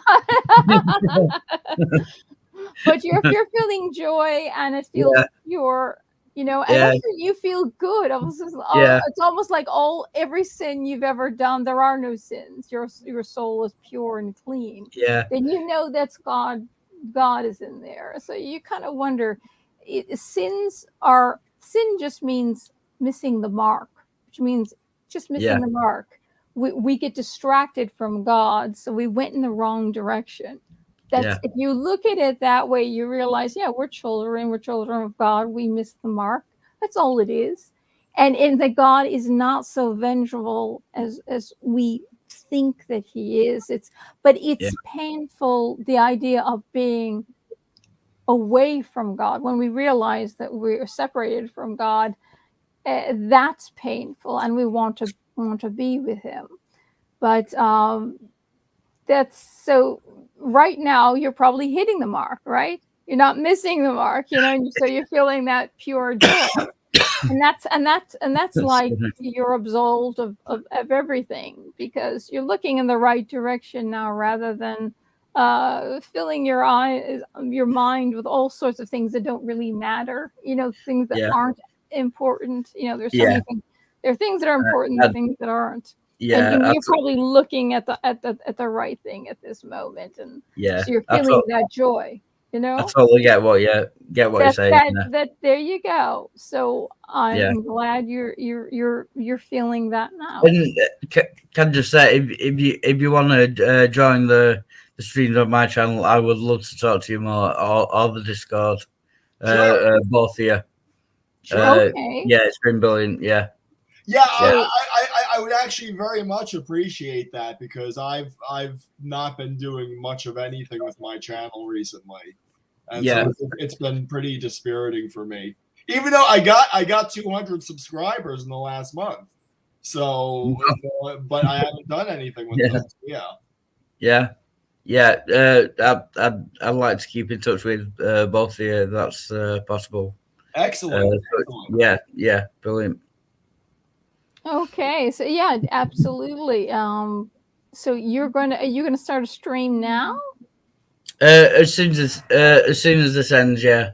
Okay, Rob, will you be going over there? Or will you be still awake? I don't think so. Look at these eyes. I'm really tired. That's why I thought I would do I told him a half an hour, because my computer's gonna die. That a half an hour. Look at this, almost 9 hours. That was 8 hours ago. I think you I'm should still get some sleep. smiling. Look at this. I'm so. I'm sorry. What were you saying? I'm just saying you should get some sleep. Yeah, well, no, I'm gonna stay up a few more hours, but my Felina will tell you this. My sleep schedule is all over the place. So I'll line up to what is it, Central Meridian time, or whatever you have over there, very easily. So I can do that, just not today. But yes. That's brilliant. And I think you'll get on with some of the people we have over there as well. Like I said, most of them are Christians, to be fair. Okay. That's not necessary. That's not essential. I know what you mean, but I think you will get on with some of the people over there. Okay. If you want to kind of follow my channel, and like I say, you're most welcome to join anytime. I have loved this hangout, and thank you very much for letting me in and talking to you. It's been brilliant. You've been wonderful. I think he's the best one that we've let on the stream. The other ones you let in were duds. This guy's the best one. Honest to God, I think you're fantastic. I gave you my in the private chat. I put my email address, so the next time I do you'll write email me, and then I'll email you, and then when I do a stream, we can put you, I can maybe have a stream talking to Wild Heart about whatever, any subject you want to talk about. But I've subbed to your channel as well, so when you do a live stream, I'll get that, and then I'll be able to join. Okay. But if you ever, this is my email address. If you want to grab that, if you want to send me an email, and we can even set up a stream together if you want, because I can put that in the thumbnail. Yeah, that'd be brilliant. Yeah. She wants someone else besides me. He's always bored. He always seems bored of things. Oh no, it's like this. No, it's like nothing. Nobody knows. I think it's like, oh my God. But also your time is different than ours, so it would be good. That way we could set up a time that's good for both of us. It depends on what time of the day that works for both of us too. I think we're like 5 hours ahead. So ours is 6 hours ahead. Something like that. But I've got your email. Thanks for that. Okay. All right. Thank you so much. Well, I say God bless you, and the Holy Spirit come and visit you. Be with you always. I do hope so. I'll put my email address in the private chat as well. I'll get here. I'll do. Okay, why don't you copy everything and then I'll because I'll probably do it wrong, and then you can send it to me. Okay, Yeah. Rob. Yeah. It's a good idea. Okay, 'Cause there- I mess up. I do. I mess up. Oh, that's his email. Thanks for that. You have been. Do you mind swearing on your channel? What? Oh, I don't mind swearing. You have been fucking excellent. You have been That brilliant. means very good. That means fantastic. Yeah. Yeah. We've had explicit descriptions of sexual acts on this live show. Right. You know, Right. Oh, it was a clip, a comedian. It was a comedian that we were showing. But anyway, maybe if we get to know him well, wait a minute, and we know Deflating. We can next year is the Queen's Jubilee, and that would be fantastic if we're able to travel for that. We can all get together. I'll meet up. Yeah, that'd be brilliant. They say that it's going to be over the top. They're really going to do it good. Is what and I'm keeping up on all the news. I love the Queen. I have. Here, right here. I'll tell you how much there's the Queen. Not every British person loves royalty. Can I say, that might be a point of disagreement. I do not like the royal family. You do not strike me. You do not strike me. No. I love her. No. I think we should get rid of it. I think we should be a republic. And that might be a talking point on the next. Burn that bridge. You just burn that bridge. Yeah. Then you guys can become a republic. How about that? But we both love dogs and horses. We got like something. Oh yeah, love animals. Yeah. Earth, you know. Yeah. And there's something about her that's very special. You know what I mean? Yeah. Charles is like the corgis. You know what I mean? I just, you know. Yeah, nothing against the corgis. Just just the royal family in general. Oh my god! Maybe you should be saying too many bad things about that. I don't know. I wouldn't want you to get somebody listen. Oh no, he doesn't like Charles or whatever, the royal family. You're living in England. I don't want anybody to give you the we're gonna flag that channel. Yeah. Yes, you love the royal family. Yeah. Yeah, I would say most British people are against the royal family. They don't like them. Yeah. I bet you know what? It would probably be a fun talk. I'll probably agree with you on a lot of things. In fact, I wanted to do a stream and basically lay it on the line of what I think of. Yeah. A lot of the things I think it's like there's been so much stuff that has been kind of corrupt and you're going to be king, you know, and then she's going to be queen.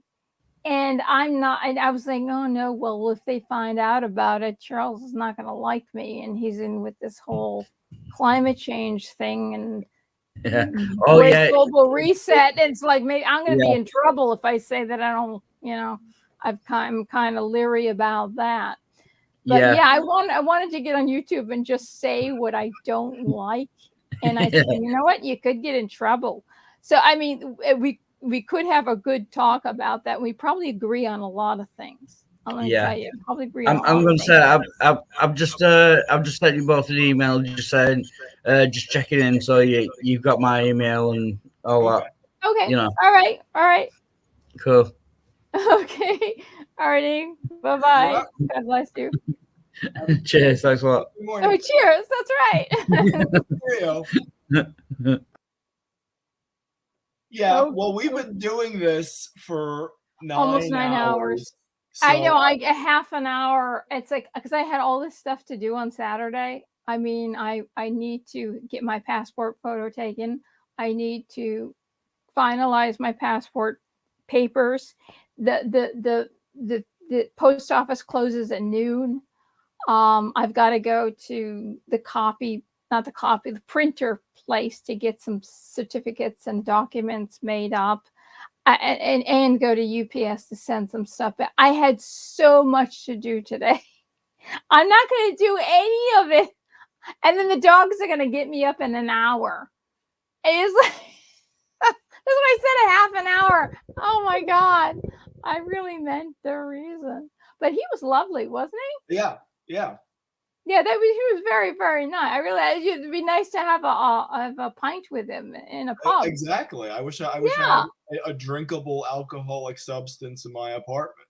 Yeah. So if we can get enough money and we're allowed to travel, we'll go and have a pint or two in a nice English pub. Well, we'll go to Fabulous's place. No, that's what I said. Fabulous will come over maybe next year and meet Fabulous and all get together. We will go to I'm saying we will go to Fabulous's poop. He has a poop. We will go to his poop. Oh, that's right. He's got a pub. That's right. A poop. Yeah. Yes. Absolutely. That should be really fun because, show us all over. I went when I was 6 years old. It's been a long time since I've been to England. But there's a lot of nice stuff to see. Never step these feet outside of the country. So yes. You never have? Well, I've been, of course I've been to Canada. But I think I went to England before I went to Canada. So yeah, that was interesting. I caused a lot of trouble. Not really. I was just, just a little mischievous little 6-year-old girl. So, okay. Well, Rob, this has been lovely. And you've learned a lot again from me, as usual. It's been fun, and it's a 9-hour stream. Whoa, that's amazing. It's too much. But anyway, I have nothing. I won't get anything done today, and the dogs will wake me up in an hour. And this guy. But then again, it'll take me an hour to take a shower. Yes, and thank you to Wild Fabulous Agnostic 999 and Fabulous. Yes. Yes, you're really tired and drunk, aren't you? You don't even remember anybody's I'm not drunk name. at all. I'm just super tired. But I'm gonna. I'm still on ever ready battery, aren't I? That's amazing. Yeah, your computer was gonna die. I want to end this at 9 hours on the nose. Oh, you're insane. Yeah. You're really being insane. Yeah. Right now because. What if my computer dies in 2 minutes forever? And if I shut it off now, I'll be okay. After. So yeah, we've got a minute left. Thank you everyone so much. And no one. You're really kind of anal. I don't know if you realize this, but you're really kind of anal. Maybe it's ecstasy. When you take a dump while I talk on the phone, it must be ecstasy for you, huh?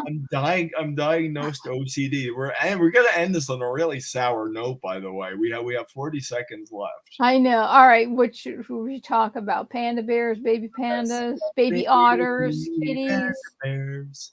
Soft and cuddly panda bears. Are you going to sing a panda bear song? Okay. Picnic time for panda bears. It's if my computer dies, you're just going to have to buy me a new one immediately. Okay. Yes. By the way, if anyone listening has a spare computer they can mail to Felina, please contact us. 53, 54. Say goodbye, everyone. Good night, everyone. God bless.